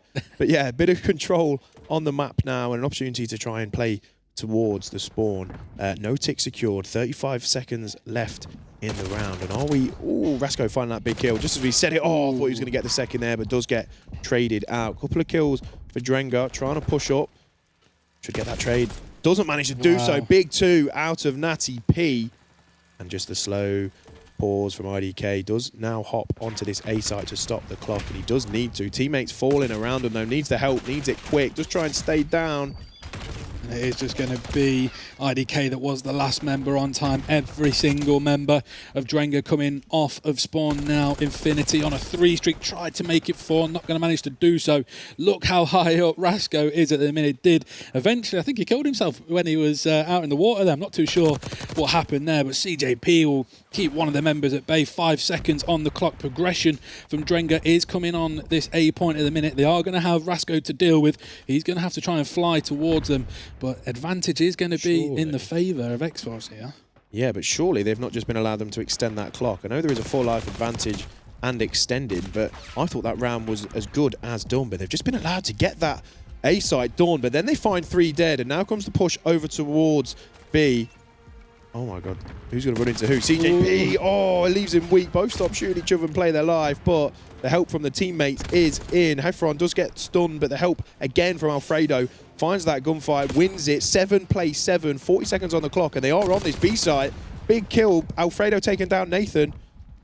Here we go. It's seemingly going to be an opportunity for Drenga here. They've got a couple of members starting to get this progression going over towards this B point. You've got, by the looks of it, CJP that might come on a bit of a pinch here. I don't know if the boys are going to read it. He's the only person out. I don't know if he's going to get there in time. He does find one. Is he going to find the second? Not going to manage to do so. Drenga still on this B point. Only 2 lives remaining. Make it 1. Last person coming through the middle of the map. It is going to be Nathan. Is he going to manage to do so? He's managed to keep him alive. Still 35 seconds on the clock. It's a 2v1 situation. His opportunity just to compose himself a little bit here.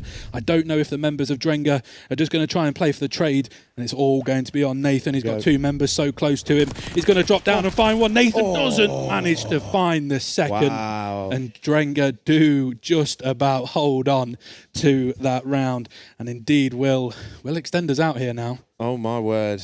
Nathan, I thought he was going to do it. I thought he was going to have his name in lights at a Katana LAN once again, but just left with that little bit too much to do. And again, what looked like it was going to be advantage to Annex X-Force in that round. Drenga just never kind of stop fighting and always just trying to see it out. And they do take your map 3.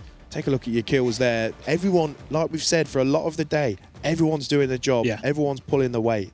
There's a team full of kind of superstars at the minute, and they're just playing so well as a group. That's what we spoke about as well with a lot of these teams that maybe haven't played together for too long. Yeah. When it gels, it gels. And these guys playing together here, beating these teams, I mean, they've got to be feeling pretty good. The comms have got to be smooth.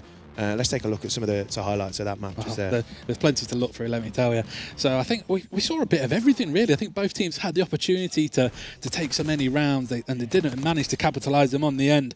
I think a couple of players, IDK here, absolutely wigged Infinity off of that A point there. He'll enjoy watching that one back, I'm sure. But like you say, it's a case of, at this point in the round, Drenga had only lost 3 lives. Yeah, and then it seemed they just seemed to dwindle down so quickly. Obviously, they managed to capitalise eventually, but that one went out a little bit longer than what we both thought. But ultimately, they've put themselves in a position where it is going to be that skyline that could keep us in this winners bracket and potentially see this X-Force one drop down to a losers bracket. Who knows? It would be a storyline, wouldn't it? Yeah. I know series is still going on at the minute, but I know Lecky Wecky sat there thinking, Alfredo, my boy, good reference to The Godfather there, you know. You broke my heart, he's ready for that. Can you do it in the voice? I don't know, for legal reasons, probably not. But yeah, I mean, he's got to be sitting there thinking, because they are close. He's been with Annex for a long time, and there's potentially he's 1 map away from sending both of his teams to the losers bracket. Like you say, yeah, this is what these things are all about, the storyline. But I think we're about ready for the skyline, Joel, and this is going to be explosive, let me tell you. No, absolutely, and I think this is the one that I know you were looking forward to. I think everybody watching is going to be looking forward to this one as well. If it's anything what we're expecting to be, and if anything to go off of that first map as well, this one is going to be an absolute corker. Yeah, I'm going to keep an eye. I think Rasko's going to potentially have a huge map here, and he needs to if X-Force and X are going to force the map 5. Didn't really think, and I don't think too many people would have thought we'd be saying that if we loaded into a map 4. It is going to be X-Force and X who are the ones that are trying to take us all the way. But Drenga want to close the job out. It's a good start for the boy Alfredo. He finds 3 off the rip, does fall, but not an awful lot of time as kind of expected on this P1. It is going to be X-Force who are taking it early doors. Few kills for Nathan, few for Rasko, and just trying to get that map control for this P2. Big kill, 3 more in the feed for X-Force. Annex and CJP is moving around nicely with that SMG.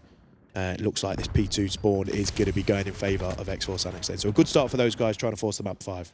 Yeah, no, absolutely. Like I say, this is a map where sometimes the rotations can catch you out a little bit. Obviously, the X-Force roster managed to get an okay amount of time on that first point, but everybody seemed to be trying to play towards the back of this P2, because you can get quite a nice setup and a little bit of a money hill as such. But Drenga have managed to get themselves in. I thought the X-Force roster potentially was set up quite well for this one, but going around the back, a couple of members are going to fall. Predominantly, it will be the X-Force ones that do.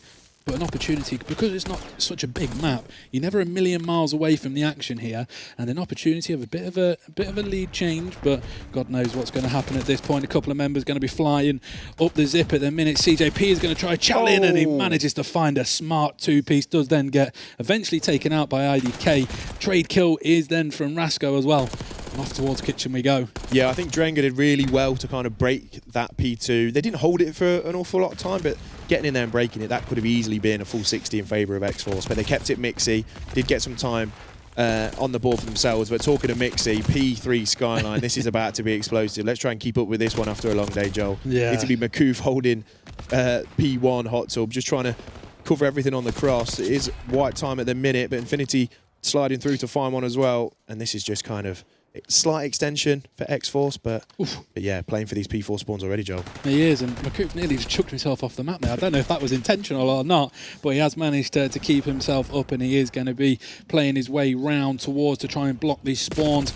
Off towards Nu, he will find that all-important kill to Nathan. They will keep those back spawns in favour of Drenga here, but they are going to have to try and get a strong amount of time on this point. But we saw in that first map, 60, 70 points in these two teams isn't always something to be worried about as such. Either team have got the opportunity to bring this one back, but CJP having a fantastic map, 12-7 to start him off so far today. But an opportunity, if Drenga can try and hold on here, but you've got a couple of members going to try and condense on that time. Infinity will come through and find one. He's got Rasco straight in towards that time. It's going to be Alfredo with a chance to try and break the boys in. Yeah, I mean, this is one hell of a start from X-Force and X. At the minute, it just seems to be kind of working so well for them. They're getting the rotations. They're holding it for a solid amount of time. They're already 70 points up and counting. It is down to Drenga to try and break it. Looks like they are going to try and push through kitchen. Do find one, but maybe going to get traded instantly from above. They're all grouping up there. This could be carnage. CJP does find two, and he's still up. CJP finds three. Oh, my God, he's gone for the fourth. Almost managed to get it as well, but he's done God's work for his team there, and they're just continuing to stack that time. We're going to be coming towards the end of this hill with almost a 100-point lead for X-Force Annex. I mean, that was a bit of an interesting gunfight there, but so far so good if you want to see a map 5 in this series, Joel. It's looking promising, and they have literally gone over 100 points clear of the members of Drenga now, so a little bit further of a gap than what we saw in that first map, but it's a nice way to start off this second rotation. Couple of kills coming in favour of Drenga, and you have to think for the next sort of 2 or 3 hills, they've got to play this sort of Call of Duty perfectly. But as it's going and looking at the minute, X-Force are going to be able to answer everything that Drenga are going to be throwing towards them. It is going to be, by the looks of it, Heffron that was going to be able to escape a little bit of time there. And 3 members are going to be dead. So they've got an opportunity to get a nice little bit of time on this P1 with the opportunity. We're blocking off half of the map. You can see the members are lining up. You don't want to push too far because you could get an interesting spawn here where someone could come in behind you, but it's a much better start on this P1 than what we've seen so far. Yeah, they've been allowed an awful lot of time. Oh, big couple of kills from IDK. And look at him, he's always ready to jump for the 30. And he tries to, he does manage to do so in the end, but they've been allowed a lot of time on that P1. Plus, take a look at your mini-map. Well, just as I say that, Infinity flying towards there as well. Natty P finds 2 towards Nu. They are still spawning in our Drenga. If they can manage to get some early time on this P2 and hold it, we might be seeing a much closer game than we were expecting. There was a 100+ point lead in favour of X-Force Annex, but so far so good for Drenga. They do find these killers in the back, but they are going to be looking for that guy CJP, who has been an absolute menace so far. Infinity does fall. But again, keep an eye on CJP in the back. Keep an eye on him. Finds one. Finds 2, there he is, does get himself in there. and him finding those kills and staying up in the back will have X-Force and X spawning in. How big is that going to be as we see this map continue now, Joel? Well, yeah, 20 seconds still to play for on this P2, looking like it's going to be, unless Alfredo's got anything to say about it. He was going to hop in. He's got a 1v1 by the looks of it with Infinity, and it is Infinity that comes out on top of that time and will sort of take the last sort of 10 seconds or so, but Heffron spinning onto Rasco that's going to be coming from that sort of back garden part. So 80-point difference once again.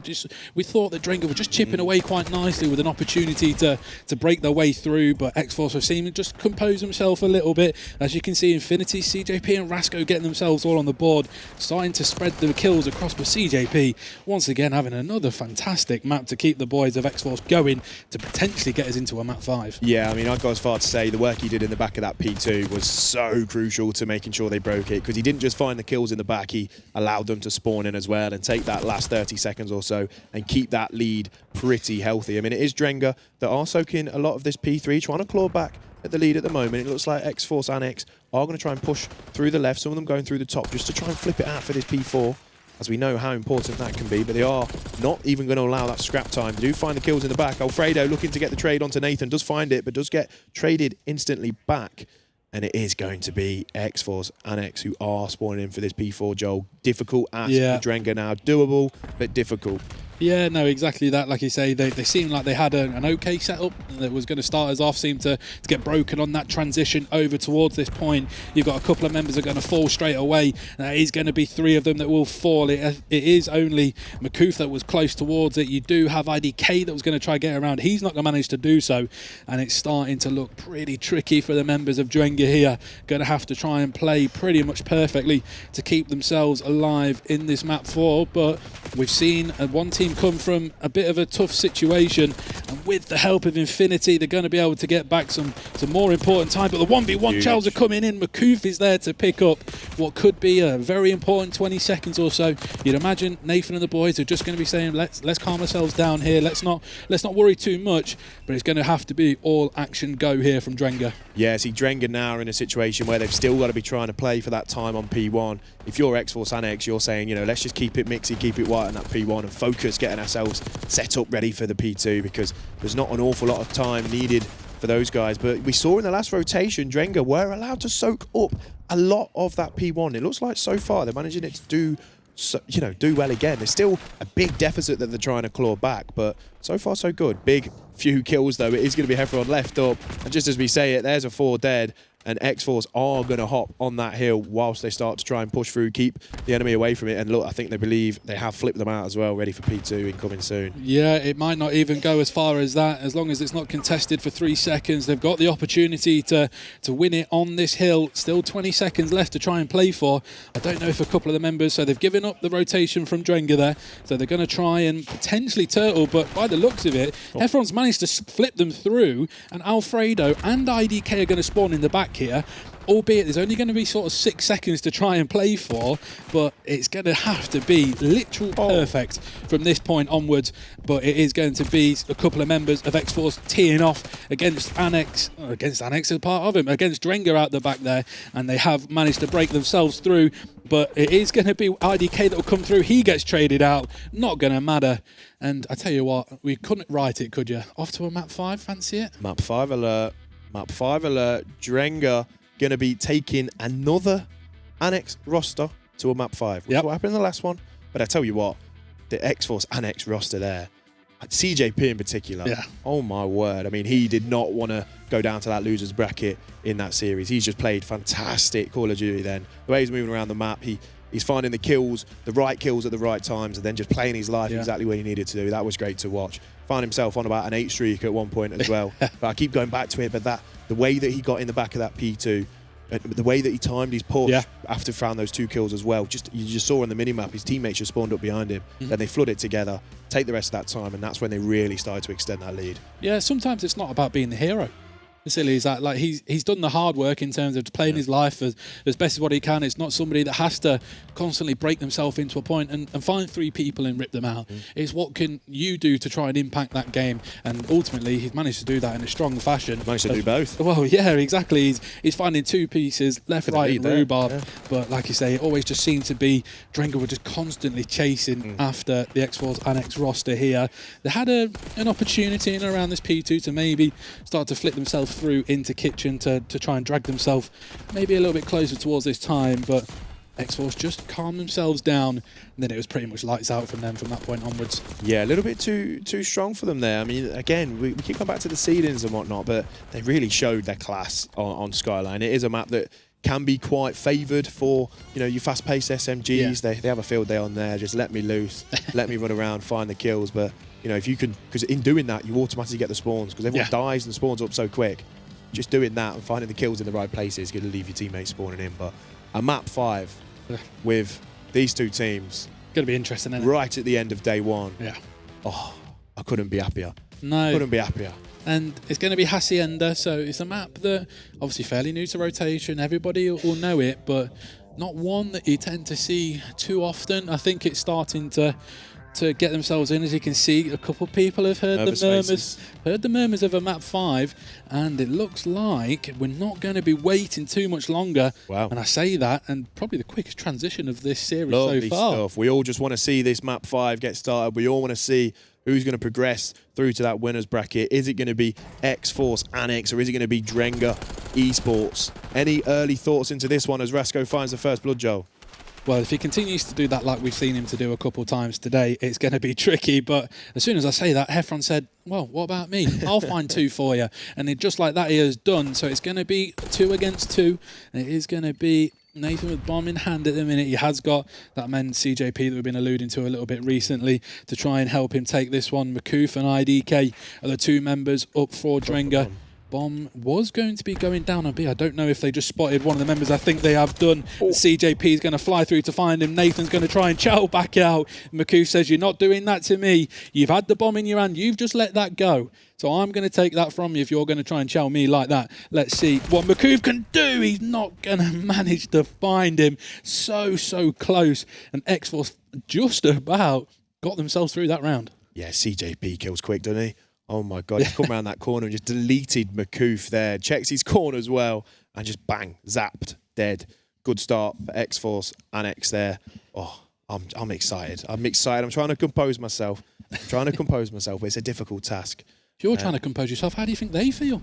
They're going to have to try and compose themselves even more, but I'm sure players of that quality will be able to do so. And like you alluded to, and like we've mentioned him a couple of times today, CJP's found 3 in the first round. Yeah, he really has locked in. He really wants to get this done. He really wants to progress to the winner's side of the bracket. And it's been a good start for him and his team. He's found 3, and that other guy, Rasco, has found a kill himself in that first round. But it is Drenga's turn to try and lay the bomb. Looks like they're going to try and do so early as well. If they can get numbers around this B site, as we know from the hard point, Joel, it's a difficult retake. If they cover all these angles, I've got to play a mid. So they're just trying to look over it, get on that heady, which is so difficult to rip them off. Absolutely, and interestingly, the bomb position as well has not been planted for top office. It is for the rock. So they're saying, look, we're going to plant it as you can come and try and challenge, and we'll try and take you off of it. But it is going to be a couple of members of Drenga. They're going to have to try and find Rasco here. He is going to be the last member up. He's down to just 32 HP. So other than that, it should be, unless we can see something crazy here, around back on the board for Drenga. If we keep on going this way, you never know where we might end up. Oh, don't say it yet. Don't say it yet. No. But yeah, that is 1-1 though. That is 1-1. 2 offensive rounds, 1. Discussing some strats in between. These players have got to be a little bit tired, but the fact that they're so locked in and the reaction times are still shooting is a testament to these young lads out here. I don't know. Do you see what I mean? I'm so excited about this map. No, I completely struggling to get my words out. I think everyone in the room is feeling the exact same as how you are, my man. So let's see how the boys of X-Force Annex are going to opt to try and play this one. They are going to send CJP pretty much straight through mid here. He did have, by the looks of it, I think it was Alfredo down in bottom wine that tried to take him out, and CJ is just going to have to back himself up and wrap around. Infinity will be the first one to kick us off. It will will find Alfredo and CJP once again being involved, and it is going to be Alfredo and McCoof that are going to have to do a 2 versus 4 retake to keep Drenga alive in this round. There is, and CJP just so difficult to kill at the minute. It does take down McCoof mid-map, and that is another round on the board for X-Force. And they just keep marching on back and forth. Oh, someone get that man some water. So, like I say, nothing to really split the teams at the minute. Only 2-1. No one's pulled ahead like they did in the first S&D. It was actually the X-Force Annex roster that did go 3-0 up, didn't they? Rounds. In that one there. So we've already had that sort of bit broken straight away. So I imagine if we're trading round after round, we could be in for quite the finale of this Search and Destroy. I'm only saying that because I want to see it. I mean, it's already quite a finale, I will say.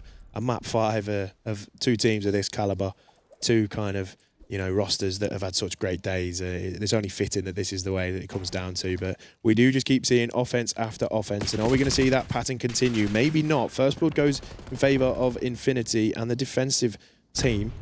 And that just to slow down that push of Drenga at the minute on the offense. They kind of back up ever so slightly, see if they can get a pick themselves and level up for the 3v3. Maybe going to go and hop that B site, but you have got Heffron, the other side of the map at the minute, uncontested, but they are going to maybe get pushed out. Here comes...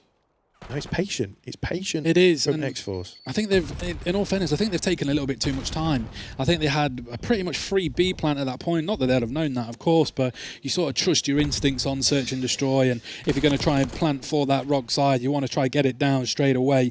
Ultimately, it's going to be a case of it's finally going to go down on this B point. It is going to be 3 up for both teams. Nathan will come through and take out IDK.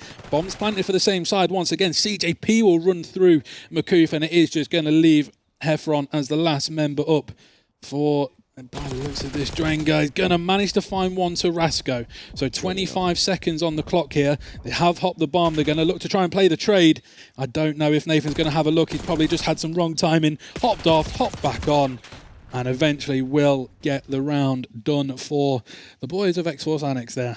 Yeah, a bit of a change in the pattern. What's that the first time we've seen? First time we've seen a defensive round win. Bomb does get diffused. And that is, big kind of first blood to X-Force Annex there. These boys don't want to get deflated, don't want to get down about it. No.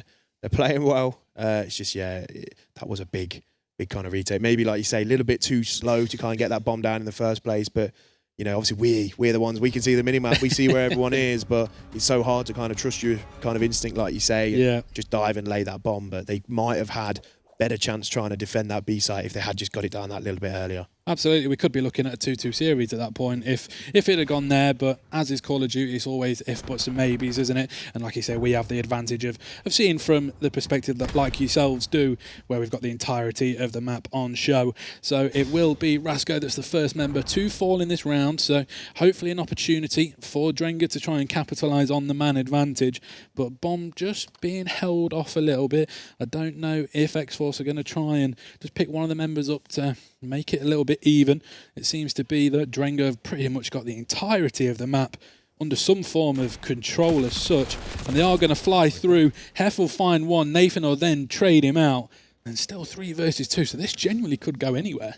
Yeah, it looked like they were going to maybe make their way over to that A site, but changed their mind just as 2 Drenga players were poised, ready to get it, but it is going to be number 5, McCoof, who is going to about to potentially run into 2, but doesn't manage to find anything. 2v2, 25 seconds on the clock, and we're about to see this bomb go down on B, or just about manages to get away with his life. And maybe, it looks like we're going to hit A, and just as they do that, the Drenga lads have started to transition over, but on the way back will come. Bomb should go down, should take him as he gets off it though, and now it's down to CJP, and I wouldn't put it past him. Let me tell you, he's got IDK and Alfredo to find 35 seconds to defend the bomb. Not going to hop it just yet, but he's 7-1 at the minute, surely. If anyone can do it, it's this guy. No, absolutely, and like you say, I think anyone could really do it, but here we go. Drenga are going to hop onto the bomb. Is CJP going to check it? Does check it. Not going to mean anything. And Drenga are going to capitalise on that man advantage from early doors. 3-2, so not X-Force are making it a 4-1 and starting to really put a little bit of pressure on the Drenga roster. It's still fairly close and can genuinely go either way at this point. Back-to-back defences. And again, being able to see the mini-map in these S&Ds, and you just see the mind change, and you must hear the comms go through of like, no, let's go over here, and you just see the transitions over between the two teams is always great to watch. But I thought CJP might have played that really well in the end. He was obviously counting down, he knew when to check, but these boys at Drenga were just watching over the other ones and just managed to take him down and get a really important round on the board. 3-2, back-to-back defensive rounds. Where's this first blood coming this time? It's just going to be the first gunfight. It's going to be Infinity. He's going to have 2 towards him. Doesn't find anything. So huge advantage as Makoof finds 2 at the start of this round. Oh my God, Alfredo finds another, and all of a sudden it's all down to CJP in the 1v4. I don't know if they're going to spot him here. CJP will find 1, doesn't find the second. And honestly, I don't want to jinx it because I want it to happen naturally. But if this goes the distance, it could go either way. We've seen a couple of rounds back to back now from Drenga to bring it back to even. So it's going to have to take one of the teams to really try and grab the game by the horns and see how they can try and progress themselves forward.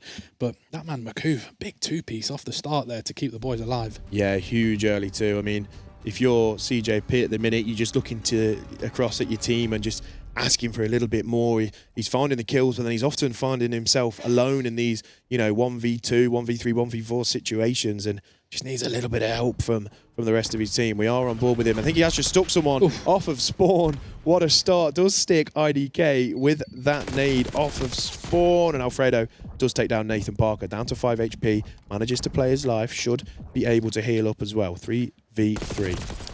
Indeed, and Bomb is going to be picked back up here by Infinity, so he's going to try and have a bit of a peek around. Majority of the X-Force Annex boys going to be heading off towards this A point. He is going to be laying this bomb as quick as he can, and it is going to be Alfredo that's going to take out Rasco, so it is going to be a 2 versus 2 once again. Let's see which way this one is going to pan out. So Bomb's down, Alfredo's going to try and stun check through top, not going to manage to spot anybody. Looks like the Drenga boy is going to be trying to find the trade.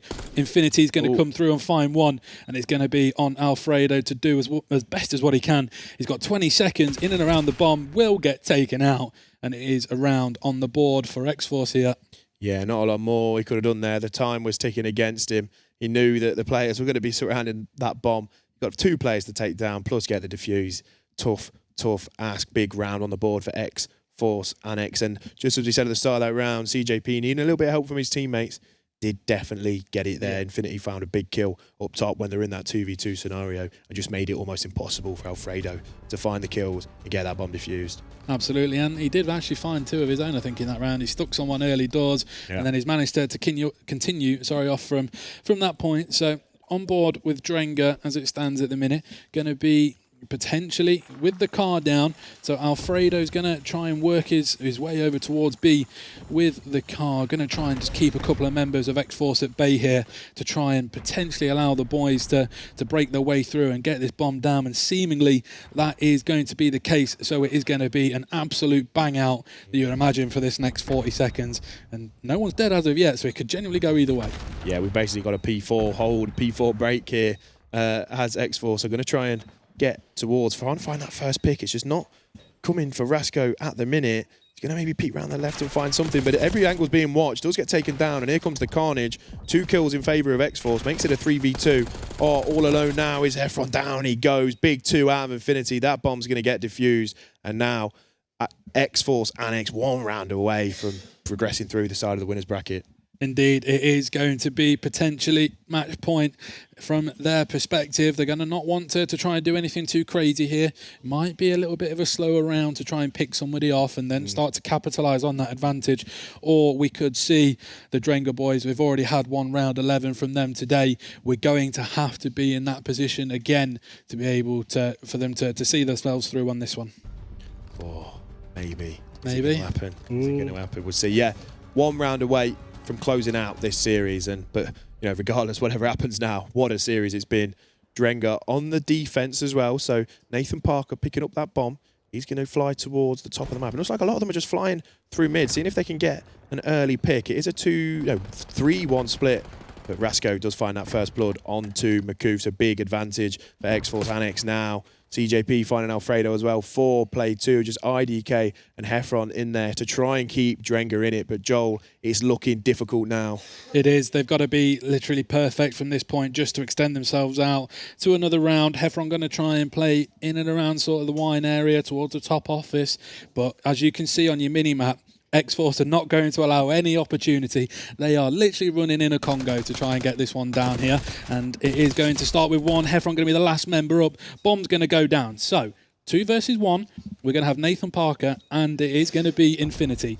Infinity's going to back off towards this P2 with Nathan going to be close in and around this time. The 2v1 advantage is going to come in. Heffron, opportunity. What can you do? Not going to manage to take it out. And ladies and gentlemen, you can see on your screen the boys getting a little bit loud, and that's what we expected to see, the passion this far into the day today. But I tell you what a series we've had the chance to pass there. Series. Look at CJP there, giving it a little bit of aggro at the end of that map. And you know what? When you've had a series like that, especially that map 4 and 5, fair play. Stand up, give it some. But these Drenga boys, what a run they've had so far in winners. We will see them back in that losers bracket tomorrow.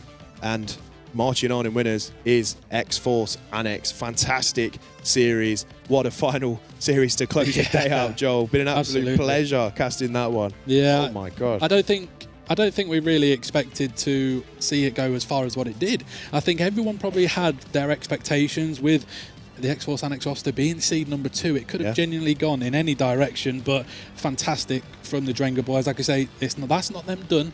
We will see them again tomorrow. But speaking about tomorrow, that is going to be today done for me and my mate Spud here. So we will say peace for now, and we'll head you off to the guys on the desk to carry us off to the end of this one. Well, Major, a hell of a series is what we expected, and we certainly got one. Went to Game 5. I heard Joel asking for a round 11, and we weren't very far away from it, although in the end, X-Force do indeed see it on out and put themselves ever deeper into the winner's bracket. For Drenga, it's been a bit of a fairy tale run, really, but eventually it came to a close. Cinderella's midnight was up, and it will see them dumped into the lower bracket. But from what they've shown so far, there's no reason to believe that we couldn't see this team make that run deep and get themselves into a grand final position. Yeah, I think they can kind of walk away from today's action anyway with their heads held high. They're down, but they're not out. They've still got opportunities to push through that losers bracket. It's just going to be a case of kind of going back to the drawing board, regaining, coming back tomorrow after some good sleep, and trying to basically do what they've done today. Essentially, say to push that X-Force roster to a Game 5. Is by no means something to chuckle at. I say this X-Force roster coming into this event, we flagged them up as one of the favourites, and I could probably tell by the reactions that it was probably a bit of relief as well on the side of X-Force, the fact they managed to get it over the line, and I don't potentially think they might have expected quite the competition that Drenga gave them. So I say shout out to those lads. They've been lights out all day, and rightly so. We're going to see them in Sunday, and again I'm excited to see what these boys have got and what they can bring tomorrow. Yeah, because it's not just the series as a whole, right? It was also in the maps. In the red card, for example, it felt like Drenga took that massive lead and then it got dragged back in. And that's one of those moments where you're, the underdog team that's had this fairy tale run. You could wilt under that pressure if you didn't have those players in your lineup that are able to withstand that sort of mental ordeal. And they did a great job to then see that out. And it felt like throughout the series, it was a back and forth. And I think you're right. When it comes to the relief that it looked like you had on those X-Force players, it's just, you would very much so have thought, okay, well, our big challenge here is going to be the number 1 seed. No one saw Drenga coming,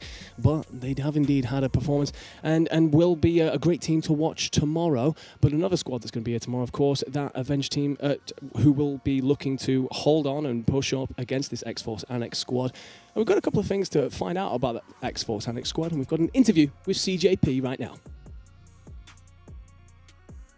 I'm going to be bought on it. Don't worry. We're live already. We weren't even told. Hey, welcome back to the Katana Land 2. We've just seen an absolute belter of a match on main stage. Nice way to round out the day. It was Drenga who've been absolutely putting everyone to the blender all day, including nearly double battering the 2 Annex teams. CJP, mate, that was a belter of a game. Yeah, it was a bit rough, to be honest. First map, I've just been pissed on. So bad. What happened to Paddy? I don't know. What happened to all of us, to be honest? None of us could do anything. The fact that was an 11-point game was crazy. We literally had no rotation to anything. We're just banging breaks every time. Yeah, I think obviously was that the hard point that ended like there was 2 seconds and two of you jumped off hill. So I was top stairs and I got stunned and killed one, but my teammates both of them were on it. The guy pinched, killed one. My other teammates just obviously dipped off it. You could see the big step. He was trying to get back in, but it wasn't happening. He slid back, and then as soon as I got unstunned, I tried to get in. And to be honest, I was in there. I was getting hit markers on the guy. But yeah.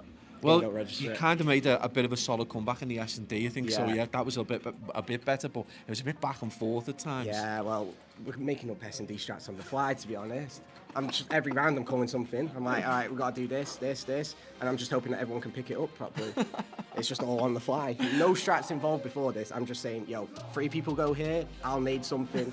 Just making it up and hoping it works. I think you had one of the big shouts of the day against Pain Nation, was it? We did see you jump up and shout burgers, which made everyone kind of go forward a little bit. There's a bit of fun in calling people shit. You know what I mean? I've got no beef with no one, but in game, you're the other team. I don't give a shit who you are. You're getting called shit. Yeah, that's fair. That's fair. So obviously you guys have made it again, continuing through the winners bracket, and you're looking very solid. Avenge, I suppose, are the ones that everyone's looking at. How do you feel going into a game potentially against them? I mean, it's going to be rough. I think if we fix up our hard points, we're fine. I think S&D, we should be chilling. I mean, it doesn't matter making strats up on the fly. My S&D man just can't be touched right now. So that's all I've got to say. I like that confidence. As long as we take one, to be honest, I think because we're a team that's literally not scrimmed. Yeah. We played scrims, but we played scrims free before because Rascal can't talk. He still can't talk, but... You know, it's. But it does it where it matters. That's the main thing. Regardless of it, has he got a battlefield background or something? So it doesn't matter. The kid can shoot straight. He's turned up and he is shooting better than most people. Yeah, absolutely. So, I mean, it's a nice way to round out the day. It's been a mad day of Call of Duty down in London, and we expect tomorrow to be just as insane. And we're looking forward to getting some food, getting some rest, and bringing it back to you guys tomorrow. Take care. Superb interview there with CJP, another player who's not really mincing his words up there. He was talking very much about how he feels that they can be better yet, which is interesting because, of course, we've known that they haven't really had an opportunity to scrim much as a squad before coming into this. So I guess in many ways, this is the best practice that you could have gotten up till now. Well, again, it's kind of a question of how high is the ceiling for the team in terms of the games they've got left, and now they find themselves in the winners' final. To be fair, they've only potentially got, winners' final, and then if they drop into losers' final and grands, potentially only 3 series left in this tournament if they do go the whole way. So yeah, it's going to be a case of potentially still working stuff on the fly, like CJP was saying. And again, if you're kind of winging it, then if you're taking rounds and you're still looking fairly decent, then there's obviously something to that team if they're able to just work stuff out on the go. And yeah, again, it'll be a question of kind of 2 different sides to it when they face Avenge tomorrow. Avenge are obviously going to be very set in their strats and how they want to play those maps because the team of 4 has been together so long and scrimming and all that good stuff. And on the flip side, you've got the boys of those teams, and it's just going to be one extreme to the other. One very regimented team, and the other one, like CJP was saying, where they're just going to try and work it out as they go. Yeah, very much so. And all of that to be settled on day 2, but we've just had a really long day 1, and we may as well take a look back at it when it comes to the bracket. And you get to see at the top there that Avenge Esports made their way to that finals with beating out Official Weirdo, Team Elite, August, and then pushing themselves into a spot where they're waiting on X-Force Annex. Then we'll see that X-Force came on through against 7 Esports, Pain Nation, that really close one against Drenga to put themselves into the spot, and confirmation of some more of our games there down there in lower bracket.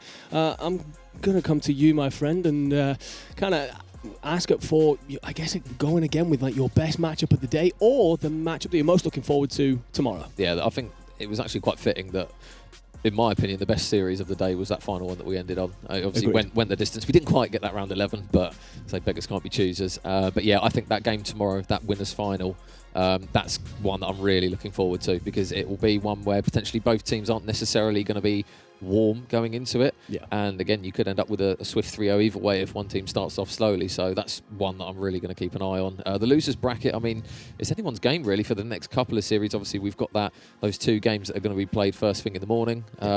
And as we slowly start to whittle down the teams, obviously we've got 10 remaining, I believe, going into tomorrow's action. So there's still a lot of games to be played in that losers bracket, and I think that's where the guys of Avenge and the guys of X-Force, they're going to be pretty happy now that they've got themselves in that winners final, because they saved themselves quite a grueler going through that losers bracket of potentially 2 or 3 additional games that they won't now have to play. Yeah, agreed. I think that honestly, like, I agree with you that last game is probably the best that we had on series, or on main stage, on broadcast. Sure. Honestly, though, I wish you guys had gotten to see that round 11 that came on through the whole Drenga game. That was absolute insanity. But anyway, that was day one here at the College of Esports in London. The Katana Springland Open is done for day one, of course, from 16 teams down to 10. But do join us tomorrow when we head into Championship Sunday and settle £3,000.